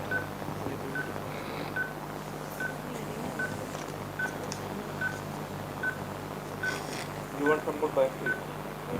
You need biopsy? Okay. Give me the biopsy first.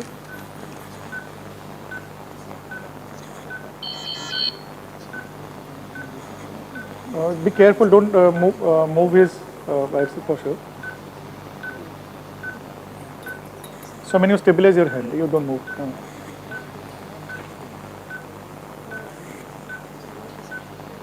Is anything coming out? Are you getting any tissue?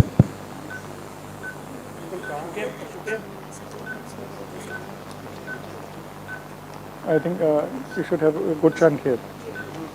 Yeah. Give me the Kusa. So many have moved out, you see. Kusa, please. We're doing good. We just have to keep on doing this for some more time. Yeah. We have a young patient, so we have to give our best. Yeah. So what I'm going to do is I'm going to insert my section there.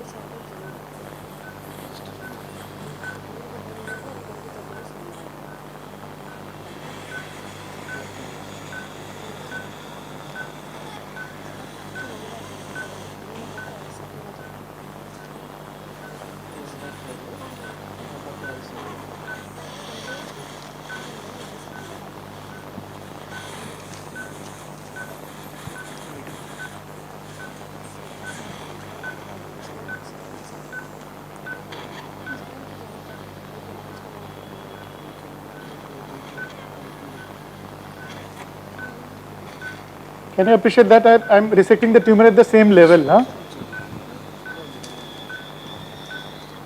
Yes, sir. Yes, sir, we are able to see. Kusa?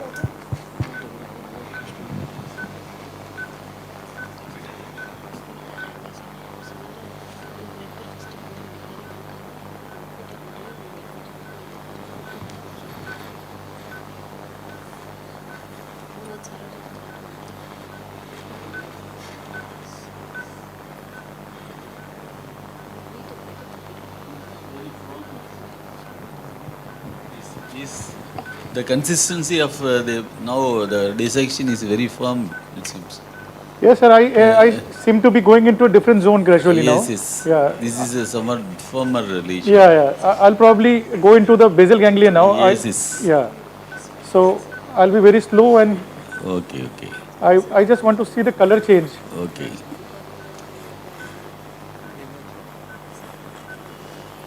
Now we want to stimulate and see. Yeah, sir. I will do that. I had just used the stimulation. Okay. But nothing was coming at 15. Yes. There is the lowest part of zone 1. Yeah. Now this is almost.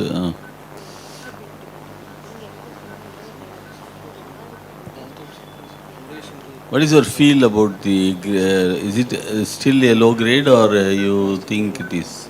Sir, it does look like tumor still. Yes.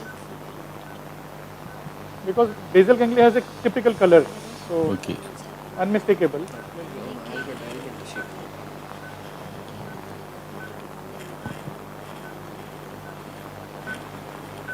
Can I have the suction stimulator? Yeah.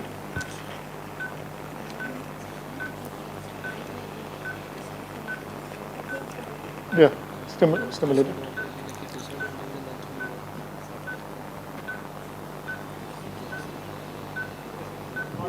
Yeah. Anything yet? No. Can you make it 20 and see? Can you give me the Kusa? Yeah, make it 20. Yeah. Okay.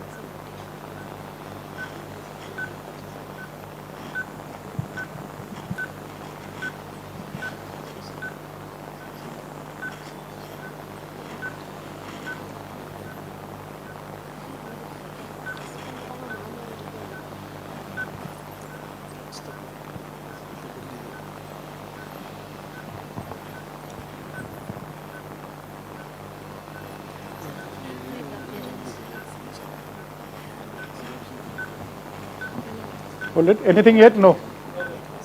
Okay. Still you are within the tumor. Yeah. Suman, can you become slightly superficial? Yes.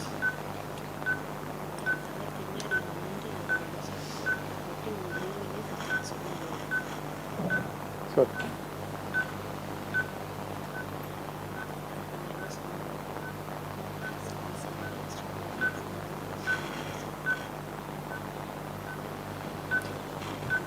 Can you just come out and show me where the sulcus was? ठीक है, fine. You can keep it here.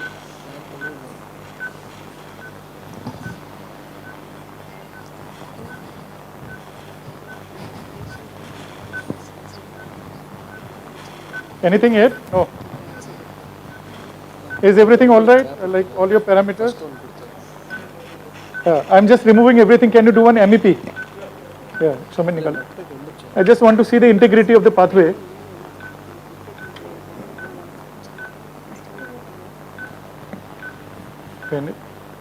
I'm doing one MEP. Yeah. Yeah.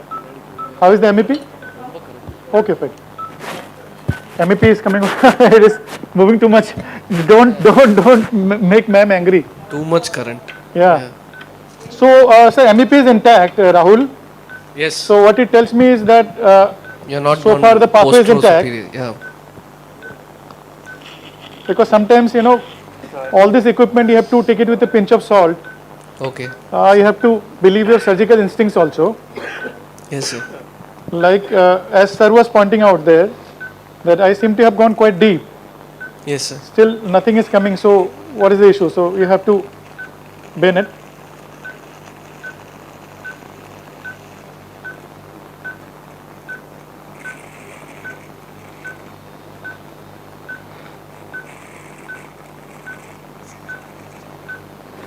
I'll show you another interesting thing here. Are you guys still there or? Yeah.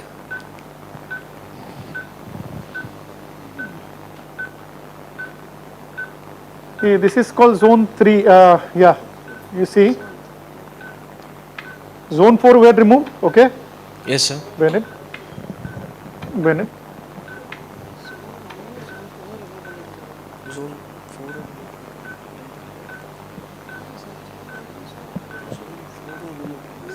You see? Zone 4.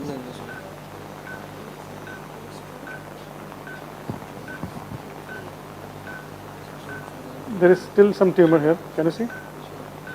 Yes, sir.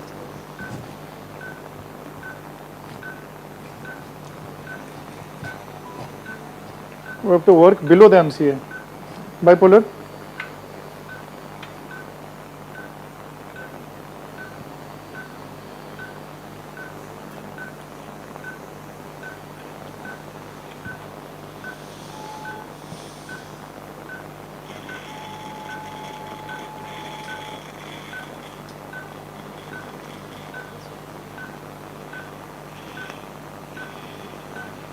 Yeah. Scissor.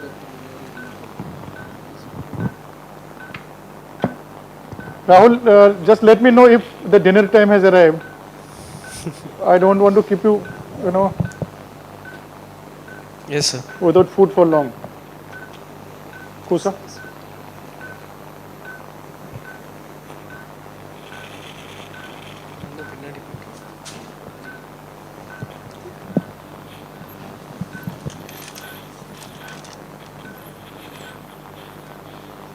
You see, you have to work below the vessel, okay?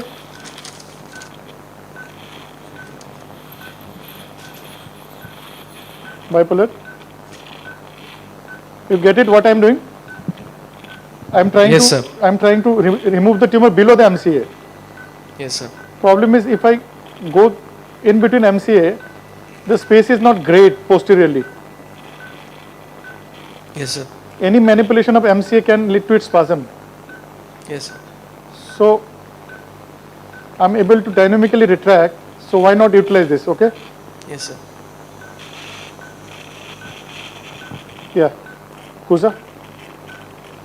So this part of tumor I can remove from within. This is what Dufo proposes, that you should work below the MCA.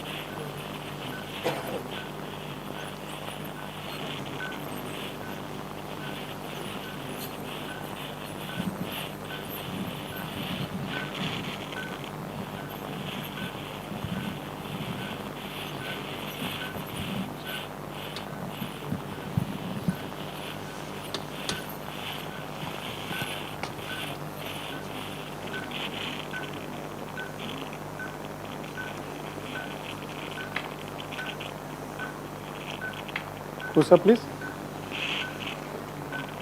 Again, the resection plane has to be same, okay?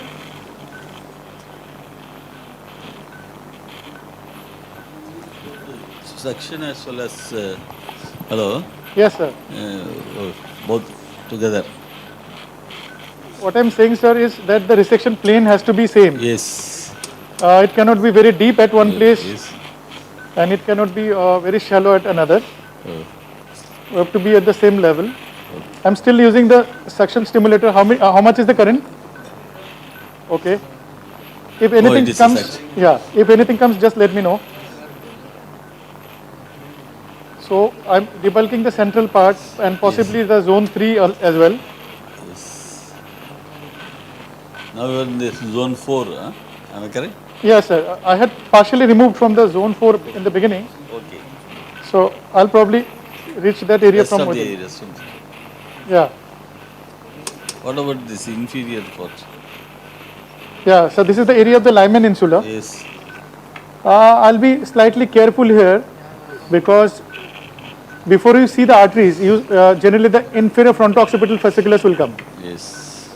So since I'm not monitoring that, it will be very blind. If I remove that, the patient may have semantic aphasia later on. Something is coming? So sir, we already have some potential coming in. Okay, okay. At what? At 20. 20, okay. So it means I am approximately 2 centimeters away. Centimeter away. So please make it 15 now. Coming from the face only, right?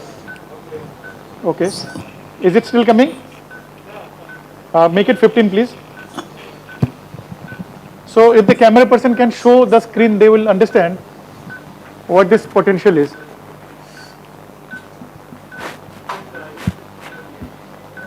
So I'm touching that area again, okay? Yes. Do you see the changes? Can you show, the cameraman can show the camera person has gone there. Show that positive stimulation, camera person. Yeah. Yeah. Are you getting any response? Yeah, please show it to our audience there. We can see that positive waves, yeah. Yeah, can you? We can see, yeah, we can So the see. current is 20 milliamps. Yeah, now clear. Yeah. So can you make it 15? So I know now I'm 2 centimeters away, right? Yes, sir. So I'll make it 1.15 mm. 15 so milliamp. This is quite interesting. Yeah, this dynamic stimulation is very good. You're still getting it? Yes. Not Some yet. waves, not yet, some waves, not. So, MEP, now we are getting now. No, sir, not yet. What exactly you are seeing? This one? Now no? this one, yeah. Some Are you peak, getting yeah, something? Yeah. We saw one peak, yeah. So you are at medial border or what? Yeah, Jayesh, I'm on the medial border on the lower side.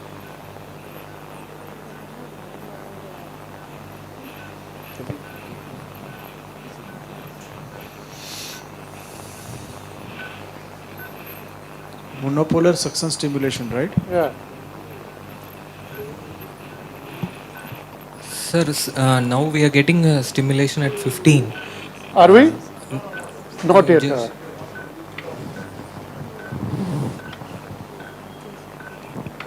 After we get a stimulation, we have to start reducing the. Yeah. You have to keep on reducing it Yes, sir. until you reach a threshold level, which can be for the experts. This is somewhere around 3 to 5, but I personally will stop at around something between 5 to 10. Okay, sir. So you see, these are the MCA, right? Okay. Can you see? I'm not going in between MCA. I'm going below the MCA. Okay. Yes, sir. I'm going below the MCA. Because if you go in between MCA, you leave behind some rim of tube. yeah, I'll probably be leaving, sir. The ideal thing is subpial. Okay. Let me know if you have any stimulation, okay? Now you get stimulation or not? Not yet, sir. Not yet. Yeah. But that long vessel is a tumor vessel or? At hep C. There is still some tumor there. Yeah, I'll be working below the MCA. Okay.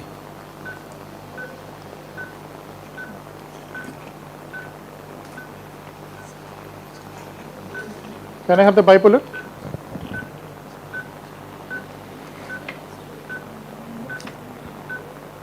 Unlike meningiomas, this will never be a 100% total tumor resection. Okay. Naturally. That we have to understand a priori in the beginning. These are all approximations. They are almost merged with normal brain also. Yes, sir. So the demarcation is very limited. Very limited. So we have got to be very judicious in tailoring the approach. But here also you can see some tumor tissue by microscopic view. Yeah. So sir, as you can see, I am going towards the apex of the insula. Yes, we can see. There are also some tumor vessels. Yeah. These are still tumor vessels, but yes, you are definitely it is tumor vessels. Yeah. But definitely, as I am going deeper, I have to realize that the lenticular striate would be somewhere nearby. Yes, that's what it is. 7-seater, sir.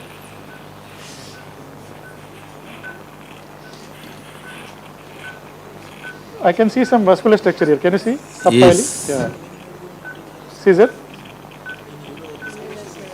So, sir, this is the area through which the tumor probably became temporal. Oh, okay. So, I am basically reaching the zone 4. Zone 4. You said the posterior aspect you want to leave, you told. Yeah. Yes. You said the posterior aspect of this. Not yet, sir. I'll show you. Okay. This is probably the zone 4 area that I'm going. Yes. Let me know if you have anything coming up. Now also use suction with stimulation. Okay, sir. This is a very useful tool, I think. Yes.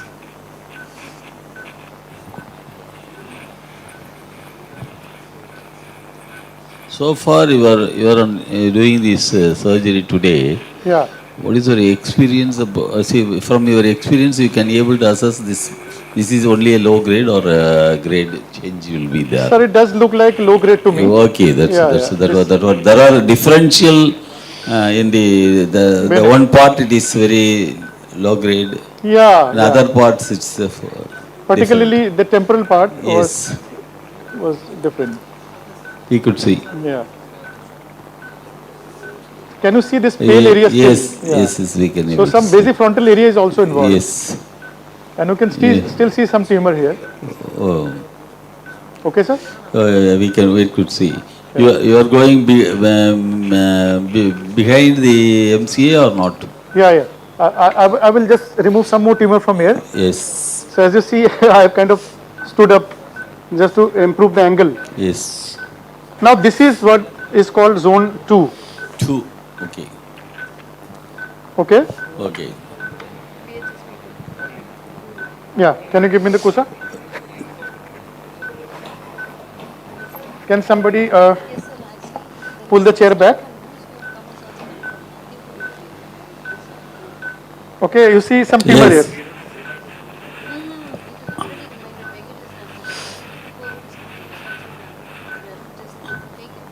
Zone 2 leftover tumor. Yeah. Bennett.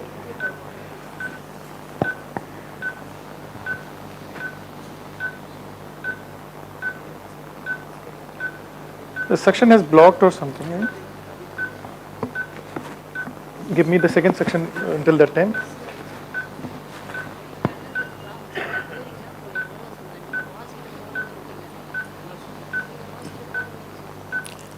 You have taken biopsy in all 4 zones or? Sir, I have taken from the temporal side as well as the central portion. Okay. Sister, I think the suction is not working. Yeah. You give me the different section. You flush it and give me a different section. The suction is not working, so I think I can still remove some more tumor, so I am trying to do that. So medially I am yet to see the basal ganglia. You said there was some stimulation at all. 2 centimeter depth. Yeah. I can probably remove one more. Some more. Yeah. The suction is not working, unfortunately. You give me a different. Oh, sir, you did not attach it. Sorry. No problem. Yeah. Why? Can you give me the question? So can you see, this is the posterior superior part. You want to take any biopsy in that area? I will, sir, I will. Give me the biopsy first. I completely agree with your point that yes. gliomas are so variable. Yes. That you are taking, this is a firm part of the tumor. Yeah, I'm taking this it from, firm part. Biopsy? Here also suction is also, that is not easily coming out like the previous. Yeah, absolutely. Consistent, soft tumor. Yeah. Someone, can you just keep it apart? कुछ stimulate लगा के frontal lobe को. Is the tip gone down or what? ऐसे नहीं, like this. Can you keep it like this? Yeah. Can you appreciate the surgical cavity? Yes, definitely. Yeah. So that was the frontal side where my suction is. Yes. Now I'm going to, that is practically the zone 1. This is zone 2 where I'm going now. Yes.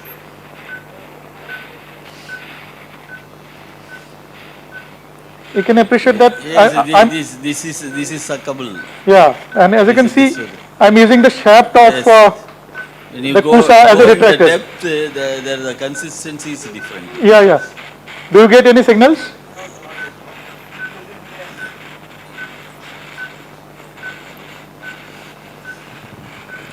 You see, I'm using the shaft of my CUSA as a retractor. Yes.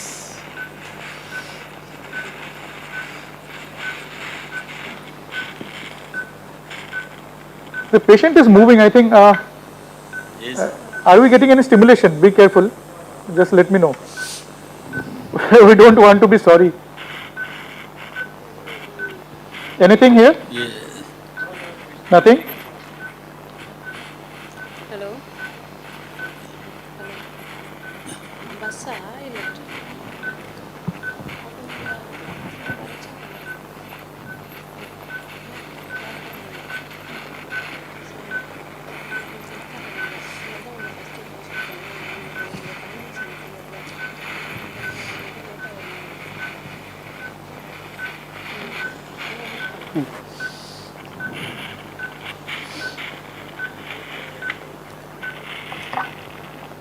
CUSA, please. How will you approach the malignant tumors? Will you take suction or you take NMOS?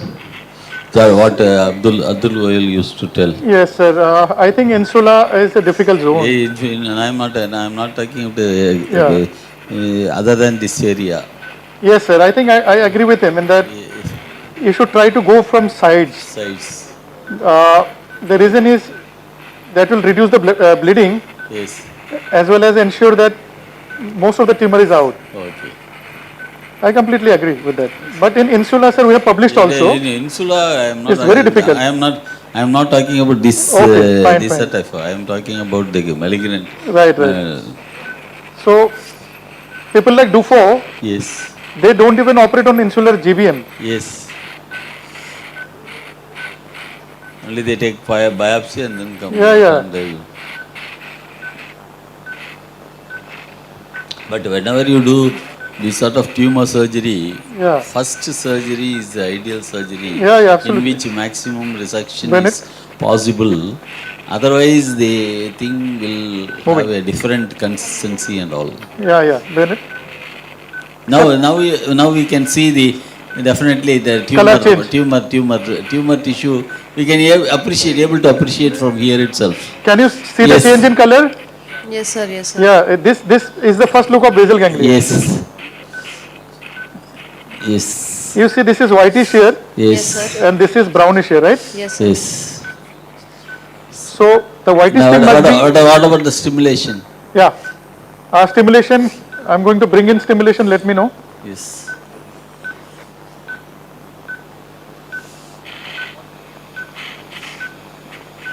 Is it 15 or 20? 15. Nothing coming. Nothing coming. Okay. Here also the superficial area you have. Yeah, I'm removing. Yeah.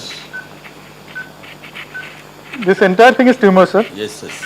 So, we could see, we could appreciate from this. yeah. So I'm taking this opportunity to remove this also. Yes. Whatever comes easily, I think we should remove. Yes. Pusa again.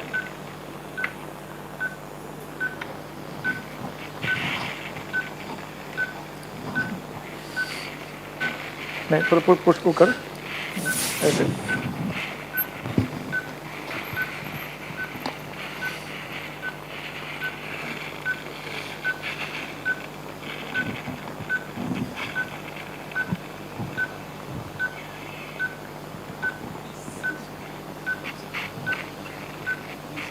ज़्यादा deep मत जाना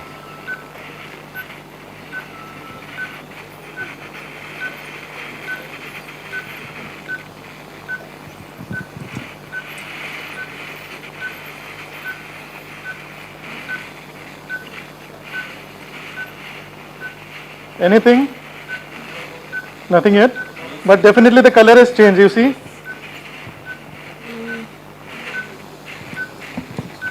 Can you appreciate here? Yes, yes, yes, we could see.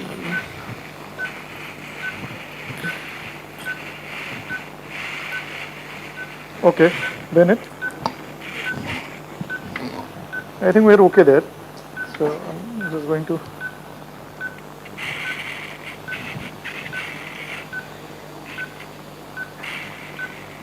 Can you appreciate this color change here? Definitely. Yes, sir, slightly brownish. Brownish, yeah. Yes, sir.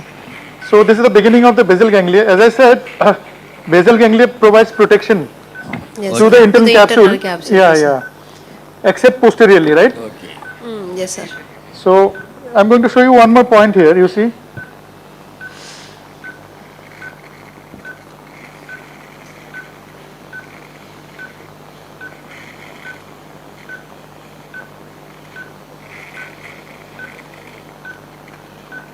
This is the anterior peninsular sulcus, right? Yes. Okay. Yes. Yes, sir. Where it is running.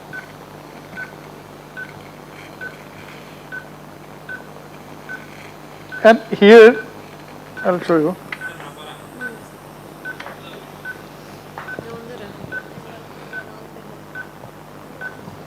வெங்கச்சி நீங்க 2 வீலர்ல வந்தீங்களா It is becoming superior peninsular sulcus. You see? Yes. Can you see? Definitely, definitely. This is around, going around. So this area where the posterior peninsular sulcus or inferior meets the superior, it is called posterior peninsular point.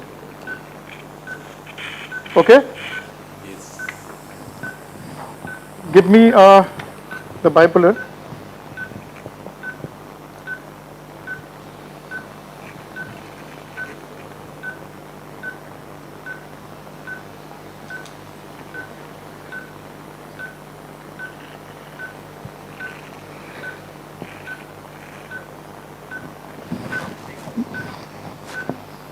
Can somebody give me the bipolar here?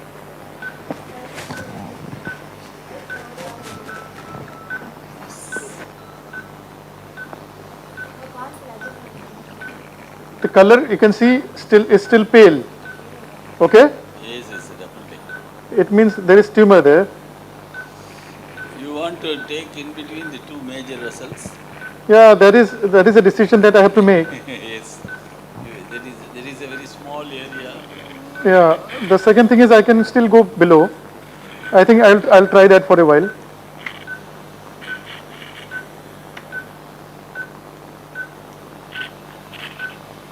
Kusa, please.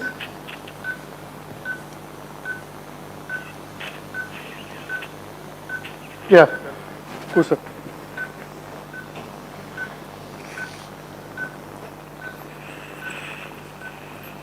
No.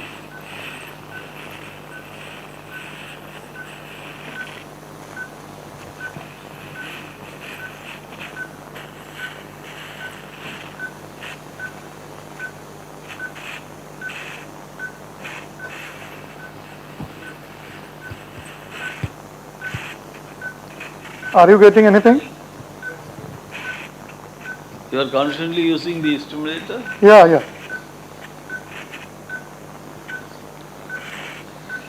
But these are all the normal areas. Tumor. Below. Yeah, below is the tumor. Yes.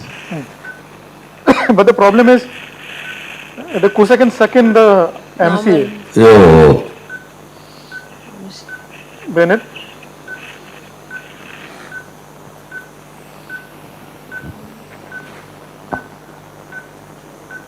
Suction is blocked again. Moving. We'll see how much we can go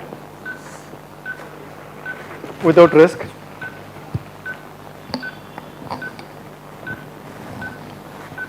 Rahul, are you there? Yes, sir. I am there, sir. I am there, sir. Just Wonderful demonstration, sir. Just let me know when the time is up. No, sir. It's okay. You continue, sir. We have to continue. Most of the people they have gone for dinner. Okay.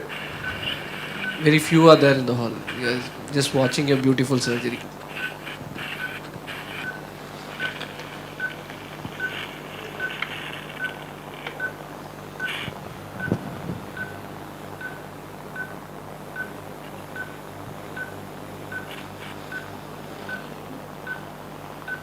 Can you clean it? Yeah, closer to me.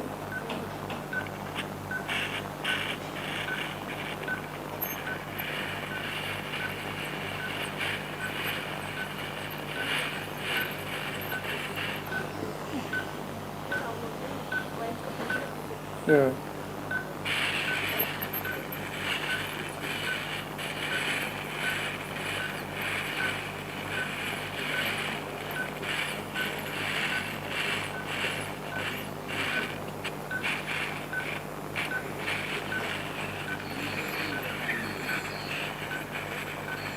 Yeah. This area is whitish.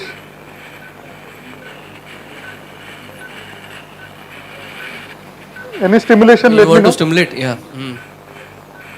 If there is anything, let me know, please. Oh, you are already using it. Okay, fine.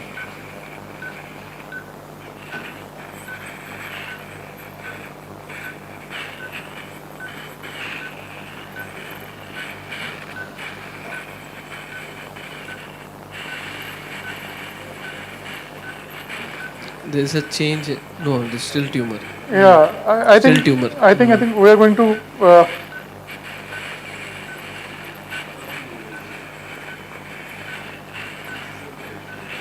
Tumor.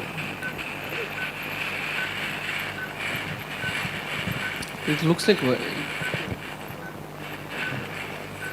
Anything you have? Do you get any signals? How much is the current? 15? You want to?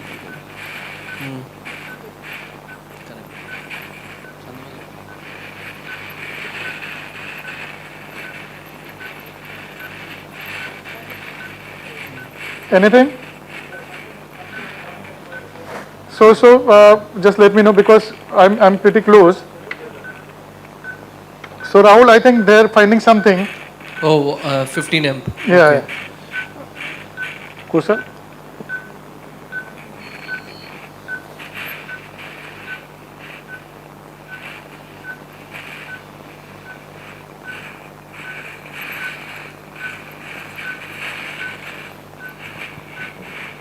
Suman, hook karo. Suman.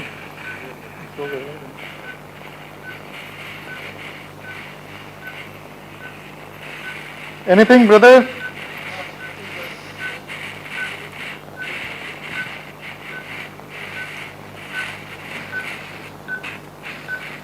So definitely color change is there, okay? Rahul? Yeah. There There's is a definitely color color change. change. You want to do just a MEP? and Yeah. check. Just do MEP. That just would be a better option. Yeah, that will only show that the pathway is intact. Anyway, not a bad thing. Yeah, please do one MEP.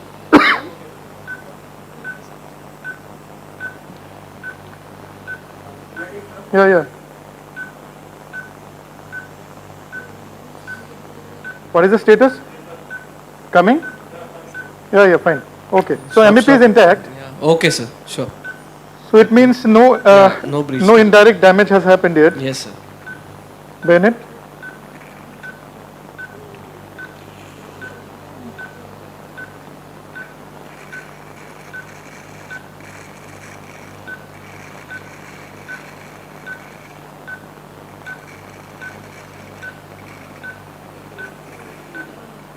So if I go in here, so I have to work between the MCA. So that is the thing. Kusa?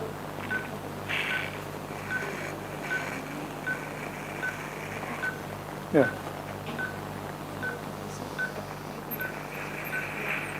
Can you reduce the Kusa? Make it more specific? Kusa people? Are you there? Kusa, please reduce the Kusa. Okay. Okay.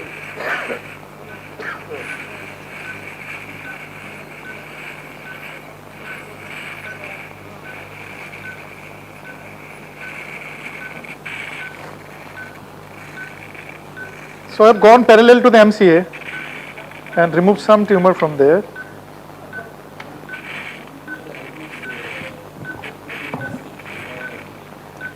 Kusa? Yeah, yes, sir.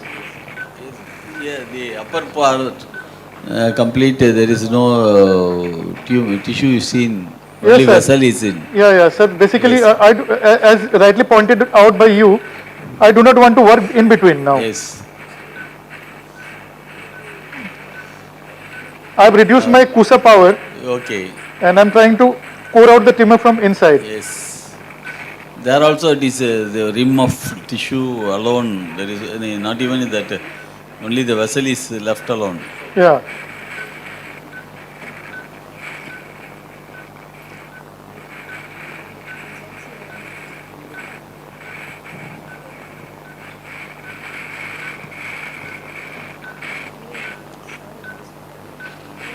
Now whether you get any Color change.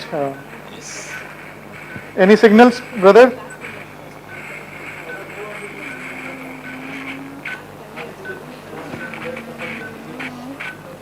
Signals are coming. Signals are coming at 15. Yes. So we are coming. So we'll make it 10. Yes. So we are very much close now. Yes.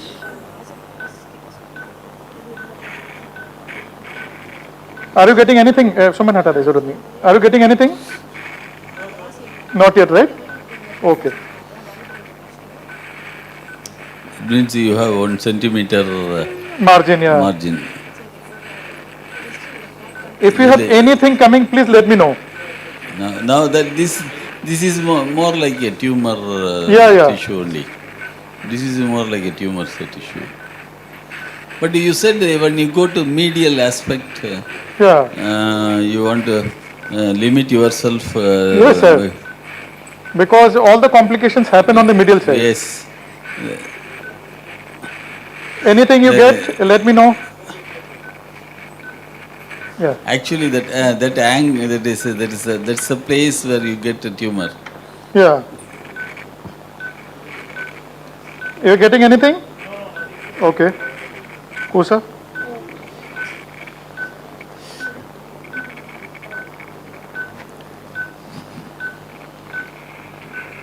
You have connected all the 4 zones. Yeah.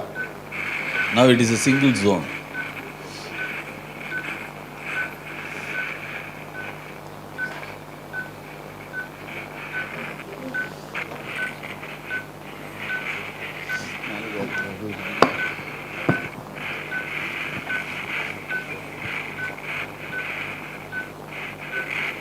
Anything, brother, let me know.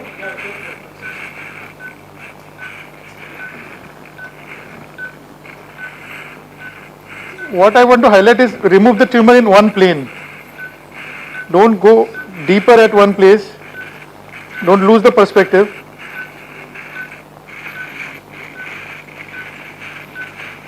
As you are seeing, we can see some whitish tissue here, right? Yes, sir. Yes, sir. Yes, sir. So that is probably the area of the IFOF. Subcortical ointment. Yeah. So I don't want to be more aggressive there. Once I remove that, I will see the lenticular striates. So there are beautiful papers. If possible, I'll forward you. Yes, sir. that intraoperative monitoring can even save lenticular striates, right? Yeah. How? Indirectly by finding out that there is the area of IFOF. Okay, okay. And IFOF overlies the enteroperforated substance. Okay, so, sir. So Yes. if you are able to preserve the white matter, indirectly you are preserving the artery, right? Yes, sir.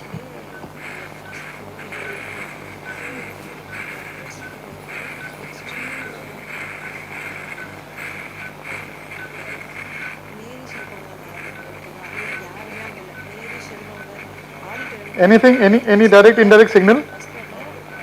You are in 10, na? So you are doing in 10, okay? Sir, we can still see some tumor here.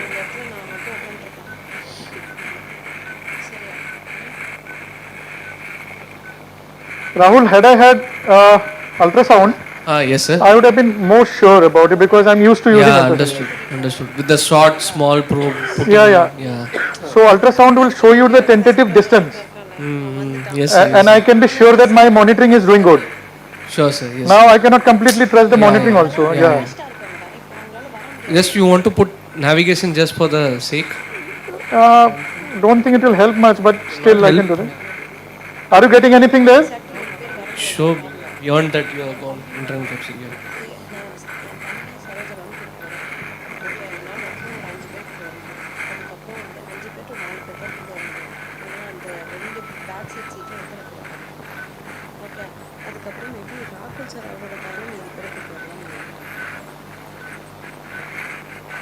समझ ठीक हो? तबीयत खराब लग रहा है?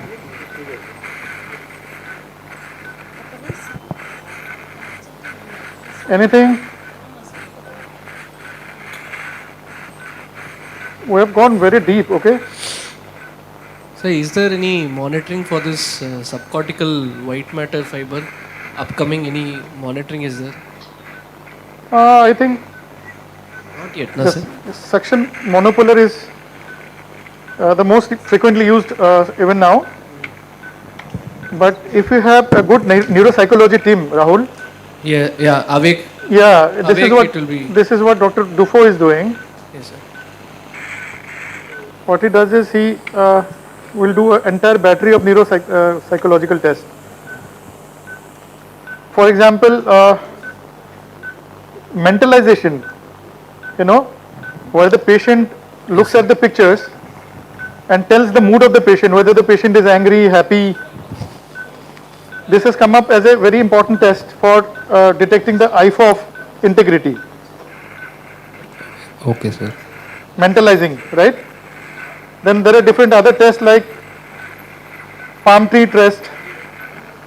Basically, association tests are given to the patient. Yeah. Bennett.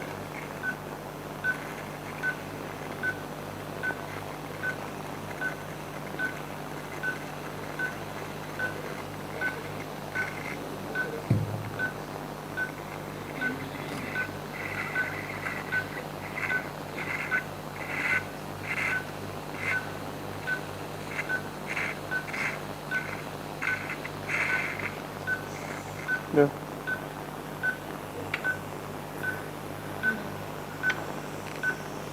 I think we can quietly call it a day, Bennett. Done well, Kun. It is wonderful to see you. Thank you, sir. I think I can go some more.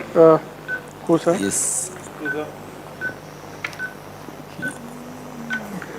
All the four corners, it is almost connected. Yes.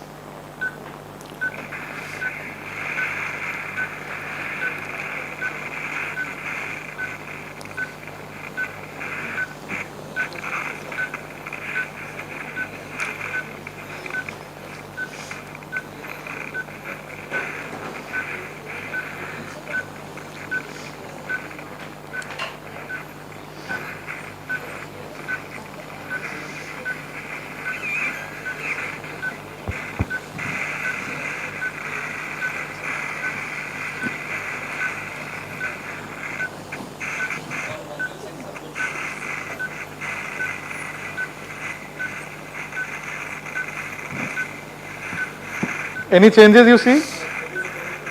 So potentials are coming up at 10, sir. Okay. So I think this is where I'm gonna stop. Okay. Because the tumor is ill-defined, so Okay. I have to be extra conservative here. Sir, excellent, sir. Excellent demonstration, sir. Thank you. So 1 minute, sir. yeah. Kusa. They're saying that we are getting some stimulation at 10. Considering that the tumor is, very ill-defined, Rahul. So 10 is what we are going to settle for. Yes, sir. Getting something, brother?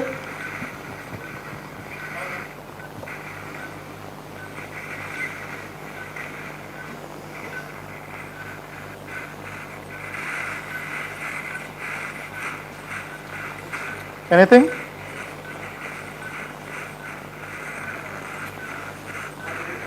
You're getting something there? They're all, so they're getting something here also? At what At 10. current, sir? 10. At 10. Bala, are you there? Yes, sir. Yeah, I'm here. Yeah. Sir, that sleeve of tumor which have left below the MCA. Yeah, Bennett. Bennett. That how much generally you leave, sir? Like. See, this is a what very. What about the thickness? Yeah. It's a very good question and very difficult as well. Yeah. Between the MCA. I can go. Below the MCA. Yeah. The problem is probably I can remove more, but yeah.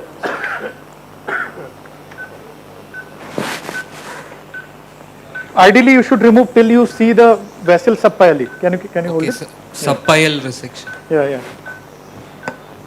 So I'm almost done. I'll just see the temporal area. Okay. Yes, sir. Bipolar. So as you see, we have removed the tumor mostly this through Sylvian fissure, right? Yes, sir.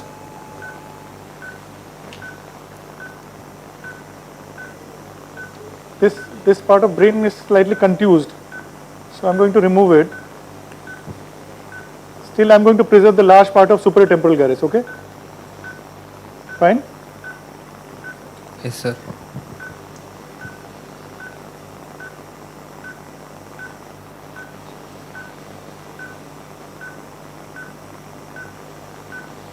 Scissor.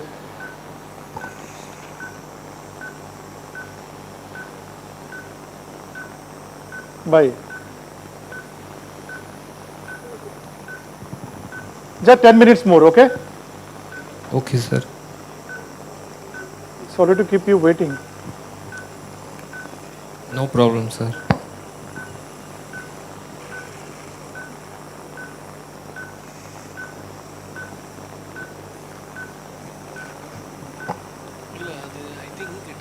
Scissor. As you saw, we did not use a retractor. Dynamic retraction. Nice. Dynamic retraction. I think it suffices at almost occasions. Yeah. Bye. It's all right. There is a vessel there. Bipolar.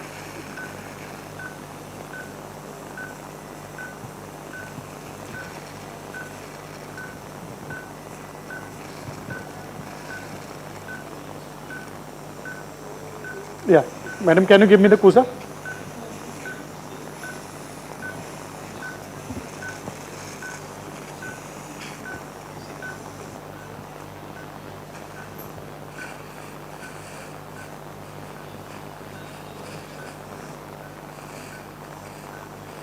This is normal, right?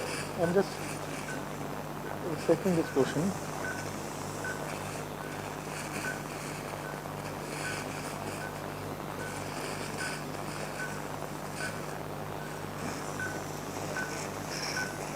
Bipolar, please.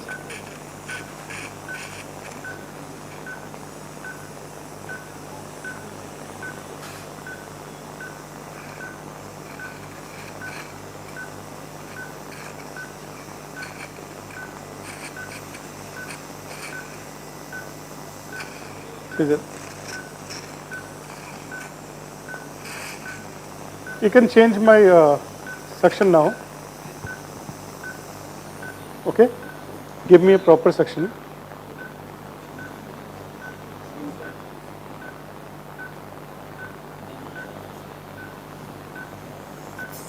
Okay. Bend it to me.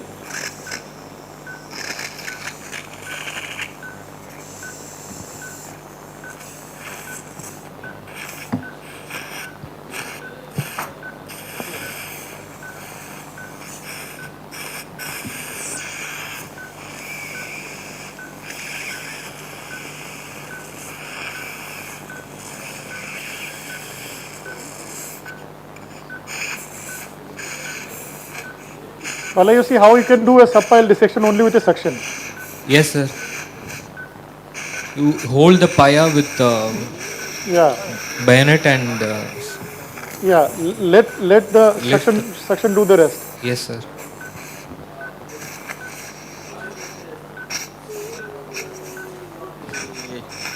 Your suction is on the paya only, or temporal gyrus. Yes, sir. So I'm holding the paya with my forceps. So I find it very useful technique in doing subpile dissection. Suction, as Dr. Goel says, is the surgeon's best friend during surgery.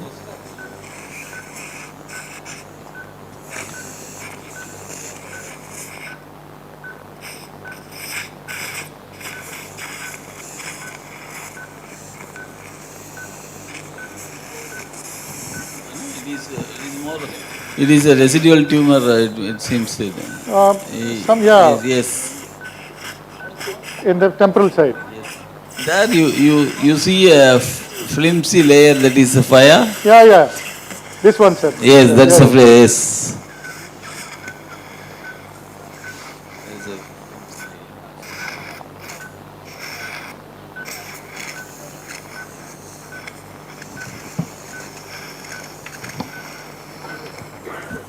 Basically, if you see the scan, sir, the tumor has descended into this area from the insula.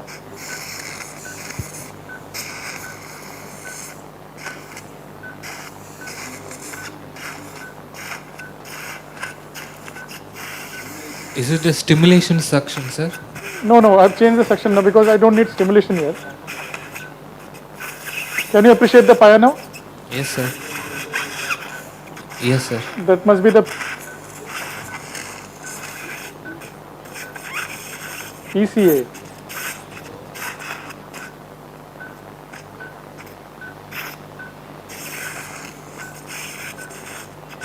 Right? Can Yes, you see? sir. Yes, sir. I can see the possibly the tent by the side.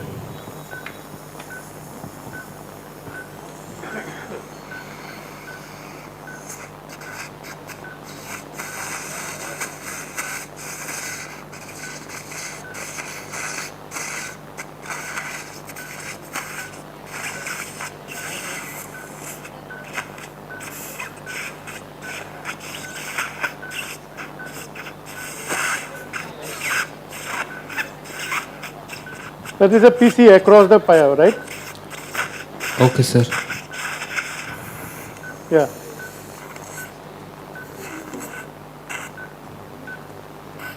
This is the tumor, so I'm going to remove part of it, then I'm done. So this is a zone 4 residual part. Okay, sir.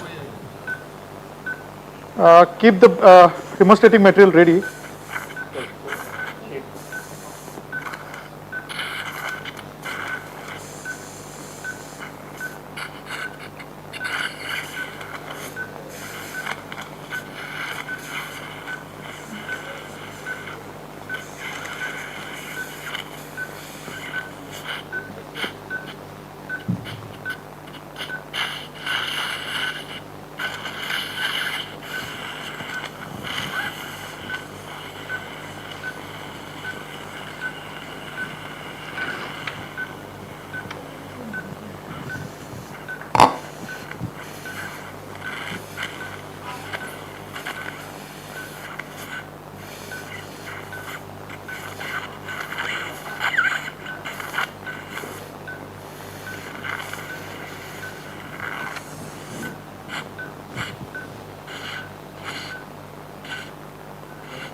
That looks like tumors, no, sir? Yeah. The tumor which is going into the medial temporal lobe. At the same time, this area is dangerous also. Let's see how much of it can still be removed.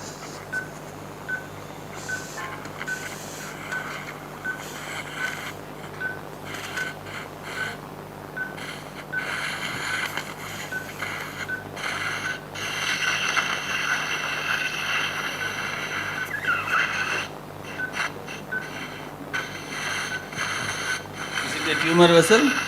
Yeah. Okay.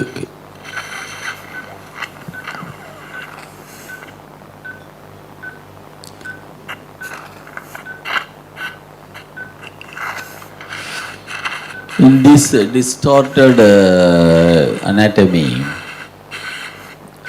how will you identify the placement of other vessels? Very difficult, sir. We have to probably You have shown MRE, some vessels displacement was there. Yeah. So, sir, that part of tumor which I was after, yes, was the portion which was going into the temporal lobe. Oh, okay. From here. Very good. Yeah. Can you see? Yeah. Yes. This is exactly where I stopped. Yes, we can. There was some bulge-like thing. Yeah. Is it a bulge? Yeah, sir. There is some. There is a normal placement of basal ganglia. Yeah. So this is exactly the place where I had gone from this side. Okay, sir. Bipolar.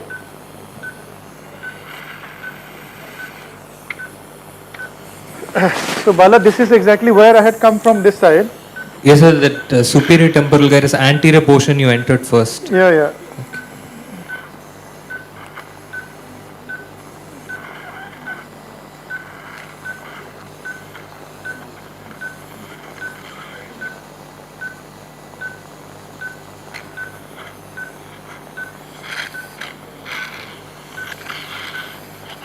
You see this one? Yes, sir.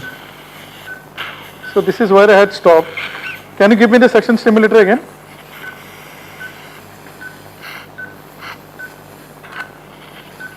Can you see the definite color change? Yes, sir. Looks like normal white matter. This is normal. This is tumorous, but that part was stimulating. So yes, sir. Can you give me that suction stimulator? Yeah.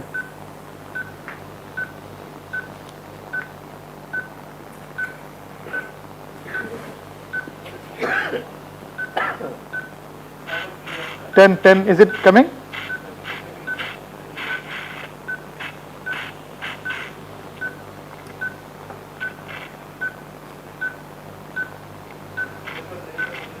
Potentials are coming. Okay. Bala, it is getting stimulated there. Yes, sir. At 10 milliampere. Yeah. So what I removed was nothing but this tumor from this side only. Okay. Now you tell me, just do one MEP before I, yeah. I want to be sure that the vessels have not gone into spasm. Saline.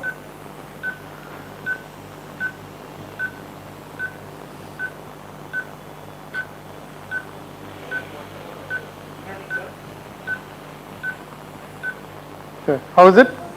Will you use warm water wash or?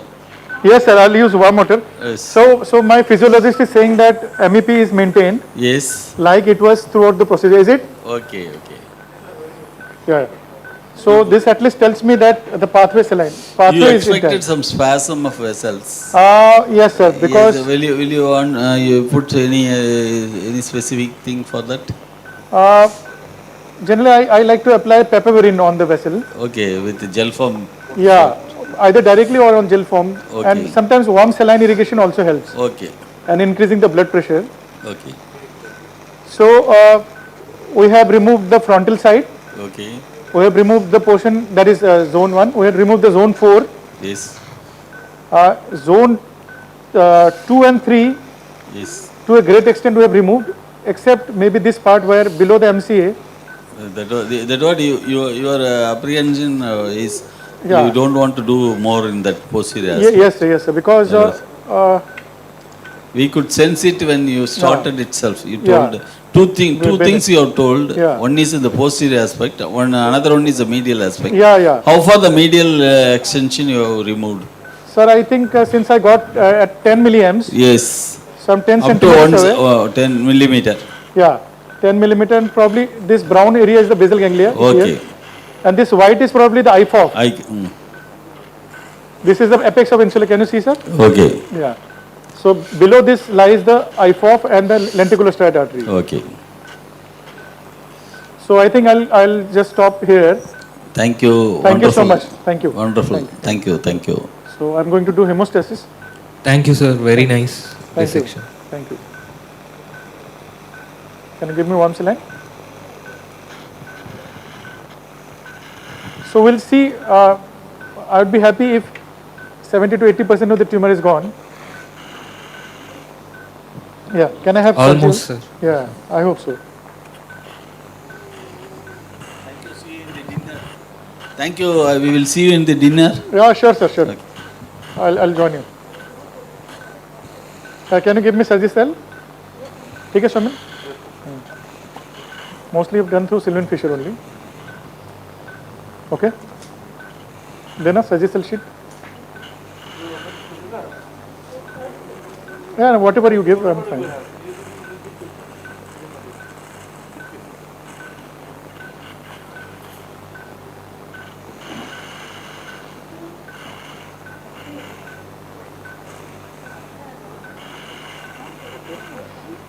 Fibrillate.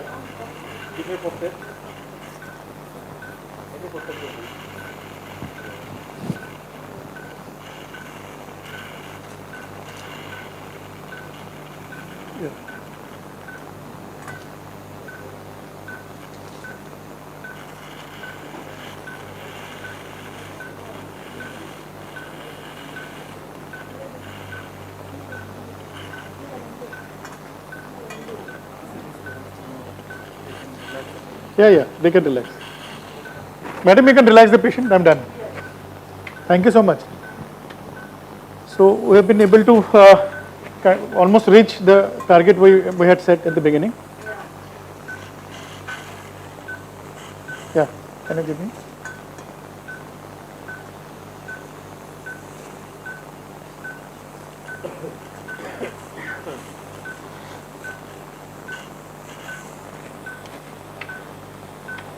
Yes, ma'am.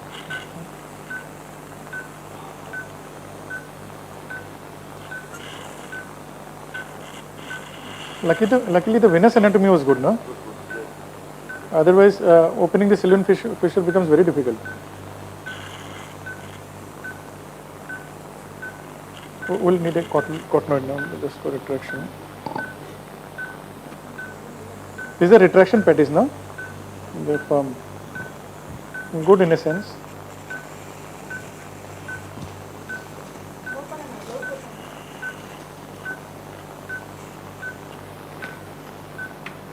Moving, huh?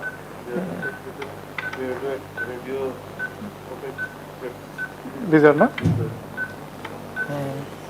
Hold. Yes, madam. Surgical sheet. Just hold it for me. I'm removing some clot.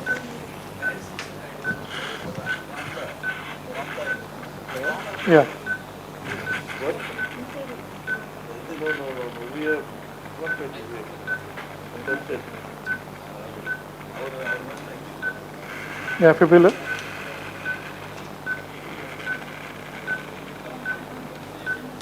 Can you give me? Yeah.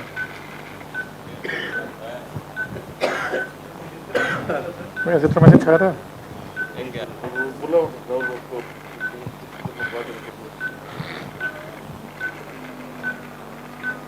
Can you give me again? Put my mic off, please.